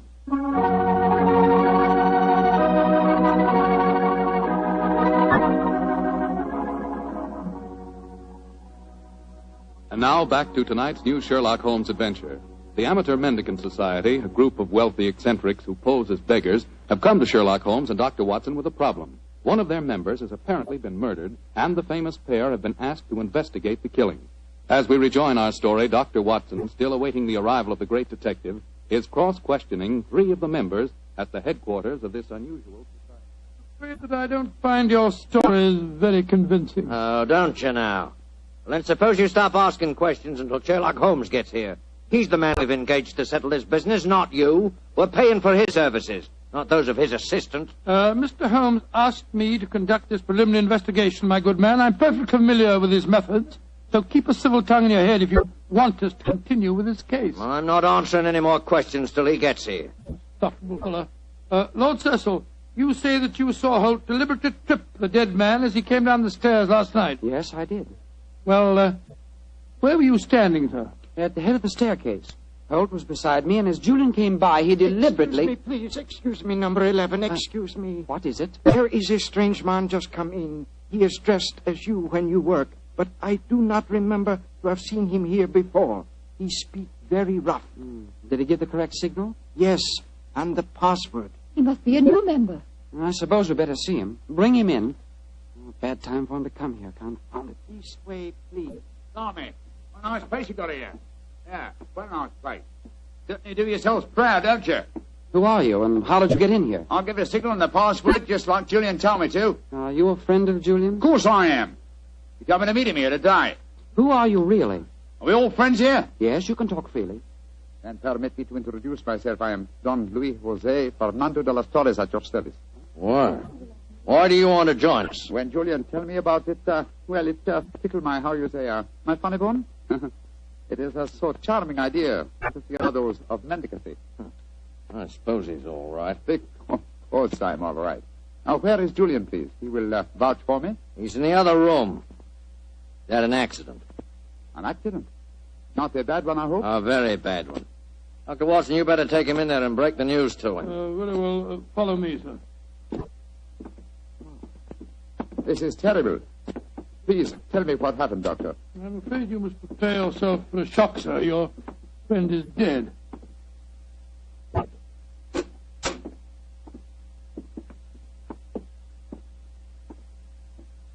His neck was broken last night in some brawl. Yes, except that I do believe it was an accident, Watson.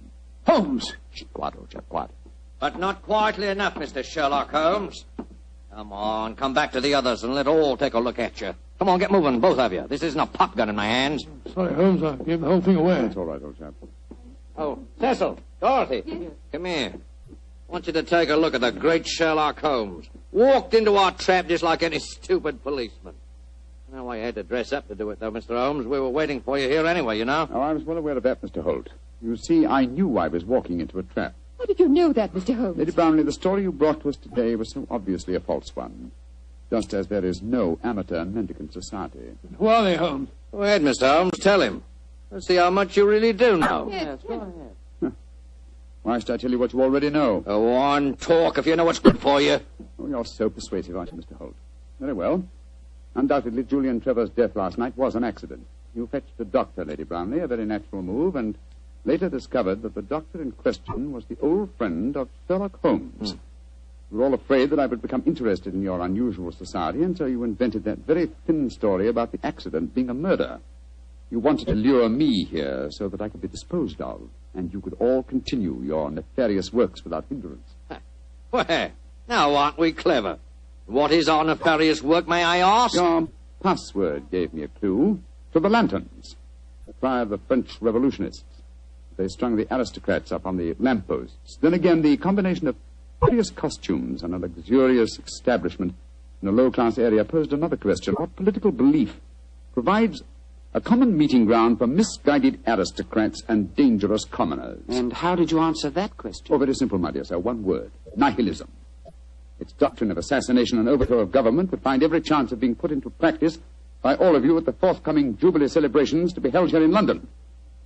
And also would account for your beggar's clothes. A beggar would have greater freedom of movement in a crowd than an ordinary person. You're a clever man, Mr. Holmes. Too bad you'll have to die. I'll get the rope. What are you going to do with him? Do? Give him a first-hand taste of nihilism, of course. He can't live.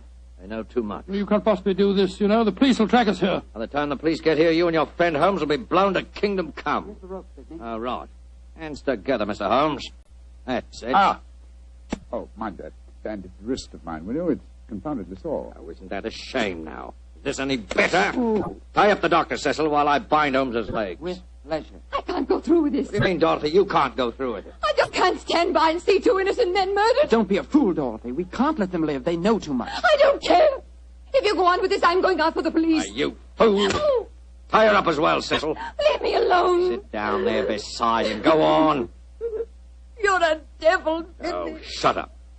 Now, Mr. Holmes, I'm going to fetch a little invention. A little invention I'm sure you'll be interested in. Mr. Holmes, it's a pity you and your friend didn't learn to mind your own business. I'm afraid it's too late to teach an old dog new tricks. It's too late now, at any rate. Quite comfortable, Dr. Watson? Don't you speak to me, sir. You're a filthy traitor to your country. Rubbish. Here we are. An example of Mikhail Petrov's mechanical genius. This bomb will blow the entire building sky high, and the three of you with it. Now, I wind the time clock so, and we'll set the fuse to go off in 5 minutes. It'll give us plenty of time to get away. So.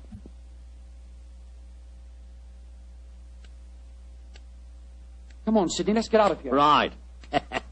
Charming picture. Three of you bound hand and foot sitting beside each other on the sofa. Well, ta-da, Dorothy. Think of our cause during the 5 minutes. And as for you, Mr. Holmes, and your friend, good riddance to bad rubbish.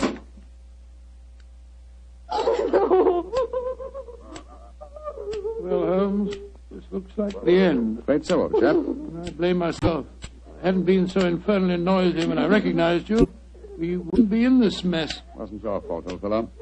I think they suspected me anyway. Well, I must say it seemed to me that you told them a great deal more than was necessary about your suspicions. Surely you could have pretended ignorance. Oh, I suppose I could have done. I can't die yet. I'm not ready to Courage, die. Lady Brownlee, courage. And by the way, was I right in assuming that your associates are nihilists? Of course they are. They're planning to assassinate the Prime Minister during the Jubilee celebration. Prime Minister, great heavens, Holmes, we've got to get free. Assuming some miracle happened, we did get free and your former associates were arraigned in court, would you testify against them? Oh, of course I would. But what chance is there of that? That devilish clock, why doesn't it stop ticking? If it bothers you that much, Lady Brownlee, I'll stop it for you. Holmes, your hands are free. Of course they are, my dear fellow. The bandaged wrist I mentioned just now concealed a razor-edged blade. I cut through the ropes almost before our friends had left the room. Then why did you keep us in the suspense, Mr. Holmes? I wanted to be quite sure that you'd testify in the forthcoming trial, madam. There we are. That renders the bomb harmless. Aha! And that means that the police have sprung the trap that I set for your associates, Lady Brownlee. It's lucky for you that you had a change of heart and prevented you from leaving us. Oh, Mr. Holmes, how can I ever thank you? Holmes, you had the place surrounded with police when you came in here. Of course I did, my dear fellow. Yeah, let me undo your ropes. No wonder you were so calm. No wonder you told them so much. You wanted them to show their hands. Precisely, old fellow. And they obliged me most satisfactorily. They attempted our triple murder. They are self-confessed anarchists. And with the evidence of Lady Brownlee, I'm sure that we can put them where they all belong. Considering it barely noon, I think you'll agree, Watson. That is a very comprehensive morning's work.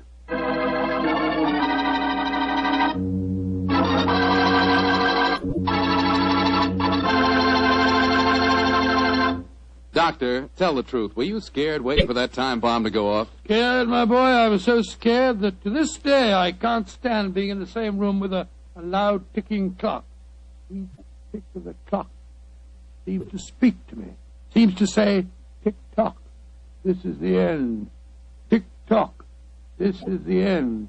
The clock ever speak to you like that? Well, yes, Doctor. How did you know? Well, what's the clock say to you? Tick-tock. Petri took time to bring you good wine. Petri took time to bring you good wine. Gracious me, Mr. Foreman.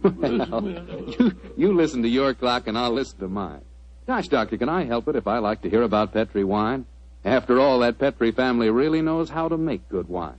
And it's no wonder. They've been making wine ever since they started the Petri business generations ago, way back in the 1800s.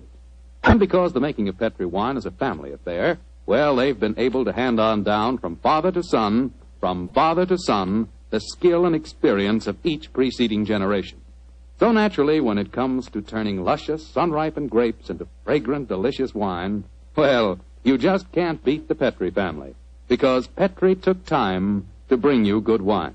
And say, don't forget to take time to send for your Petri recipe calendar. It's free, Just write to Petri Wine, Petri, Petri Wine, San Francisco 26, California.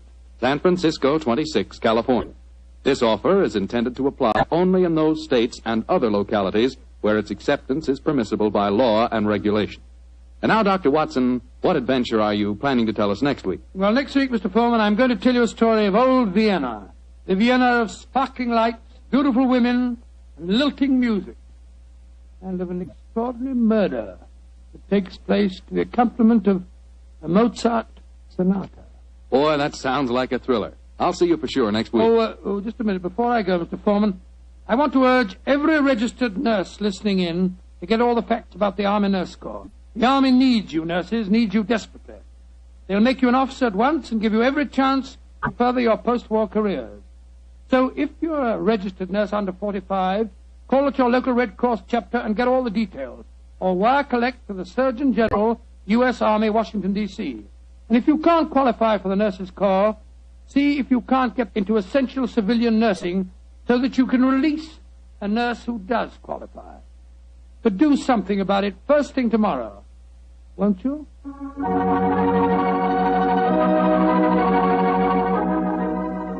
Tonight's Sherlock Holmes adventure is written by Dennis Green and Anthony Boucher and is based on an incident in the Sir Arthur Conan Doyle story, The 5 Orange Pips. Mr. Rathbone appears through the courtesy of Metro-Goldwyn-Mayer and Mr. Bruce through the courtesy of Universal Pictures, where they are now starring in the Sherlock Holmes series. The Petri Wine Company of San Francisco, California, invites you to tune in again next week, same time, same station. Meanwhile, don't forget to take advantage of our offer of a free recipe calendar.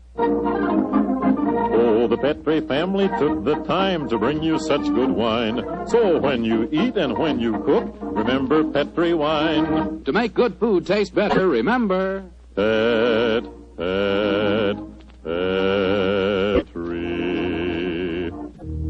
wine. This is Bill Foreman saying goodnight for the Petri family. Sherlock Holmes comes to you from our Hollywood studios. This is the Mutual Broadcasting System. Petri Wine brings you Basil Rathbone and Nigel Bruce in the new adventures of Sherlock Holmes.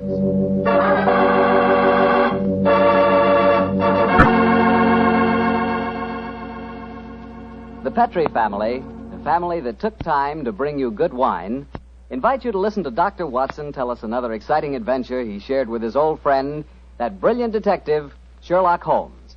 And say, while you lend an ear to the good doctor, you'll get a lot of pleasure out of a glass of rich, ruby-red Petri California port.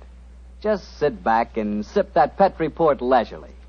There's a wine that's just perfect after dinner. A wine that really goes with storytelling and conversation. Petri port is as rich in flavor as it is in color. And what a flavor. Full, hearty, and delicious. Well, I can't think of a better way to express your hospitality than to offer your friends a glass of good Petri port. Serve that Petri port alone, or serve it with fruit or nuts, or with cake or sandwiches.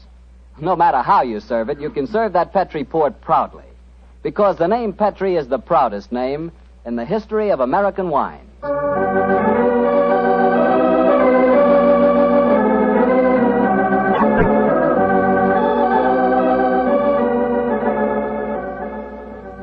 Well, here we are once again, keeping our weekly date with Dr. Watson. Good evening, Doctor. Good evening, Mr. Bartell. Come in and join me. As you see, the puppies have been keeping your chair warm for you. Here, shove them off. No, Doctor, I don't want to disturb them. They look much too comfortable.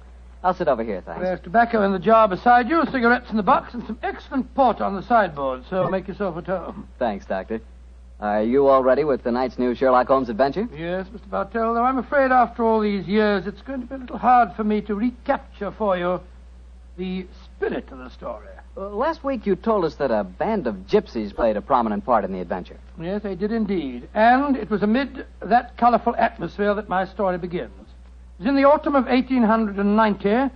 My old friend Sherlock Holmes had persuaded me to leave the comforts of my domestic fireside for a few days and to accompany him to the tiny village of Bragston-on-the-Marsh, in the heart of the Norfolk Fen district. What took Sherlock Holmes up there, Doctor? I'm afraid that at the time we left London, Mr. Bartell, he concealed his true purpose from me, saying only that he wanted friendly companionship and a strong right arm.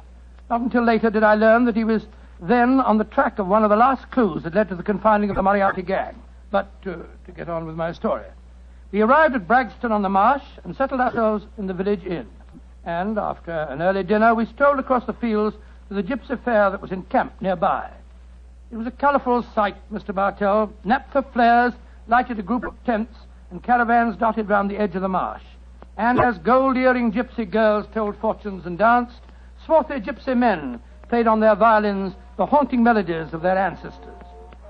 We watched the side shows for a few moments and then strolled towards the centre of the gypsy encampment. It seems only like yesterday, Mr. Bartell, as Holmes turned to me and said...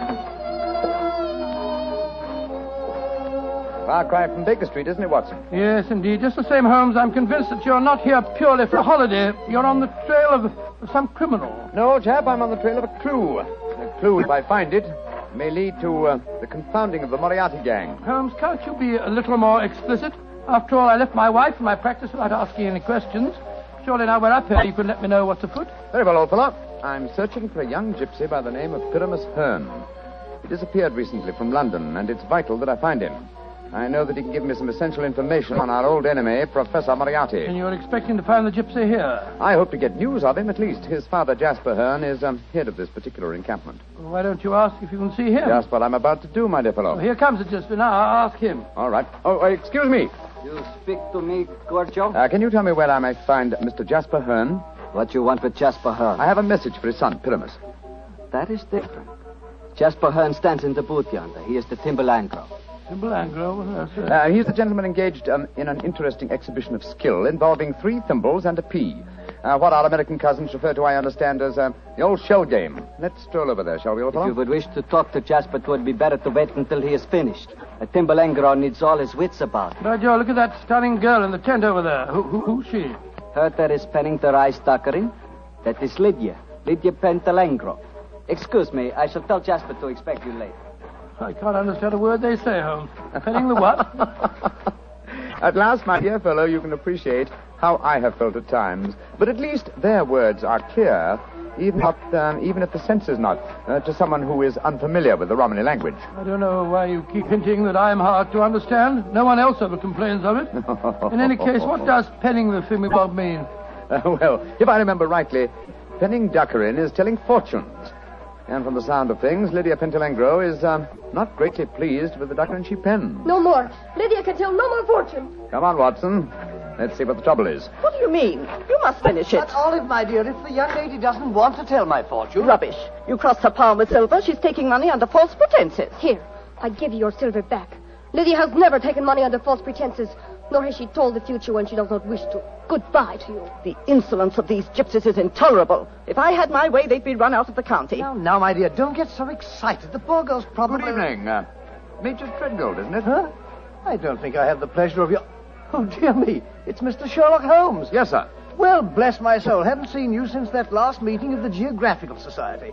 Oh, I'd like you to meet my wife. How do you do, Mrs. Treadgold? How do you do? This is my friend, Dr. Watson. How do you do? And what brings you up to this part of England, Holmes? Are you hot on the trail of some desperate criminal? Oh, dear me, no. Dr. Watson and I are taking a little holiday, and you and your wife? We live here in the manor house. Well, you're very lucky. It's a beautiful part of the country, Mrs. Treadgold. I hate it. I was born and brought up in London. I'm never really happy outside the city. Yes, Oliver's not one for the peace of the countryside, I'm afraid. Well, perhaps we'll get back there. It's a little difficult these days, you know. We've got the boy to consider. Boy? Your son, sir? My dead brother's son, Doctor. We have no children. My little nephew's only 4 years old, you see, and I'm his guardian, as well as being executor of his estates up here. And so you can understand it would be difficult for us to get back to London. It's only difficult because you put the child's happiness before mine, Arthur. Oh, now, Olive, you know I have to watch his interests up here. After all, when he comes of age, he'll be one of the richest young men in Norfolk. Yes, and with money that should have come to us. In any case, Arthur, if we do have to live up here, I'd find it more tolerable if you'd keep this gypsy scum off the estates. You seem to have taken a violent dislike to the gypsies, Mrs. Treadgold. May I ask why? Oh, they persecute us. They steal our sheep, they break our windows, and just the other day they wantonly led our prize pig into the Bragstone quagmire and let the beast perish. Why should they single you out for persecution like this, do you suppose? Oh, I can't imagine. I've always tried to be nice to them. Too nice, Arthur. That's your trouble. Well, I have a very good reason for humoring them, my dear. You see, Holmes, I've always been afraid they may carry this feud so far that they'll even hurt the baby. Olive, my dear, I wonder if you'd go ahead and wait for me in the carriage. It's getting rather chilly. I'll join you in a moment. Very well, Arthur, but don't keep me waiting long. Good evening. Good evening. Good night, Mr. Taylor. Let's stroll away from the camp, shall we? I've got something very important to tell you. Something I didn't like to say in front of Olive. The gypsies have threatened to kidnap our boy. Great Scott, how shocking. What form did their threat take, sir? This letter. I found it pinned on the frame of my dressing room mirror when I went up after dinner tonight. Let me see it, will you, please? Well, what does it say, Holmes? A Romany Rye. A Romany Rye? Won't take your insults forever, Major and Mrs. High and Mighty. Watch out for the Treadgold heir. The Bragstone quagmire would make a nice finishing school for him. A Romany Rye? What's that mean? Well, it's their own term, meaning gypsy. Mr. Holmes, what shall I do? Major Treadgold, I should say... Great heavens! That shot just missed me. Where the blazes it come from? I can't see a soul. Easily have come from behind any one of those caravans ahead of us. If you wanted direct evidence, gentlemen, this is it. That is the first open attempt on my life. Holmes, what extraordinary luck for me that you're in the neighborhood. I'll pay you any fee you name to handle this business. It seems to me that this is a job for the police. I don't want to go to them. Oh, why not, sir? Well, I'm afraid that these attacks may stem from some injustice to the gypsies committed by my late brother. If that were so, I wouldn't wish to expose the fact. I want this kept private. What do you say, Mr. Holmes? Very well, sir. I'll accept the case. It shall be kept private, and I promise to do everything in my power to protect the safety of the Treadgold heir. We are staying at the Rose and Crown in the village. Please get in touch with me if there should be any further developments. The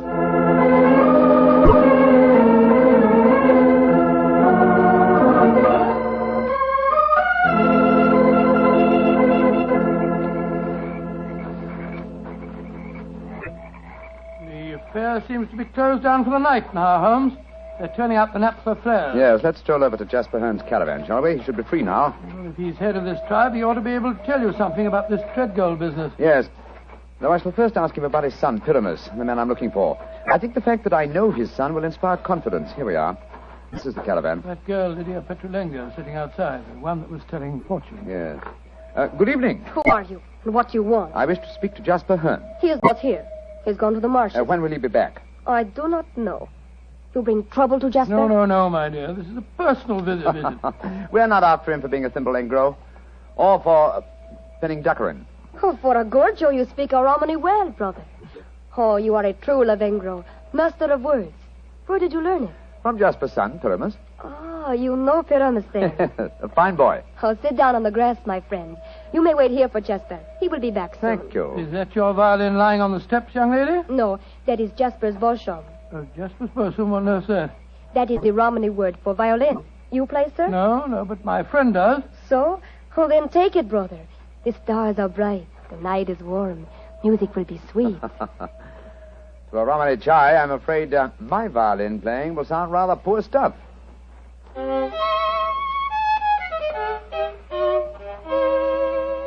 Play on, brother.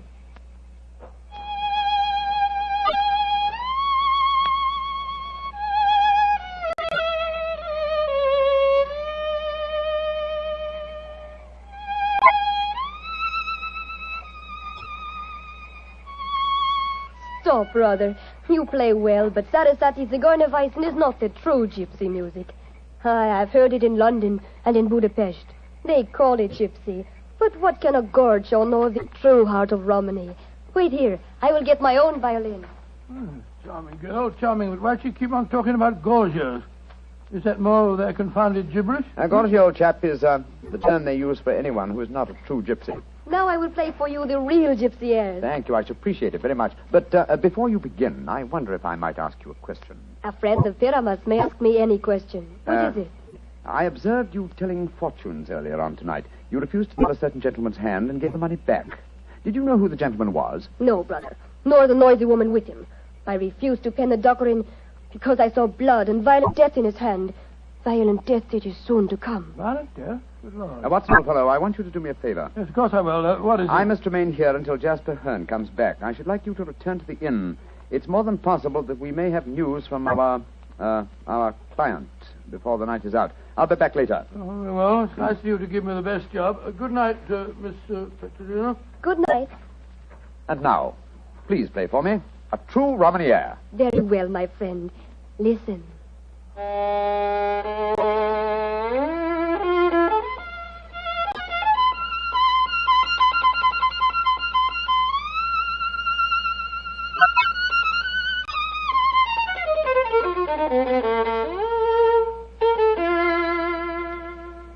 Now you must play, brother. I shall make a true bushmanger of you. Come, see if you can follow me.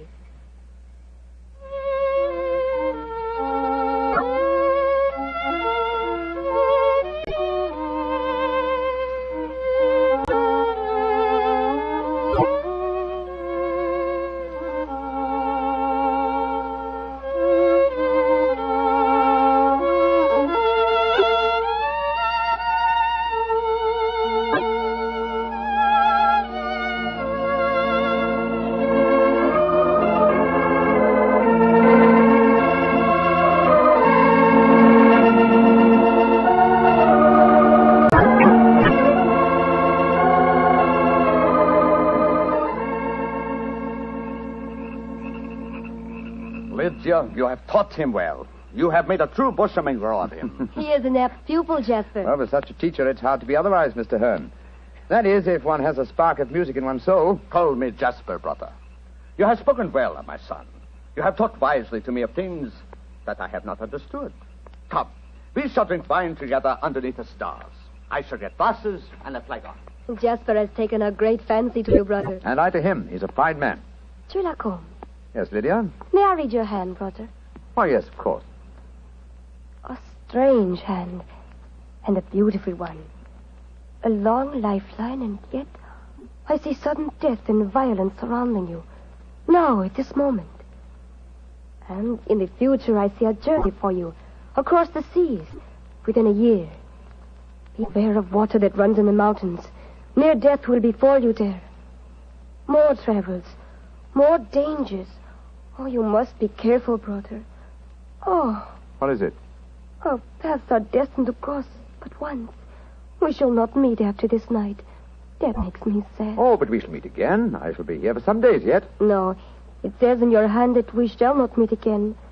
And a hand cannot lie. Who is this that comes toward us through the moonlight? It's my friend, Dr. Watson, I think. Yes.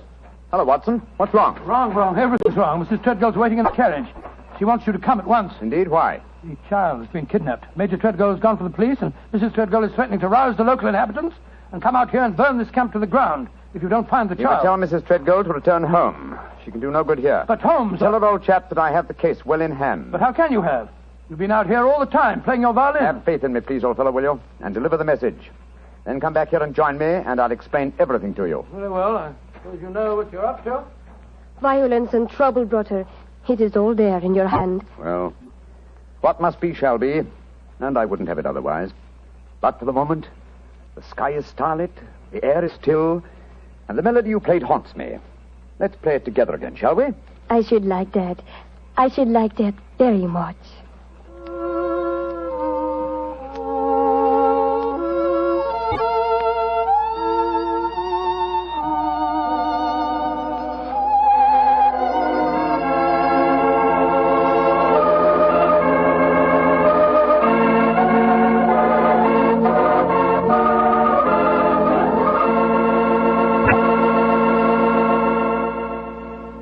Dr. Watson will continue his story in just a few seconds, during which time I'd like to talk specifically to the ladies, if I may, and tell you about Petri California Muscatel. Just as Petri California Port has long been known as the wine of gentlemen, Petri Muscatel has been known as the favorite of the ladies. That's because Petri Muscatel is a golden-colored wine that looks like captured sunshine and tastes as... Well, did you ever taste big, plump muscat grapes picked when they're still misty and dew-covered? If you have, you know what to expect when you taste Petri Muscatel. The flavor of Petri Muscatel comes right from the very heart of luscious, hand-picked muscat grapes. You couldn't ask for a more delicious wine than Muscatel. Petri Muscatel. Well, Dr. Watson, I must say this is a strange story you're telling us. You mean to say that the heir to the Treadgold estates had been kidnapped, and yet Sherlock Holmes paid no attention? Yes, that's what it seemed like, Mr. Bartell. I couldn't understand him. I've never known him to be so indifferent to a case.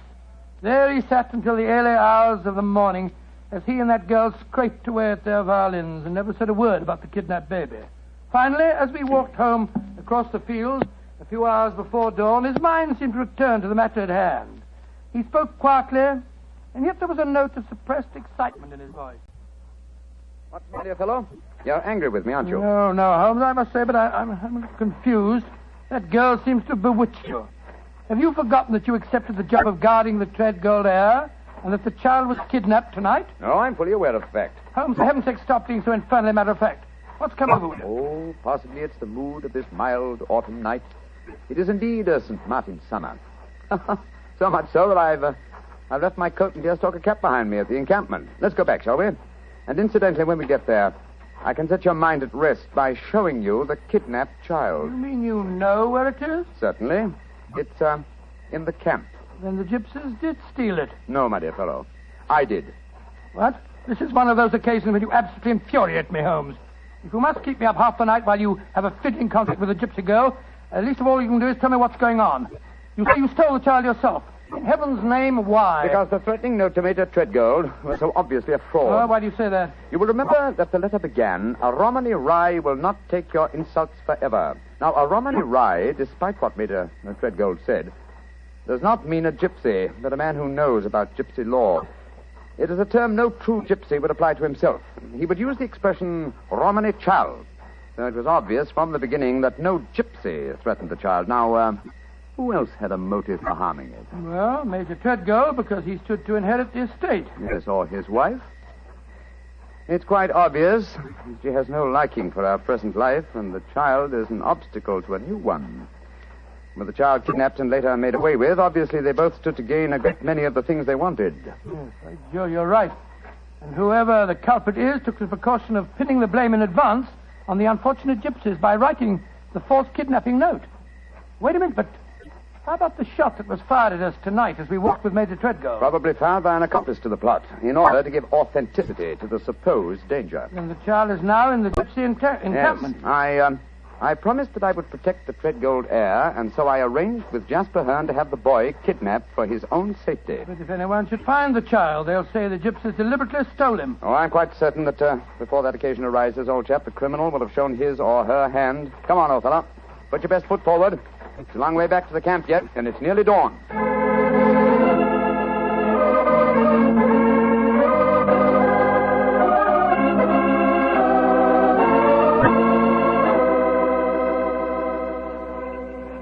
Have come back, brother? You wish to spend the remainder of the night in the encampment? No, thank you, Jasper. I just came back for my cap and coat. It was so warm tonight, and I forgot about them, and I started to walk home without them. I will find them for you. Oh, we found this message for you soon after you had left.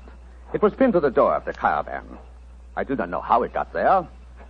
I will search for your coat and cap. Another message? What does it say, Holmes? Never trust a Romany Rye.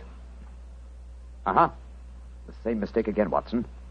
Your plans have been betrayed. For proof, meet me at the Bragstone quagmire at dawn. It's a trap, Holmes. Obviously. We must spring it with caution. I cannot find your coat or your cap, brother. It has vanished. Vanished? May I speak to Lydia? That is a strange thing, too. Lydia has gone also. She's gone. Tell me, Jasper, did she read this note? Yes, she did. She could not help reading it. Then she, too, realized it was a trap. She went out in my coat and deerstalking hat to keep the appointment for me. Holmes, we must go after her. Jasper, call out the Romany Childs. There's a devil waiting to be caught in the Bragstone quagmire.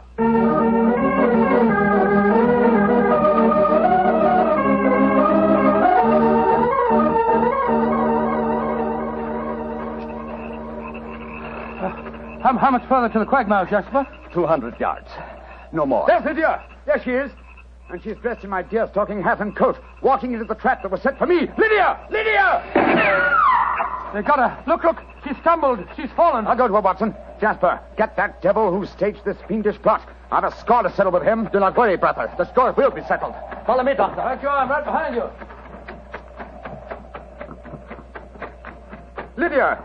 Lydia. Sherlock Holmes, I was wrong.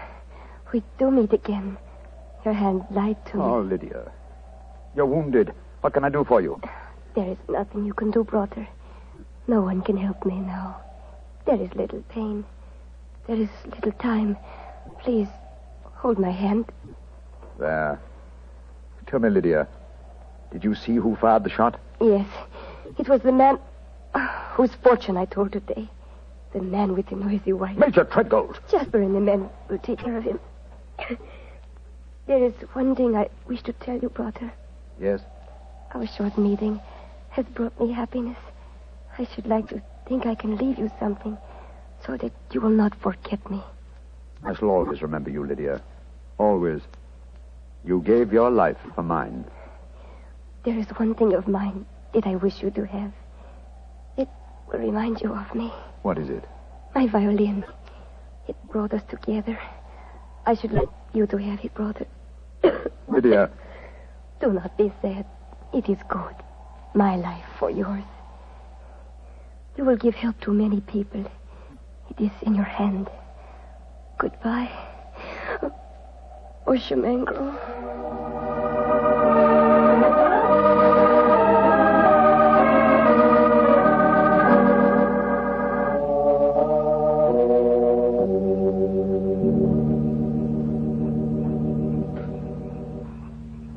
Holmes, it was dreadful.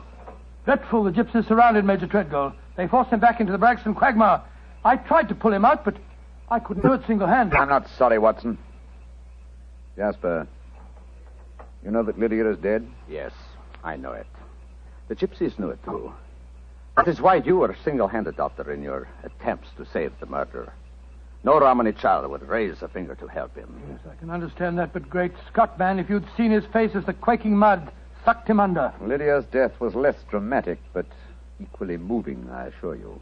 Sherlock Holmes, I met you less than 5 hours ago. You have saved my tribe from a devilish plot that would have blackened their names. A plot that would have driven them from the countryside. What can I do in return? 2 things. First, tell me where I may reach your son, Pyramus. His address is in this sealed envelope, Brother. Thank you. What else may I do for you? As Lydia died, she willed me one gift for remembrance. And what was that gift, Brother? A violin. Of course. Here. Here it is. Huh. She told me I might become a true Boshamengro. Let's see if I can recapture the melody once more.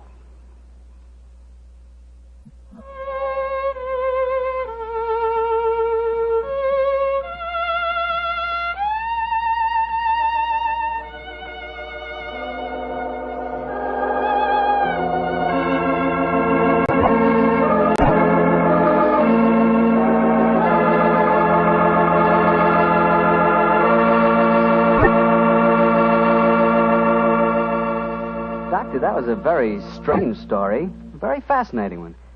But tell me, do you really believe that gypsies can tell your fortune by reading the palm of your hand? Oh, frankly, I don't know, Mr. Bartell. Perhaps they can. Perhaps it's coincidence. And then again, maybe some gypsy women have a heightened sense of intuition.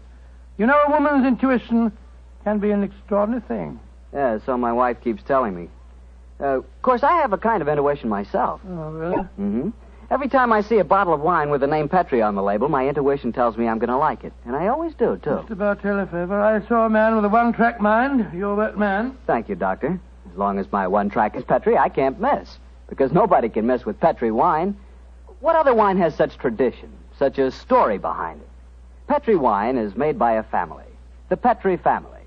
They've owned and operated their own business ever since its inception, back in the 1800s.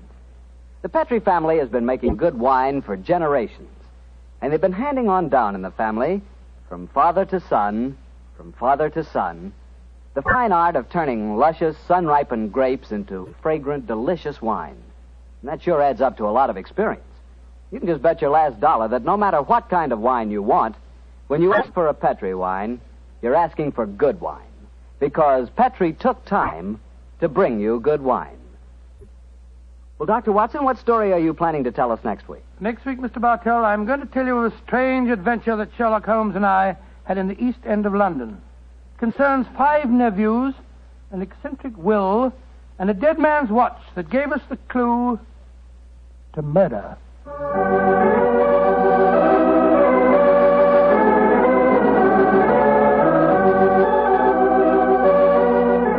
Tonight's Sherlock Holmes adventure was written by Dennis Green and Anthony Boucher and was suggested by an incident in the Sir Arthur Conan Doyle story, The Adventure of the Red Circle. Music is by Dean Fostler. Mr. Rathbone appears through the courtesy of Metro-Goldwyn-Mayer, and Mr. Bruce through the courtesy of Universal Pictures. They are now starring in the Sherlock Holmes series.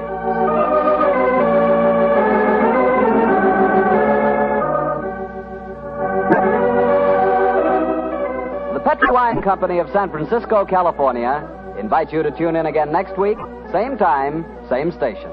Sherlock Holmes comes to you from our Hollywood studio.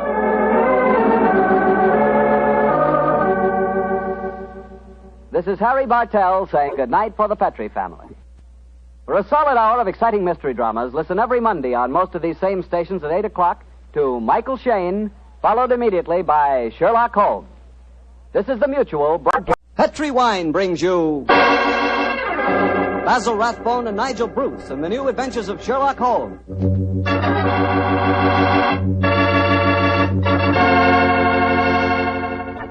The Petri family, the family that took time to bring you good wine, invite you to listen to Dr. Watson tell us another exciting story about his old friend, that master detective, Sherlock Holmes. As for me, instead of telling you something, I'd like to ask you something. Do you like chicken? How do you like it best? Roasted, fried, or in a stew with dumplings? Well, whatever your favorite may be, you'll like that chicken infinitely better when it's served with a glass of Petri California Sauterne. Now there's a combination. Chicken and Petri Sauterne.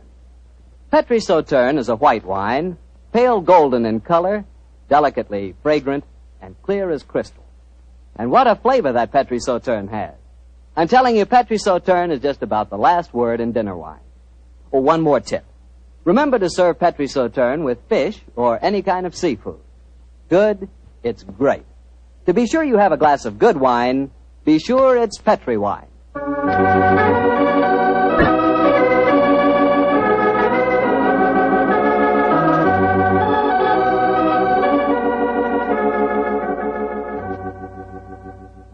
And now I'm sure our good friend Dr. Watson's expecting us. Let's go in and join him.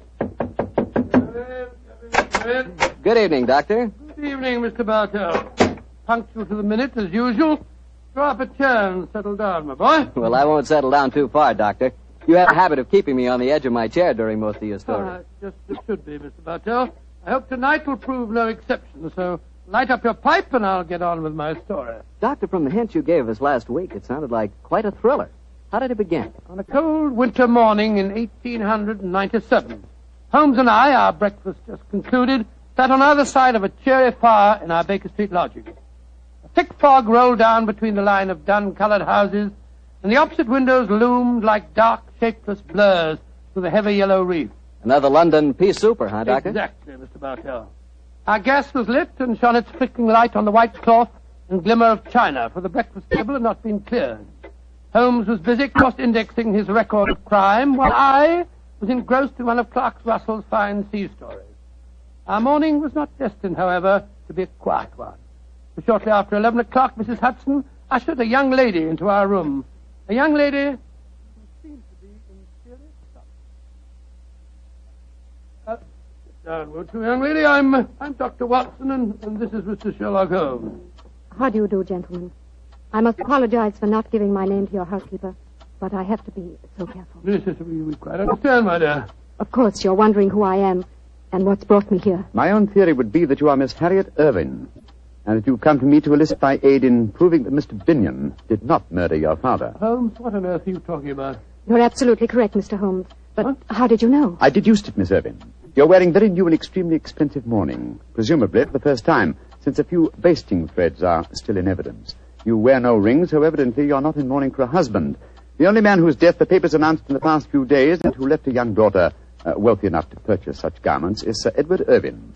And since the police have already made an arrest, obviously wish me to disprove the police theory and intercede for young Pigeon. Mr. Holmes, you're wonderful. That's just what I want you to do. You will, won't you? Miss Irving, I've studied the newspaper reports very carefully. It would seem to me that Scotland Yard has arrested the right man. Well, I'm very sorry, but I didn't read the newspaper reports. I haven't the faintest idea what you're both talking about. Then let me bring you up to date, my dear fellow. And please correct me, Miss Irving, if I make any mistakes. 3 days ago, Sir Edward Irving, the father of this young lady, was found stabbed to death in his study. Well, The only entrance to the study is through an anteroom, where his secretary had been sitting ever since Sir Edward was last seen alive, and the secretary swore that no one had entered or left the study. Secretary's name being Pigeon, I suppose. Yes, under the circumstances, it's hard to see that any other arrest was possible. And yet I know he's innocent, Mr. Holmes. Oh, and how do you know that, Miss Owen? We were in love. We were going to be married. I don't care what the police say. A woman knows these things. Robert Binion did not kill my father. Did your father approve of the engagement? Well, no, not exactly. If one were to be exact, Miss Evan, wouldn't one say that your father absolutely forbade the marriage? Yes, he did. And Inspector Lestrade assumed that was the motive for the murder. Well, sounds logical, I must say. Does your father have any other relatives living, Miss Irvin? His brother, my Uncle Peregrine. He lives a hermit's life in the country. We've seen very little of him in the last few years. Was he left anything under your father's will? No, I was the sole beneficiary. Please help me, Mr. Holmes. If you'll just talk to Robert, you'll know he's not guilty. Oh, there's no harm in talking to him, Holmes. After all, our old friend Lestrade handled the case, and he's made a good many mistakes in the past. Oh, haven't we all, old chap? Well, Miss Evan, I'll do what I can, but I promise nothing. Bless you, Mr. Holmes. Where is your fiancé being held? At Scotland Yard. I talked to him there just before I came to you. Scotland Yard, eh? Splendid. We can talk to Lestrade at the same time. Watson, your hat... My hat and coat? Precisely, old fellow, your hat and coat.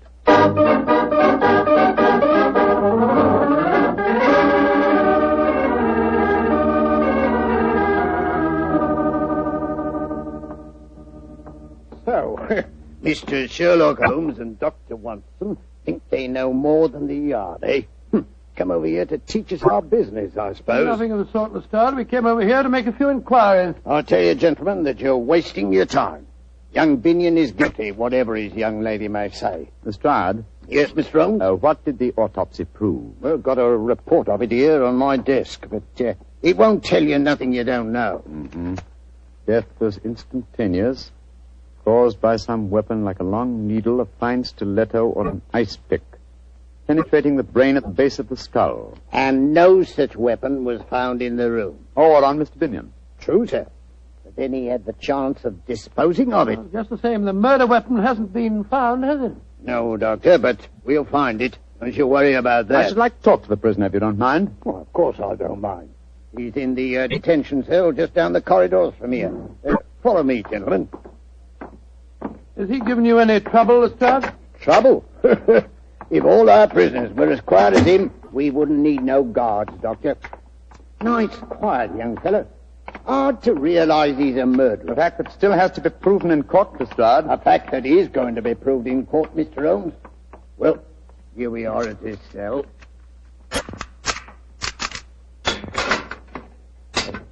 You've got visitors, Binion. Very distinguished visitors. Who are you, gentlemen? My name is Holmes, Sherlock Holmes, and this is my colleague, Dr. Watson. I'm sorry to see you in this plight, Mr. Binion. Mr. Sherlock Holmes. Then Harriet did come and see you when she left you. I'm so glad. You'll get me out of this mess. I know you will. Even Mr. Sherlock Holmes can't get you out of this one, young fellow, my Mr. lad. Binion, I promised your fiancé that I'd try and help you. My obvious course is to go to Sir Edward's house and examine the room in which the tragedy occurred. But before I do that, I'd like to ask you a question or two. Ask me any question you want to, sir.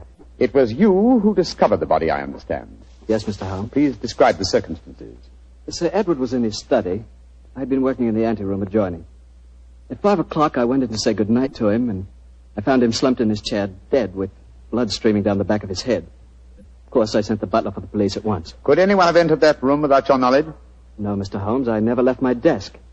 And there was no other entrance to the room save through my office. Well, how about the windows in Edward's room? They were locked from the inside, Doctor. You don't need to worry. We examined the window ledges, not a mark. No one came in that way. Now, what is your theory of the murder, Mr. Binion? I haven't one, Mr. Holmes. I'm completely baffled. I'm certain that no one entered that room. Yet I swear to you that I didn't stab him. So I can understand the police believing I did. Mm-hmm. Lestrade, I should like to examine the room in which Sir Edward was murdered. Well, easiest thing in the world, Mr. Holmes. I'll drive over with you if you like. His house is in Knightsbridge. Oh, you needn't bother, Lestrade. We can quite well go by ourselves. Eh? Oh, not a bit of it, Doctor. I'd like to come with you. Oh, why, Lestrade? You're convinced Mr. Binion is guilty, are you? Won't you be wasting your time? Not me. For once I know you're on the wrong side of a case, Mr. Holmes, and I want to be there and see your faces when you find it out.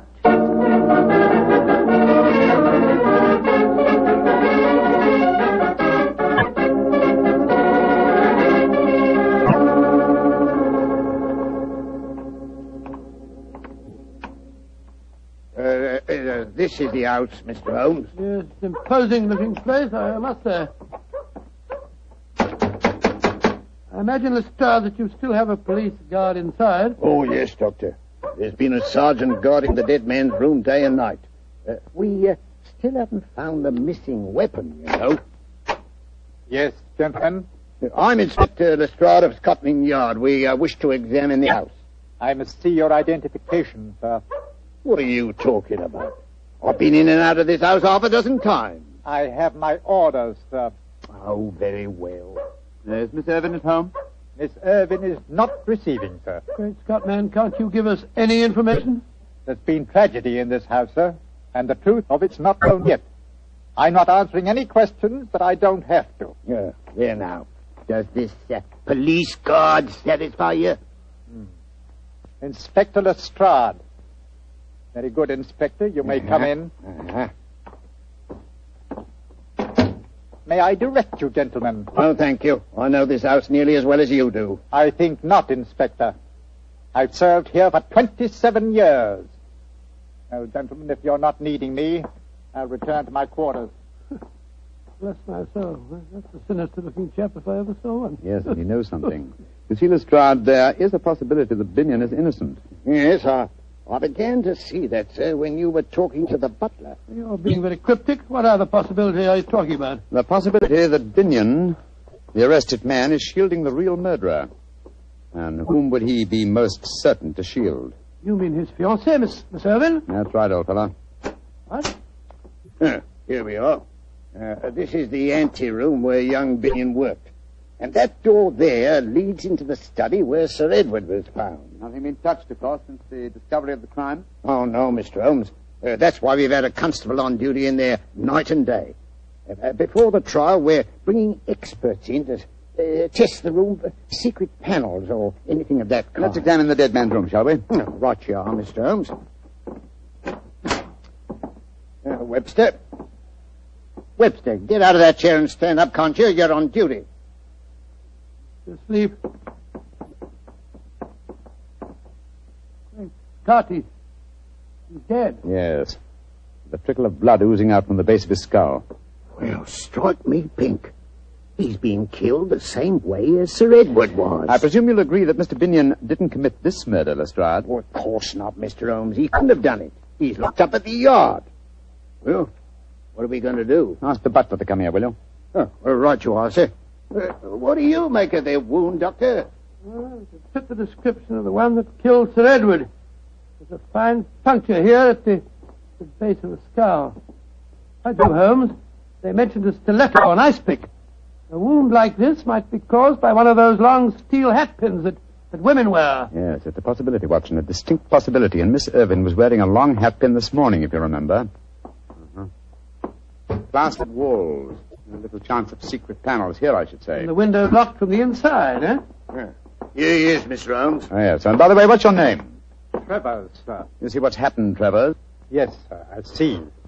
The constable's been killed just like my master. Now, tell me, Travers, is this room exactly as it was in Sir Edward's lifetime? Yes, sir. Except that my master was not in the habit of keeping the corpses of policemen in here. Don't try to be funny, Travers. Don't you realize you're mixed up in a murder case? I meant no offense, gentlemen. Marks in very bad taste, my good fellow. The point of my question, Travers, was to find out if any of the furniture in here had been moved lately. Not moved, sir. But there has been a piece of furniture added. That armchair the dead man's lying in. The same chair in which Sir Edward's body was found. Of course, that's the answer. Travers, when was that chair delivered? And who delivered it? It was delivered the day before Sir Edward died. It came from Silver Schwartz's antique shop in Bond Street, sir. The game's afoot, Lestrade. See to the removal of this poor man's body. Seal the room, and for heaven's sake, keep this latest death a secret for a day at least.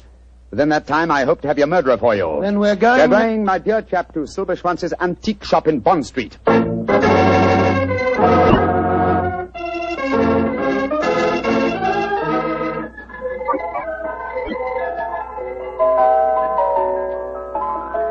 Well, Those old music boxes are quite charming, Holmes, aren't they? Yes, but where's Mr. Silberschwanz? This is probably him. What a fine-looking old fellow. Oh, Mr. Silberschwanz. Yes, gentlemen. You are interested in musical boxes? No, sir, in chairs. Particularly in the handsomely carved chair you delivered to Sir Edward Irvin a few days ago. Ah, yeah, magnificent specimen. He's pleased with it? He was found dead in it, Mr. Silverschwanz. And half an hour ago, someone else was found dead in it also. That chair was one of a pair, wasn't it? Yeah, but... Holy begotten Himmel. That's impossible. Please to follow me. I will show you it's not possible. Look at the chair. It's exactly like the same one as Sir Edward's house. Oh, my friend, but there's such a difference. 15th century Italian, isn't it? Yeah, this is one of a pair of the famous Malipiero armchairs. There are only 3 pairs in the world, my friend. Of this pair, one, the one I delivered to Sir Edward, is simply a great specimen of the carver's art. This one, its mate, looks exactly like it, does it not? Exactly. I can't see any difference myself. You would if you sat in it, old chap. Precisely. That is why I have these cords stretched from one arm of the chair to the other. If anyone were to sit in it well, sometimes nothing will happen. But sooner or later, a hand will press on this hidden spring in the arm here, and death will strike. But nothing happened when you pressed the spring then, Mr. Silverschwanz? No, I don't understand. I do. This is the harmless chair.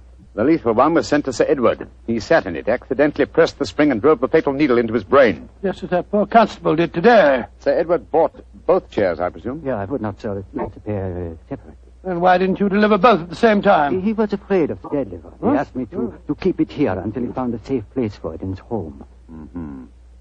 And some devil switched the arm cord from the fatal chair to the harmless one so that you delivered death to Sir Edward. There is a subtlety in this crime worthy of the fiendish maker of the chairs himself. Silberschwanz. Yeah, mein Herr. Didn't Malipieri die of being tricked into seating himself in one of his own chairs? Yeah, he did. Ah, poetic justice. I'm much obliged to you, Silberschwanz. Now I think I know how to trap our killer.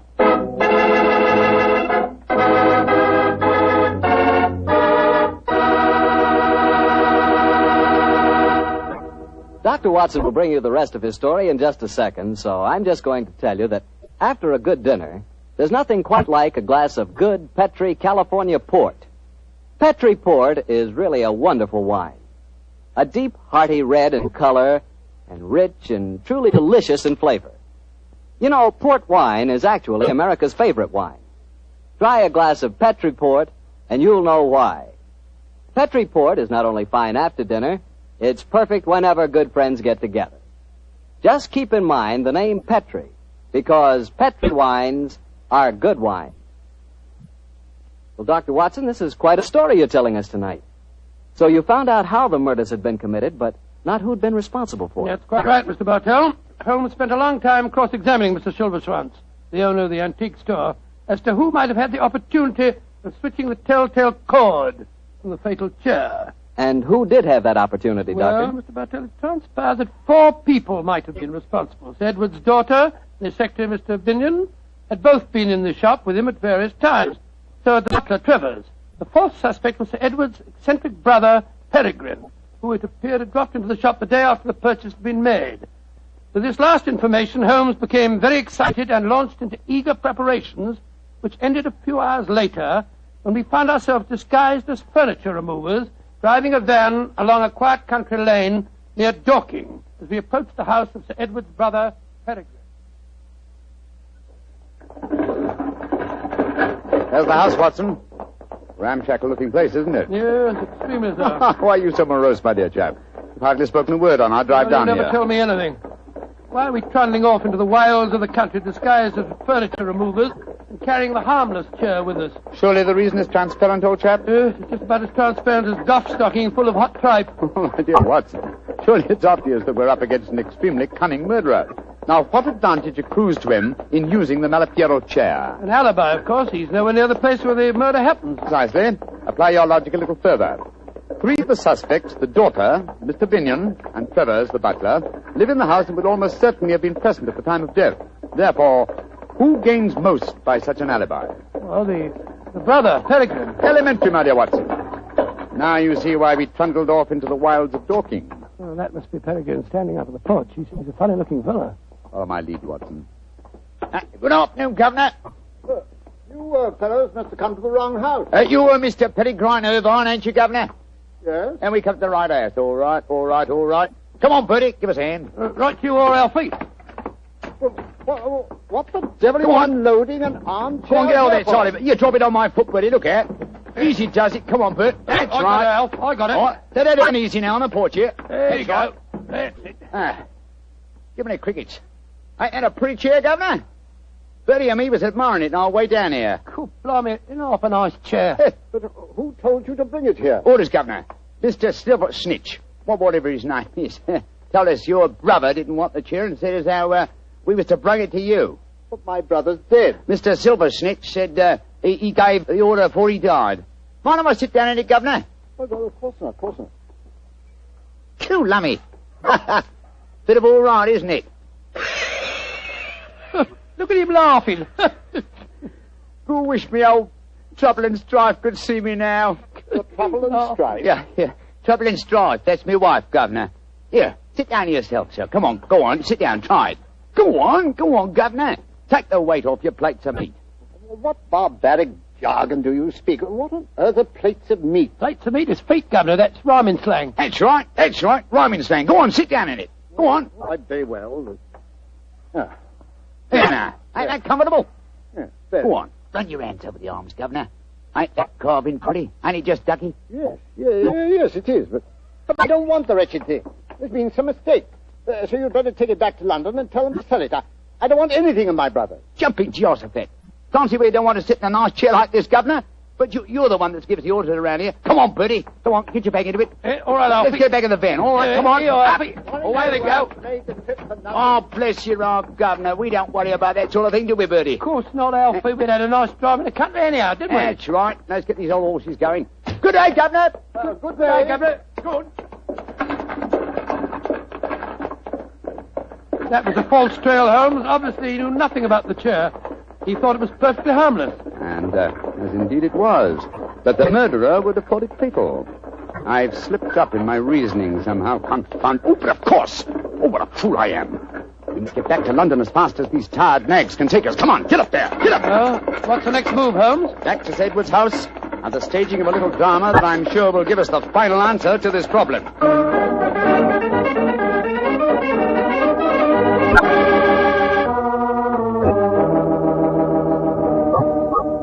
Arrangements, Lestrade? Yes, Mr. Holmes, I've got Miss Irving, young Binion, and the butler waiting outside. And no one knows we switched the chairs. Splendid. You're sure that this is the harmless chair, Holmes? Of course I am. Look here. I sit in it. So, run my hands over the arms. Yes, this chair is harmless, as every person, save one, will know. Show them in, Lestrade. All at once, Mr. Holmes? No, I think we'll take Miss Irving and Mr. Binion first. Oh, right you are, sir. Miss Irving, Mr. Binion, come in, please. Very well. Oh, Mr. Holmes. What's the matter, Miss Irving? It's just so horrible seeing you there in the same chair where I saw Father. Oh, Mr. Holmes, it's a trifle too macabre for you to assume the position of the corpse. Please get up. But it seems to be the most comfortable chair in the room, and I do like my comfort when I interrogate witnesses. However, it's hardly chivalrous, is it? Miss Irving, please sit down, won't you? I don't like to sit down in the chair in which Father died. Oh, Miss Irving, we couldn't bear to see you standing. Very well, then. Don't sit down, Harry. Why not, Binion? What's the matter? Isn't the chair safe? No, it's then not perhaps that. you care to sit in it. To prove that the chair is safe. No, I... Sit down. Very well. There. Splendid. Curious chair, isn't it, Mr. Binion? I wonder about these carvings on the arms. They look almost as if they might activate concealed springs. I wonder what would happen if I... No, for heaven's sakes, Mr. Holmes, you're trying to kill me. Kill you? Then you know how Sir Edward and the policeman were murdered, eh? I knew it must have something to do with the chair. You knew more than that, Robert. You planned it. I remember now that when we went to the shop, you... Quiet, Harry! Come back here, you! No, Watson, don't go after them. Lestrade will stop him. In any case, the police are at the door. Oh, I'm tired. I think I'll sit in this rather fateful armchair. So it was young Binion all the time, eh? Yes, and he all but outsmarted me. I reasoned that somehow the murderer must have intended the device of this chair to clear him. And suddenly I saw the real motivation. How better establish his innocence than seeming to be obviously guilty? And yet, leaving a trail whereby an astute deduction could seem to clear him. Yes, it was his idea that Miss Irvin came to you. He used you as a cat's paw. That's right, Watson. I'm afraid this whole case is a rather humiliating experience for me. Well, why do you say that? Lestrade had arrested the right man in the first place. Oh, my dear Watson, I shall never hear the end of this. Never.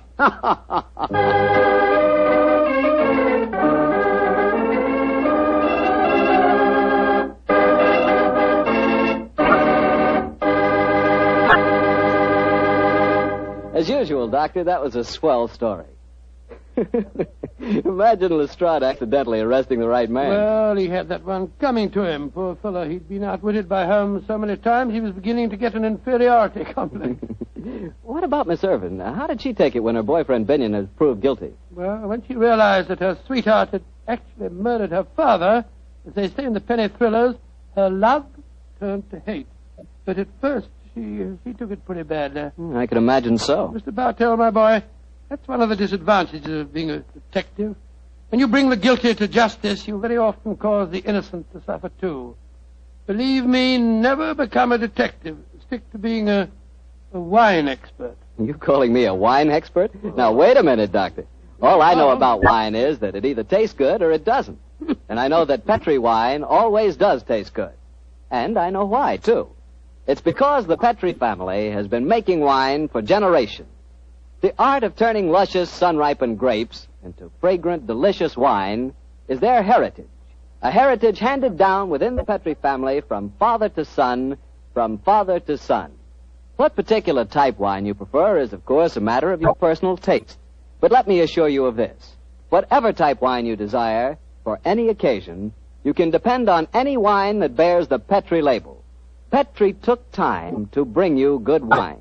And today, that name Petri is the proudest name in the long history of America's wine. Well, Dr. Watson, what new Sherlock Holmes adventure are you planning to tell us next week? Next week, Mr. Bartell. Now, let me see. Next week, I'm going to tell you a strange story that took place in one of the smaller states of Middle Europe. It concerns a young prince, a most unusual concert, and a beautiful contralto who sang 2 days after we'd seen her die at the hands of the firing squad. I call the story The Haunting of Sherlock Holmes. Doctor, that's one I've got to listen to. Yes, Mr. Bartell. And everyone should also listen to what Secretary of Agriculture Anderson says about saving used kitchen fats. We've all got to keep turning in every bit of used fat. Take it to your meat dealer. The shortage of fats is worse now than ever it was. And unless we help, and we all help, we'll all be faced with a serious shortage of soap. Yes, a serious shortage of paints, lubricating oils, drugs, and many other things that require fats in their manufacture. It's up to us. Keep turning in every bit of used kitchen fat. Tonight's Sherlock Holmes adventure was written by Dennis Green and Anthony Bodger and was suggested by an incident in Sir Arthur Conan Doyle's story, The Musgrove Ritual. Music is by Dean Faltzer. Mr. Rathbone appears through the courtesy of Metro-Goldwyn-Mayer, and Mr. Bruce through the courtesy of Universal Pictures, where they are now starring in the Sherlock Holmes series.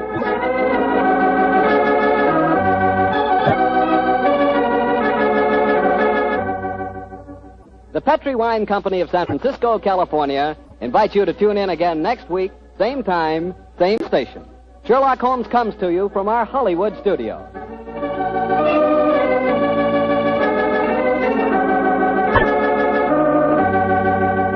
This is Harry Bartell saying goodnight for the Petri family. For a solid hour of exciting mystery dramas, listen every Monday on most of these same stations at 8 o'clock to Michael Shayne, followed immediately by Sherlock Holmes. This is the Mutual broadcast. As evening approaches, a thick London fog moves quietly across the still waters of the Thames River, spreading along the cobblestone streets, covering the familiar landscape of the city. In Baker Street, the lodgings of 221B are empty, for Sherlock Holmes and Dr. Watson have left long ago on another case of murder.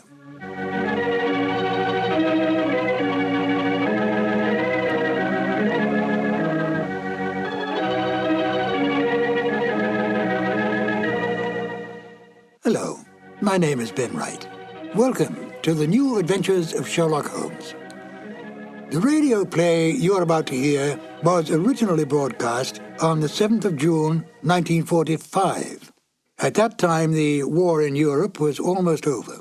We were, however, still fighting in the Pacific, and it was essential during the war years that radio do everything in its power to keep up the morale of the people, to make them conscious of the need to give, and give freely, to the war effort that all men could remain free.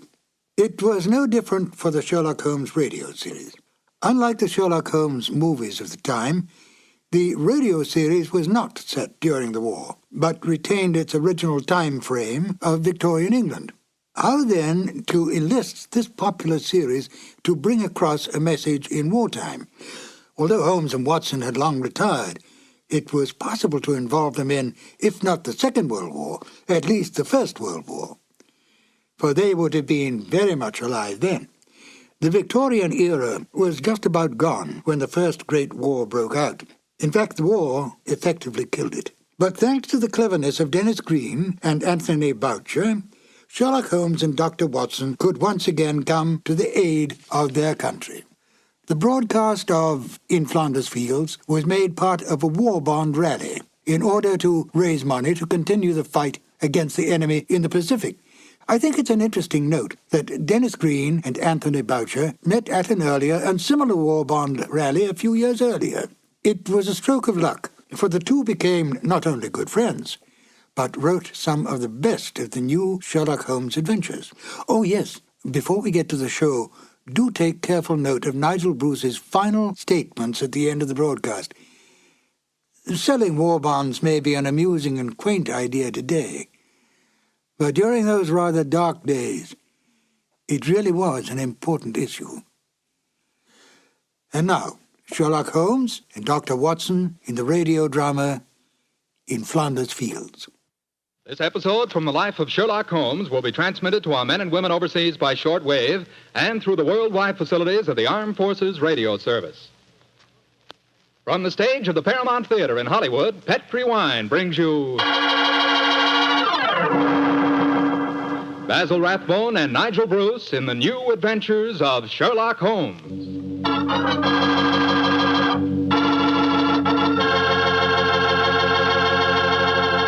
The Petri family, the family that took time to bring you good wine, invite you to listen to Dr. Watson tell us about another exciting adventure he shared with his old friend, that master detective, Sherlock Holmes. You know something? If right now it were possible for me to ask every one of you what you had for dinner this evening, I'll bet a good many of you would say chicken. Chicken is an all-American favorite. But boy, you just haven't tasted chicken till you've tried it together with a glass of well-chilled Petri California Sauterne. Petri Sauterne is a perfect mealtime wine, just made to go with chicken. That Petri Sauterne is a white wine, delicate in color, and what a flavor. A flavor that comes right from the heart of luscious, sun-ripened grapes. You can just taste those wonderful grapes. And I'll tell you something, that Petri Sauterne is pretty much on the terrific side when served with fish or any kind of seafood, too, and that's a fact. But say, whenever you serve that Petri Sauterne, remember you can serve it proudly, because the name Petri is the proudest name in the history of American wines.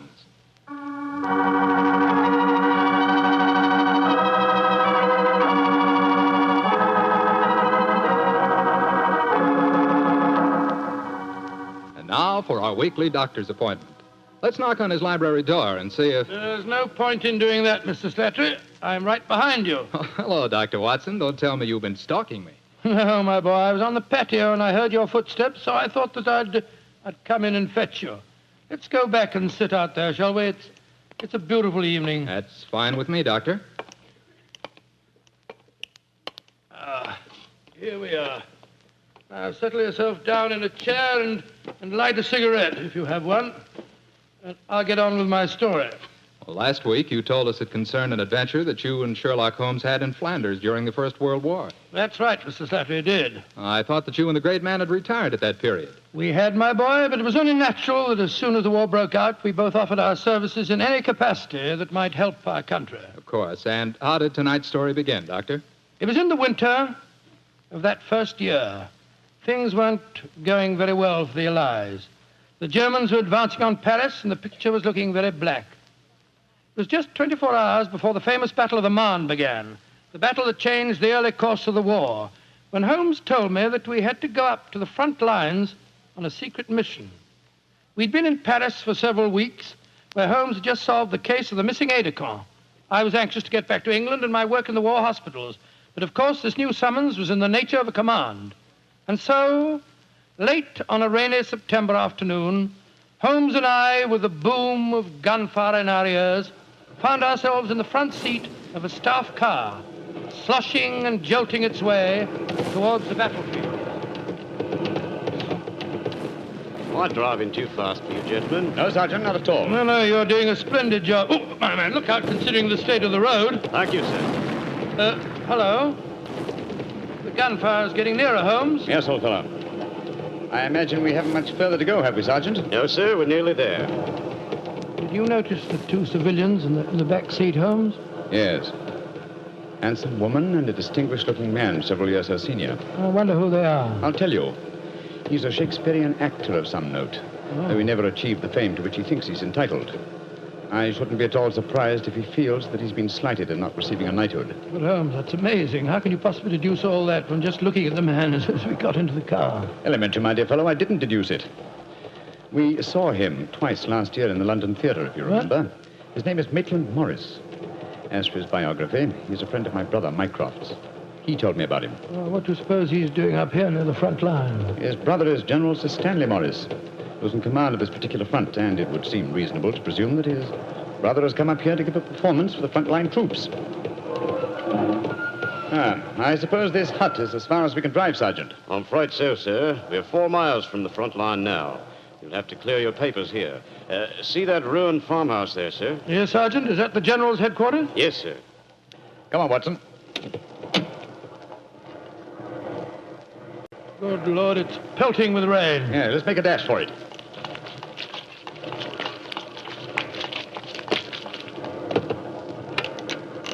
Oh, who goes there? Friend? Give the password. St. Crispin. Pass, friends, and show your papers. How did you know the password, Holmes? I was given it before we left Paris, old chap. Oh, Sherlock Holmes and Dr. Watson, isn't it? Yes, Captain. I'm Captain Maxwell, General Morris's aide-de-camp. He asked me to escort you up to his headquarters. By the way, weren't Maitland Morris and his wife in the car with you? Yes, they're just behind us. Oh, splendid. I'm afraid I'll have to ask to see your papers. Yes, of course. Here's my permit, Captain Maxwell. Thank you. I know you both, of course, but we can't afford to take any chances when they're this close to the enemy lines. Let's see. Oh, yes, that's fine, Doctor. Everything's in order. All right, yours, please, Mr. Holmes. Here you are. Thanks. Oh, who goes there? Friend. There's the rest of your party now. Oh, good. This is quite in order, Mr. Holmes. Show your papers. Oh, there you are, Captain Maxwell. Oh, hello, sir. Hello, Mrs. Morris. How are you, Captain Maxwell? Well, you've both met Mr. Sherlock Holmes and Dr. Watson, I suppose? Well, no, we haven't, even though we drove up in the same car. Natural reserve of us Britishers, I suppose. How are you, Mr. Holmes? How do you do, sir? I know your brother Mycroft very well. How are you, Doctor? I'm glad to meet you, Mr. Morris. I saw you a couple of times in the theatre last year and enjoyed your performances very much. Well, thank you, sir. Well, then you must know my wife, my leading lady. How do you do, gentlemen? How do you do, Mr. Morris? Can I see your papers, Mr. Morris? Just a matter of form. You understand. Yes, of course. Mrs. Morris, I presume you and your husband are going to give a performance tonight for the men going up the front line. Yes, Doctor. We're very flattered. They've asked us to do some Shakespearean scenes. Oh, yes. Although I should have thought something a little lighter would have been more appropriate. The General, he's Maitland's brother, you know, seemed to think differently. Well, my dear, show Captain Maxwell your papers. Then we can all go along and see my brother Stanley. Very well, Maitland. Mr. Morris, I shall look forward to hearing your reading of Shakespeare's St. Crispin's speech from Henry V tonight. Well, bless my soul, Holmes. How did you know I was planning to do it? Well, the setting is so perfect and the time so appropriate, I can't conceive an English actor who could resist the temptation. Oh. I noticed that your brother appreciated the fact in naming today's password. Yes, it's amazingly appropriate. You know, it's almost 500 years ago to the day that the Battle of Agincourt took place. Well, let's hope that the results of the forthcoming battle will be equally successful for England. Yes, indeed. Oh, by the way, Holmes, this will probably seem rather silly to you, but I'm an inveterate autograph collector, and I have my book here with me. I wonder if you'd mind signing. I should be very glad to, Mr. Morris. Give me a pen, will you, Watson? Here we are, Holmes. You'll find yourself among quite distinguished company in that book, sir. So I see. Adelina Patti, Crown Prince of Norway. Hello. Field Marshal von Tauchnitz. Oh, yes. He was one of my admirers when I played in Munich before the war.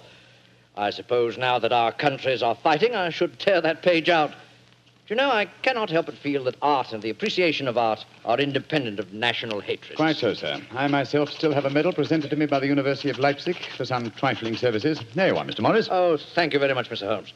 A notable addition to my collection. I shall be very glad to sign your book for you, Mr. Morris, if you'd like me to. That's very kind of you, Doctor.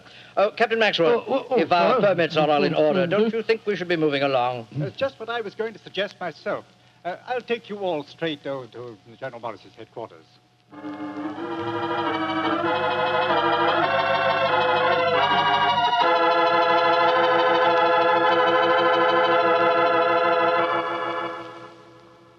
General Morris, may I introduce Mr. Sherlock Holmes and Dr. Watson? How do you do, sir? How are you, General? How do you do? Know a lot about you. Long way from Baker Street, isn't it? Yes, indeed, sir. Where's that brother of mine? Ah, there you are, Maitland. Cynthia, how nice to see you both. Oh, it's good to see you again, Stanley. Hello there, Stanley. The men will be glad you arrived. They're looking forward to your show tonight. We're very flattered that they want to hear us do some Shakespeare. Oh, rubbish, old boy. With you and Cynthia up there on the platform, you could read the telephone book and they'd love you. Oh, very kind. By the way, you'll find the stage very primitive, just a few trestles and a large tent and a curtain made of army blankets. And your dressing room will be even worse. Oh, don't worry about our comfort, Stanley. As long as we cheer the boys up, that's the important thing. Yes, of course. By the way, what program do you have mapped out for us? Well, I thought we'd have two shows. The tent's not large enough to hold everybody at once. Anyway, we have to keep up an alert all the time. Think you can manage two separate shows? Oh, of course I can, Stanley. I may look old, but I don't feel it. You don't even look at you, scoundrel. Thank you. Perhaps we could take a look at the stage and equipment, eh? Oh, certainly. Captain Maxwell, take them over to the tent and show them what the facilities are, will you? Right, sir. Will you follow me? Oh, yes, of course. See you later, Stanley. Come along, my dear. All right. I'm glad you're here, Holmes. I'm sure I can speak quite freely in front of Dr. Watson. Oh, yes, with perfect freedom, sir. He's my colleague, and he's an old army man himself. Really? What regiment, Doctor? 5th Northumberland Fusiliers, sir. Later attached to the Berkshires in Afghanistan and wounded in the Battle of Mainwan. Really? Then I'm sure I can speak freely in front of you. Holmes, you know why you're up here so near the front line, don't you? I have a very shrewd suspicion, sir. Yeah, I thought you had. That's why I asked for you to be sent here. You asked for me to be sent here, General. Yes, I think I understand. Well, I wish I did. You will, Doctor, in due time. In the meanwhile, gentlemen, I'll have an orderly show you to your quarters. Thank you, sir.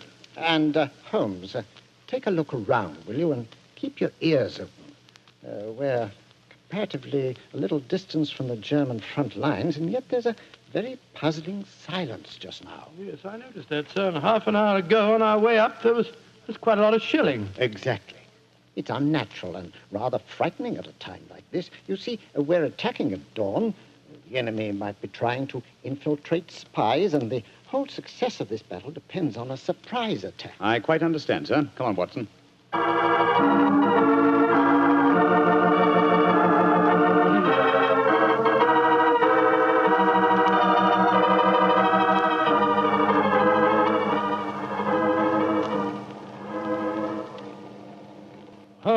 Holmes, the first performance starts in a few minutes, you know. They're all there waiting. Why are we tramping about out here in the mud and the rain? I thought a pipe or two in the open air would clear our brains. Yes, a pipe in the open air is one thing, but a pipe in a downpour of rain is another. Was it raining? Oh, didn't even notice it. I was listening to the silence. What do you mean? Thousands upon thousands of Germans. Armed Germans. Full of a blind fanatical hatred and desire to kill. Are crouched in trenches only a mile or two from here. Surrounding us are an equal number of English boys, also armed. And with the will, if not the desire, to fight. Because they know their cause is the cause of freedom and justice. All these thousands poised, ready to pounce on each other and fight to the death. And yet, beyond that patter of rain, there isn't a sound to break the stillness of a September evening. Huh. Strange world we live in, old chap. You're being unusually rhetorical, Holmes. Yes, I am, aren't I? Let's be a little more practical, shall we? I wonder what is wrong with the actors tonight. Oh, why do you ask that? Well, a little while ago, I noticed Mrs. Morris in a great state of excitement going towards the farmhouse where the General is. Then she went back to her own quarters, and now she seems to be headed in our direction. Is anything wrong, Mrs. Morris? It's Maitland. What's wrong with him, madam? He's disappeared. Disappeared? What's happened? We were in the tent together, making up for our performance, when an orderly came in with a message. Maitland said it was from his brother, slipped on a raincoat and went out, saying he'd be back in a few moments. I waited and waited, and after a while I got worried, and I went over to see the general myself. He said that he'd sent no message, and that he hadn't seen any sign of Maitland. Good Lord, what could have happened to him? I don't know, Doctor, but I'm frightened. What shall I do, Mr. Holmes? You're a brave woman, Mrs. Morris. Brave? I don't know, Mr. Holmes. Why? Because the show must go on. I shall take your husband's place. But Holmes, something's happened to Maitland Morris. He's in danger. He might True, be... Watson, true. Huh? But 1,000 men inside that tent are in mortal danger, too. Tomorrow morning, many of them may be corpses on the fields of Flanders. But tonight, they've been promised a show. Do you think that you can do it, Holmes? Oh, I think I can, with the help of Mrs. Morris. I can't do it, Mr. Holmes. You can, Mrs. Morris, and you will. If only to uphold that great tradition of the theater, that the show must go on.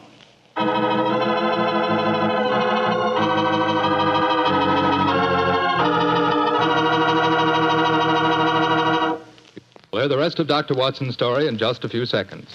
Time I'd like to take to tell you that if you've got a butcher who has meat and you've got the points to get that meat, don't forget to bring home a bottle of Petri California Burgundy. Tell you why. That Petri Burgundy is a rich red mealtime wine that's wonderful with any meat or meat dish. That's a fact. Petri Burgundy can make a banquet out of a hamburger. And boy, Petri Burgundy and old-fashioned Irish stew are bosom companions. Just get yourself some Petri Burgundy and share it with your family. Petri Burgundy is the best friend a good meal ever had.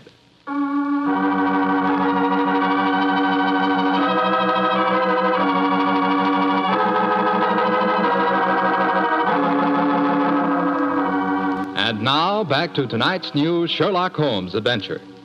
It is just before the Battle of the Marne in the First World War, and Sherlock Holmes and Dr. Watson are at headquarters a few miles behind the front-line trenches. A famous Shakespearean actor who was to give a performance for the troops has mysteriously disappeared, and the great detective has taken his place at the last minute. As we rejoin our story, Sherlock Holmes, alone on the improvised stage, is delivering a Shakespearean speech before a spellbound audience. This happy breed of men, this little world, this precious stone set in a silver sea, which serves it in the office of a wall or as a moat defensive to a house against the envy of less happier lands. This blessed plot, this earth, this realm, this England.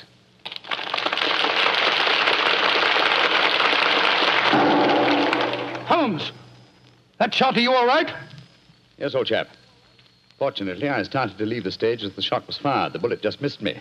I heard it splinter some wood nearby. But who on earth would want to shoot you? That's what we've got to find out, though I think it more likely that the shot was intended for me. It was not intended for me, but for Maitland Morris, the man for whom I'm substituting. Well, even so, who'd want to shoot him? Oh, don't ask me so many questions, old fellow. Let's see what clues we can find. Now, the shot was fired from outside the tent from behind me. Yes, look there. See the hole in the tent there? By Jove, yes. The footlights would outline your shadow on the back of the tent. Whoever it must have fired at your silhouette. The question is, where did the bullet embed itself? Aha. Look here, Watson. We got a penknife? Yeah, wait a minute. Here, Holmes. This shouldn't be hard to extract. Look at this splintered tent pole. Wait a minute. There we are. Excellent. Huh. Very interesting. Well, what's so interesting about it? Just a revolver bullet, isn't it? Oh, no, it isn't, Watson. Huh? It's far from just a revolver bullet. This bullet was fired from a German Luger pistol. A German pistol? There must have been a spy here behind our lines. That's a reasonable enough assumption. Yes, we may be sure that no English soldier would carry such a weapon and face inspection. Come on, I want to talk to Mrs. Morris.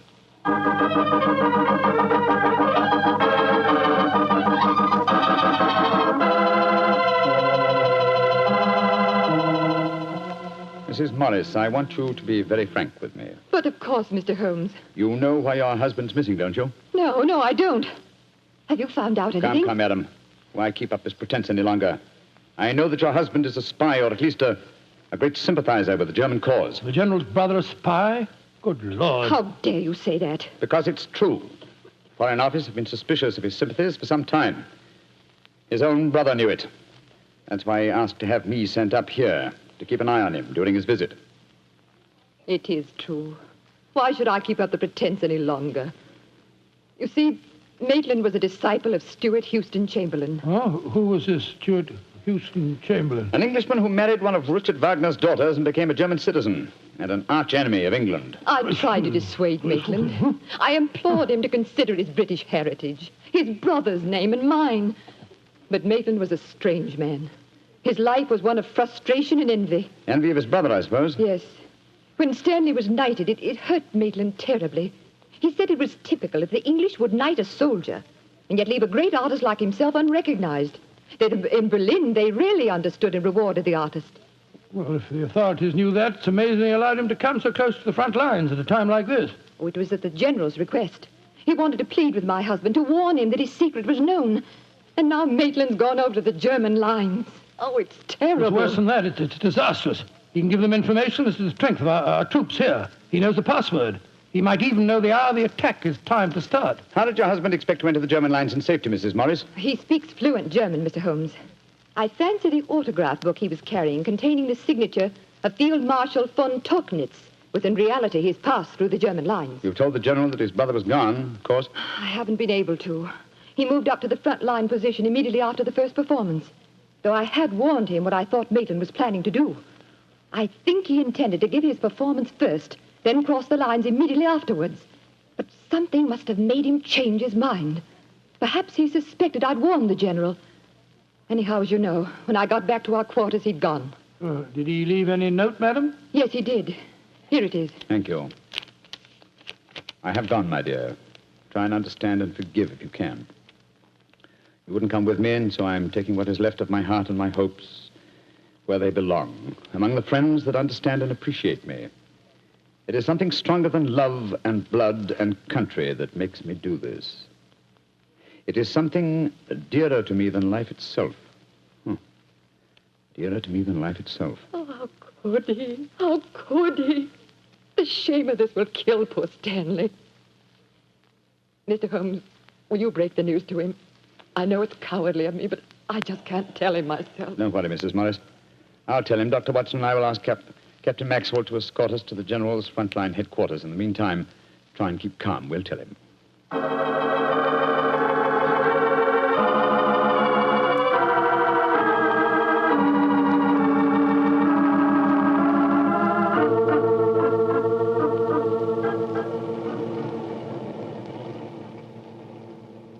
If you will wait in the dugout, Mr. Holmes, I'll tell the General that you're here. Thank you, and be sure to let him know the urgency of the matter. Yes, sir.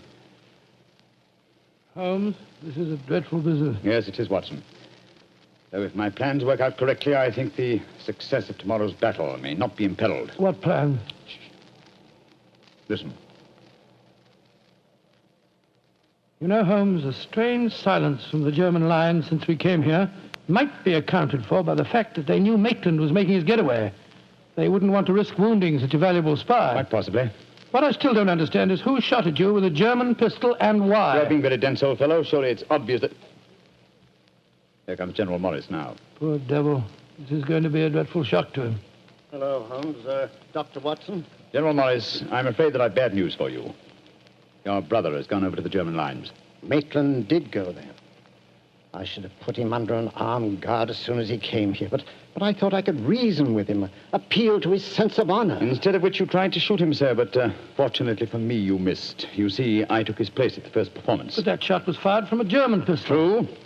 That was when I first knew the general had fired the shot. But I still don't see how you could now. Only a high-ranking officer, not subject to inspection, could carry a non-regulation firearm. You're an old army man, you should know that. In any case, you'll observe that the general carries a Luger at his waist. Great heavens, Holmes, I thought I was firing at Maitland. I had no idea that it was you. You intended to kill your own brother, sir? Yes, and I'm sorry I failed. I'd rather see my brother dead than alive and a traitor to his country. But now he's safely in the German lines. Heaven knows what secrets he may be imparting. One thing we can be certain, our chance of a surprise attack in the morning is gone. Possibly not, sir. Oh, what do you mean, Holmes? You see, I took the liberty of altering your brother's credentials quite extensively. How, Holmes?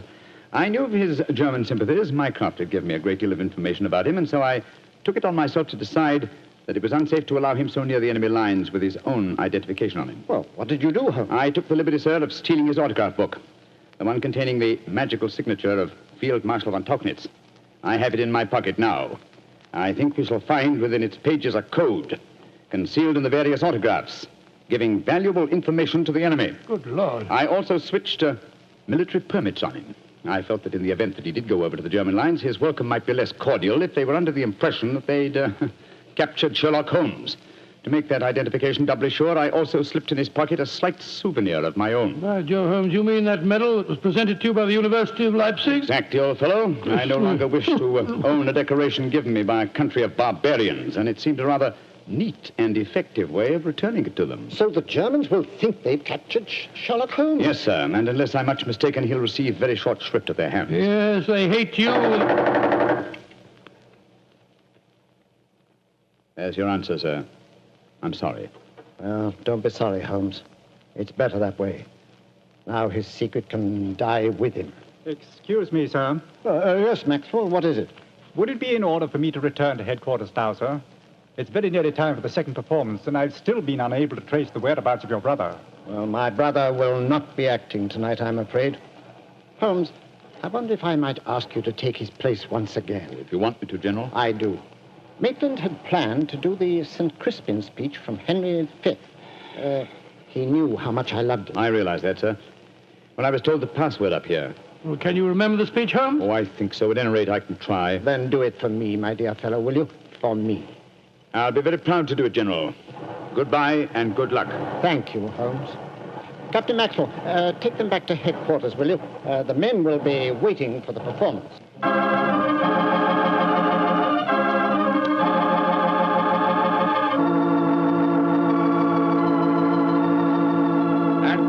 Crispian shall ne'er go by from this day to the ending of the world, but we in it shall be remembered. We few, we happy few, we band of brothers.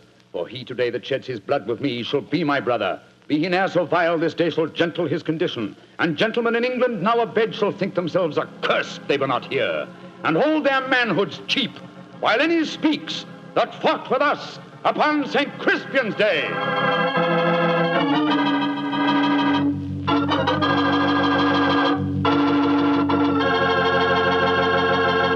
Well, Doctor, that was a bit of an exciting adventure you Oh, no, I can still remember that awful feeling I had when I heard the shot in the tent and realized someone had tried to kill Holmes. He did have a narrow escape, didn't he? Well, Holmes always said there was no such thing as a narrow escape.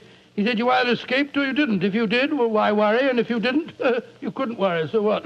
Quite a philosophy. I'd like to discuss it with you further. Over a bottle of wine? How else?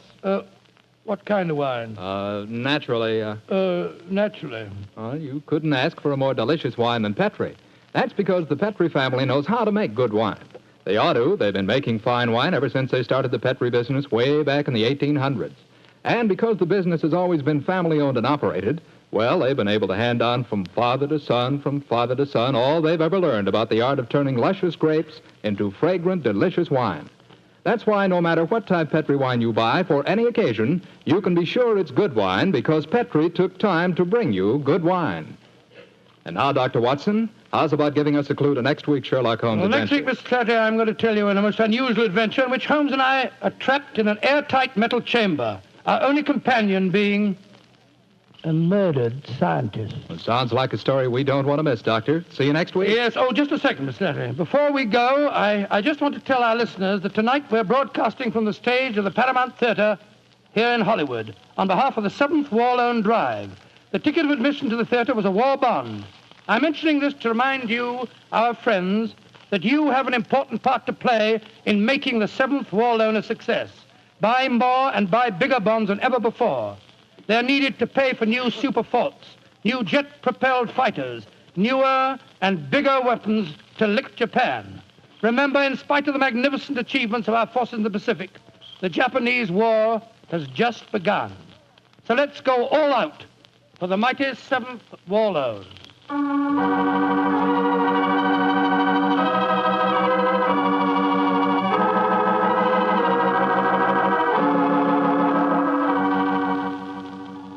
Tonight's Sherlock Holmes adventure is written by Dennis Green and Anthony Boucher and is based on an incident in the Sir Arthur Conan Doyle story, The Adventures of the Blanched Soldier. Mr. Rathbone appears through the courtesy of Metro-Goldwyn-Mayer, and Mr. Bruce through the courtesy of Universal Pictures, where they are now starring in the Sherlock Holmes series.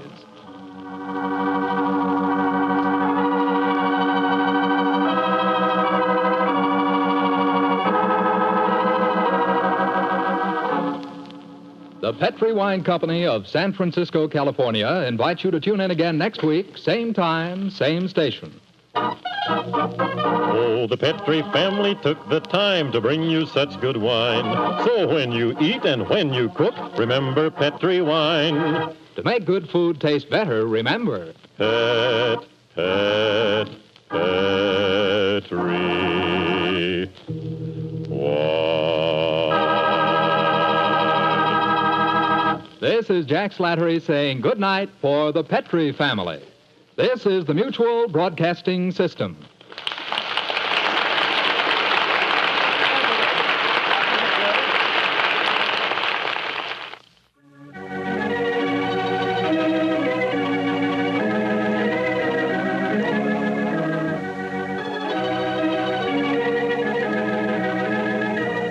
It was only a short time later that calls for the sale of war bonds would come to a complete halt. The reason? The dropping of the A-bomb on Japan. Not only did this bring the Second World War to an abrupt end, but it changed the entire life and rhythm of the world. I often feel that life might be richer if we could have grown into this atomic age at a slower pace. Still, we can go back in our imagination to an easier, slower time, a less violent time, a time of Sherlock Holmes and the good doctor. This is Ben Wright, and I'll join you again shortly with another new adventure of Sherlock Holmes.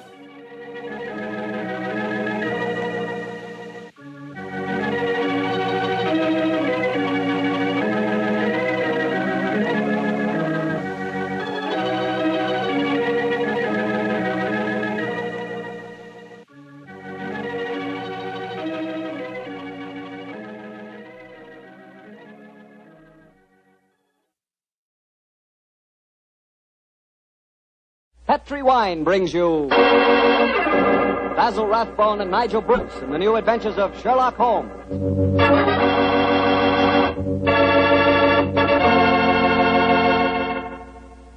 The Petri family, the family that took time to bring you good wine, invites you to listen to Dr. Watson tell us another exciting adventure he shared with his old friend, that master detective, Sherlock Holmes. And right now, I'd like to just briefly mention an idea you ought to try tomorrow night, just before you sit down to dinner.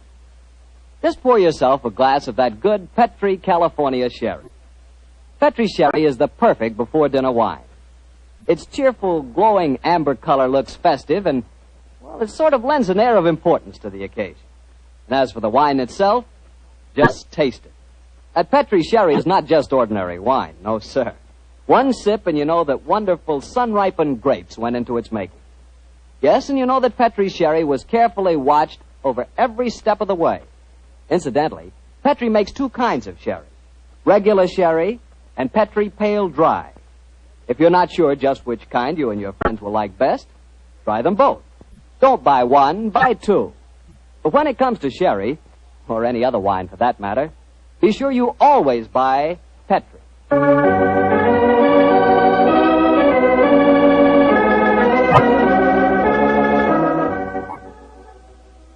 And now I'm certain our good friend Dr. Watson's waiting for us. Let's go in and join him. Come in. Ah, there you are, Mr. Bartell. Punctual to the minute, as always. Well, this is one doctor's appointment I'm eager to keep. Nice of you to say so, my boy. Draw up your usual chair and make yourself comfortable. Thanks.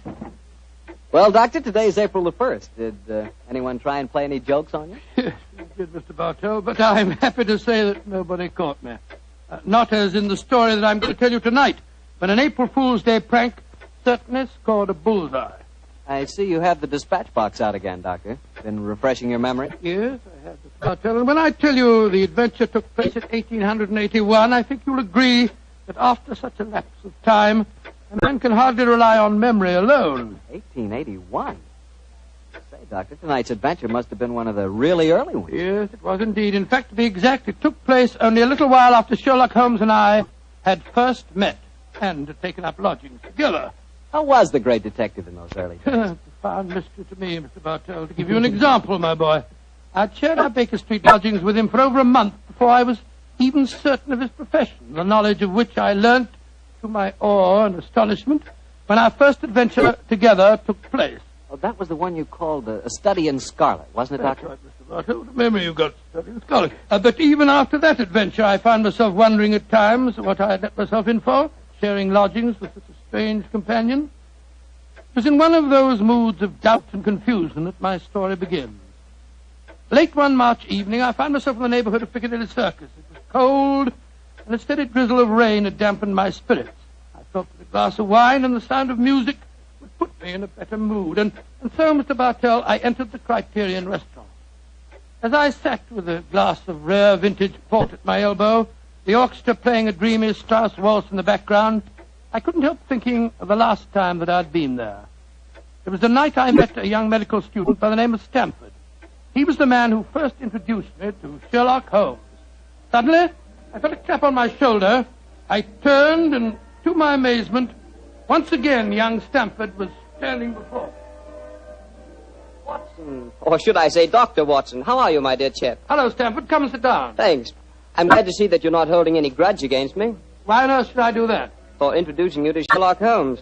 I've reproached myself ever since. I think he's as mad as a hatter. Not at all. He may be eccentric. In fact, I'll admit that he is eccentric, but he's an extraordinarily interesting fellow.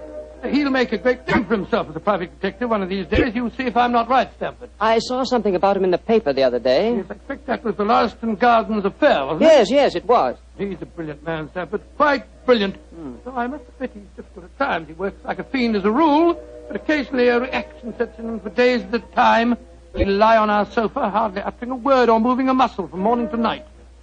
It's depressing, I must say. I think he takes himself too seriously. Yes, perhaps you're right. How would you like to join in a little plot? Plot, against Holmes? Yes, yes, just a rag, you know. We thought it'd be rather fun. We? Murphy and I, we were just talking about it. I'll call him over. Murphy?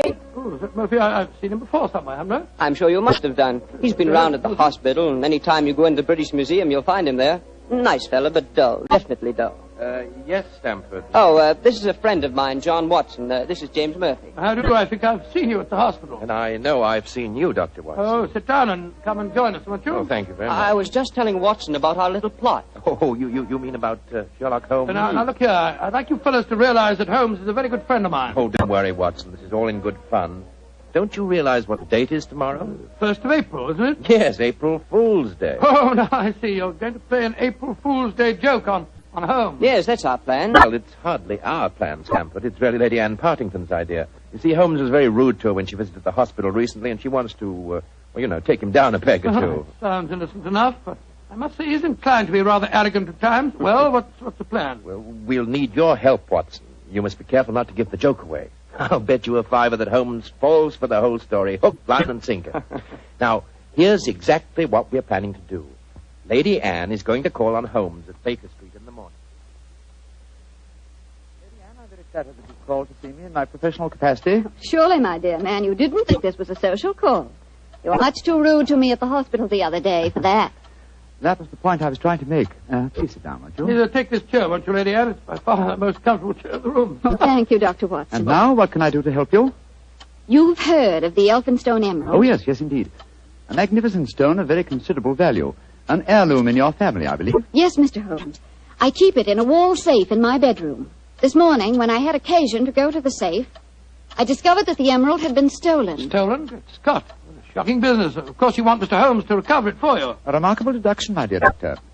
Lady Anne, when you opened the safe, did you observe any signs of it having been tampered with? Oh, I think it's rather stupid to sit and answer questions here in Baker Street. Why don't you come over to my house in Cavendish Square and examine the safe for yourself?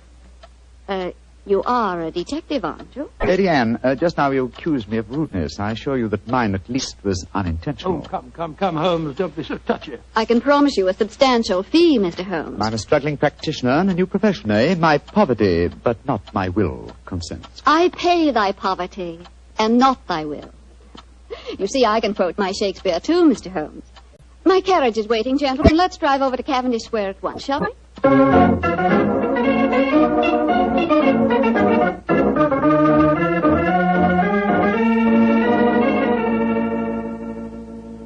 This is the wall safe, Mr. Holmes. Not too difficult a safe to crack for an expert.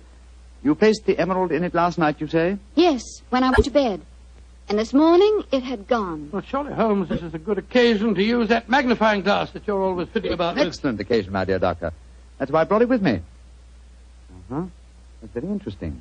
What is it? This safe was opened by an expert. There isn't a sign of its having been forced. Hello. What have you discovered? There's a peculiar tarnish on the steel knob. It was obviously handled by someone whose fingers are habitually stained with chemicals. Amazing, Holmes. Elementary, my dear doctor. Where does that door lead to? My boudoir. I should like to examine it if I may. Oh, but of course. Thank you, Lady Anne. Dr. Watson, this is the most beautiful April Fool's Day fraud I've ever played. I must say, Murphy was right. He has fallen for it. Hook, line, and sinker. Just the same, I'm beginning to feel guilty. I can't help feeling a bit disloyal. Oh, nonsense. It's all in fun. Are Stamford and Mr. Murphy listening? Yes, they're next door in my drawing room. I'm sure their ears are positively glued to the keyhole. Well, I do hope Holmes won't be angry with me. Here he comes. Nothing of any interest in there. The windows haven't been tampered with. We may presume, therefore, that the thief did not enter by an upstairs window. Lady Anne. Yes, Mr. Holmes. This room has not been touched since you discovered your loss? Oh, no. I told the servants to leave it exactly as it was while I came to fetch you. Splendid, splendid. Deep pile carpet, eh? Couldn't be better. The thief was a tall man with a long stride. Oh, come, Holmes. I know your methods, but there aren't any footprints on this carpet that you can identify, even with your magnifying glass. My dear doctor, I've studied many crimes, and I've never seen one yet that was committed by a flying creature. As long as a criminal remains on his two legs, there must be some trifling displacement that can be detected by a keen observer. I assure you that the marks on this carpet indicate that the thief was a tall man with a long stride. Traces of tobacco ash, pipe tobacco, shag tobacco that sells at 4p an ounce. Oh, now, really, Mr. Holmes, how can you possibly identify an individual tobacco? Oh, it's a hobby of mine. In fact, I've even written a monograph on the subject. Now, one more look at the safe itself. Hello. What's this powdered dust here? What? It's rosin. Distinct trace of rosin. Lady Anne, I suggest that you get in touch with Scotland Yard at once. You mean that you've solved it, Holmes? I mean, my dear doctor, that I can give you a reasonably complete picture of the thief, and that picture is so individual that I'd be surprised if it would fit more than one man in London. What? This is pure magic, Mr. Holmes. Please describe him to me. Well, he's a tall man. The width of his stride indicates that, and he's thin. Well, what enables you to tell that, Holmes? His footprints have made a remarkably light indentation on the nap of the carpet. Our thief dabbles extensively in chemicals, as indicated by the tarnishing of the knob on the safe, and the traces of rosin would suggest that he plays the violin also. He smokes shag tobacco, has a great practical knowledge of the ways of combination locks, and he's obviously in close contact with the criminal classes. How do you know that, Mr. Holmes? Well, he wouldn't steal a famous stone unless he knew how to dispose of it through some trustworthy fence. Yes, it's a very comprehensive picture, Holmes. I almost feel as if I knew the chap. Thank you, Doctor. I'm sure there's only one man in London, and it shouldn't be hard to trace him. I agree entirely, Mr. Holmes. Dr. Watson, I think the joke has gone far enough. Joke? What do you mean? You're quite right, Holmes, in saying there's only one such man in London. You've just given a perfect description of yourself. April Fool. Dr. Stamford, Mr. Murphy, you can come in now. April Fool, Holmes. April Fool. April Fool.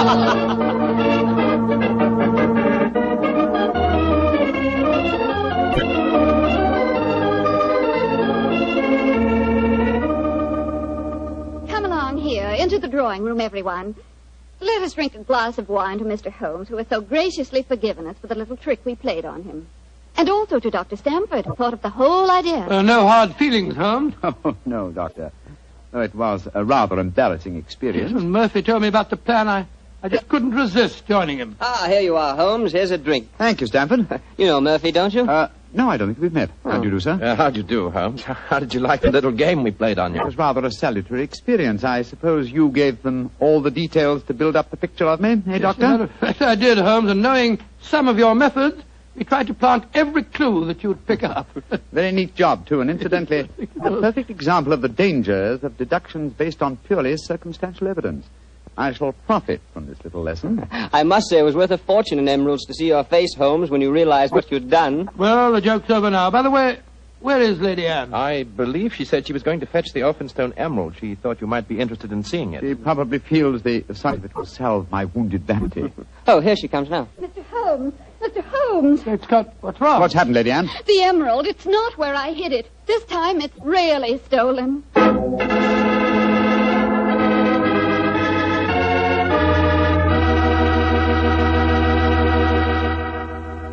Dr. Watson's story will continue in just a few seconds, so I've just time to remind you that there are many, many different types of wine. But if you want one wine that's fine for almost any occasion, then you want Petri California Sherry. Petri Sherry is fine before dinner, of course. But Petri Sherry is good after dinner, too. And it's the perfect wine for cocktail time or any time friends drop in. Everybody will love the real heart-of-the-grape flavor you get in every sip of Petri Sherry. And you can serve Petri Sherry proudly, because those letters P-E-T-R-I spell the proudest name in the history of American wine. Petri wine. Well, Dr. Watson, your April Fool Day plot kind of backfired on you, didn't it? Yes, Mr. Bartell, it was a perfect example of the bite a bit. Well, what happened next? I suppose Sherlock Holmes went into action once again. That's fair, Mr. Bartell, and it gladdened my heart to see the change in the fella. I confess I'd felt rather ashamed of my part in the prank, for I could see that Holmes's pride had been hurt. But now, with a definite crime before him, the difference was amazing. He suddenly became a dynamo, galvanized into action as he stood there, firing questions at the other members. Lady Anne, who besides yourself knew of this fresh hiding place? Both Murphy and I did. Yes. After we'd left our deliberate clues on the safe, we went with Lady Anne and saw her secrete the emerald in the top drawer of her dressing table. We thought it would be all right there. After all, as soon as the joke was over, I was going to put it back in the safe. Now, I think our wisest plan before we question the servants would be for each one of you who were in this April Fool's Day prank to submit to being searched. Holmes, surely you don't suggest that any one of us took the emerald? No, Stanford, I don't. But if any one of you four are not guilty, this will be a splendid way of proving your innocence. I say, steady, Holmes. You're not suggesting that Lady Anne stole her own emeralds, are you? Are you, Mr. Holmes? I'm suggesting nothing, but I may point out that the recent vogue for the insurance companies has provided another interesting motive for these so-called thefts. I resent your insinuation. It's outrageous. Lady Anne, if I'm to recover your emerald, I must at least consider every possibility. The search is the most immediate practical action, and perhaps you'll retire into the next room while I persuade these gentlemen to submit to being searched. Very well, but I think you're in danger of making a fool of yourself once again. No, wait, don't go, Lady Anne. A search won't be necessary. What do you mean, Murphy? I must throw myself on your mercy, Lady Anne. I confess that I stole the emerald. Murphy! After you put it in the drawer, Lady Anne, I slipped back into the room and took it out. Murphy, that's a criminal action. I know it, but I'm poor. I need money desperately for my mathematical research. I knew the emerald was priceless, and I couldn't resist the temptation to take advantage of a joke. Here, Lady Anne, here's the stone, and please don't prosecute me. Please don't. It'd be my ruin. May I examine the emerald, Lady Anne? Thank you. Well, Mr. Murphy, I won't pretend that I'm not deeply shocked. I must ask you to leave my house. But you won't prosecute me, will you? It was a moment's temptation. No, I won't prosecute you. Holmes, what are you doing with the emerald? Well, knowing something of the deceptive ways of thieves, I came on this case fully prepared to test the emerald when I found it. Now, a drop of this acid from this vial, so... Mr. Holmes, what are you doing? You'll injure the stone. No, not if it's a true emerald. Uh-huh, look at that.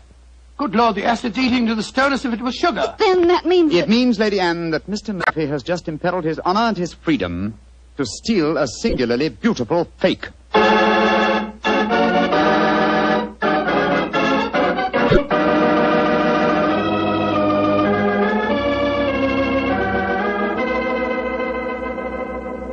Mr. Holmes, this joke has turned into a nightmare. Is there no way of recovering my emerald? I hope so, Lady Anne. I've been taking steps in their logical order. The servants have all been questioned. We've searched Mr. Stamford and Mr. Murphy. Yes, most humiliating experience. Made me feel like a criminal. Well, personally, I was only too thankful to submit to a search this time. I knew I had nothing to worry about. And you yourself, Lady Anne, you consented to being searched by the police matron that Holmes sent for? Only because he threatened to send for the police if I didn't. But distasteful though it was, I'd rather endure that than have this story on the front pages of the newspapers. And in spite of all these rather unfriendly proceedings, we've got exactly nowhere as regards finding the emerald. No, Stamford, but we have at least eliminated the possibility that the thief is secreting the jewel on his person. Still somewhere in these 2 rooms, eh, Holmes? I think so, though there is one remaining possibility. And that is?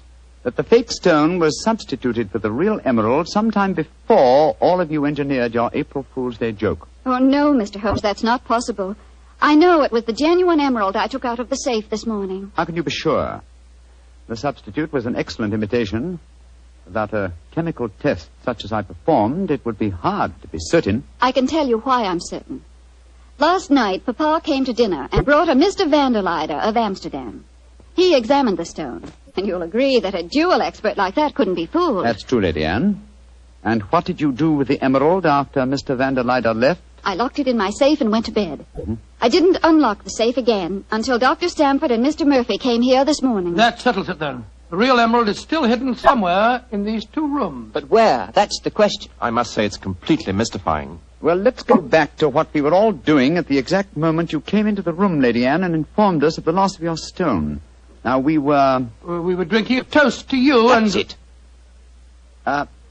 Lady Anne, hard thinking is, well, it's thirsty work. Oh, I'm so sorry. Let me get you something. A glass of port, perhaps. No, thank you. But I observe that you have a remarkably comprehensive assortment of liqueurs.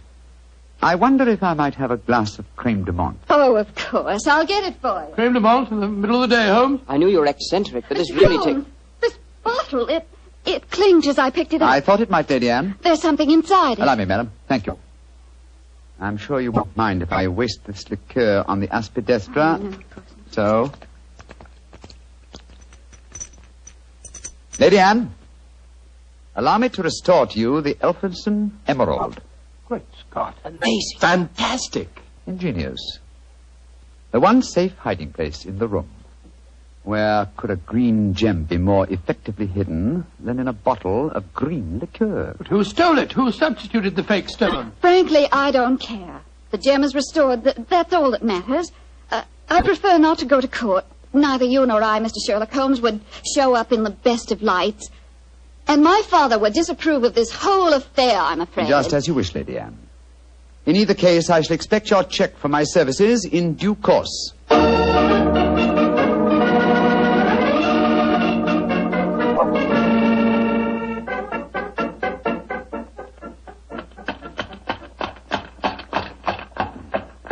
Well, here we are at the Criterion again, Stamford. Won't you come in and join us for lunch? Thanks, Watson, but I'll keep the cab and go on. I actually have a patient this afternoon. A rare and delightful experience for a young doctor, as you probably know. As rare and delightful as a client is for a young detective, Stamford. I quite understand, and I'm correspondingly grateful to you for your profitable hopes. I'm glad it was profitable for you. Personally, I feel pretty stupid about the whole thing. Well, goodbye. Goodbye, old fellow. Goodbye. 39 Onslow Square, cabby. You're remarkably quiet, Murphy. Well, I'm afraid my conscience won't let me do much talking, Doctor. I'm heartily ashamed of myself.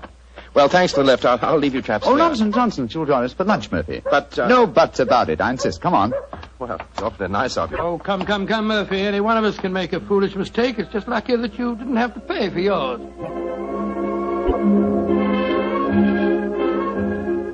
Monsieur wishes a table. Yes, for 3, please. This way, monsieur. Does this table please you? Excellent, thank you. George, I'm as hungry as a hunter. How about you, Murphy? No, I'm afraid I have very little appetite. This whole case has upset me dreadfully. You mustn't take it so much to heart, Murphy. By the way, Doctor, I'd like to have your opinion on the case. Who do you think staged the theft of the emerald today? Perfectly obvious to me. Lady Anne Parlington did it herself to collect insurance money. If she hadn't, she'd have insisted on your finding the thief. But you needn't worry, old chap. You'll get your fee all right, I'm sure of that. Oh, I'm not worrying about the fee. But I assure you, Lady Anne did not engineer that fraud today. You mean that it was Stanford? Tell him who was responsible, my dear Murphy. But how should I know? Oh, Holmes? come now, Murphy. Let's not fence any longer. You did an excellent job, a superlative job. I was almost sorry to spoil it for you. I don't think I understand you, Holmes. Oh, yes, you do, Murphy. You're a splendid actor, too. I was so deeply touched when you had apparently stolen a fake jewel, and all the time you knew that the real one was safely hidden in the bottle of creme de menthe, to be abstracted at your leisure. You scoundrel. Holmes, do you mind telling me what's going on here? I'm completely and absolutely in the dark. Surely it's obvious, my dear doctor. The imitation emerald was a brilliant copy. What makes you so sure of that, my dear Holmes? Because this April Fool's Day hoax was only conceived yesterday, or that is what you wish the others to believe. Such a superb paste gem could not have been made at such short notice. Therefore, it must have been prepared by someone who knew about the hoax before it was arranged. Now, my dear doctor, when Stamford told you about the plan last night, whose idea did he say it was? He told me that it was Lady Anne Partington's plan. Precisely. And yet Lady Anne referred to it today as Stamford's idea. Obviously, you, my dear Murphy, presented the plan to each as the notion of the other, and so only you could have arranged the real theft behind the hoax. I repeat, a splendid job. Thank you, Mr. Holmes. May I also compliment you on your cleverness in frustrating my plot? Look here, what is all this? One of you is a criminal, the other is a detective. Yet you're throwing each other compliments as if you were in the same profession. The dividing line between the criminal and the criminal investigator is thinner than you might imagine, my dear doctor. How very true, my dear Holmes. Would you consider coming over to my side of the line? Together we'd make an unbeatable team. Oh, you flatter me. Nevertheless, I must decline your offer, Mr. Murphy. Oh, pity. On your side of the line, you'll never be a rich man. By the way, for your edification, my name is not Murphy, though Stamford insists on thinking it is. Then what is your name, you scoundrel? Your friend says the word scoundrel so much better than you, Doctor. My name is Murtry. Oh, indeed. Spelled M-U-R-T-R-Y? No. Dear me, I have so much trouble with my name. People will either misspell it or mispronounce it. I'm afraid I'll have to begin calling it the way it looks. M-O-R-I-A-R-T-Y. Moriarty. Moriarty. I shall remember that name. I have a feeling we shall meet again. I trust that we shall. You've won the first round, Sherlock Holmes, I admit that. But I believe that a return match is indicated. I shall look forward to it, Moriarty. And now, Doctor, I can't stand your baleful glare any longer. Let's order lunch, shall we?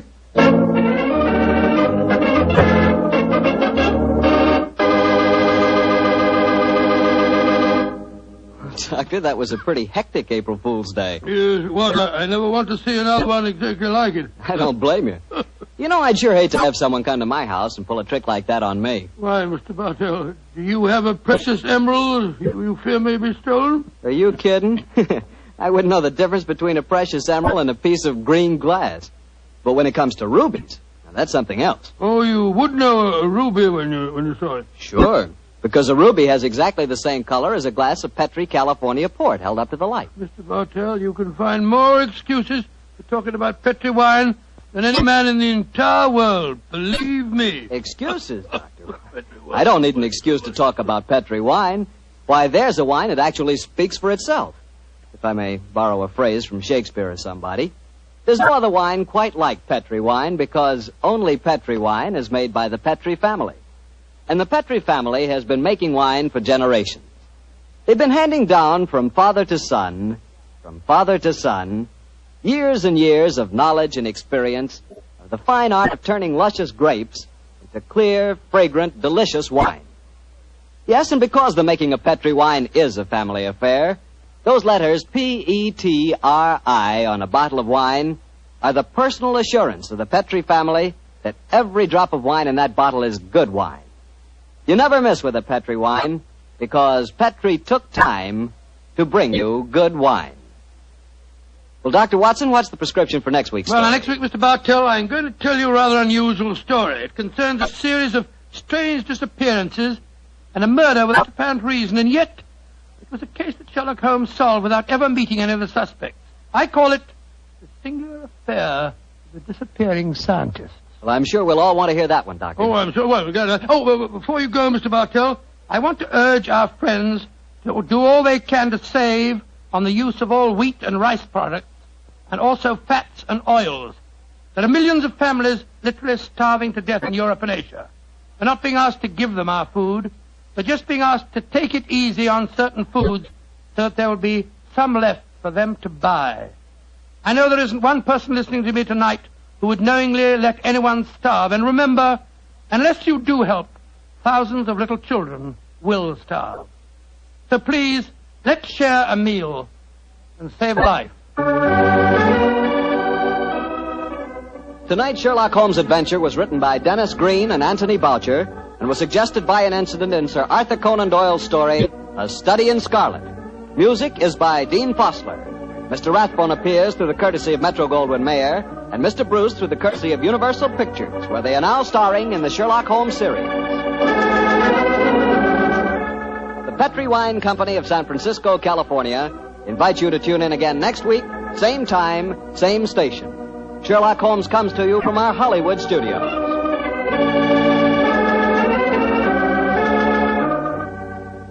This is Harry Bartell saying goodnight for the Petri family. For a solid hour of exciting mystery dramas, listen every Monday on most of these same stations at 8 o'clock to Michael Shayne, followed immediately by Sherlock Holmes. This is the Mutual broad... Petri Wine brings you Basil Rathbone and Nigel Bruce in the new adventures of Sherlock Holmes.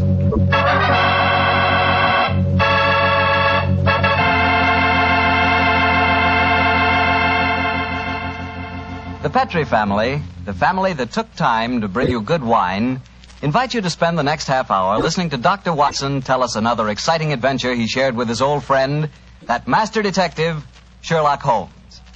And I'd like to tell you about something you ought to share with your family before dinner. And that's Petri California Sherry. Because Petri Sherry can make that time before dinner a high spot in your day. That Petri Sherry is a truly fine wine. Its color is a deep amber, rich and inviting. And the wine is wonderfully smooth and full-bodied. Flavor, just swell. Honestly, I mean it when I say the best beginning a good meal ever had is a glass of Petri Sherry. Oh, and look, if some of your family like their sherry dry, not sweet, they'll really like Petri Pale Dry Sherry. So to be sure you please everyone, don't buy one, buy two. Buy the regular Petri Sherry and Petri Pale Dry Sherry. And be sure you look for those letters P-E-T-R-I, because they spell the proudest name in the history of American wines, Petri.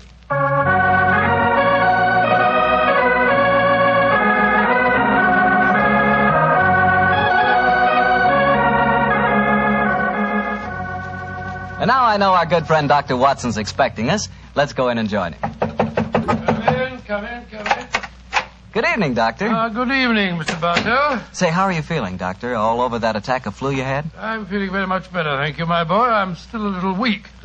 We old fossils take much longer to get over that sort of thing than you young fellows. Well, you take good care of yourself, Doctor.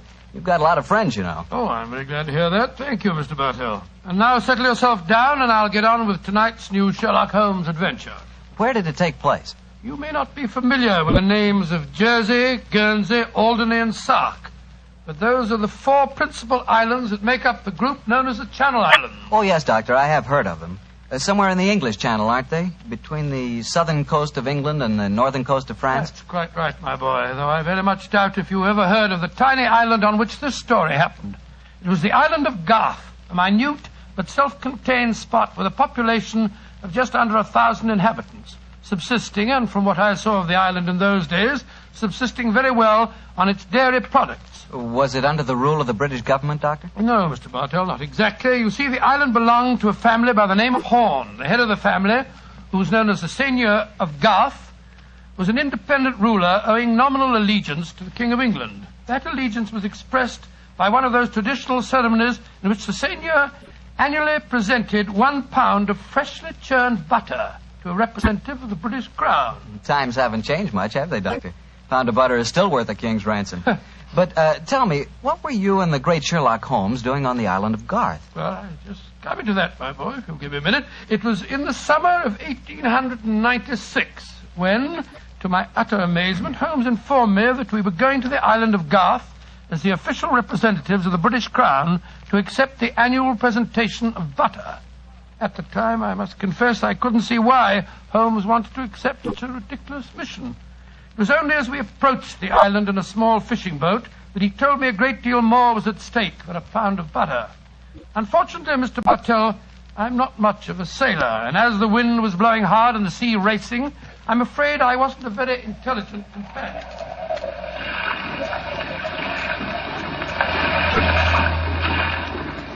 Cheer up, Watson. We'll soon be there. I hope so. I feel wretched, Holmes. I must say the whole trip seems utterly ridiculous to me.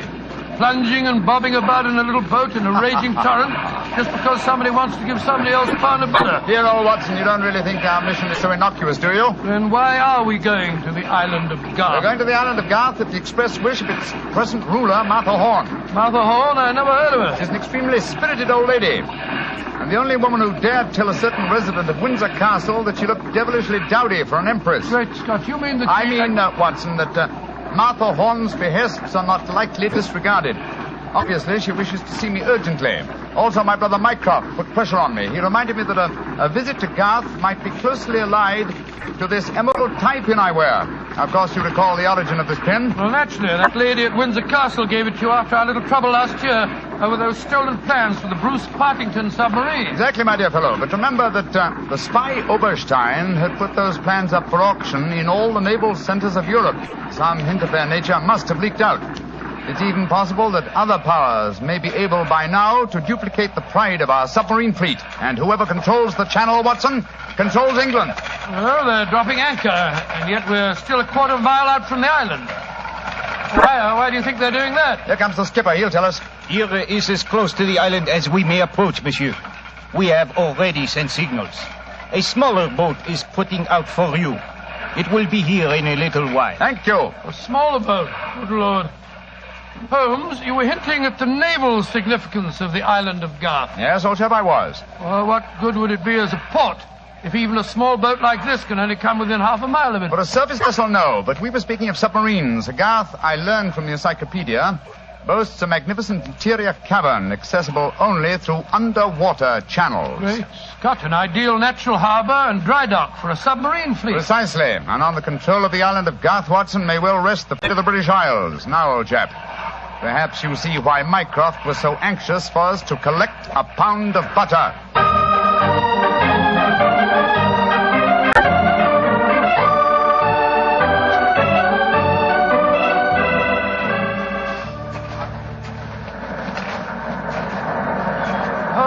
Doesn't it seem wonderful to be on land again? First the fishing smack, and then that wretched little rowing boat. Then the bucket swinging us up the face of the cliff. Now at last I can stretch my legs. Steady, old chap, steady. Let me give you a hand. You'll soon get your land legs back again. Thank you. I'm a bit shaky, I must confess. Hello?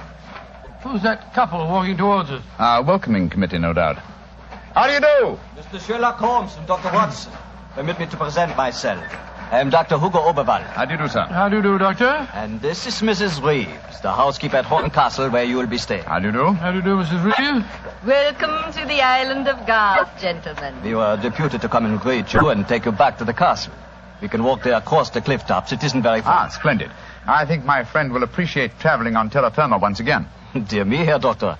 You are not a good sailor, perhaps? No, perhaps about it, sir. I had a miserable crossing. I am sorry to hear it. I trust your short stay at the castle will be some recompense for the journey. The formal presentation of the butter will take place tonight. There will be no reason why you gentlemen cannot return to the mainland tomorrow. Oh, thank you, Mrs. Reeves, but it's more than likely that we shall stay on for a few days. Oh, it will be quite unnecessary.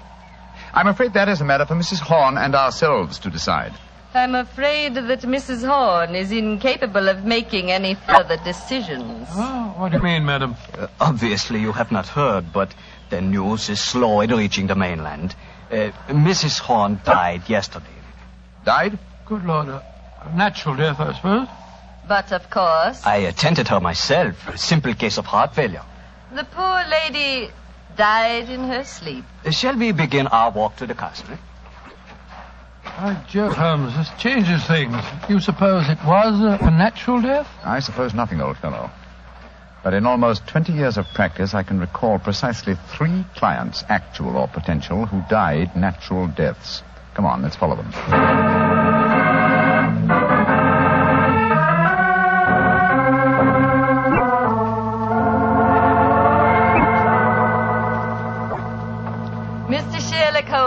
Dr. Watson, this is Mr. Christopher Horn, grandson of Mrs. Horn and the new ruler of Garth. How do you do? Hello. How do you do, sir? Very nice of you fellows to come over here. Too bad you had to arrive just as the poor old gal kicked the bucket, though. Allow me to offer my condolences on your grandmother's death, sir. Yes, yes, indeed, Mr. Horn. Thank you. It was a ghastly business. I found her, you know. Christopher. Frightful sight. There was an awful silly grin on the old dear's face, and... Don't you think it would be more to the point if you were to explain the ceremony in connection with tonight's presentation? Oh, you're right, Reevy. Reevy's a terrible tyrant, but she is efficient. Don't know what I'd do without her. Always ran everything for poor old Granny. Why, when the old girl was ill, she... Christopher, I gave you a schedule of the ceremonies this morning. What did you do with it? Dash it, Reevy, I don't know. Must have lost it. And I have my own copy in the study. I swear I don't know what I'd do without you. Excuse us a moment, gentlemen. I'll be back in a jiffy. Holmes, what in thunder's going on here? That boy's completely under the thumb of Mrs. Reeves. He was trying to tell us something, but that frightful woman kept changing the subject. He spoke of an awful, silly grin on the dead woman's face. Didn't that suggest something to you? By Jove, that's one of the characteristic symptoms of strychnine poisoning. Exactly, old fellow. And perhaps he was going on to mention the equally characteristic arching of the body. We've got to get Mr. Horn to ourselves for a little while, and you've got to examine the body of the dead woman. And it's going to be difficult. Is that a balcony outside the window? Yes, it is. Come along. Let's see what it leads to.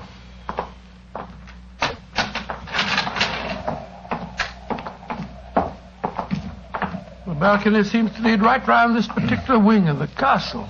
Must have served as a lookout in the olden days. I wish the balcony were a little wider. It must be a sheer drop of a couple of 100 feet down to the rocks below. Yeah. Hello. These must be the windows of the room adjoining the one we just came out of. Let's go a little closer, shall we? We may be able to find out something. Can you see anything? Yes. They're in there. Mrs. Reeves and the boy. She's leaving the room. Now's our opportunity. I'll tap on the window. He's seen us. He's coming to open it. What are you two doing out there? Admiring the view? Yes, my boy. It's quite beautiful. Mr. Horn. Yes, Mr. Holmes. I was a great admirer of your grandmother. I was interested in what you were telling me of her death.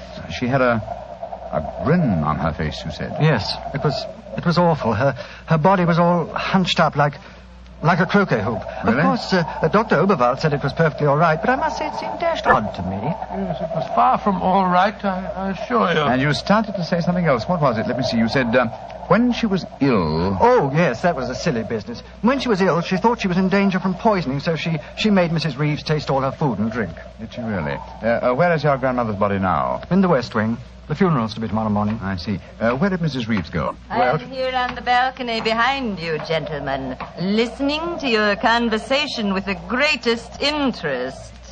Christopher, let me warn you. These men are the emissaries of the British government. They would stop at nothing to take the island over.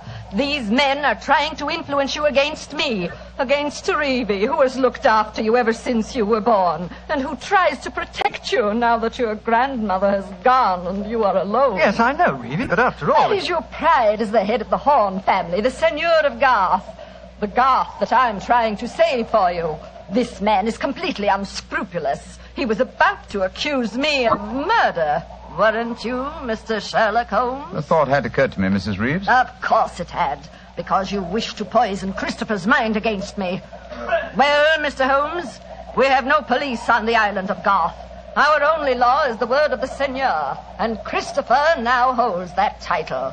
Seigneur, what do you say? Will you allow an Englishman to blind you by accusing me of being a murderess? Mr. Holmes, Dr. Watson, I shall meet you at the ceremony tonight. Beyond that, I don't care to speak to you again. Good day. A shame to spoil your plans, isn't it, Mr. Holmes? Well, upon the soul. Magnificent, Watson.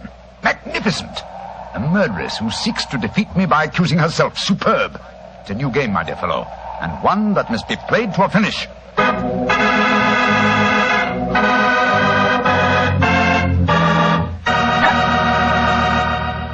We'll hear the rest of Dr. Watson's story in just a second, so I'm just going to remind you that right now is one time you'd really enjoy a glass of Petri California Port. You couldn't ask for a more delicious wine. Petri Port, with its deep, rich red color and its heart-of-the-grape flavor, is one of America's all-time favorite wines. Petri Port is wonderful after dinner and perfect to serve when company comes. Try it. But just remember that when you want the kind of port I'm talking about, you've got to make sure it's Petri Port, because all Petri wines are good wines. Dr. Watson, this is certainly an unusual story you're telling us tonight. What happened after Mrs. Reeves left you and Sherlock Holmes standing on the balcony? We retired to our rooms and had a quiet and lonely lunch. Though the great man said little, I could see that he was deeply excited and that his keen brain was evolving some plan that would enable us to solve the mystery of Mrs. Horne's death. After lunch, we started to descend the stairs leading to the main hall of Garth Castle. As we did so, Holmes said... Watson, we're in no danger ourselves. Mrs. Reeves knows that we're here as emissaries of the British government. Yes, and if we didn't return with the butter within a few days, there'd be a British dreadnought here looking for us. However, I am in danger of one of my worst defeats. My professional pride is piqued. If only I could... Watson. Yes, Holmes? If at any time today I slip you a note, don't read it at once, but... Shh. Here comes Mrs. Reeves. Precisely, Watson. I entirely agree. If I do not make the test on Mrs. Horne's body within 24 hours of her death, it will be useless. I must make it by 3 o'clock this afternoon. Mr. Holmes. Oh, yes, Mrs. Reeves. I want to apologize for my behavior before lunch. I was intolerably rude. Oh, please, no. Whatever my quarrels may be with British politics, I at least owe to both of you the duties of hospitality. That's very gracious of you, Mrs. Reeves. I wonder, would your hospitality also include a personally conducted tour of the subterranean caverns for which this island has become internationally famous? Would they really interest you? Well, I'm afraid that my friend and I won't have the time. Oh, yes, not at all, Watson, not at all. We have plenty of time, as long as we're back here by 3 o'clock. I'm sure Dr. Oberwald would be delighted to join us. He has made quite a study of the unique rock formation. Oh, that's splendid. It should prove a most interesting excursion. But, Holmes, why do we want to go stomping around a lot of damp and smelly caves? Only exercise will do us good, old fellow. Will you lead the way, Mrs. Reeves? And please remember that it's most important that I return here... I remember, Mr. Holmes. You must be back here by 3 o'clock.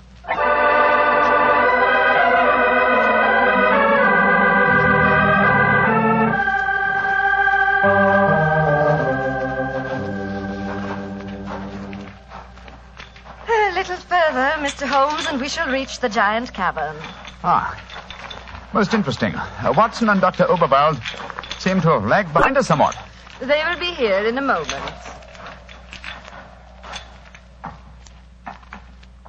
There. This is the giant cavern. Magnificent. Truly a miracle of nature.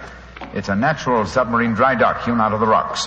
Yes, Mr. Holmes. And in the olden days, only the smugglers who inhabited this island knew the entrance that leads to this cave. The first seigneur of Garth found a cache of untold wealth hidden here. Really? Silks, jewels. There are still the remains of some of the finest Calvados brandy stored among these rocks. Indeed. An incomparable drink. Would you care for some? It is our custom whenever visitors honor us with their presence to offer them a glass. I should be delighted. There is a natural shelf here in the rocks. Perfect hiding place. Here you are, Mr. Holmes. And here is a glass. This is a rare privilege. I imagine that very few people have been offered it. Only our most distinguished visitors, I assure you.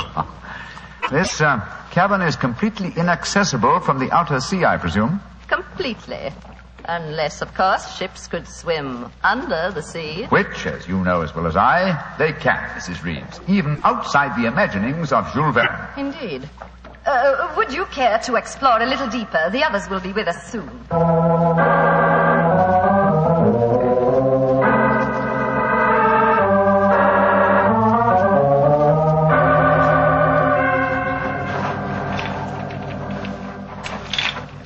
Dr. Oberwald, the others seem to be some way ahead of us. Yes, they do, don't they, Doctor? Holmes!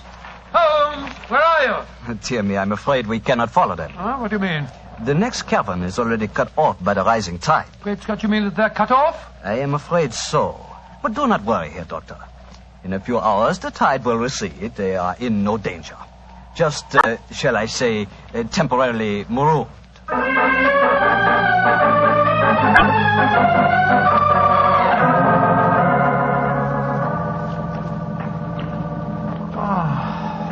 can't understand it.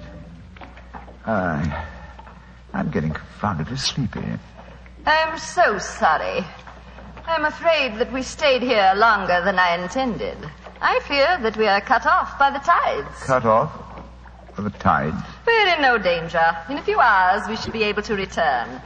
But I'm afraid I cannot get you back at 3 o'clock, which was the time I promised. But it's vital. Absolutely vital that I get back. I'm so sleepy. But please, keep talking. I must keep awake.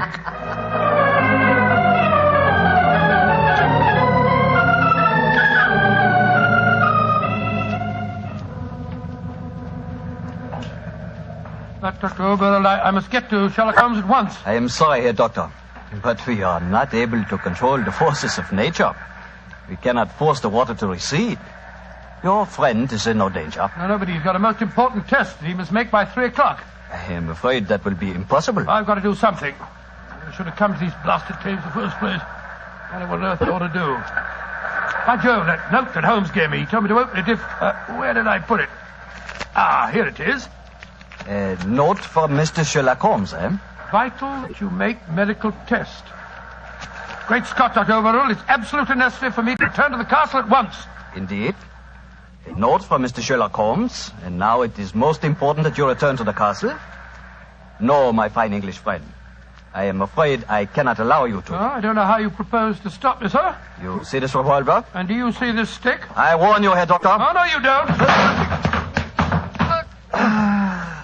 I'm sorry you can't hear me, Dr. Overville, but when Sherlock Holmes gives me orders, I carry them out.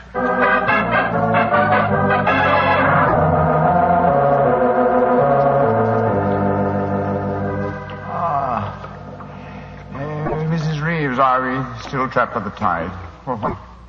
What time is it? 5 o'clock. I'm afraid that you will be a trifle late for your important appointment. What a pity. You deliberately trapped me here. You drugged the brandy and kept me a prisoner. Did I? Now, why should I do that, Mr. Holmes? Because you're greedy for power. That's obvious in your domination of that pleasant though weak young man who is now Senor of Garth. I'm sure your beliefs would find support in certain ideologies now arising in Germany. Your choice of a German doctor as an accomplice in your plans would support that theory. And what might my plans be? I should say that you're determined to give Garth as a submarine base to Germany. With this island in their power, they could control the channel. Very interesting. And I suppose, as well as being a spy, I am responsible for Mrs. Horn's murder? You and Dr. Oberwald between you. She was too strong for you. You had to get her out of the way. You probably made subtle attempts on her life at first, the origin of which you did not realize, but which caused her eventually to send for me. My arrival forced your hand, and so you and Dr. Oberwald resorted to the quite unsubtle expedient of poisoning her. All pure supposition, Mr. Holmes. The only law on this island is Christopher Horn. Do you suppose he'll believe you? No, I suppose he won't. You've outwitted me, Mrs. Reeves. I walked into your trap just as you intended me to. Then in that case, you may collect your pound of butter tonight and return to the mainland tomorrow. Mrs. Reeves, how much longer do we have to wait for the tide before we can make our way back to the castle? We can leave now. We could have left at any time. There's another secret entrance that is above the tide level. I merely had to make you overstay the hour of your test. I could not risk Christopher's seeing definite proof. Come now. I shall lead you back. You fool.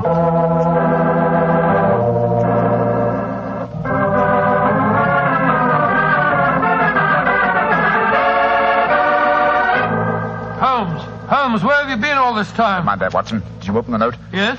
Followed my instructions? Yes, it was, as you suspected. Thank heaven, old chap. Then now we can hoist her with our own petard. Here she comes. I'm glad to see, gentlemen, that you have assembled here in the seigneur's room. The ceremony of presenting the butter traditionally takes place here. As soon as Christopher arrives, we will explain our customs in this matter.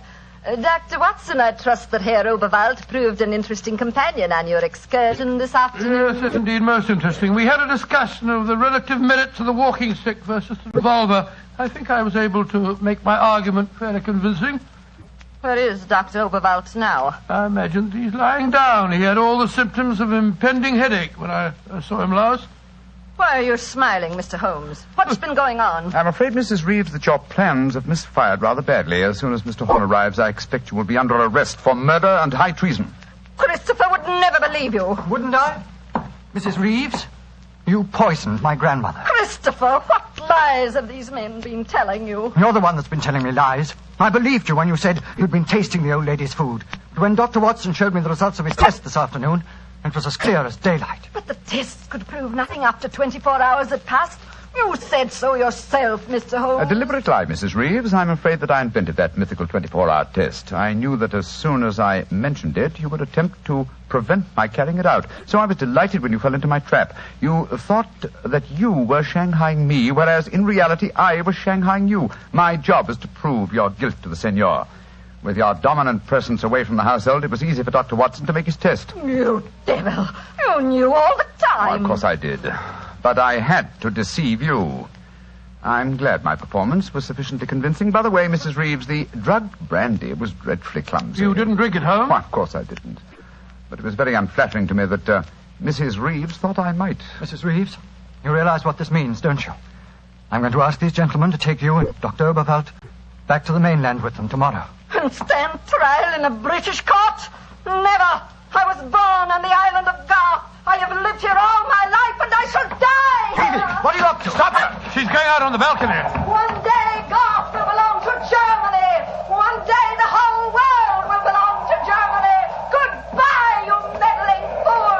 Goodbye! Great Scott, she's gone. It must be a couple of 100 feet to the rocks below. What a dreadful thing.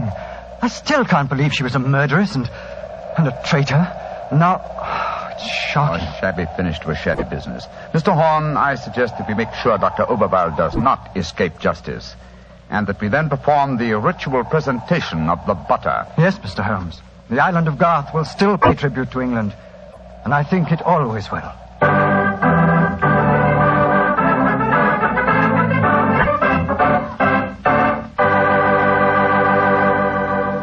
Well, Doctor, that was some story. So Germany didn't get the island of Garth after all. No, Mr. Bartell. In fact, in after years, the island proved to be an invaluable submarine base for England. Say, what about the pound of butter? Did Holmes get it? Oh, yes. But why are you so interested in the butter? Are you kidding? In our house, butter is our second most favorite topic of conversation. Your second most favorite? Well, what's your favorite topic of conversation? Remember, you asked me. Petri wine. Oh, as if I didn't know. Doctor, that Petri wine is something to really talk about. You know, the Petri family has been making wine for generations. Why, the art of making fine wine is their heritage, handed down from father to son, from father to son. Believe me, when it comes to turning luscious, sun-ripened California grapes into fragrant, delicious wine, the Petri family really knows how. And they're proud of their wine, too. That's why the name Petri on a bottle of wine really means something. It's the personal assurance of the Petri family that every drop of that wine is good wine. It ought to be, because Petri took time to bring you good wine. Well, Dr. Watson, what new Sherlock Holmes adventure do you have lined up for us next week? Next week, Mr. Bartell, I'm going to tell you a story that took place on the Sussex Downs many, many years ago.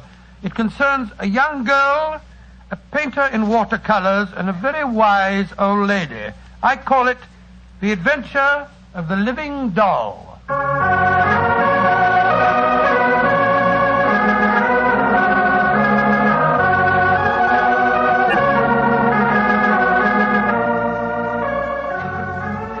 Tonight's Sherlock Holmes adventure was written by Dennis Green and Anthony Boucher and was suggested by an incident in the Sir Arthur Conan Doyle story, The Adventure of the Bruce Partington Plans. Music is by Dean Fosler. Mr. Rathbone appears through the courtesy of Metro-Goldwyn-Mayer and Mr. Bruce through the courtesy of Universal Pictures, where they are now starring in the Sherlock Holmes series.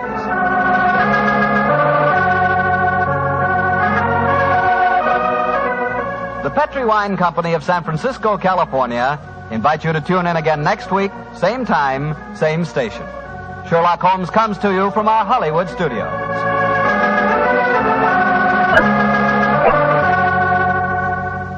This is Harry Bartell saying goodnight for the Petri family. For a solid hour of exciting mystery dramas, listen every Monday on most of these same stations at 8 o'clock to Michael Shayne, followed immediately by Sherlock Holmes. This is the Mutual Broadcast. Petri Wine brings you Basil Rathbun and Nigel Bruce in the new adventures of Sherlock Holmes.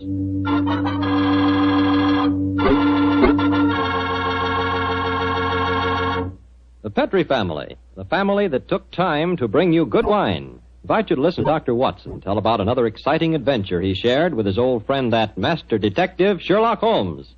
Of course, I can't be as entertaining as Dr. Watson, but I can tell you something that's really worth knowing. Simply this. The best beginning a good meal ever had is a glass of Petri California Sherry. Petri Sherry is the perfect before-dinner wine. While you're waiting for dinner to be put on the table, pour yourself a glass of that clear, amber-colored Petri Sherry. Now, just sit back and sip it slowly. Take your time so you can thoroughly enjoy every single drop of that wonderful Petri flavor. And what a flavor that sherry has. Comes right from the sun-ripened heart of wonderful California grapes.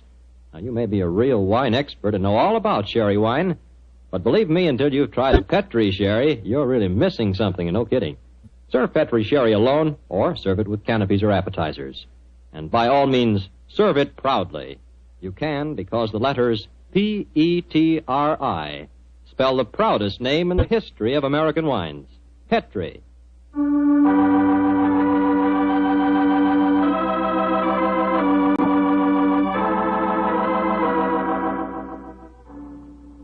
And now for our weekly visit with the good Dr. Watson. Let's see if he's expecting us. Come in. Ah, good evening, Doctor. Good evening, Mr. Campbell. It's about time you got here. Draw up a chair and make yourself comfortable. Oh, thanks. Well, you have the old black dispatch box out again, I see. I suppose you've been going over your notes on tonight's adventure. That's right, my boy. And this may interest you. Mrs. Watson figured prominently in the story. She did? Yes, in fact, if it hadn't been for some remarkably quick thinking on her part, Holmes and I might have... well, there I go again, telling you the end of the story before I began it. Well, how did it begin, Doctor? On a winter evening in 1887. I'd been married some months, and in consequence I hadn't seen much of my old friend Sherlock Holmes. Well, you're still living at Baker Street, I suppose. Yes, my boy, but we couldn't persuade him to come round and see us. From time to time I'd heard some vague accounts of his doings, of his summons to Odessa in the case of the Trepoff murder, and of his clearing up the singular tragedy of the Atkinson brothers. But to get back to tonight's story, my wife and I had just finished an excellent dinner. I remember had settled ourselves down for an evening of pleasant domesticity. She was stitching away on a piece of extra petit pois, and I was at my desk balancing figures in the family account book. After a few moments, my wife looked up to me and said, John, dear, don't look so troubled. "Oh, was I looking troubled?" Well, you've been scowling at that account book for 10 minutes now. What's the matter, dear? Don't the figures add up correctly? Oh, yes, they add up correctly. In fact, they tell a very pretty story. After buying my practice and setting up all my outstanding accounts, I find that we have nearly £150 left of the diary that Mr. Sholto settled upon you. 160, isn't it, dear? I was doing the same sum this morning. Oh, well, but still 160. In any case, Mary, dear, the point I was going to make is that we don't need the money just now. My practice is picking up splendidly, and I was thinking that we might invest it in something really sound, of course. Who's been talking to you, John? Dr. Wilson again. Well, as it happens, I did bump into him at the hospital today.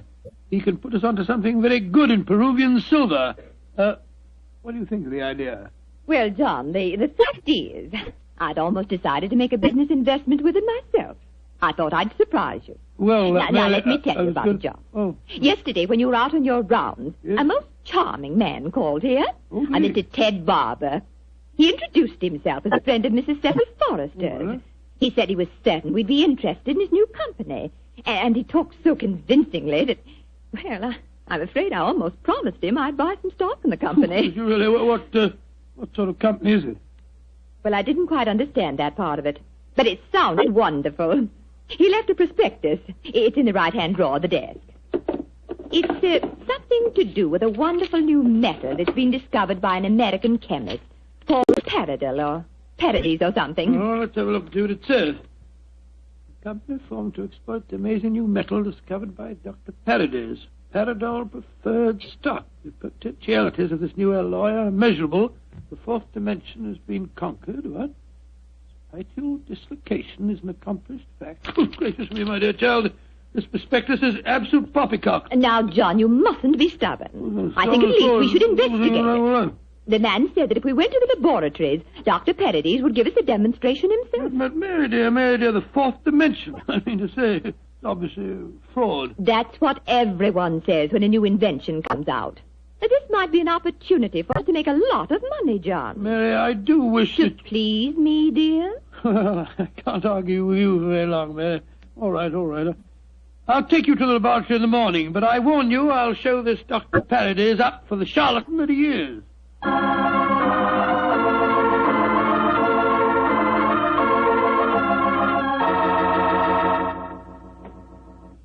Dr. Paradis will be with you both in a moment. Thank you, my man. She's just concluding an experiment. She? Dr. Paradis is a woman, then? Oh, yes, madam, and a very brilliant one, too. Excuse me. Oh, that's the last straw. The whole thing sounded like an obvious fraud, and now we get here and find that a woman doctor's at the back of it all. Just because she's a woman, it doesn't mean to say that... How do you do? I'm Dr. Paradis. Oh, how do you do, madam? I'm Dr. Watson, and this is my wife, Mrs. Watson. Oh, yes. Come into the laboratory, won't you? Oh, thank you so much, Dr. Paradis. Oh, I'm afraid we're just wasting your time. We're not really interested in this at all, you know. John, don't mutter. Mr. Barber told me that he had called on you, Mrs. Watson, and that you were very interested in my invention. Oh, yes, I am. That's why I persuaded my husband to come down with me and see a demonstration. I'll be most happy to show you everything I can. Here's a practical example of the application of my work. This chamber you see in front of you is made completely of my new alloy. Oh, what's the thing do? It's just a great metal box with a lot of dials and switches and things. Why is it so big? Do people get inside it? They can. What? Though if they do, they're liable to find themselves transported many miles from here. Come inside, won't you? Oh, what a lot of nonsense. Now, John. Before I give you the demonstration, I want you both to see that there is no exit from inside this chamber. No trapdoors or anything. The only exit is the door we just came through. Yes, it's just like an airtight metal room. Stuffy in here, isn't it? Now let's go outside again. I'll show you how the machine operates. Albert! Yes, Dr. Paradis. I'm going to demonstrate the Paradol Chamber to Dr. and Mrs. Watson. Oh, very well. The usual time? Yes, please, Albert. Now, my assistant goes inside the chamber. I close this metal door on him, so... What are you going to do with him? Within a matter of seconds, he will be 7 miles from here. Really, madam, you Please, can't Dr. expect Watson, us to believe... You're a scientific man. At least give me the opportunity of demonstrating my work. I'm sorry. Now, I adjust these dials, turn on the electrical generator, and...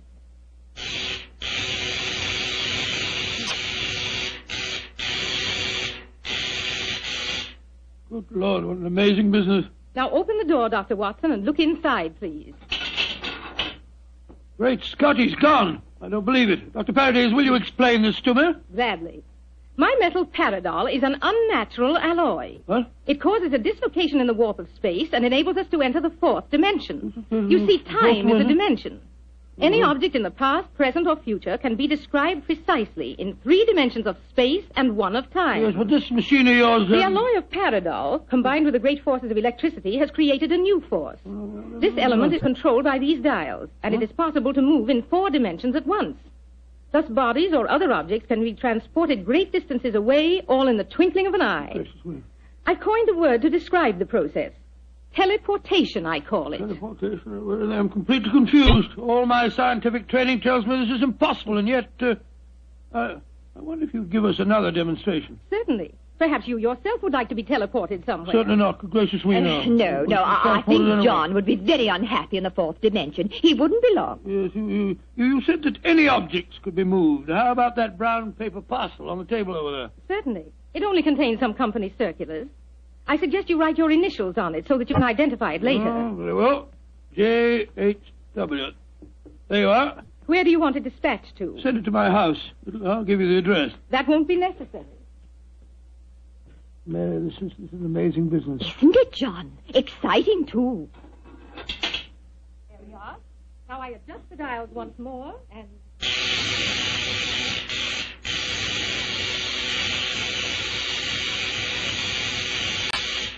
The parcel is already at your house. Oh, it's impossible. Come along, Mary. Let's get a cab and race back there as fast as we can. Well, Yes, goodbye, dear. Doctor. Goodbye, Doctor.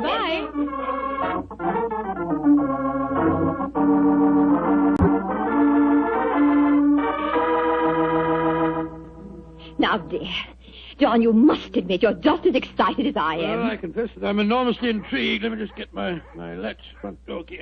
Here we are. Dr. Paradis is a devilishly clever woman. Even so, my intelligence tells me it's impossible for the package to have reached here before us. Here we are. There you are, Master. Mum, just in time for lunch. Tell me, Annie, did a package arrive for us? Oh, yes, it did, Mum. I put it on your table. Great Scott. How was it delivered, Annie? Well, now, that's the funny thing about it, sir. I don't know. I went out to polish the brass on the door knocker a few minutes ago, and there was the parcel, lying on the doorstep. No one had rung the bell or anything. I didn't know how it got there. Thank you, Annie. You can go now. Yes, Mum. Well, John, what do you say now? There's a miracle's been performed. I don't believe my eyes. Look, there are my initials on the package. Mary, I think that if you don't mind, after lunch You'll go round to Baker Street and tell Sherlock Holmes about this. Do you mind, dear? Of course not, dear. Good. It'll be nice to see Holmes again anyway.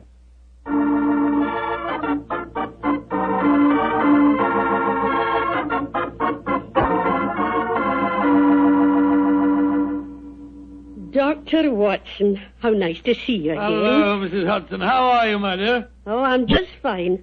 Oh, you're looking grand, sir. Marriage agrees with you, if you don't mind my saying so. Oh, thank you, Mrs. Hudson. Is Mr. Holmes in? Aye, sir. And I'm very glad you're seeing him. He's no been acting like himself lately. Oh, really? Locking his door, and only unlocking it for me when I give him a password. And he's hardly touched his food for the last 3 days. To tell you the truth, Dr. Watson, I'm awful worried about him. Really? Well, I'll go up to him. He'll be glad to see you, I'm sure.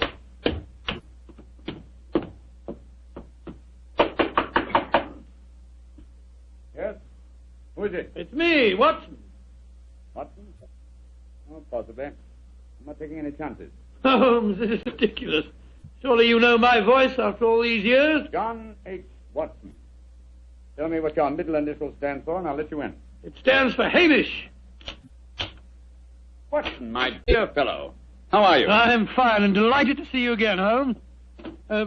Incidentally, why all this rigmarole about locked doors and passwords? Well, Professor Moriarty has decided that it's high time to settle his score with me. There have been several attempts on my life lately.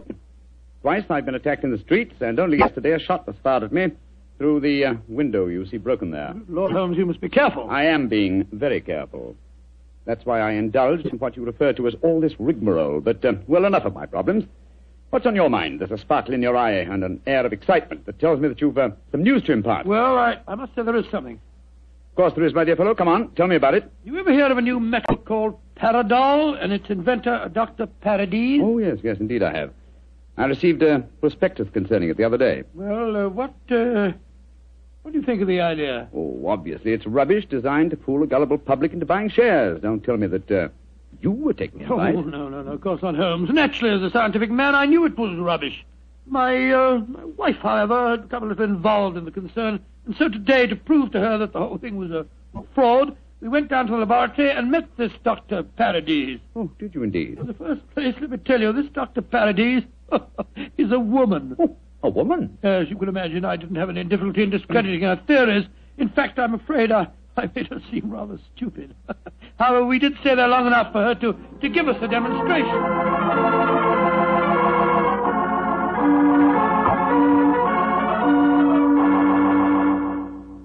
And that's the way that it was, Holmes. When we got back to our house, the initial package was there, waiting for us. Oh, childish trick. Obviously, the Paradol Chamber contains an ingeniously hidden trapdoor, through which the assistant disappeared and later the package. A fast cab then took it to your home before you could get there. Oh, yes, oh, really? Well, Yes, of course, that's exactly how I explained the thing to Mary. Was she impressed with the feat? Yes, she was. But you know how women are. I tried to tell her the whole thing was a fraud. She's very obstinate. I was hoping perhaps that you will help me expose the concern. Oh, hardly seemed necessary, old fellow. Such an obvious fraud. However, for your sake, I'll be glad to do anything I can. Well, I thought we might go down to the laboratory late tonight when nobody's there and take a look at that Paradol Chamber a little more closely. Yes, well, a good idea. After being cooped up here for 3 days, it'll be a pleasure to get some night air and indulge in a little simple burglarizing. Well, shall I call for you here? No, wait a minute, dear fellow. It's much too dangerous. I'll be in a hansom cab outside your house about 11:30 tonight. How's that? Splendid. Quite like old times, isn't it, Holmes? Yes, 'tis, old chap, though I think that this time, for Mrs. Watson's sake, I must try and keep you out of trouble.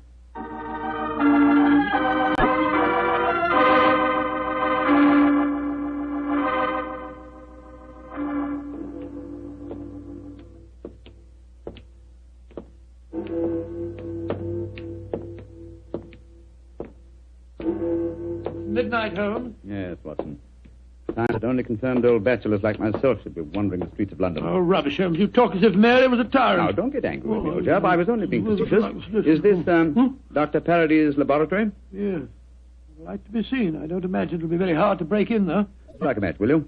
I took the precaution of bringing this lantern. There you are. Thanks, old fellow. Is the door locked? Yes, but I think the skeleton key will do the trick. Hold this lantern for a second, will you? Yeah. Oh, this is child's play so far. Come on. Yeah. There's the Paradol Chamber over there. Uh-huh. Give me the lantern again, old chap, will you? Thanks. Mm-hmm.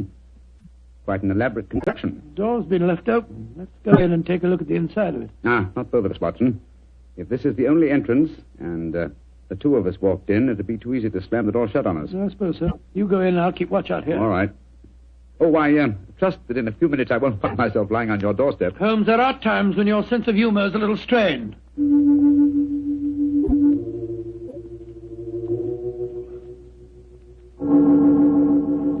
Holmes, you all right?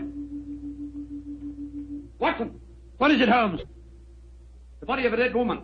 She's been shot. Unless I'm much mistaken. Let me come and look. 1,000 to 1 it's Dr. Parady's. Yes, it is. Watson, get out of here. Don't you see that? Good Lord, someone has slammed the door shut on us. Yes, my dear fellow. We walked into a trap very neatly. I'm afraid that we're imprisoned in what appears to be an airtight metal chamber, and the only person who can help us to get out of it again is a corpse.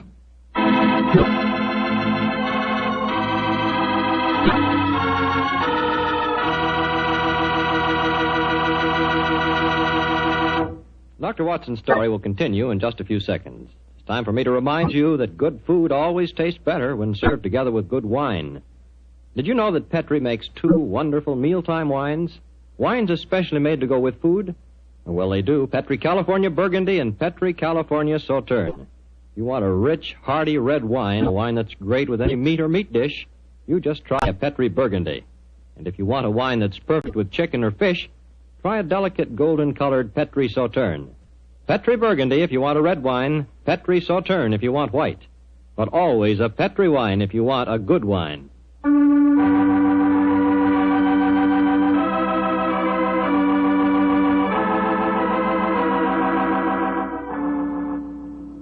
Now back to tonight's new Sherlock Holmes adventure. It is in the early hours of a winter's morning in 1887. The famous pair, while investigating the mysteries of a scientific laboratory in the East End of London, have been trapped in an airtight metal cabinet, their only companion being the dead body of a woman scientist. As we rejoin our story, Sherlock Holmes and his old friend Dr. Watson are listening intently as footsteps approach what appears to be their metal coffin. There's someone outside. They're sliding back the metal panel.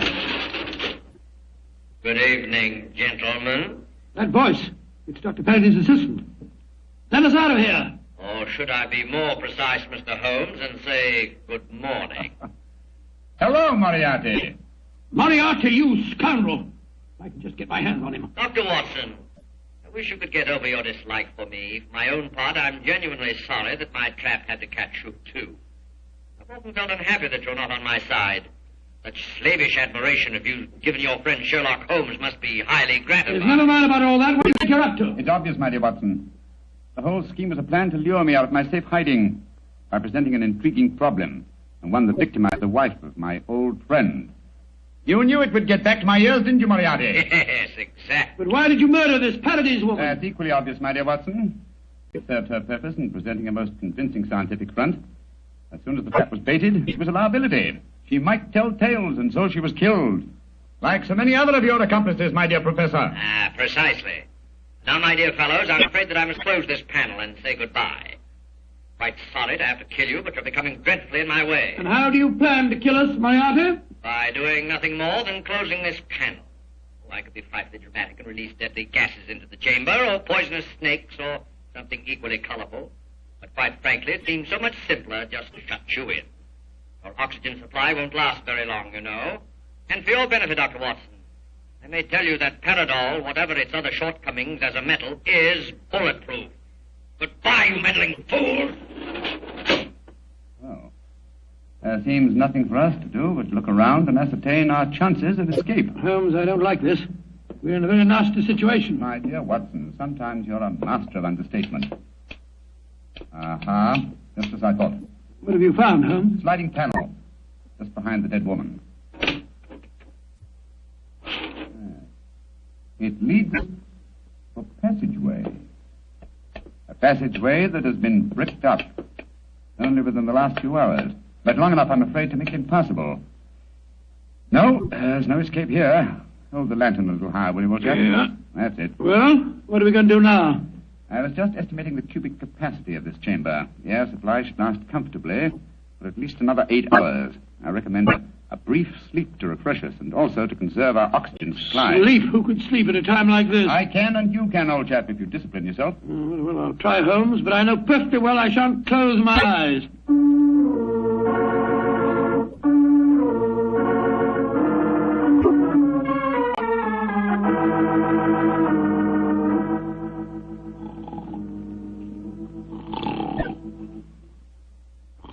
Wake up, Watson, wake up. Yes, Mary dear. It's you. Oh, we're still in this infernal trap. I'm afraid so, old chap. What time is it? Just after 7 in the morning. How long did you estimate our oxygen supply would last? Probably about another hour. Well, it's just possible that some worker will come to the laboratory early and let us out. I shouldn't count too much on that if I were you. I suppose not. I say, Holmes, I'm famished. Yes, I thought you would be, my dear chap, so I saved you this half of a bar of chocolate. I ate my own share just before you awakened. Oh, thanks, my dear fellow. Did you sleep too, Holmes? No, I didn't, Watson. I employed my time in conducting a minute examination of this chamber. I was trying to find some possible way of getting out. And you failed, eh? I'm afraid so. Holmes, this looks like the end, doesn't it? Well, if it is my time to die, I'm glad that we're together again. Although I blame myself entirely for letting you into the trap. Come now, my dear fellow. Don't take it as badly as that. But you admitted you're defeated and that there's no possible way out of this destiny. I meant that there's no way out from the inside. So my plan worked. Good gracious me, what on earth? The star, there you are. Mary! Mary, you dear little thing, you must have been frightened to death. Hello, Don. Poor dear, you must have spent a miserable night. Well. Mr. Sherlock Holmes and Dr. Watson have been getting themselves in trouble again, eh? Sir, this is no time for your heavy-handed badinage. There's the body of a murdered woman inside that chamber. She was killed by Professor Moriarty. Professor Moriarty? Too bad you didn't get my message sooner. Your message? Oh, bless myself, Holmes. I wish you'd tell me how you got your message to Scotland Yard. Well, ever since these recent attacks on my life, I've had my delightful band of ragamuffins, the Baker Street Irregulars, watching my house in fixed watches, 2 at a time. I gave the boys instructions to follow me whenever I went out. And if ever I did not reappear within 3 hours, they were to report to our friend Lestrade at Scotland Yard. Holmes, you're amazing. You think of everything. Just a minute, gentlemen, just a minute. I didn't get no message from any of your Baker Street irregulars. Oh, you didn't? No, sir. Though I did find a couple of the boys tied up when we came in here just now. If you didn't get a message from them, how did you come here so opportunely? That's an easy one. Because Mrs. Watson here came and fetched me. You did, Mary? But how on earth? Go on, Mom. Tell him. Well, it's really very simple.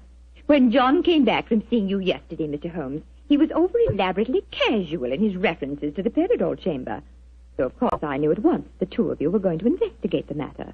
I also caught him oiling his revolver after dinner. I didn't know that you slipped out last night, John. But as soon as I woke up this morning, I realized what had happened.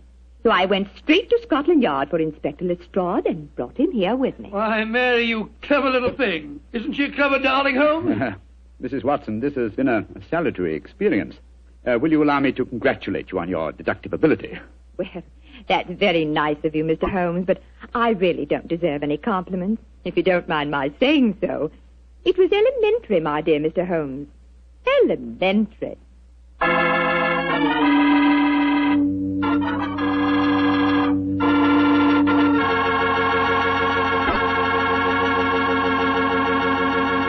This is Bob Campbell saying good night for the Petrie family. This program comes to you from our Hollywood studios. This is the Mutual Broadcasting System.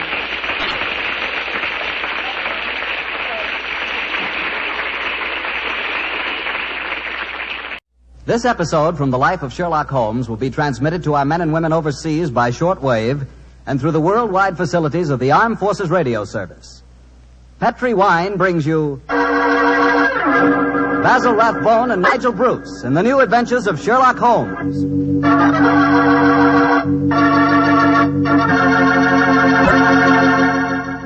The Petrie family, the family that took time to bring you good wine, invite you to spend the next half hour listening to Dr. Watson tell us another exciting adventure he shared with his old friend, the world-famous detective, Sherlock Holmes. As for me, I'd like to leave you with one thought. Namely, the best way to begin a good meal is to start it off with a glass of Petrie California sherry. While you're waiting for dinner to be ready, just sit back, take it easy, and sip some of that wonderful Petrie sherry. Now, there's a wine. Hold that Petrie sherry to the light and look at that rich amber color. Smells good, too, doesn't it? And just wait for that first sip. What a flavor. No kidding, you'll find that Petrie sherry can turn the usual before-dinner lull into a real event. Petrie sherry is the best beginning a good meal ever had. Try it. And say, if you like your sherry dry, not sweet, just ask for Petrie California Pale Dry Sherry. But no matter how you like it, you're sure to like it if the label says Petrie. See for yourself.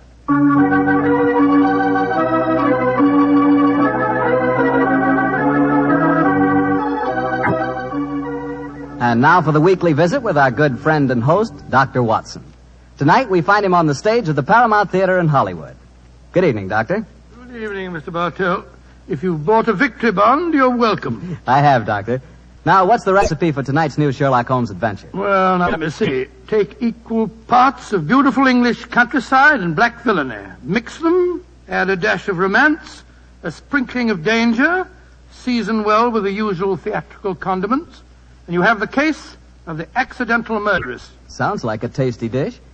How did the story begin, Doctor? On a beautiful summer day in 1895, Holmes had just concluded his famous investigation of the sudden death of Cardinal Tosca, an inquiry which was carried out at the express desire of His Holiness the Pope. And in consequence, the great man felt that a couple of weeks' rest in the heart of Warwickshire would be a pleasant change after our rather strenuous adventures in Italy. And so, Mr. Bartell, we went to Stratford-on-Avon. Oh, the home of Shakespeare, huh? Quite right, my boy. As a matter of fact, that was the reason that decided us to go there. Holmes was a great lover of the drama, and at the time my story begins, the Shakespearean festival was in full swing. For the first week, our life there was calm and peaceful. During the daytime, we visited the local places of interest, such as Anne Hathaway's cottage and Shakespeare's birthplace, and the evenings found us at the theater. It was on a Tuesday, I remember, during our second week's stay, that the trouble began. Holmes and I had gone for a walk through the nearby forest of Avon. He was in unusually good spirits that morning, and there was a distinct twinkle in his eye as he said, Watson, for once I begin to wish that I were a man of wealth. Oh, and what makes you say that, Holmes? The beauty of this place, old fellow. I'm perfectly certain I'd be happy in retirement here. It's rather depressing to think that in a week or two the sordid necessity of making money will demand my return to Baker Street in a world of criminals. No, I must say that in an environment like this, it is a little hard to think of crime. How does the old saying go? Where every prospect pleases, and only man is vile. Yes, but Shakespeare puts it even better, old chap. Oh, really? What does he say? Well, surely you remember the speech in As You Like It. We saw the production 2 nights ago. Oh, I don't remember the speech. How did it go? In this setting, it's really remarkably apposite. Are not these woods more free from peril than the envious court? Here feel we but the penalty of Adam, the season's difference. Don't you remember? Sweet are the uses of adversity, which like the toad, ugly and venomous, wears yet a precious jewel in his head. And this our life exempt from public haunt finds tongues in trees, books in the running brooks, sermons in stones, and good in everything. I would not change it. Upon my soul, you read that much better than the fellow on the stage the other night. Don't tell me I adopted the wrong profession, Watson. Oh, dear me, wait a minute. Path seems to end here. Nothing but dense trees ahead of us. There's another path over there. I think it leads down to the river. Then let's follow it. The Avon is always... Great Scott, that was a... Holmes! Holmes, you hurt? Yes, I think I am. Bullet hit my shoulder. I think it's only grazed it. Well, get off your coat quickly. Let's have a look. It's only a scratch. First, let's find out where it was fired from. I heard the thud of a bullet in the tree behind me. Yes, here we are. Give me a penknife, old fellow, will you? There you are. Thanks. Do you suppose that shot was deliberate? Well, I can't imagine someone mistaking me for a rabbit, Watson. By the way, there was a curious echo to that shot. I don't know whether you noticed it. Here's the bullet. Now, let me see. I was standing there. A line from this bullet hole in the tree through the spot where I was standing would indicate that the shot was fired from that cluster of trees over there. Come on, Watson. Let's see what a search discloses. Yes, I wish you'd let me look at that shoulder before you start galloping all over the countryside, Holmes. You're bleeding quite profusely. Oh, plenty of time to look at it when we... Hello. Look over there. A man and woman running towards us across the clearing. Yes, and carrying guns. Yes, it looks as if it was an accident after all. Was anyone hurt? Yes, sir. My friend was hit in the shoulder. Oh, how dreadful. It's not a bad wound, is it? Oh, it's only a scratch, madam, I hope. But the blood on your coat. Well, just, how did this accident happen, sir? Well, we were out rabbit shooting. I was teaching my wife to use a rifle. I saw a rabbit scurry across the clearing. I raised the rifle and fired. It seemed to me, Geoffrey, that as I did so, you jolted my arm. Yes, I'm afraid I did, Alice. I was going to fire too, but as I raised my rifle, I jolted your elbow and sent your shot wild. I can't tell you how sorry I am, sir. Here's my card. Of course, we'll take care of any expenses that may be entailed. Well, the first thing to do is to find out how much damage has been done. You'd better take your coat off, old fellow. I don't think I can. Oh, he's badly hurt. No, it's just that... The man's fainted. Oh, this is dreadful. I have a horse and trap down the road. Jackson, give me a hand with him, will you? I must get him to a hospital as fast as possible.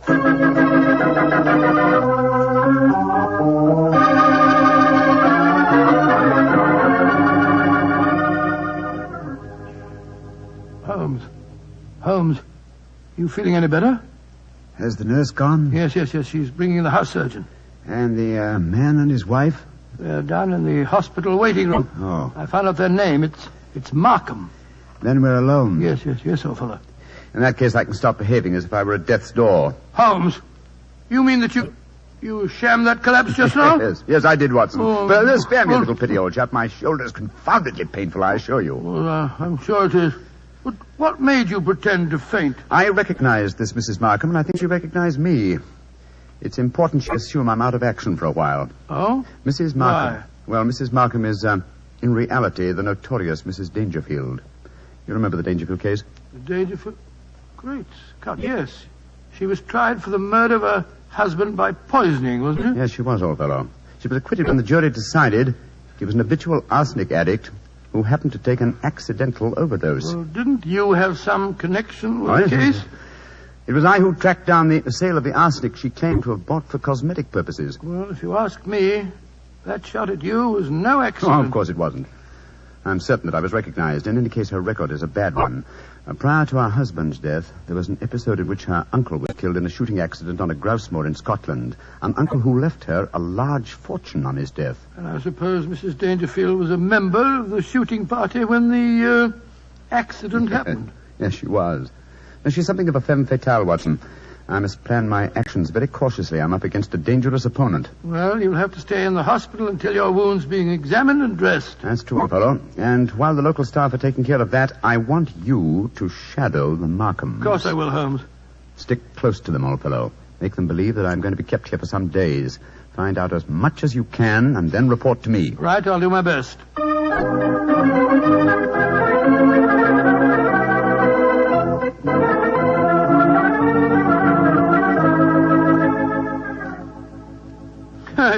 It's awfully kind of you, Mrs. Markham, to insist on having me back to your house for lunch. My dear Dr. Watson, after injuring the famous Mr. Holmes, it's the least I could do. Of course it is. Geoffrey, dear, will you bring us some sherry? It's Ada's day off, you know. Very well, Alice. Is anyone else coming to lunch? Only Dennis Romney. Oh, Lord, that fellow seems to live here. Well, I'll go and get the sherry. Sit down, won't you, Dr. Watson? Thank you, madam. Thank you. You say that you think Mr. Holmes will be in the hospital for some days? I'm afraid so. The wound wasn't serious. He lost quite a bit of blood. Oh, I feel perfectly dreadful about it. Well, you mustn't blame yourself too much, madam. It was an accident. Yes, but I might so easily have killed him. Well, you haven't, and that's all that matters. Did you say that Dennis Romney was coming to lunch? Is that the actor fellow from the Memorial Theatre? Yes. Have you seen him on the stage? Yes, several times. Holmes and I have been going to the festival regularly since we came down here. A fine actor, isn't he? A shame they give him such poor parts. Well, it was really good. Imagine them letting that frightful Basil Grant play Hamlet last night, while Dennis only played Laertes. Dennis is 3 times a better actor. I suppose he is. He's coaching me in acting. Oh, coaching you? Really? Yes, he thinks that I may be able to get small parts here next season. I've always had a great urge to go on the stage, but no one's ever encouraged me before. Oh, here's Geoffrey. This sherry's rather special, Doctor. Jerez de la Frontera. Only a few bottles left. Oh, that's very nice of you, sir. Oh, that must be Dennis. I'll go let him in. We might as well have a drink. You'll find it'll help making this actor fella more tolerable. I take it, Mr. Markham, that you're not an admirer of Mr. Dennis Romney's. Can't bear him. He's always quoting Shakespeare and behaving generally as if he were another Irving. He's got Alice completely fooled. Here's a glass, Doctor. Oh, thank you, sir. Thank you. Dennis, I want to introduce you to Dr. Watson. How do you do, Mr. Romney? How do you do, sir? Hello, Geoffrey. Want a glass of sherry? Thanks. That'd be very nice. Are you a disciple of the theatre, Dr. Watson? Well, hardly a disciple, sir, but I've been attending the festival during the last week. I enjoyed your performances immensely, if I may say so. Oh, you may say so, Doctor. Here's your sherry, Dennis. Oh, don't be crotchety, Geoffrey. And please remember that Dennis is our guest. Oh, it's all right, Alice. I know that Geoffrey's bark is a good deal worse than his bite. And what play are you appearing in tonight, Mr. Romney? King Lear. I shall once again portray the thankless role of the King of France. Well, that incredibly bad actor, Basil Grant, tears a multitude of passions to tatters in his rendition of Lear. Oh, horrible, horrible, most horrible. I thought his Hamlet was atrocious last night, Dennis. Wasn't it? When he came to his final line, the rest is silence, was as much as I could do to prevent cheering. I felt rather the same way when you were killed in the duel, Dennis. Oh, Geoffrey, you're being intolerably rude. Why don't you take Dr. Watson upstairs and show him your butterfly collection? Then at least you'll know what you're talking about. Are you interested in butterflies, Doctor? I have quite a rare collection. Oh, really? I'd like to see them very much. Come on, then. I think we've just got time before lunch. Try and bring yourself down with a few better manners, Geoffrey, dear. I'm really quite an easygoing man, Doctor, but the arrogance of that fellow Romney infuriates me. Well, I must say he does seem to have rather a good opinion of himself. Don't put too much weight on that balcony rail. It's absolutely full of wormholes. Part of the attraction of an old house, my wife tells me. But I regard it as confoundedly dangerous. Yeah, and this is my little museum. In these cases, I think you'll find some of the finest specimens of Lepidoptera you've ever seen. It's my hobby, and I may say that, with the exception of the Natural History Museum, I doubt if you'll find a finer collection. Well, it must have taken you years to collect them. It has. Many years, many disappointments, and a great deal of patience. Look at this fella. He's my prize specimen, a North American monarch. North American monarch? Beautiful, beautiful. Isn't he? And this is an admiral. Well, of course, I know Very him. rare. And this is a perfect bee-hawk moth. Bee-hawk and moth. here's an emperor. Ever see more exquisite markings? Well, never. Tell me, Mr. Markham, when you captured a butterfly, how'd you kill it without marking it in any way? With poison. Oh?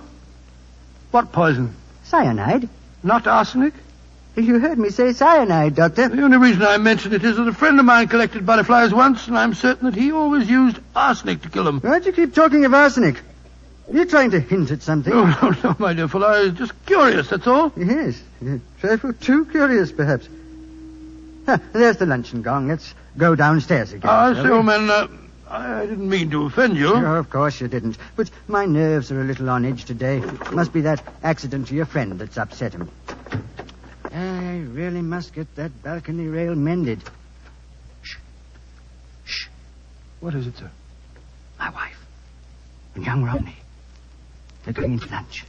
Listen. But, darling, why won't he understand? Arthur, you expect Mr. Dennis. Jeffrey has no imagination. He's never understood me. Well, Doctor, they say that listeners never hear good of themselves. You know, sometimes I wonder if my wife wouldn't like me out of the way. Let's go down to lunch, shall we?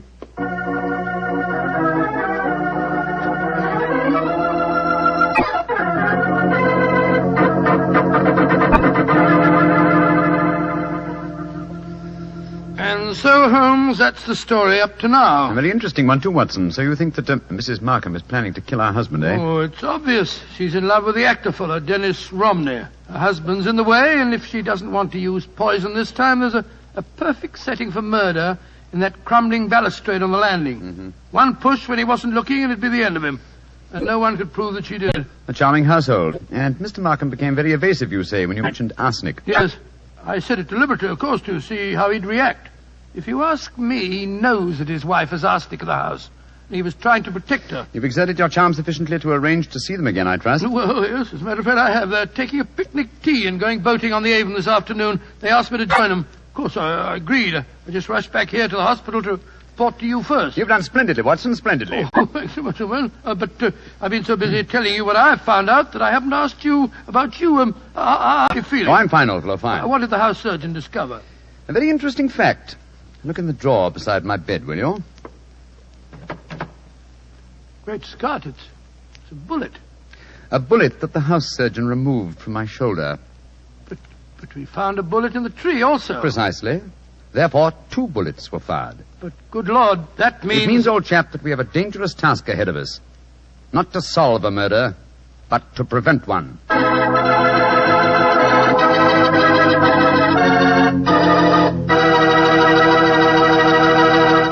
We'll hear the rest of Dr. Watson's unusual story in just a moment.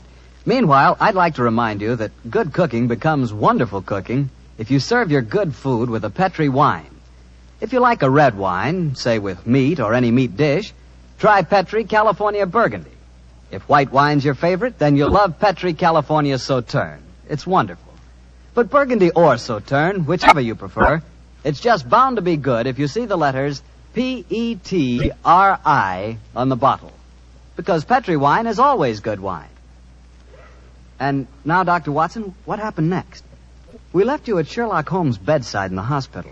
Did the picnic with Mr. and Mrs. Markham prove an exciting one? No, it was rather unpleasant, as a matter of fact. The 3 of them kept squabbling all the time, and just as we were coming home, something unforeseen occurred. Mr. Markham fell into the river. Well, pardon the old question, Doctor, but did he fall or was he pushed? It was hard for me to say. I had my back to him when he fell. Of course, we fished him out and rattled him back home in a trap as fast as we could. He changed his clothes at once, and as we sat round the fire a little later, I could see that he'd caught a chill. In fact, I recommended that he go to bed and stay there. Mrs. Markham agreed with me. Geoffrey, dear, I do wish you'd follow Dr. Watson's advice and go to bed. For the 5th time, Alice, I will not go to bed. I'm perfectly all right. No, it's no thanks to you and Dennis. What do you mean by that remark, Geoffrey? You know perfectly well what I mean. It wasn't an accident that I fell in the river just now. One of you 2 pushed me when I was struggling with the punt pole in the long reeds. Geoffrey, you're talking rubbish. Am I? You were in the boat, Dr. Watson. Didn't you see what happened? No, I didn't, sir. My back was turned to you when you fell in. Well, then we'll call it an accident. An accident that happened by a curious coincidence just where the river is deepest and the reeds thickest. Geoffrey, I don't like your tone. You can accuse me of anything you like, but when you start suggesting that If Alice... you don't like the way I talk to my wife, I suggest that you don't come to my house. I'm going to get a scarf. I'm chilly. Dr. Watson, I must apologize for my husband's behavior. I don't know what's come over him. Oh, that's quite all right, Mr. Markham. I quite understand. Well, I wish I did. I don't mind him yelling at me, but he's being so abominably rude to you, Alice. The last couple of weeks, it's been getting worse than ever. I know. Ever since we had that argument about the insurance policies, he's been unbearable. Insurance? Yes, Doctor. We took out quite large policies on each other's lives recently. You didn't tell me that, Alice. Well, it was his idea. And yet when the insurance man came here, you'd have thought I was forcing him into taking out the policy. Insurance? Great Scott, You what, Doctor? Nothing, Mr. Markham. Nothing at all. Sounds as if you don't approve of insurance, sir. Oh, it's not that, Romney. It's just that I... Who can that be? I wasn't expecting anyone. Answer the door, Dennis, will you? Yes. Sounds as if Geoffrey has already done so. Alice, we have a visitor. Holmes, you shouldn't be up. Good evening, Mrs. Markham. Hello, Watson. Well, I'm delighted to see you, Mr. Holmes.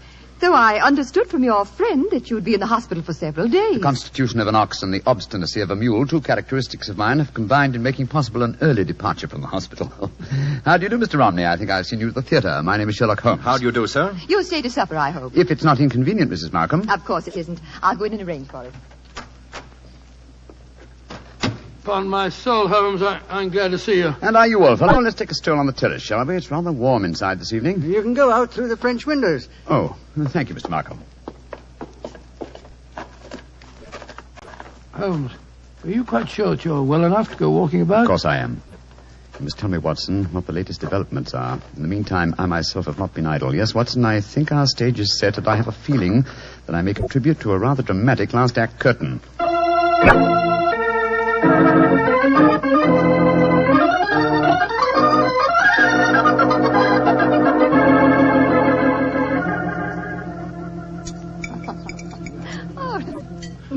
A delightful meal, Mrs. Markham. Oh, thank you, Doctor.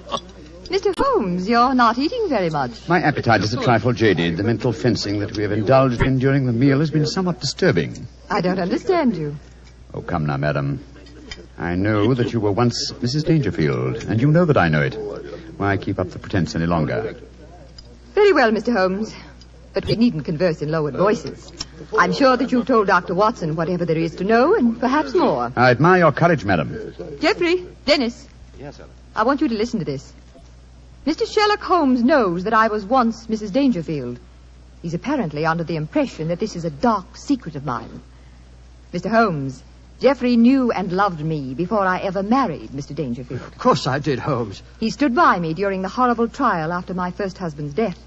And I told Dennis about the whole miserable business months ago. So I really don't see that you've uncovered any great secret. Not yet, Mrs. Markham, but I have a feeling that it's only a matter of moments. So you haven't got any secrets from Dennis either, eh? There's no need to shout, Geoffrey. There's no need for Dennis to be in my house. Get out, Romney, and stay out. This business between you and Alice has gone far enough. I'll go when Alice tells me to. Well, if you won't go, then I'm not going to sit here. I'm going upstairs. You're shaking like a leaf, sir. You've got a fever. Don't you think you'd better go to bed? Mind your own business and leave me alone. Mrs. Markham, I really think you should persuade your husband to go upstairs and lie down. Don't worry, Mr. Holmes. I know how to handle him. I'll take him up. Put an arm around my shoulder, Geoffrey. Come along. We should follow them, Holmes. They have to pass that crumbling banister on the landing. With him in that state, she might try to... What are you suggesting, Doctor? Come and watch. Both of you. We can observe them both from the foot of the stairs here. They're on the landing. She's on the outside. Look. Markham's stumbled against her. He's pushed her against the railings. Look out! Come on, up the stairs. Alice, are you all right? Yes, but Geoffrey tried to push me through the railing. That's a lie. No, it isn't, sir. The three of us were watching you from below. But the railing held. I don't understand. I can explain that, Watson. This afternoon, while you were all at your picnic, I came here with a local carpenter. You had informed me, old fellow, that it was the maid's day off, and I took the liberty of reinforcing that decaying woodwork. What the blazes do you think you've been up to, Holmes? Preventing murder, sir, and finding the true solution to the Dangerfield case. What do you mean, Mr. Holmes? the true solution? Surely it's obvious to you, Mrs. Markham. You have told us that your present husband loved you before you married Mr. Dangerfield. It was he who accidentally killed your uncle so that you might inherit a fortune. It was he who accidentally gave your first husband an overdose of arsenic. Arsenic that he obtained for the purpose of destroying butterflies. Yes, it was he who tried to send you to your death by pushing you through those railings. And all the time, Mrs. Markham, I thought that you were the potential murderer. You fellows have got hold of the wrong end of the stick. All I've been trying to do is to conceal the fact that my wife was a murderess. Geoffrey, how can you say that? Markham, if you were Just a moment, Mr. Romney. I'm not through with him yet. This talk is all very dramatic, Mr. Holmes, but I wonder how you're going to be able to prove it. Dr. Watson, Mr. Romney, and I will testify to the attempt that you've just made on Mrs. Markham's life. Yes, and what about the attempt on your life, Holmes? Obviously, it was Markham who fired at you in the woods. But my wife has already admitted firing the shot. True, sir. But 2 shots were fired. The one that your wife fired, we found in the tree. The one that you fired was extracted from my shoulder in the hospital. Then the 2 shots were fired simultaneously. You remember, Watson, that I commented at the time on a curious echo. Mrs. Markham told us that her arm was jolted as she pulled the trigger. That was when the other rifle was fired. Mr. Markham didn't want me on the scene when he staged his latest accident, and so he tried to kill me. What kind of a devil have I been living with all these years? I think I'm going to kill you, Markham. Don't come near me. Keep him away from me. Leave him to the law courts, Mr. Romney. British justice may be slow, as indeed it was in the Dangerfield case, but in the long run, it is sure. You'll find that out, Mr. Markham, on the gallows.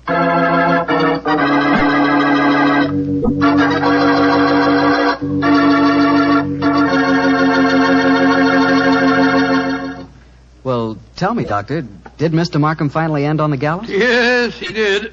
And it might interest you to know that Mrs. Markham and Dennis Romney were married. A nice chap and a fine actor, that boy. Maybe that's what I should have been. An actor. To be or not to be, that is the question. Whether it is noble in the mind to suffer. Well, what's the matter, Doctor? Don't you like it? The words are beautiful, but your delivery of them... Not good, huh? No, not good, Mr. Bartell. Okay. I'd rather talk about Petri wine anyway.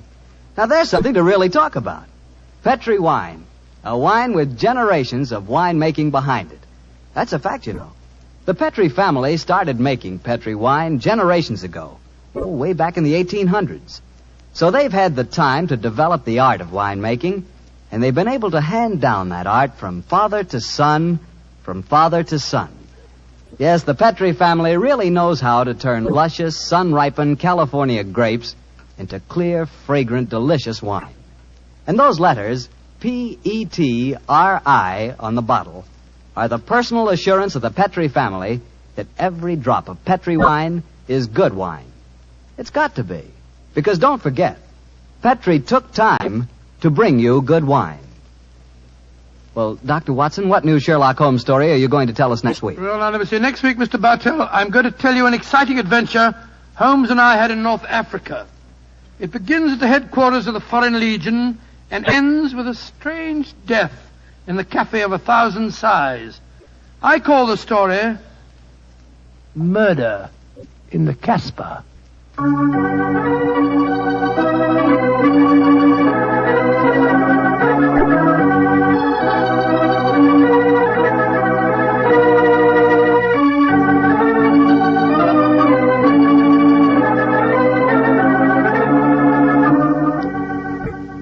Tonight's Sherlock Holmes adventure is written by Dennis Green and Anthony Boucher and was suggested by an incident in the Sir Arthur Conan Doyle story, The Adventure of Black Peter.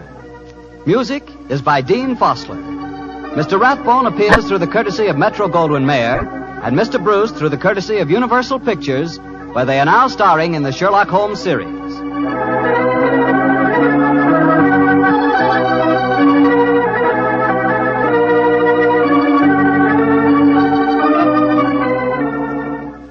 The Petri Wine Company of San Francisco, California, invites you to tune in again next week, same time, same station. This is Harry Bartell saying goodnight for the Petri family. This program originated in the Paramount Theater in Hollywood for an audience of Victory Bond buyers.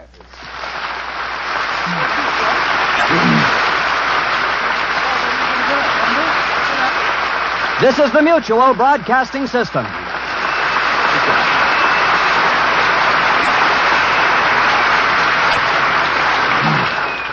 This episode from the life of Sherlock Holmes will be transmitted to our men and women overseas by shortwave and through the worldwide facilities of the Armed Forces Radio Service. Petri Wine brings you Basil Rathbone and Nigel Bruce in the new adventures of Sherlock Holmes.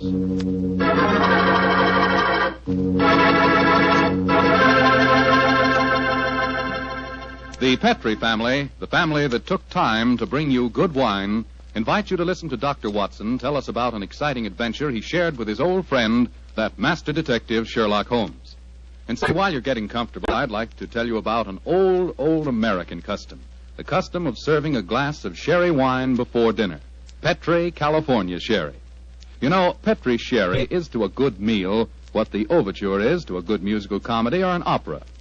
Before you sit down at the dinner table, just pour yourself a little glass of Petri sherry and sip it slowly. Look at that beautiful amber color. Smell the fragrance of those sun-ripened grapes. And taste that fine sherry flavor. You'll agree with me, I'm sure, that Petri sherry is the best beginning a good meal ever had. And say, if you happen to like your sherry dry, as I do, you'll really like Petri Pale Dry Sherry. Believe me, you can't go wrong with any wine that bears the name Petri, the proudest name in the history of American wines.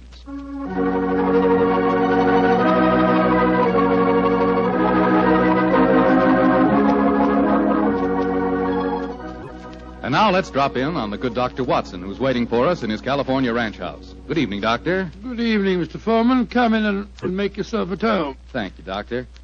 Sitting here with the lights off, I see. Have you been getting yourself in the mood for tonight's Sherlock Holmes story? No, my boy, I was watching the sunset. It's quite a beautiful tonight. Aye, Doctor, the sun set over an hour ago. Yes, I know that, young fellow, my lad. I know that. But at my age, a fellow's entitled to take a little snooze after dinner, isn't he? Of course he is, Doctor. And now that we've settled that, how about tonight's story? Well, a very beautiful girl figured prominently in this adventure, Mr. Foreman. Her name was Jasmine Lafleur. Huh?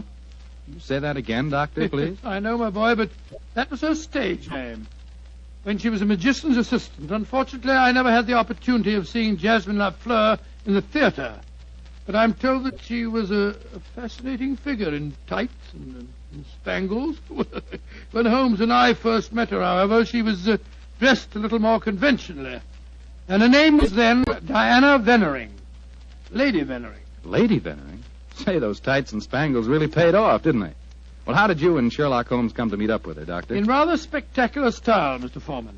Miss Lafleur became something of a femme fatale in the early 1900s.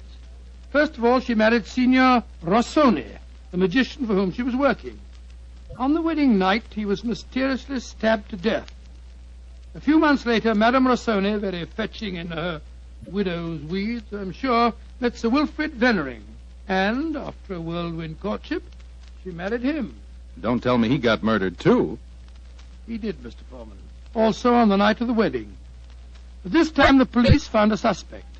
It was a certain Major Beckworth, cousin of the dead man, and an ardent suitor of the fair Diana. The trial at the Old Bailey was one of the most sensational I ever remember. Sherlock Holmes and I, in court on the closing day as a jury, were still considering their verdict.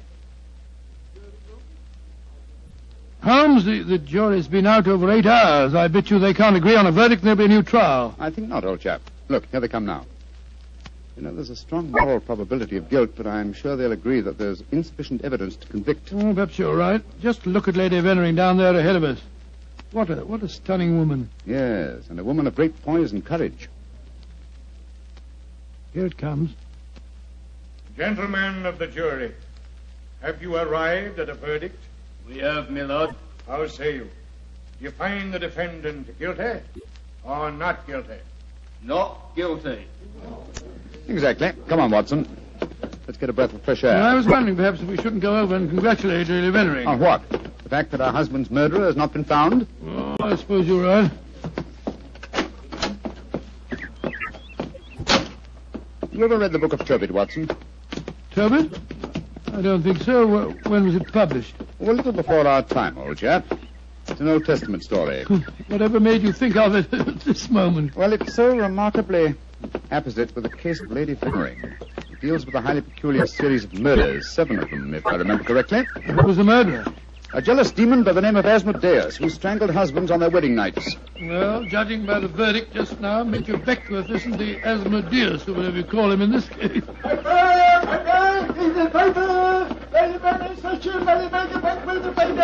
you are, boy. Here, give me a paper. Thank you, Governor. Thank you. Paper! Well, Holmes, what does it say? Oh. Wait a minute. Here we are. Listen to this. Lady Veneering, widow of the murdered man, says that she will marry the suspect. Lady Veneering told newspaper reporters this afternoon that if Major Beckworth is acquitted, she will marry him before the year is out. Oh, upon my soul, Holmes, there's a positive sparkle in your eyes. You read about her. I must admit the lady fascinates me, old chap. I hope before she becomes involved in any further tragedies that we may have the opportunity of meeting her. And something tells me that we will.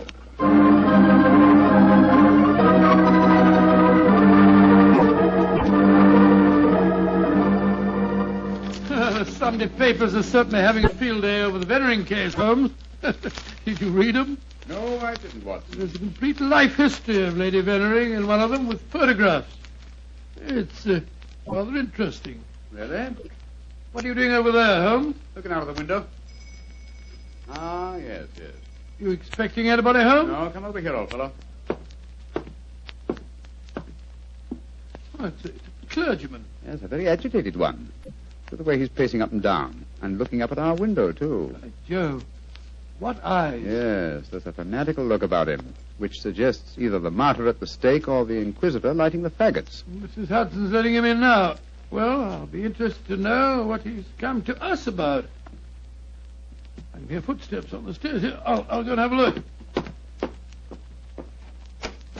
How do you do, sir? Come along in, won't you? It's all right, thank you, Mrs. Hudson. You're Mr. Sherlock Holmes? I am, sir, and this is my colleague, Dr. Watson. My name is Whalen, the Reverend Arthur Whalen. How do you do, sir? How do you do, sir? Sit down, won't you, and tell me what I can do for you. Thank you. Mr. Holmes, this is a very difficult subject to broach. In fact, it's only after intense personal conflict that I've been able to force myself to come to you. May I ask you, are you familiar with the Book of Tobit? Book of Tobit? Gracious me. You were talking about that yesterday, Holmes. I see that you've come to consult me about the Veneering case. But that's amazing. How did you know? Has Lady Veneering been in touch with you? No, sir, but I'm familiar with the Book of Tobit, and Lady Venering's case closely resembles that of the woman Sarah in the Old Testament story. More closely than you realize, Mr. Holmes. Did you know that before each one of Lady Venering's husbands was killed, they received a threatening note? Yes, I recall that from the trial. Signed in some sort of gibberish, weren't they, sir? No, Doctor. Yesterday I was permitted for the first time to examine one of these notes. The apparent gibberish was in reality ancient Hebrew writing. Indeed. Were you able to translate it? Yes, Mr. Holmes. In effect, it said, if you go through with this marriage, your hours are numbered. And it was signed Asmodeus. Oh. The name of the jealous demon who strangled husbands in the Book of Tobit. Exactly. Just why have you come to me, sir? I want you to talk to Diana, to Lady Veneering, to tell her she must not go through with this new marriage. Murder is stalking her, Mr. Holmes. I have argued with her, prayed with her, implored her to realize her danger. But she is adamant. I'm afraid I should feel extremely presumptuous in giving her my advice. No, Mr. Holmes. I have prepared the way for you. You could, I'm sure, make her realize her danger. And she's willing to see me, you say? Willing and anxious. Oh, very well. But I'd like to ask you a few questions first. Anything, Mr. Holmes. What is your interest in her? She's a member of my flock. She needs my guidance. Nothing further? No, Mr. Holmes. By the way, I believe that you performed the marriage ceremony at both of her previous weddings. Yes. Are you proposing to officiate at the ceremony if she marries Major Beckworth? Well, I don't know. I'm hoping that marriage will never take place. And so I want you to help me, Mr. Holmes. Where does the lady live? 47, Berkeley Square. Very well. Dr. Watson and I will call on her this afternoon. Delighted to. I doubt if I can be there myself. In fact, Diana might speak more freely if I'm not. But here's my card. Oh, thank you. You'll know where to get in touch with me if you want to. Very well, sir. Good day to you, gentlemen. And I'm greatly in your debt. Good day, sir. Good day. Strange business, Holmes. I can't believe that Mr. Whalen's motives are entirely impersonal. Nor can I, old chap. What are you laughing about? I was thinking of the Book of Tobit, Watson. In that the role of protector, the role I have just been asked to take, was played by the Archangel Raphael. I can't help feeling, Watson, that I'm making distinct strides in my profession.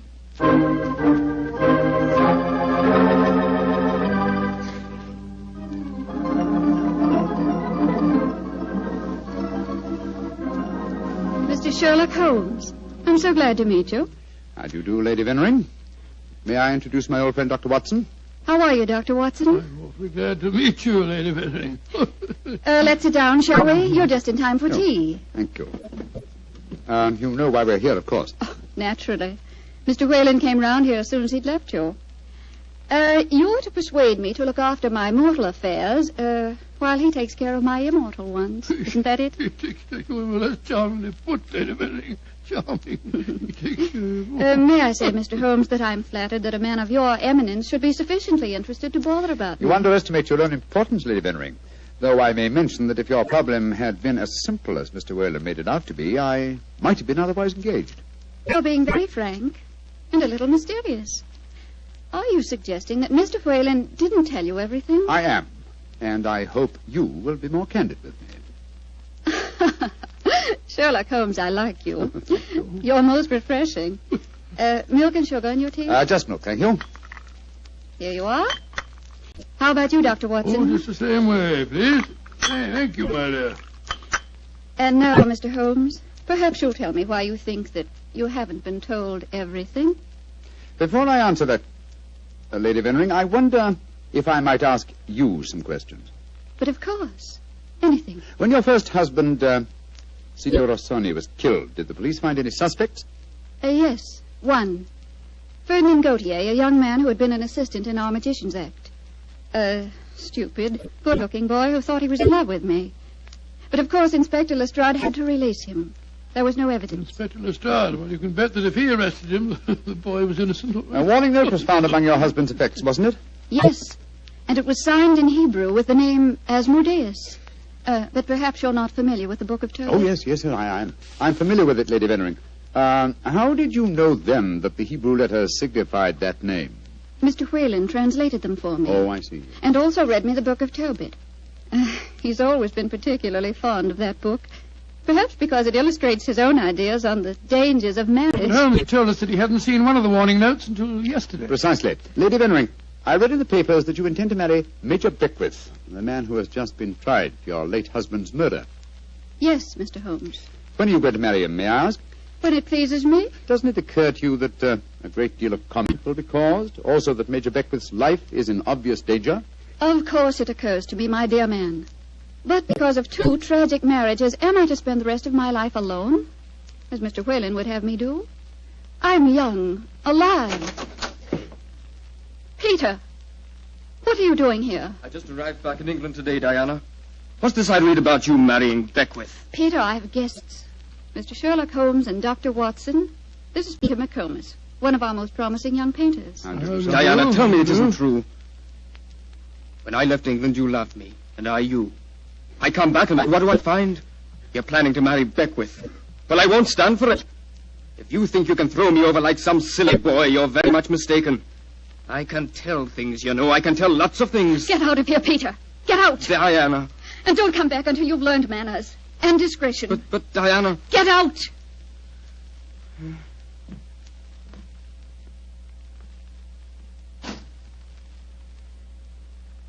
I'm sorry, gentlemen.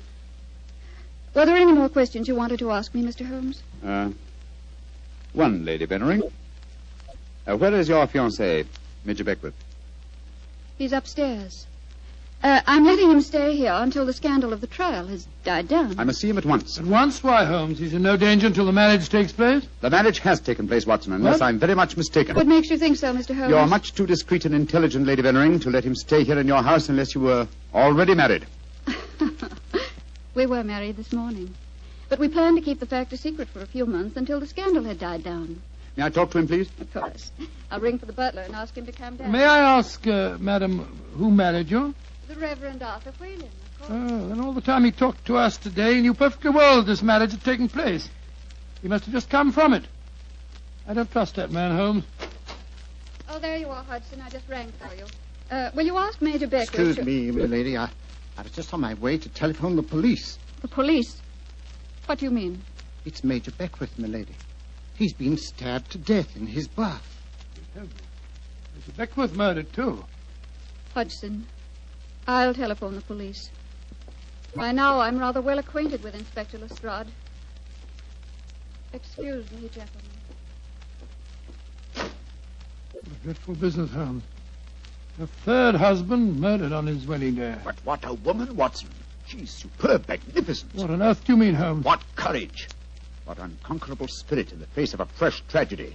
Watson, she fascinates me. I haven't seen such a splendid female since we solved that case for the King of Bohemia.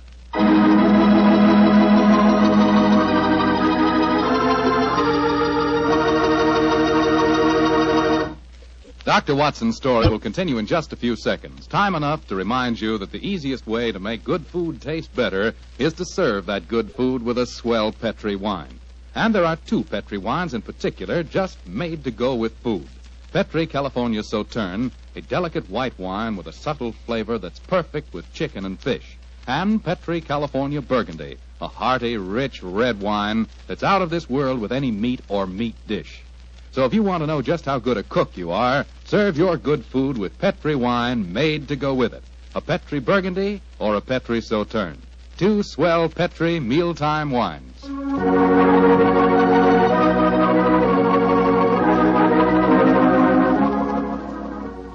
And now back to tonight's new Sherlock Holmes adventure. The famous detective and his old friend Dr. Watson have become involved in the affairs of thrice-married Diana, one-time magician's assistant.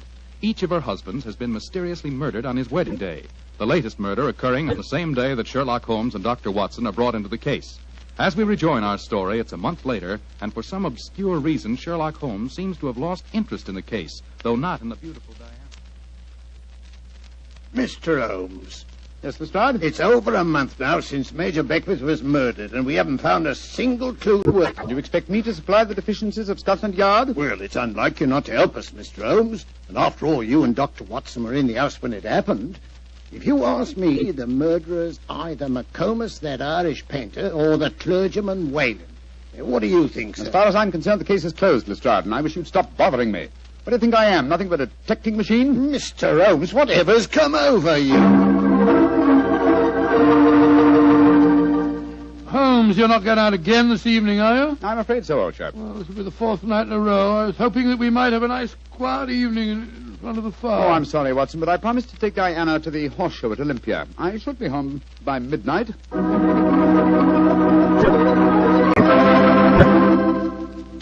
Mr. Holmes. Yes, Mr. Whalen? You're seeing altogether too much of Diana. She seems to be completely under your spell. But you introduced me to her in the first place, with the request that I keep an eye on her. I made a great mistake. As her spiritual protector, I'm afraid I must ask you to stop seeing her. I'm afraid I must ask you, sir, to mind your own business.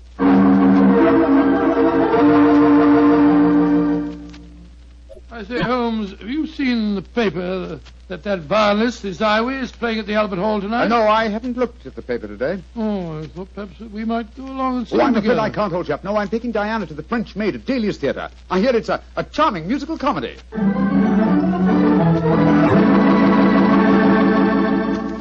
Look here, Holmes. We've been friends for a good many years now. Very true, old fellow. And I think I'm entitled to speak to you straight from the shoulder. Of course you are, Watson. Very well, then. This Diana Beckwith. Oh. Yes, it's your own business, I suppose, but I can't bear to see her making such a fool of you. You've neglected your work entirely since you met her. You get about as though you were a young fellow of 20. What's come over you, Holmes? Stop pacing about, old chap, will you, and sit down. In fact, it might be a good idea if you fortified yourself with a nip of brandy from the Tantalus there. What I'm about to tell you may be something of a shock. Watson, Diana and I are getting married tomorrow. What did you say, Holmes? I'm getting married tomorrow. But, you're insane. Oh, that's not very flattering, Watson. Anyway, I don't see why you should be so surprised. You yourself married and left Baker Street once, didn't you? For you, Holmes, a confirmed woman hater. No, my dear Watson. No, indeed, no. You will remember in our adventure that you titled A Scandal in Bohemia, I met a lady that I have often referred to as the woman. You mean Irene Adler, but she was a criminal. Exactly, and yet Diana has the same magnificent characteristics. keen intelligence, courage, and unconquerable spirit. But Holmes, 3 of her husbands murdered on their wedding nights. You're proposing to be the 4th. Oh, rubbish, my dear fellow. Because tragedy has attended her previous marriages, is she to go through life alone? Holmes, you really mean it, don't you? Of course I do. I think I will have a nip of brandy. Oh, don't take it so badly, old fellow. We'll continue to see a lot of each other. Diana's very fond of you, you know. Oh, well, I'm glad.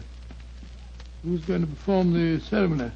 Not the Reverend Mr. Whalen? Oh, no. We decided, in view of Diana's previous marriages, that he might prove to be a trifle, unlucky.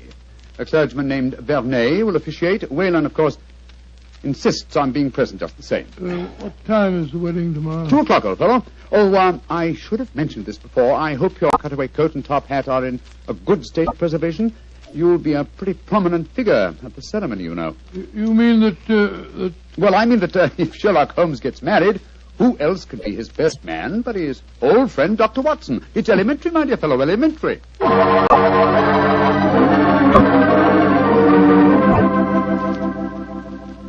I now pronounce you man and wife, and those whom God hath joined together, let no man put asunder.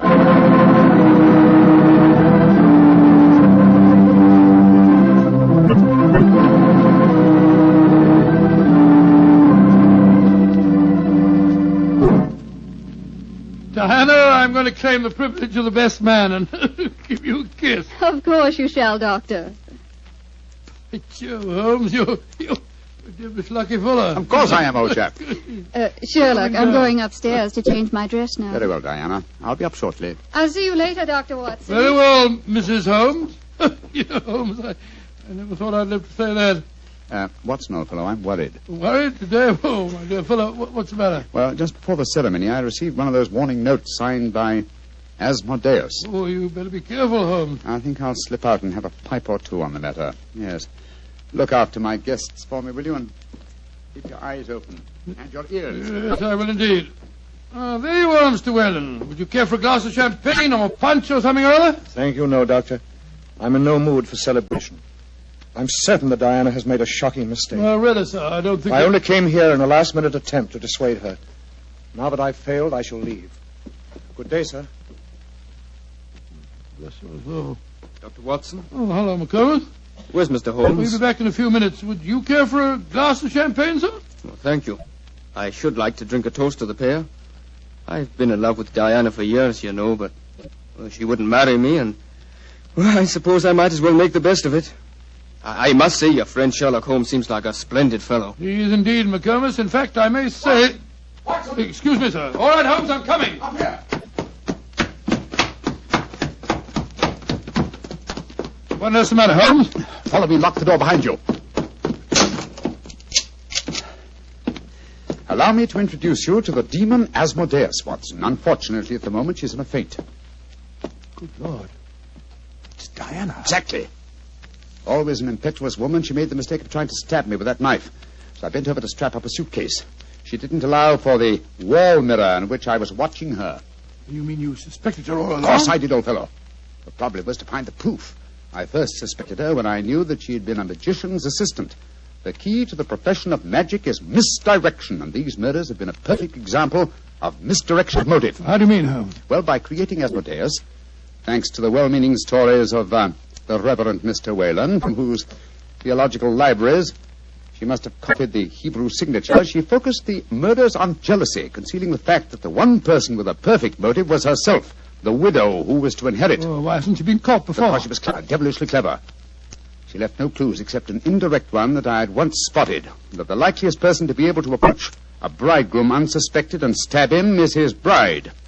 And now I wish you'd see if you can revive her, old fellow. When the police get here, I should like Mrs. Holmes to be in full possession of all her faculties.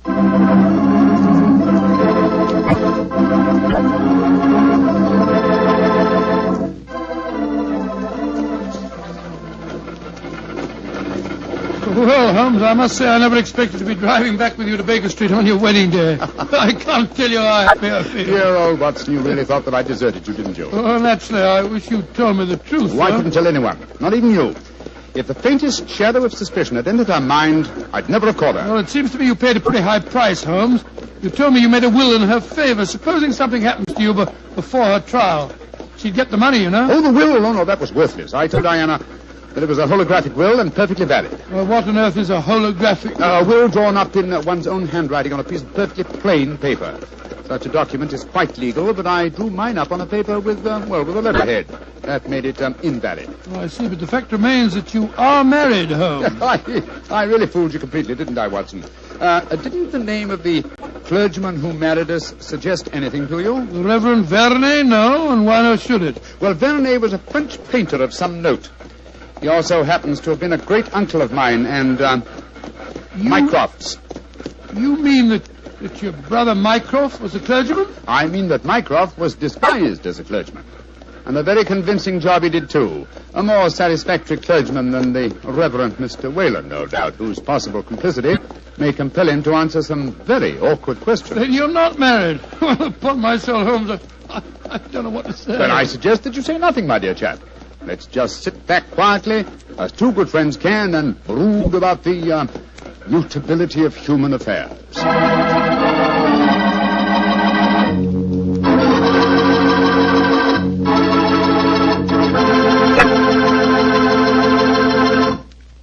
Well, Doctor, tonight's adventure was really a little extraordinary, to say the least. Holmes sure had a narrow escape. Doubly narrow, Mr. Foreman, doubly narrow. He not only escaped the jaws of death, but he also escaped the clutches of matrimony.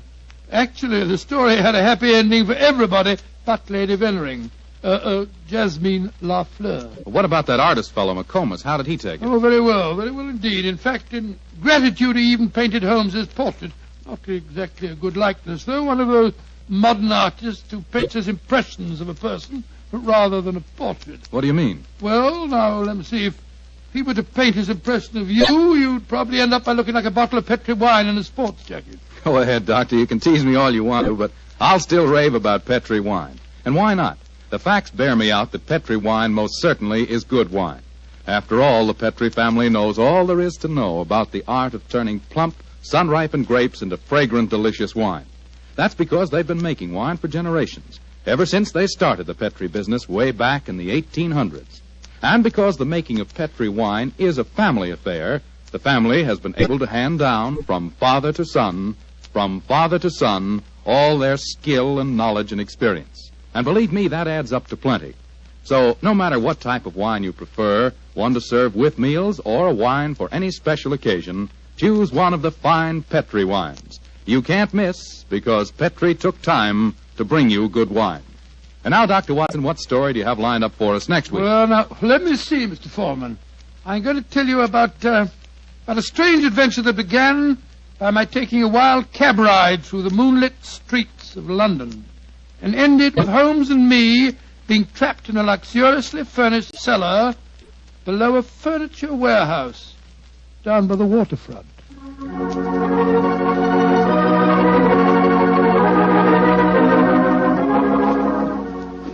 Tonight's Sherlock Holmes adventure is written by Dennis Green and Anthony Boucher and is based on an incident in the Sir Arthur Conan Doyle story, The Adventure of Shoscombe Old Place. Mr. Rathbone appears through the courtesy of Metro-Goldwyn-Mayer and Mr. Bruce through the courtesy of Universal Pictures, where they are now starring in the Sherlock Holmes series.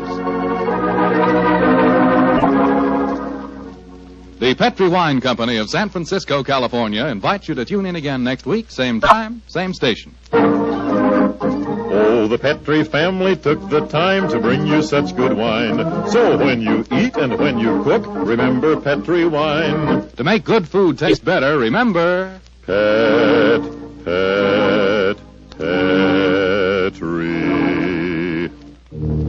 wine. This is Bill Foreman saying goodnight for the Petri family. Sherlock Holmes comes to you from our Hollywood studios. This is the Mutual Broadcasting System.